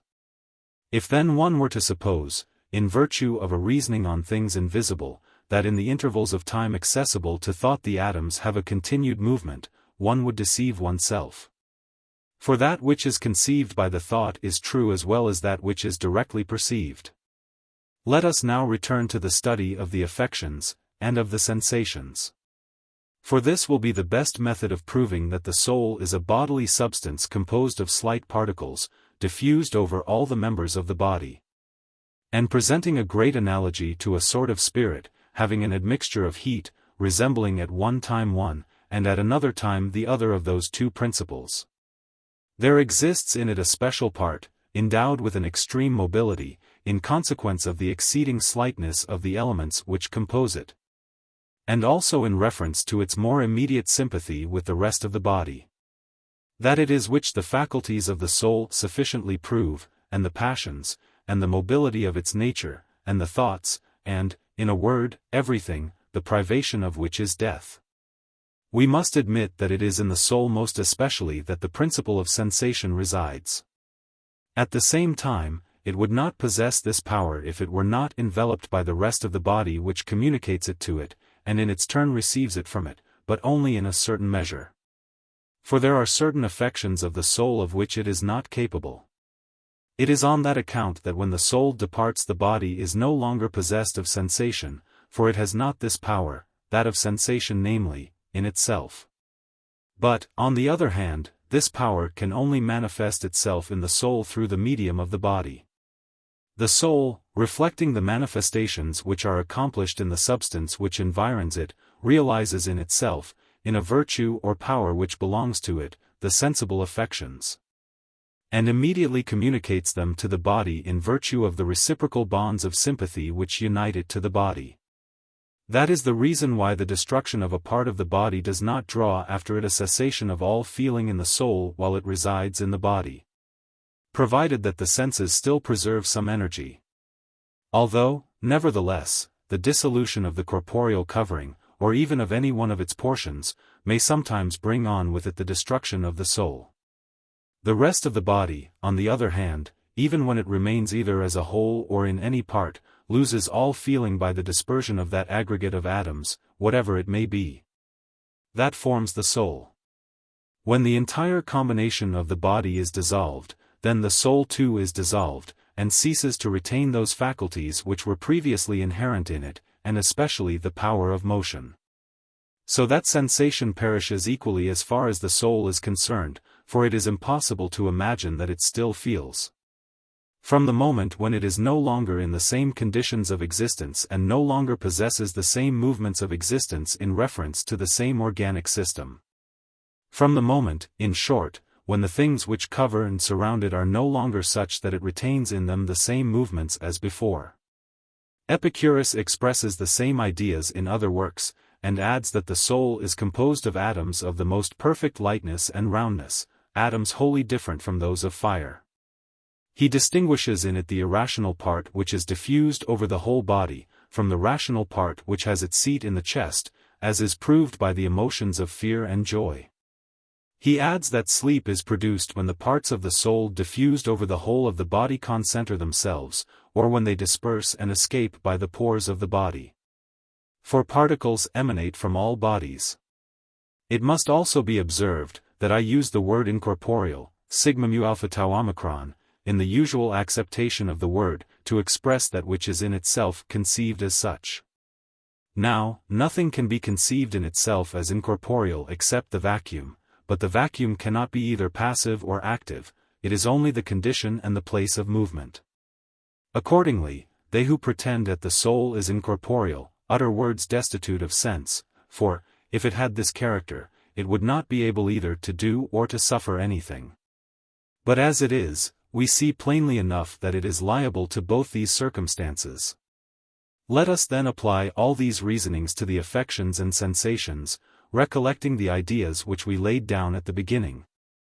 And then we shall see clearly that these general principles contain an exact solution of all the particular cases. As to forms, and hues, and magnitudes, and weight, and the other qualities which one looks upon as attributes, whether it be of every body, or of those bodies only which are visible and perceived by the senses, this is the point of view under which they ought to be considered, they are not particular substances, having a peculiar existence of their own, for that cannot be conceived. Nor can one say any more that they have no reality at all. They are not incorporeal substances inherent in the body, nor are they parts of the body. But they constitute by their union the eternal substance and the essence of the entire body. We must not fancy, however, that the body is composed of them, as an aggregate is formed of particles of the smallest dimensions of atoms or magnitudes, whatever they may be, smaller than the compound body itself. They only constitute by their union, I repeat, the eternal substance of the body. Each of these attributes has ideas and particular perceptions which correspond to it. But they cannot be perceived independently of the whole subject taken entirely, the union of all these perceptions forms the idea of the body. Bodies often possess other attributes which are not eternally inherent in them, but which, nevertheless, cannot be ranged among the incorporeal and invisible things. Accordingly, it is sufficient to express the general idea of the movement of transference to enable us to conceive in a moment certain distinct qualities, and those combined beings, which, being taken in their totality, receive the name of bodies, and the necessary and eternal attributes without which the body cannot be conceived. There are certain conceptions corresponding to these attributes. But, nevertheless, they cannot be known abstractedly, and independently of some subjects. And further, inasmuch as they are not attributes necessarily inherent in the idea of a body, one can only conceive them in the moment in which they are visible. They are realities nevertheless, and one must not refuse them being in existence merely because they have neither the characteristic of the compound beings to which we give the name of bodies, nor that of the eternal attributes. We should be equally deceived if we were to suppose that they have a separate and independent existence, for that is true neither of them nor of the eternal attributes. They are, as one sees plainly, accidents of the body, accidents which do not of necessity make any part of its nature, which cannot be considered as independent substances, but still to each of which sensation gives the peculiar character under which it appears to us. Another important question is that of time. Here we cannot apply any more the method of examination to which we submit other objects, which we study with reference to a given subject, and which we refer to the preconceptions which exist in ourselves. We must seize, by analogy and going round the whole circle of things comprised under this general denomination of time, we must seize, I say, that essential character which causes us to say that a time is long or short. It is not necessary for that purpose to seek for any new forms of expression as preferable to those which are in common use. We may content ourselves with those by which time is usually indicated. Nor need we, as certain philosophers do, affirm any particular attribute of time, for that would be to suppose that its essence is the same as that of this attribute. It is sufficient to seek for the ingredients of which this particular nature which we call time is composed, and for the means by which it is measured. For this we have no need of demonstration. A simple exposition is sufficient. It is in fact evident that we speak of time as composed of days and nights, and parts of days and nights. Passiveness and impassibility, movement and repose, are equally comprised in time. In short, it is evident that in connection with these different states, we conceive a particular property to which we give the name of time. Epicurus lays down the same principles in the second book of his treatise on nature, and in his great abridgment. It is from the infinite that the worlds are derived, and all the finite aggregates which present numerous analogies with the things which we observe under our own eyes. Each of these objects, great and small, has been separated from the infinite by a movement peculiar to itself. On the other hand, all these bodies will be successively destroyed, some more and others less rapidly, some under the influence of one cause, and others because of the agency of some other. It is evident, after this, that Epicurus regards the worlds as perishable, since he admits that their parts are capable of transformation. He also says in other places that the earth rests suspended in the air. We must not believe that the worlds have of necessity all one identical form. He says, in fact, in the 12th book of his treatise on the world, that the worlds differ from one another, some being spherical, other elliptical, and others of other shapes. Nevertheless, there are not worlds of every possible form and shape. Let us also beware of thinking that animals are derived from the infinite. For there is no one who can prove that the germs from which animals are born, and plants, and all the other objects which we contemplate, have been brought from the exterior in such a world, and that this same world would not have been able to produce them of itself. This remark applies particularly to the earth. Again, we must admit that in many and various respects, nature is both instructed and constrained by circumstances themselves, and that reason subsequently makes perfect and enriches with additional discoveries the things which it has borrowed from nature, in some cases rapidly, and in others more slowly, and in some cases according to periods and times greater than those which proceed from the infinite, in other cases according to those which are smaller.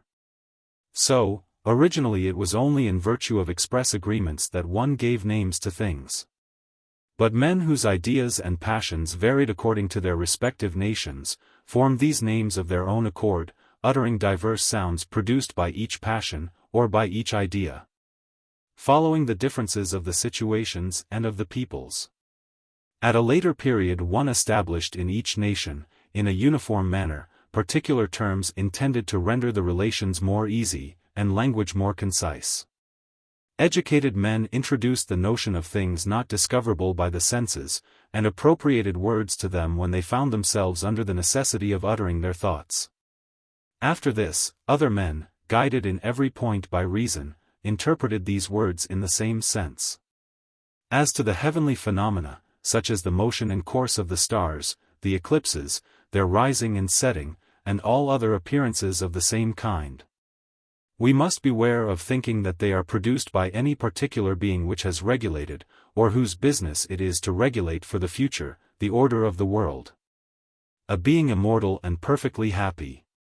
For the cares and anxieties, the benevolence and the anger, far from being compatible with felicity, are on the contrary the consequence of weakness, of fear, and of the want which a thing has of something else. We must not fancy either that these globes of fire, which roll on in space, enjoy a perfect happiness, and give themselves, with reflection and wisdom, the motions which they possess. But we must respect the established notions on this subject, provided, nevertheless, that they do not all contradict the respect due to truth. For nothing is more calculated to trouble the soul than this strife of contradictory notions and principles. We must therefore admit that from the first movement impressed on the heavenly bodies since the organization of the world there is derived a sort of necessity which regulates their course to this day. Let us be well assured that it is to physiology that it belongs to determine the causes of the most elevated phenomena, and that happiness consists, above all things, in the science of the heavenly things and their nature, and in the knowledge of analogous phenomena which may aid us in the comprehension of the ethics. These heavenly phenomena admit of several explanations, they have no reason of a necessary character, and one may explain them in different manners. In a word, they have no relation, a moment's consideration will prove this by itself, with those imperishable and happy natures which admit of no division and of no confusion. As for the theoretical knowledge of the rising and setting of the stars, of the movement of the sun between the tropics, of the eclipses, and all other similar phenomena, that is utterly useless as far as any influence upon happiness that it can have. Moreover, those who, though possessed of this knowledge, are ignorant of nature and of the most probable causes of the phenomena, are no more protected from fear than if they were in the most complete ignorance. They even experience the most lively fears, for the trouble, with which the knowledge of which they are possessed inspires them, can find no issue, and is not dissipated by a clear perception of the reasons of these phenomena. As to us, we find many explanations of the motions of the sun, of the rising and setting of the stars, of the eclipses and similar phenomena, just as well as of the more particular phenomena. And one must not think that this method of explanation is not sufficient to procure happiness and tranquility. Let us content ourselves with examining how it is that similar phenomena are brought about under our own eyes. And let us apply these observations to the heavenly objects and to everything which is not known but indirectly. Let us despise those people who are unable to distinguish facts susceptible of different explanations from others which can only exist and be explained in one single way. Let us disdain those men who do not know, by means of the different images which result from distance, how to give an account of the different appearances of things. Who, in a word, are ignorant what are the objects which can excite any trouble in us. If, then, we know that such a phenomenon can be brought about in the same manner as another given phenomenon of the same character which does not inspire us with any apprehension. And if, on the other hand, we know that it can take place in many different manners, we shall not be more troubled at the sight of it than if we knew the real cause of it. We must also recollect that that which principally contributes to trouble the spirit of men is the persuasion which they cherish that the stars are beings imperishable and perfectly happy, and that then one's thoughts and actions are in contradiction to the will of these superior beings. They also, being deluded by these fables, apprehend an eternity of evils, they fear the insensibility of death, as that could affect them. What do I say? It is not even belief, but inconsiderateness and blindness which govern them in everything, to such a degree that, not calculating these fears, they are just as much troubled as if they had really faith in these vain phantoms. And the real freedom from this kind of trouble consists in being emancipated from all these things, and in preserving the recollection of all the principles which we have established, especially of the most essential of them. Accordingly, it is well to pay a scrupulous attention to existing phenomena and to the sensations, to the general sensations for general things, and to the particular sensations for particular things. In a word, we must take note of this, the immediate evidence with which each of these judicial faculties furnishes us. For, if we attend to these points, namely, whence confusion and fear arise, we shall divine the causes correctly, and we shall deliver ourselves from those feelings. Tracing back the heavenly phenomena to their causes, and also all the others which present themselves at every step, and inspire the common people with extreme terror. This, Herodotus, is a kind of summary and abridgment of the whole question of natural philosophy. So that, if this reasoning be allowed to be valid, and be preserved carefully in the memory, the man who allows himself to be influenced by it, even though he may not descend to a profound study of its details, will have a great superiority of character over other men. He will personally discover a great number of truths which I have myself set forth in my entire work, and these truths being stored in his memory, will be a constant assistance to him. By means of these principles, those who have descended into the details, and have studied the question sufficiently, will be able, in bringing in all their particular knowledge to bear on the general subject, to run over without difficulty almost the entire circle of the natural philosophy. Those, on the other hand, who are not yet arrived at perfection, and who have not been able to hear me lecture on these subjects, will be able in their minds to run over the main of the essential notions, and to derive assistance from them for the tranquillity and happiness of life. This then is his letter on physics. About the heavenly bodies he writes thus. Epicurus to Pythagoras, wishing he may do well. Cleon has brought me your letter, in which you continue to evince towards me an affection worthy of the friendship which I have for you. You devote all your care, you tell me, to engraving in your memory those ideas which contribute to the happiness of life. And you entreat me at the same time to send you a simple abridgment and abstract of my ideas on the heavenly phenomena, in order that you may without difficulty preserve the recollection of them. For, say you, what I have written on this subject in my other works is difficult to recollect, even with continual study. I willingly yield to your desire, and I have good hope that in fulfilling what you ask, I shall be useful too to many others, especially to those who are as yet novices in the real knowledge of nature, and to those to whom the perplexities and the ordinary affairs of life leave but little leisure. Be careful then to seize on those precepts thoroughly, engrave them deeply in your memory, and meditate on them with the abridgment addressed to Herodotus, which I also send you. Know then that it is with the knowledge of the heavenly phenomena, both with those which are spoken of in contact with one another, and of those which have a spontaneous existence, as with every other science. It has no other aim but that freedom from anxiety, and that calmness which is derived from a firm belief. It is not good to desire what is impossible, and to endeavor to enunciate a uniform theory about everything. Accordingly, we ought not here to adopt the method which we have followed in our researches into ethics, or in the solution of problems of natural philosophy. We there said, for instance, that there are no other things except bodies and the vacuum, that the atoms are the principles of things, and so of the rest. In a word, we gave a precise and simple explanation of every fact, conformable to appearances. We cannot act in the same way with respect to the heavenly phenomena. These productions may depend upon several different causes, and we may give many different explanations on this subject, equally agreeing with the impressions of the senses. Besides, it is not here a question about reasoning on new principles, and of laying down a priori rules for the interpretation of nature. The only guides for us to follow are the appearances themselves. For that which we have in view is not a set of systems and vain opinions, but much rather a life exempt from every kind of disquietude.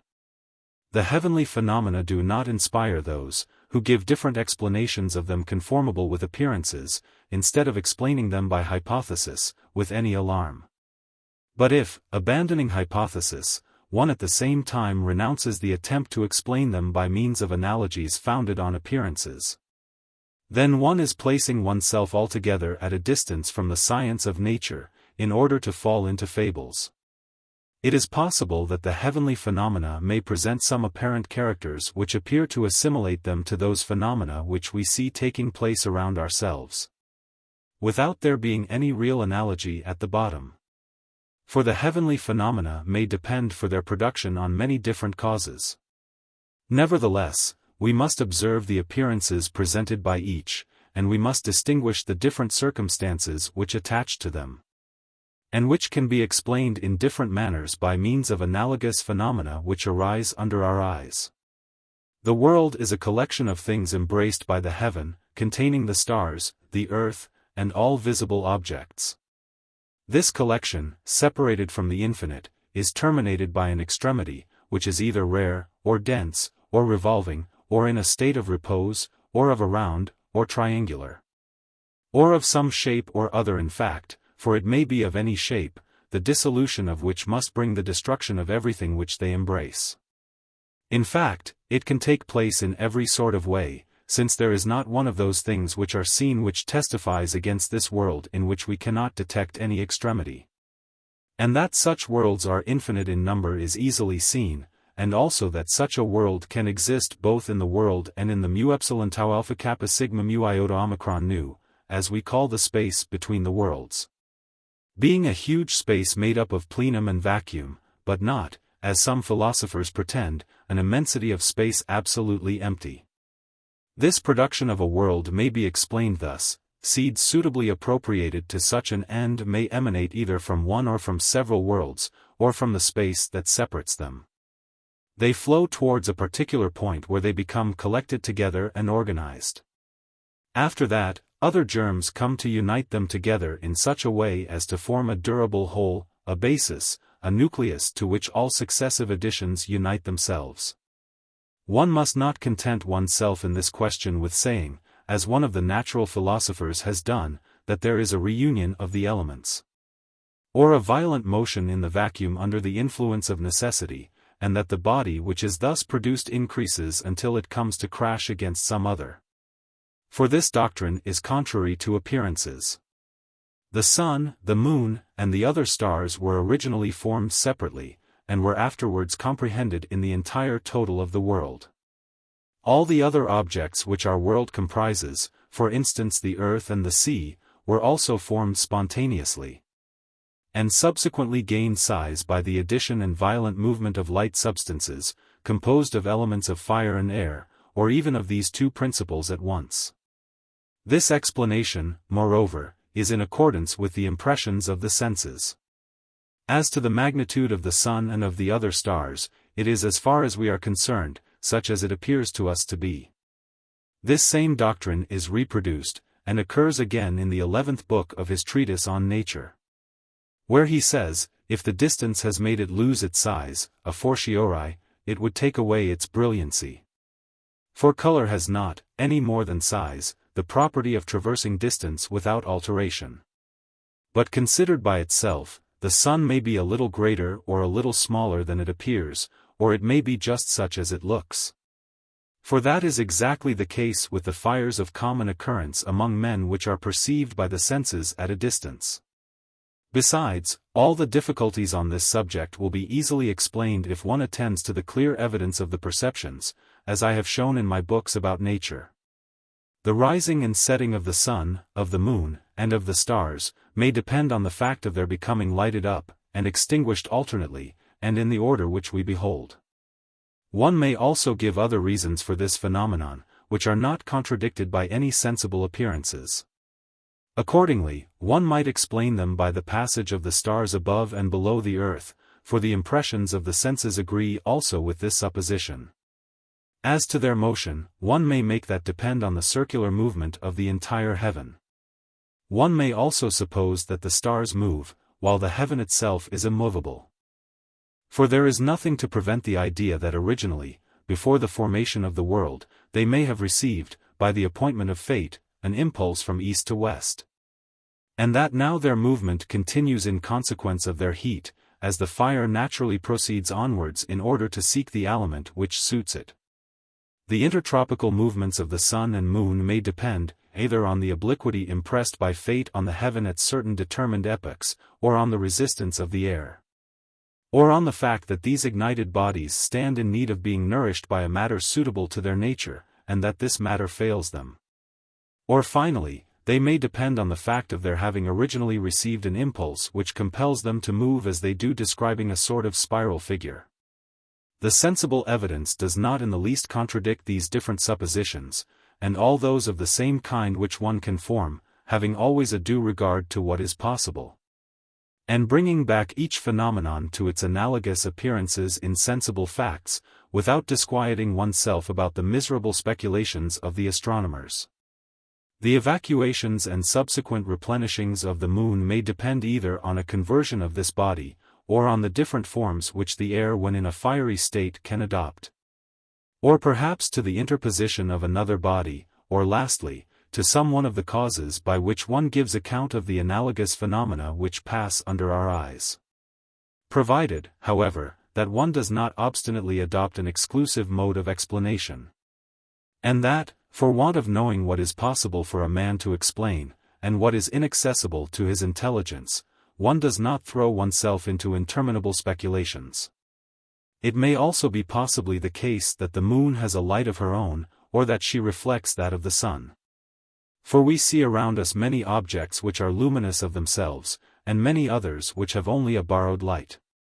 In a word, one will not be arrested by any of the celestial phenomena, provided that one always recollects that there are many explanations possible. That one examines the principles and reasons which agree with this mode of explanation, and that one does not proceed in accounting for the facts which do not agree with this method. To suffer oneself to be foolishly carried away, and to propose a separate explanation for each phenomenon, sometimes in one way, and sometimes in another. The appearance of a face in the orb of the moon may depend either on a displacement of its parts, or on the interposition of some obstacle, or on any other cause capable of accounting for such an appearance. For one must not neglect to apply this same method to all the heavenly phenomena. For, from the moment when one comes to any point of contradiction to the evidence of the senses, it will be impossible to possess perfect tranquility and happiness. The eclipses of the sun and moon may depend either on the fact that these stars extinguish themselves, a phenomenon which we often see produced under our eyes, or on the fact of other bodies, the earth, the heaven, or something else of the same kind interposing between them and us. Besides, we must compare the different modes of explanation appropriate to phenomena, and recollect that it is not impossible that many causes may at one and the same time concur in their production. He says the same thing in the 12th book of his treatise on nature, and adds that the eclipses of the sun arise from the fact that it penetrates into the shade of the moon, to quit it again presently, and the eclipses of the moon from the fact of its entering into the shade of the earth.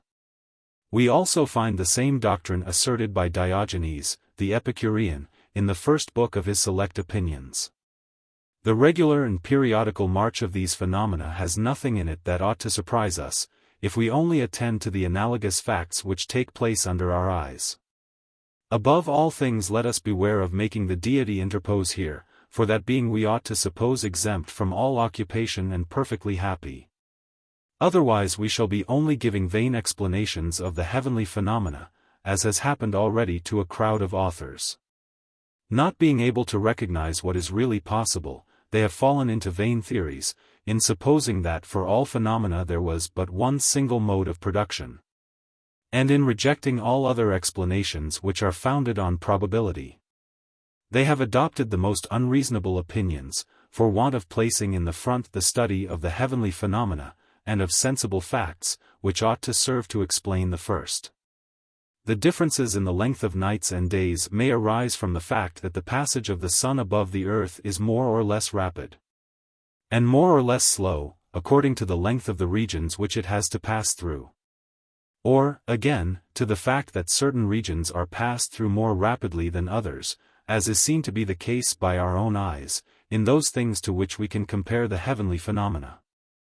As to those who on this point admit only one explanation as possible, they put themselves in opposition to facts, and lose sight of the bounds set to human knowledge. The prognostics which are derived from the stars may, like those which we borrow from animals, arise from a simple coincidence. They may also have other causes, for example, some change in the air. For these two suppositions both harmonize equally with facts, but it is impossible to distinguish in what case one is to attribute them to the one cause or to the other. The clouds may be formed either by the air condensed under the pressure of the winds, or by the agency of atoms set apart for that end, or by emanations from the earth and waters. Or by other causes. For there are a great number which are all equally able to produce this effect. When the clouds clash with one another, or undergo any transformation, they produce showers. And the long rains are caused by the motion of the clouds when moved from places suitable to them through the air, when a more violent inundation than usual takes place. From collections of some masses calculated to produce these effects. Thunder possibly arises from the movement of the winds revolving in the cavities of the clouds, of which we may see an image in vessels in our own daily use. It may also arise from the noise of fire acted upon by the wind in them, and from the tearings and ruptures of the clouds when they have received a sort of crystalline consistency. In a word, experience drawn from our senses teaches us that all these phenomena, and that one in particular, may be produced in many different manners. One may also assign different causes to the lightning. Either the shock and collision of the clouds produce a fiery appearance, which is followed by lightning. Or the lighting up of the clouds by the winds, produces this luminous appearance, or the mutual pressure of the clouds, or that of the wind against them, disengages the lightning. Or one might say that the interception of the light diffused from the stars, arrested for a time in the bosom of the clouds, is driven from them subsequently by their own movements. And by those of the winds, and so escapes from their sides. That the lightning is an extremely subtle light that evaporates from the clouds, that the clouds which carry the thunder are collected masses of fire. That the lightning arises from the motion of the fire, or from the conflagration of the wind, in consequence of the rapidity and continuousness of its motion. One may also attribute the luminous appearance of lightning to the rupture of the clouds under the action of the winds, or to the fall of inflammable atoms. Lastly, one may easily find a number of other explanations, if one applies to sensible facts, in order to search out the analogies which they present to the heavenly phenomena. Lightning precedes thunder, either because it is produced at the same moment that the wind falls on the cloud, while the noise is only heard at the instant and the wind has penetrated into the bosom of the cloud. Or, perhaps, the two phenomena being simultaneous, the lightning arrives among us more rapidly than the noise of the thunderbolt. As is in fact remarked in other cases when we see at a distance the clash of two objects. The thunderbolt may be produced either by a violent condensation of the winds, or by their rapid motion and conflagration. It may arise from the fact of the winds meeting in places which are too dense, in consequence of the accumulation of clouds. And then a portion of the current detaches itself and proceeds towards the lower situations. Or else it may be caused by the fire which is contained in the bosom of the clouds precipitating itself downwards. As one may suppose that an immense quantity of fire being accumulated in the clouds dilates, violently bursting the substance which envelopes it, because the resistance of the center hinders it from proceeding further. This effect is especially produced in the neighborhood of high mountains, and, accordingly, they are very frequently struck with the thunderbolts. In short, one may give a number of explanations of the thunderbolt. But we ought above all things to be on our guard against fables. And this one will easily be if one follows faithfully the sensible phenomena in the explanation of these things which are not perceived, except indirectly. Hurricanes, pyroepisigmatauro may be caused either by the presence of a cloud which a violent wind sets in motion and precipitates with a spiral movement towards the lower regions. or by a violent gust which bears a cloud into the neighborhood of some other current, or else by the mere agitation of the wind by itself. When air is brought together from the higher regions and compressed without being able to escape on either side, in consequence of the resistance of the air which surrounds it.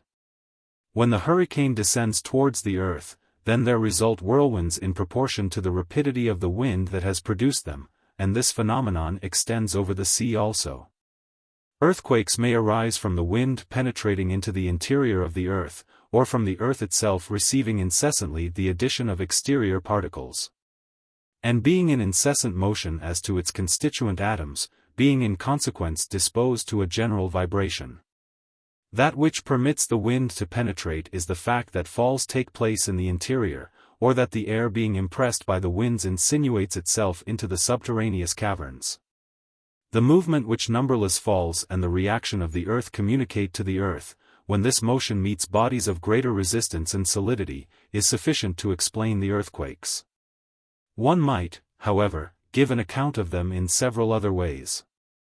Winds are caused either by the successive and regular addition of some foreign matter, or else by the reunion of a great quantity of water. And the differences of the winds may arise from the fact that some portions of this same matter fall into the numerous cavities of the earth, and are divided there. Hail is produced by an energetic condensation acting on the ethereal particles which the cold embraces in every direction, or in consequence of a less violent condensation acting however on aqueous particles, and accompanied by division, in such a manner as to produce, at the same time, the reunion of certain elements and of the collective masses, or by the rupture of some dense and compact mass which would explain at the same time, the numerousness of the particles and their individual hardness. As to the spherical form of the hail, one may easily account for that by admitting that the shocks which it receives in every direction make all the angles disappear, or else that at the moment and the different fragments are formed, each of them is equally embraced on all sides by aqueous or ethereal particles. Snow may be produced by a light vapor full of moisture which the clouds allow to escape by passages intended for that end, when they are pressed in a corresponding manner by other clouds and set in motion by the wind. Subsequently, these vapors become condensed in their progress under the action of the cold which surrounds the clouds in the lower regions. It may also be the case that this phenomenon is produced by clouds of a slight density as they become condensed. In this case the snow which escapes from the clouds would be the result of the contact or approximation of the aqueous particles, which in a still more condensed state produce hail. This effect is most especially produced in the air. Snow, again, may result from the collection of clouds previously condensed and solidified, or from a whole army of other causes. Dew proceeds from a reunion of particles contained in the air calculated to produce this moist substance. These particles may be also brought from places which are moist or covered with water, for in those places, above all others, it is that dew is abundant. These then reunite, again resume their aqueous form, and fall down. The same phenomenon takes place in other cases before our own eyes under many analogies. Hoarfrost is dew congealed by the influence of the cold air that surrounds it.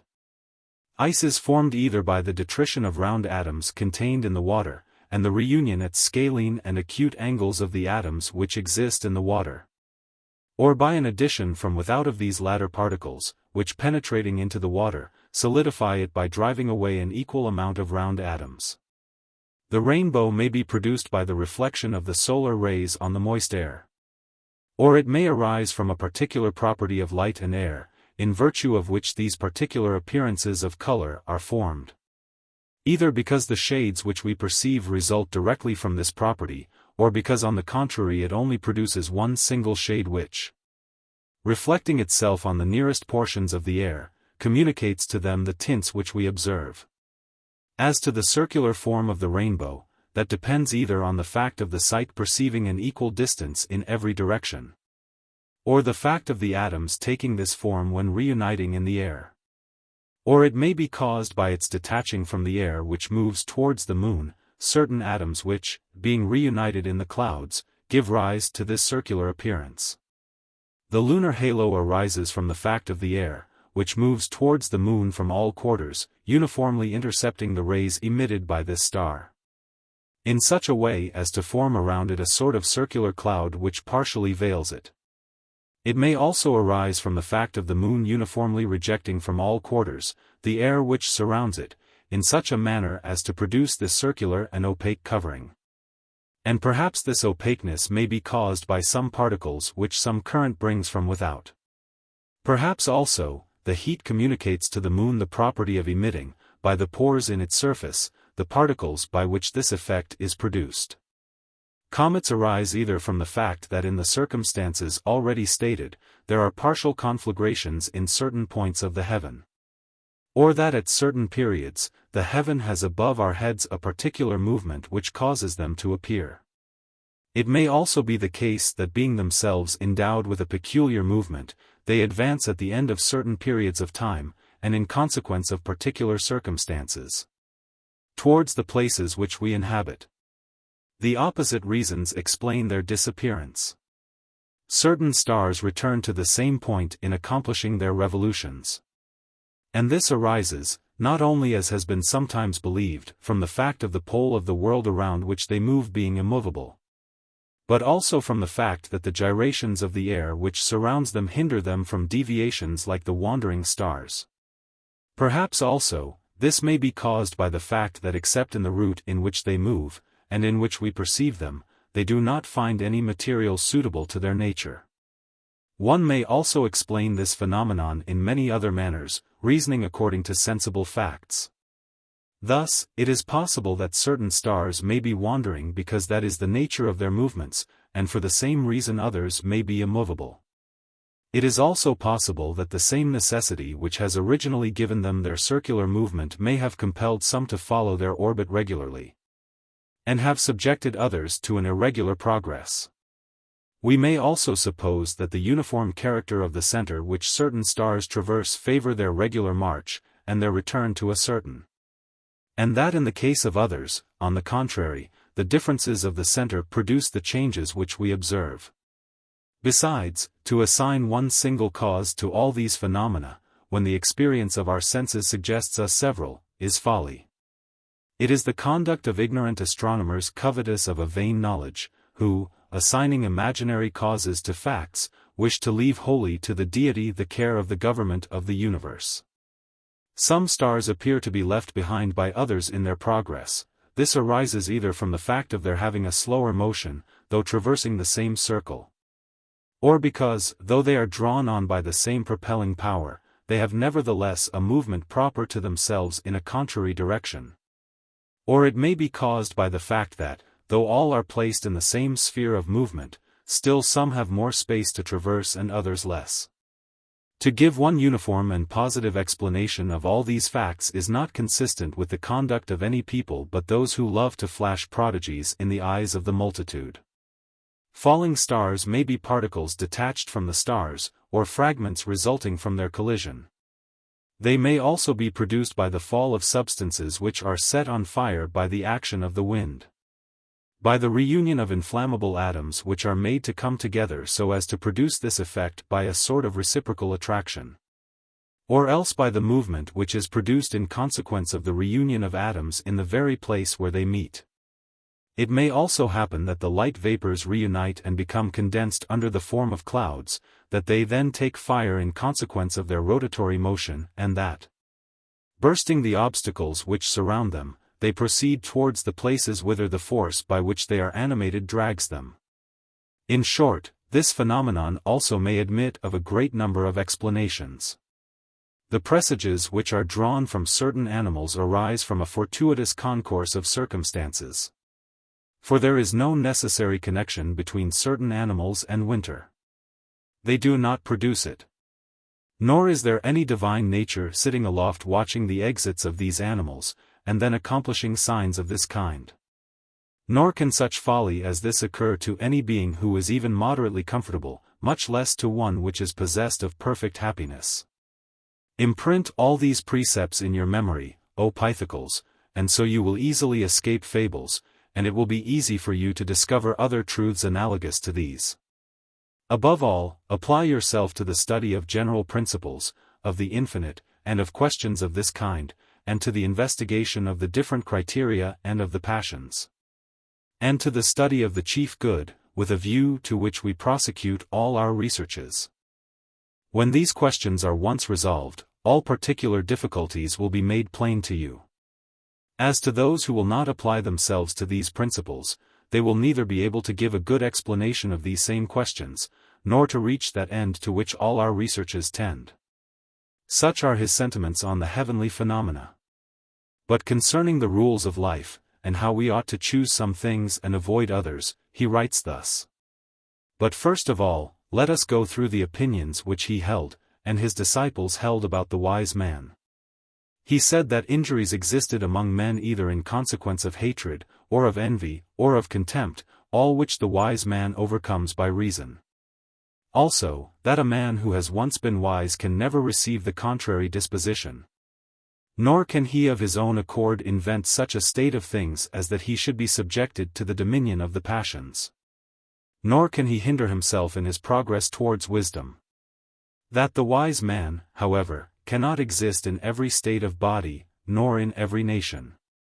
That even if the wise man were to be put to the torture, he would still be happy. That the wise man will only feel gratitude to his friends, but to them equally whether they are present or absent. Nor will he groan and howl when he is put to the torture. Nor will he marry a wife whom the laws forbid, as Diogenes says in his epitome of the ethical maxims of Epicurus. He will punish his servants, but also pity them, and show indulgence to any that are virtuous.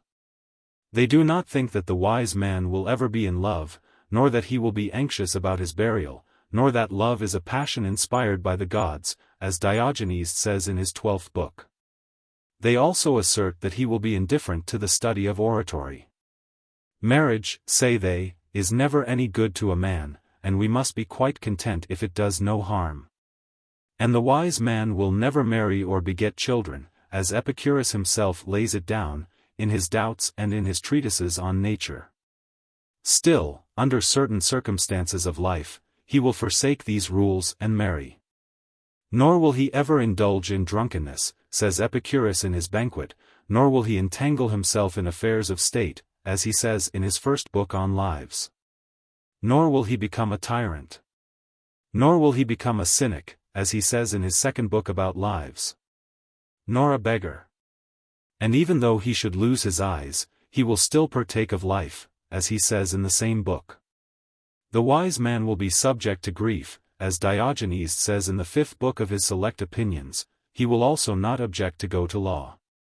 He will leave books and memorials of himself behind him, but he will not be fond of frequenting assemblies. He will take care of his property, and provide for the future.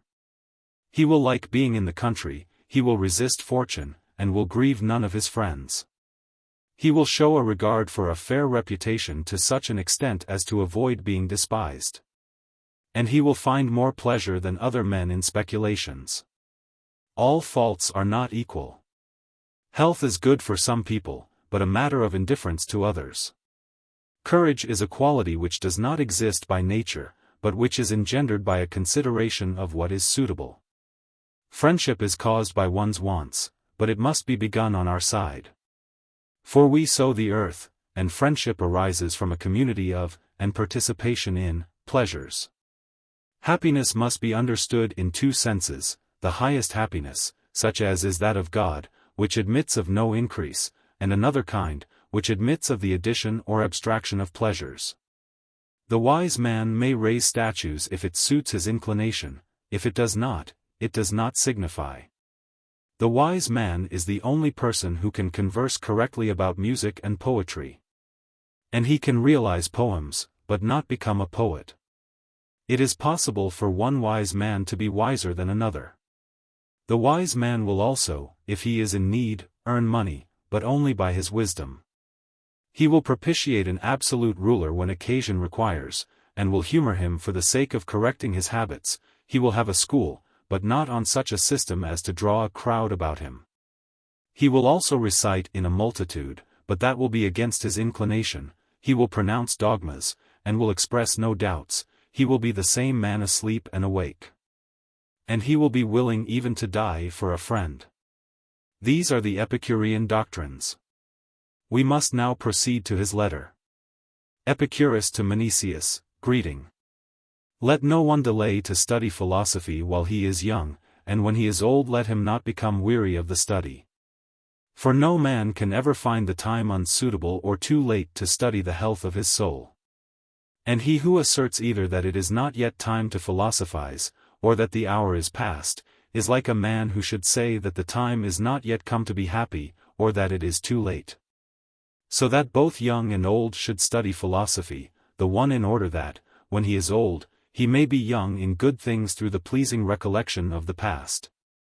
And the other in order that he may be at the same time both young and old, in consequence of his absence of fear for the future. It is right then for a man to consider the things which produce happiness, since if happiness is present we have everything, and when it is absent we do everything with a view to possess it. Now, what I have constantly recommended to you, these things I would have you do and practice, considering them to be the elements of living well. First of all, believe that God is a being incorruptible and happy, as the common opinion of the world about God dictates. And attach to your idea of him nothing which is inconsistent with incorruptibility or with happiness. And think that he is invested with everything which is able to preserve to him this happiness, in conjunction with incorruptibility.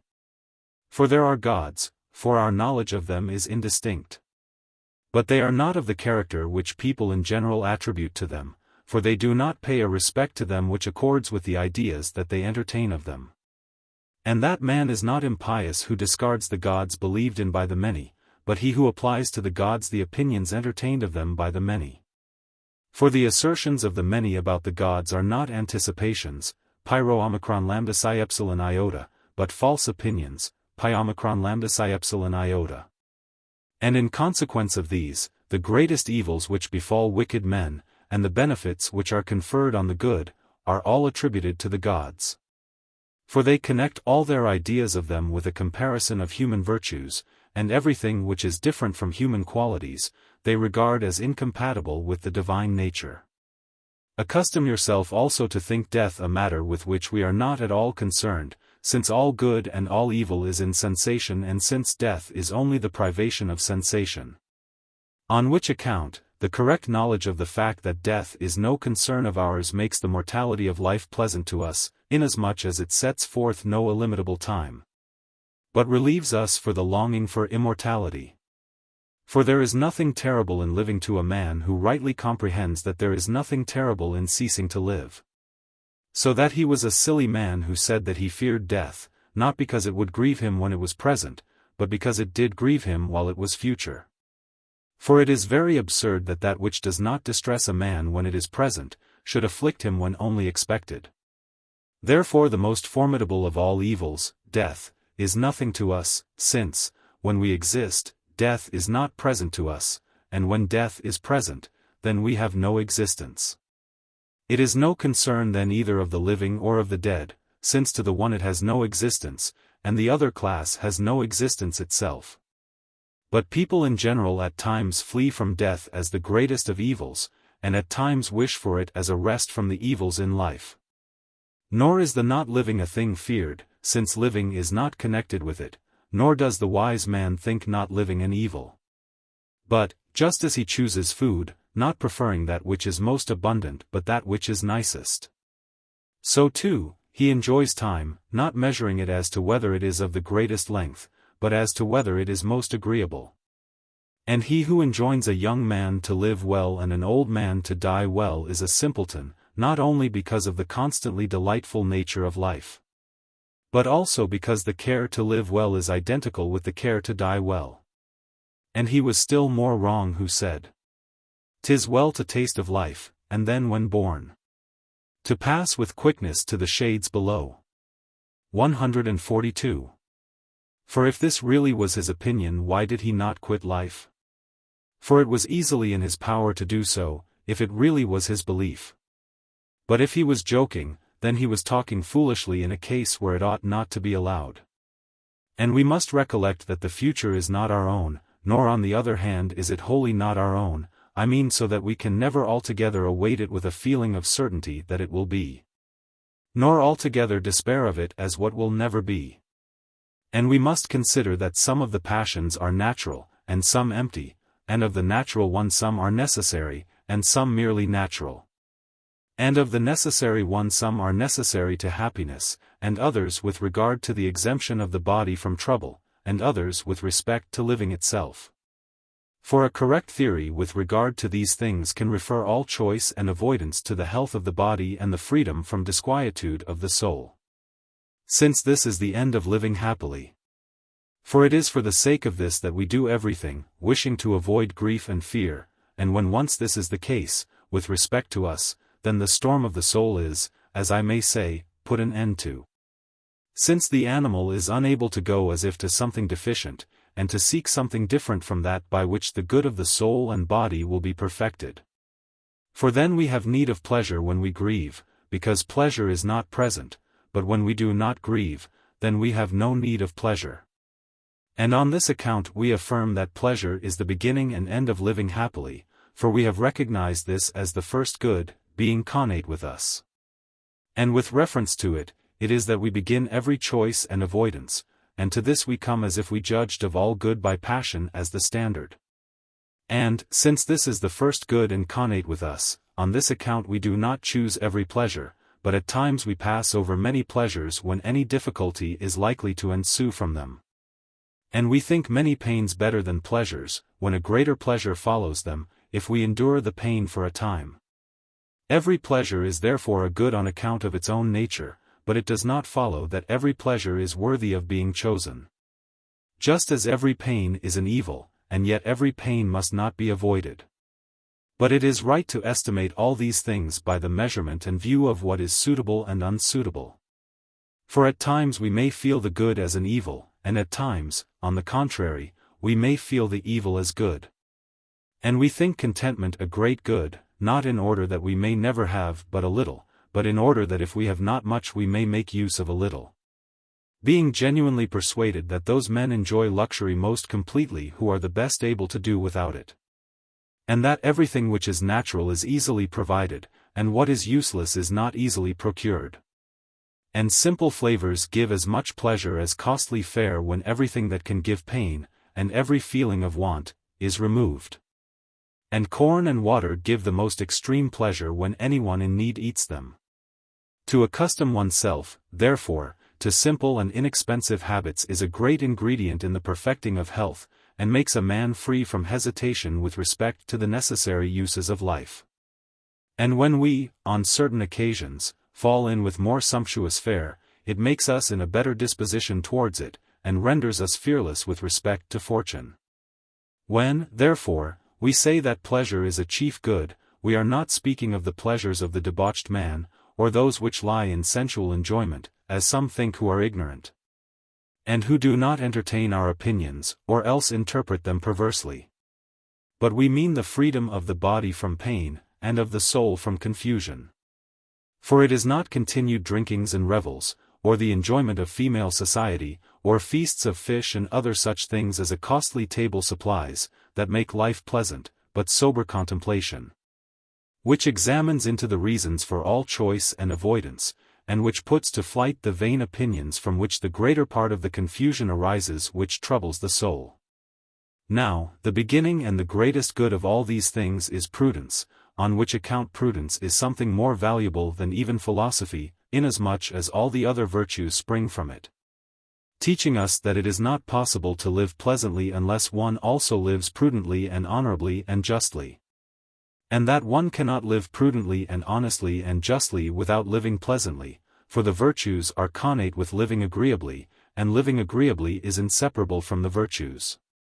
Since who can you think better than that man who has holy opinions respecting the gods, and who is utterly fearless with respect to death, and who has properly contemplated the end of nature? And who comprehends that the chief good is easily perfected and easily provided, and the greatest evil lasts but a short period and causes but brief pain? And who has no belief in necessity, which is set up by some as the mistress of all things, but he refers some things to fortune, some to ourselves, because necessity is an irresponsible power. And because he sees that fortune is unstable, while our own will is free. And this freedom constitutes, in our case, a responsibility which makes us encounter blame and praise. Since it would be better to follow the fables about the gods than to be a slave to the fate of the natural philosopher. For the fables which are told give us a sketch, as if we could avert the wrath of God by paying him honor, but the other presents us with necessity who is inexorable. And he, not thinking fortune a goddess, as the generality esteem her, for nothing is done at random by a god, nor a cause which no man can rely on. For he thinks that good or evil is not given by her to men so as to make them live happily, but that the principles of great goods or great evils are supplied by her. Thinking it better to be unfortunate in accordance with reason, than to be fortunate irrationally, for that those actions which are judged to be the best, are rightly done in consequence of reason. Do you then study these precepts, and those which are akin to them, by all means day and night, pondering on them by yourself and discussing them with anyone like yourself. And then you will never be disturbed by either sleeping or waking fancies, but you will live like a god among men. For a man living amid immortal gods is in no respect like a mortal being. In other works, he discards divination, and also in his little epitome. And he says divination has no existence. But if it has any, still we should think that what happens according to it is nothing to us. These are his sentiments about the things which concern the life of man, and he has discussed them at greater length elsewhere. Now, he differs with the Cyrenaics about pleasure. For they do not admit that to be pleasure which exists as a condition, but place it wholly in motion. He, however, admits both kinds to be pleasure, namely, that of the soul and that of the body, as he says in his treatise on choice and avoidance, and also in his work on the chief good. And in the first book of his treatise on lives, and in his letter against the Mytilenean philosophers. And in the same spirit, Diogenes, in the 17th book of his Select Discourses, and Metrodorus, in his Timocrates, speak thus. But when pleasure is understood, I mean both that which exists in motion and that which is a state.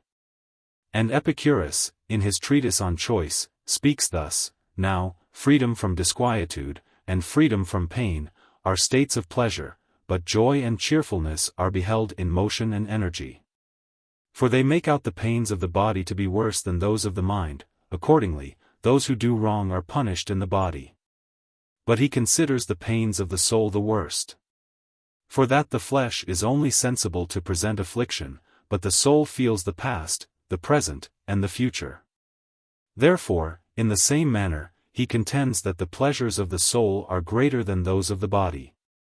And he uses as a proof that pleasure is the chief good, the fact that all animals from the moment of their birth are delighted with pleasure, and are offended with pain by their natural instinct.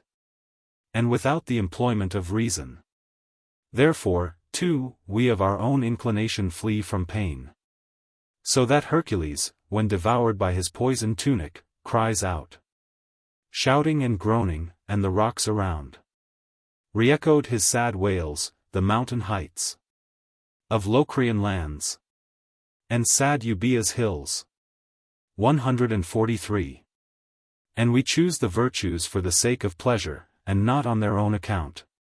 Just as we seek the skill of the physician for the sake of health, as Diogenes says, in the 20th book of his Select Discourses, where he also calls virtue a way of passing one's life, delta iota alpha gamma omega gamma. But Epicurus says that virtue alone is inseparable from pleasure, but that everything else may be separated from it as mortal. Let us, however, now add the finishing stroke, as one may say, to this whole treatise, and to the life of the philosopher.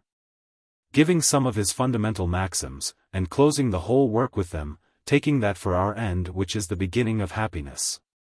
That which is happy and imperishable, neither has trouble itself, nor does it cause it to anything, so that it is not subject to the feelings of either anger or gratitude. For these feelings only exist in what is weak. In other passages he says that the gods are speculated on by reason, some existing according to number, and others according to some similarity of form. Arising from the continual flowing on of similar images, perfected for this very purpose in human form.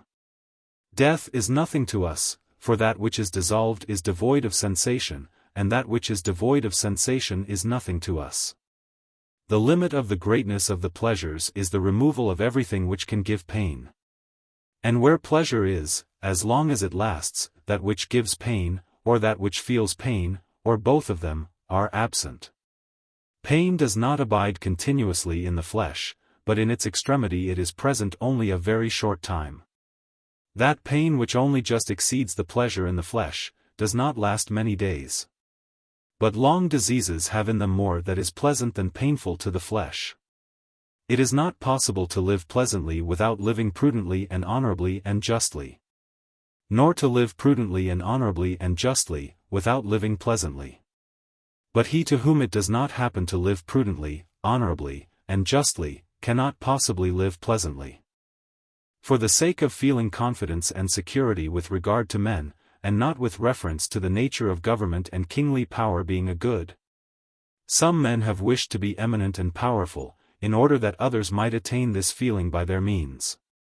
Thinking that so they would secure safety as far as men are concerned. So that, if the life of such men is safe, they have attained to the nature of good.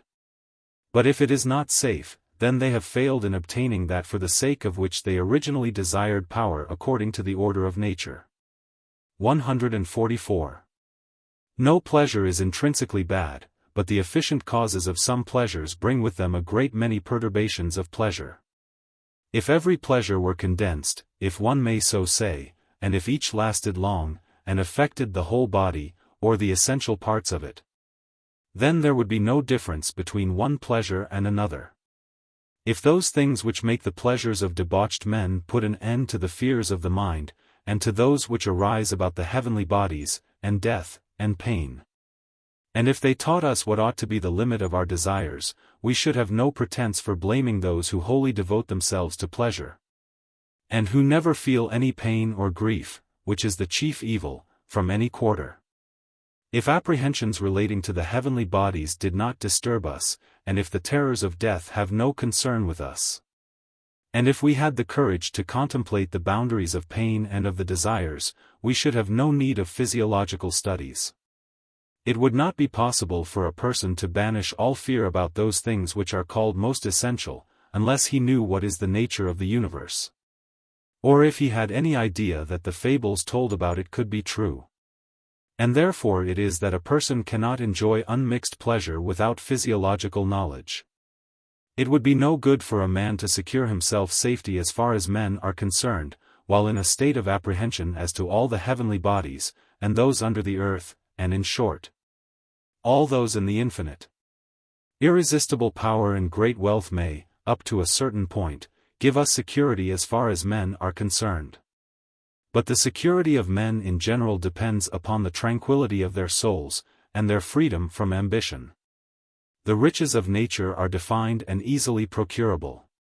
But vain desires are insatiable. The wise man is but little favored by fortune. But his reason procures him the greatest and most valuable goods, and these he does enjoy, and will enjoy the whole of his life. The just man is the freest of all men from disquietude. But the unjust man is a perpetual prey to it.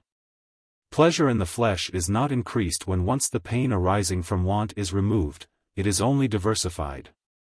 The most perfect happiness of the soul depends on these reflections, and on opinions of a similar character on all those questions which cause the greatest alarm to the mind.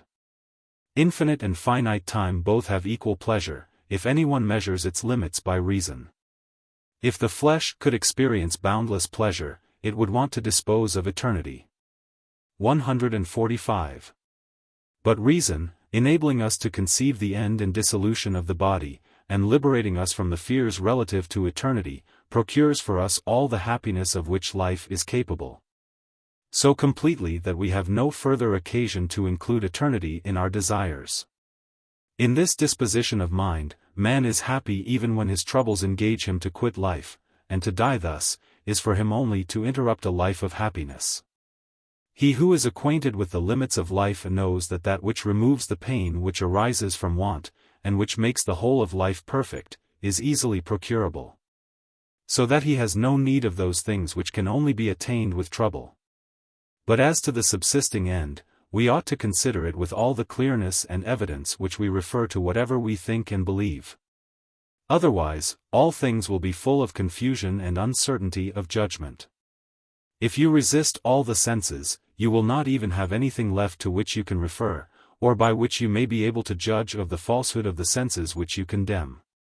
If you simply discard one sense, and do not distinguish between the different elements of the judgment, so as to know on the one hand the induction which goes beyond the actual sensation, or on the other, the actual and immediate notion, the affections, and all the conceptions of the mind which lean directly on the sensible representation, you will be imputing trouble into the other sense, and destroying in that quarter every species of criterion. If you allow equal authority to the ideas which, being only inductive, require to be verified, and to those which bear about them an immediate certainty, you will not escape error. For you will be confounding doubtful opinions with those which are not doubtful, and true judgments with those of a different character. If, on every occasion, we do not refer every one of our actions to the chief end of nature, if we turn aside from that to seek or avoid some other object, there will be a want of agreement between our words and our actions. Of all the things which wisdom provides for the happiness of the whole life, by far the most important is the acquisition of friendship. The same opinion encourages man to trust that no evil will be everlasting, or even of long duration, as it sees that, in the space of life allotted to us, the protection of friendship is most sure and trustworthy. Of the desires, some are natural and necessary, some natural but not necessary, and some are neither natural nor necessary, but owe their existence to vain opinions. Epicurus thinks that those are natural and necessary which put an end to pains, as drink when one is thirsty, and that those are natural but not necessary which only diversify pleasure, but do not remove pain, such as expensive food, and that these are neither natural nor necessary which are such as crowns, or the erection of statues. Those desires which do not lead to pain if they are not satisfied, are not necessary. It is easy to impose silence on them when they appear difficult to gratify, or likely to produce injury. When the natural desires, the failing to satisfy which is, nevertheless, not painful, are violent and obstinate, it is a proof that there is an admixture of vain opinion in them. For then energy does not arise from their own nature, but from the vain opinions of men. Natural justice is a covenant of what is suitable, leading men to avoid injuring one another, and being injured. Those animals which are unable to enter into an argument of this nature, or to guard against doing or sustaining mutual injury, have no such thing as justice or injustice. And the case is the same with those nations, the members of which are either unwilling or unable to enter into a covenant to respect their mutual interests. Justice has no independent existence, it results from mutual contracts, and establishes itself wherever there is a mutual engagement to guard against doing or sustaining mutual injury. Injustice is not intrinsically bad, it has this character only because there is joined with it a fear of not escaping those who are appointed to punish actions marked with that character. It is not possible for a man who secretly does anything in contravention of the agreement which men have made with one another, to guard against doing or sustaining mutual injury, to believe that he shall always escape notice, even if he has escaped notice already 10,000 times. For, till his death, it is uncertain whether he will not be detected. In a general point of view, justice is the same thing to everyone, for there is something advantageous in mutual society. Nevertheless, the difference of place, and diverse other circumstances, make justice vary. From the moment that a thing declared just by the law is generally recognized as useful for the mutual relations of men, it becomes really just, whether it is universally regarded as such or not. But if, on the contrary, a thing established by law is not really useful for the social relations, then it is not just. And if that which was just, inasmuch as it was useful, loses this character, after having been for some time considered so, it is not less true that during that time it was really just. At least for those who do not perplex themselves about vain words, but who prefer in every case examining and judging for themselves. When, without any fresh circumstances arising, a thing which has been declared just in practice does not agree with the impressions of reason, that is a proof that the thing was not really just. In the same way, when in consequence of new circumstances, a thing which has been pronounced just does not any longer appear to agree with utility, the thing which was just, inasmuch as it was useful to the social relations and intercourse of mankind, ceases to be just the moment when it ceases to be useful. He who desires to live tranquilly without having anything to fear from other men, ought to make himself friends. Those whom he cannot make friends of, he should at least avoid rendering enemies. And if that is not in his power, he should as far as possible avoid all intercourse with them, and keep them aloof as far as it is for his interest to do so. The happiest men are they who have arrived at the point of having nothing to fear from those who surround them. Such men live with one another most agreeably, having the firmest grounds of confidence in one another, enjoying the advantages of friendship in all their fullness, and not lamenting, as a pitiable circumstance, the premature death of their friends.